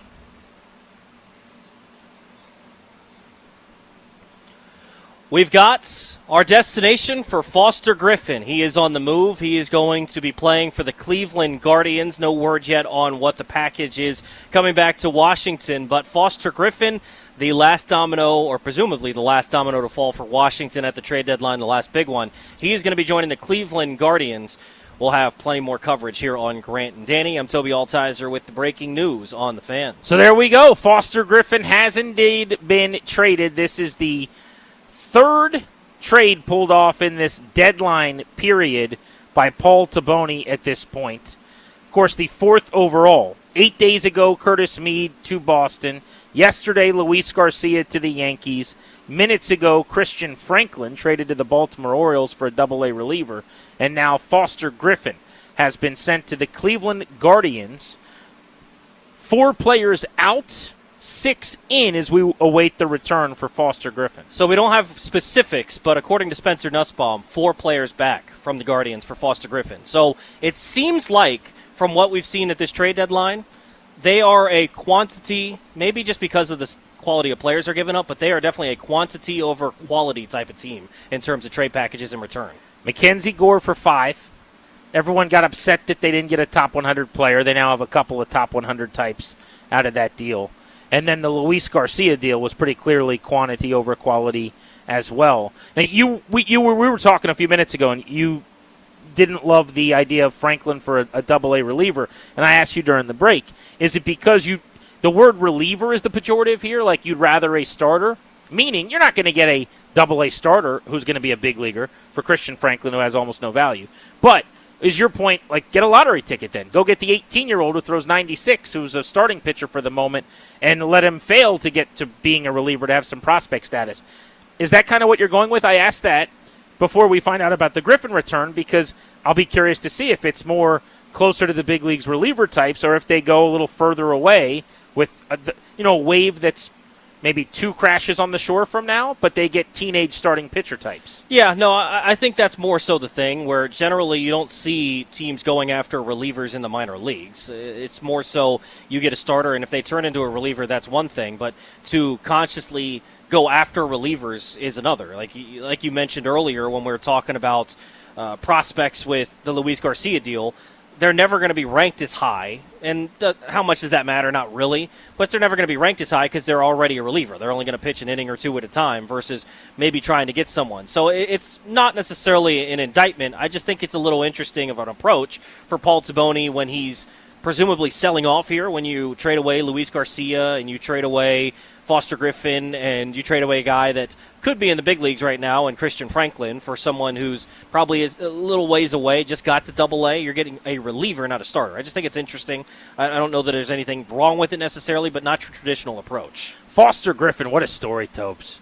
31-year-old lefty. We went to spring training, and we meet him, and we think, it'd be cool if he ends up being in the rotation all year. He became an all-star. He was one of the best left-handed pitchers in the sport this season. Ended up, unfortunately, because he got knocked around a little bit by the Braves in his last start, 9 hits, 6 earned runs, which was definitively his second worst start of the year out of 22. But he ended up with an ERA over 3. So now it's a little bit misleading to the season he had, where he was in the top 5 among NL starting pitchers at one point recently in earned run average. But he's had 2 starts where he's given up 6 or more runs. He had a run longer than any pitcher in Nats history, 8 consecutive starts where he allowed 1 run or fewer, and in his case it was 1 run exactly in all of those outings. That does not happen. 12-3 with a 3.06 ERA, a well-deserving all-star who just pitched in the All-Star game in Philadelphia. And I think the most impressive thing about him is he uses all 7 pitches. It's not overpowering. His fastball's right around 91.5, 92 miles an hour on average. But he can throw all of his pitches in every count in the strike zone. I just kept waiting for the other shoe to drop. I kept waiting for the regression. It didn't happen. I think this guy's legitimately really good. He's 31 years old. He's headed for free agency, and clearly the Nats couldn't get an extension done, and they must feel like whatever they're getting back in terms of 4 players, it sounds like, is better than 1 draft pick if they were to offer him the qualifying offer and he would turn it down. Yeah, I mean, an incredible story for him and for the Nationals to be able to cash this in for 4 prospects. We'll get you the details when they come along. But I think that's really, really cool for this team. And for him to turn into what he has, where the Nationals, I believe, are 17-5 in his 22 starts, that's incredible. Like, the decision to be made at this deadline was buy or sell, or what are they going to do? And they wouldn't have had any decision to make if it weren't for Foster Griffin, because it would have been sell, sell, sell, and this would have been right in the same packaging as the last couple of seasons that were largely disappointing, because even though the offense was good, it would be like, well, where's the pitching, right? So for Foster to turn in the season that he has, I don't think it can be overstated how important he was to this team. Like, James Wood is number 1, CJ's number 2 because of the seasons they've had, but Foster Griffin was number 3, and that's no slight to Curtis Mead, that's no slight to Luis Garcia, but he was hugely important to what they were trying to accomplish this season and where they've gotten to. They were 17-5. Yes. As a team record in the games he pitched in. Ridiculous. And if they didn't have him, again, it'd just be totally different. So really cool to see the way that he turned things around coming back from Japan to pitch in the States, and all the credit in the world to Paul Taboni and his staff for identifying him as someone that they were going to bring back for $5 million and have him pitch here. And he doesn't fit the traditional model that you would think an analytical organization would be all in on, but very thoughtful guy. Really cool to see him grow as the season went on. And you're right, it almost felt like the narrative around him was first time through the big leagues or first time facing teams, he'll probably have the upper hand because he throws so many different pitches and they haven't seen him before. But you'd see him face a team for a second time and maybe even a third time, and he was still having success. And at some point, it just had to be, this is who Foster Griffin is. And so it's cool for him to now get to pitch in a postseason environment for Cleveland. And I'll always be rooting for him because it's really cool to see the story he built back coming back to D.C. here. Second trade of the day for Paul Taboni and the Nationals within the final hour here. Deadline is 19 minutes away, so we'll see if they're done. We'll also get you the return. The names starting to trickle out in this package, hopefully, in the minutes ahead. But out for the Nationals in what has been a really prolific season for this team. Curtis Mead, 17 home runs, who had broken out. Luis Garcia, who was having a career year. Foster Griffin, who signed for a few $1 million and became an all-star. And AAA outfielder Christian Franklin. They will be returning 10 players in those 4 trades. We already know who 6 of them are. We're going to find out who the 4 Guardians are in just a moment. You're listening to Grant and Danny. We're taking you up to the trade deadline at 6 o'clock. More on the Foster Griffin trade to Cleveland next on The Fan.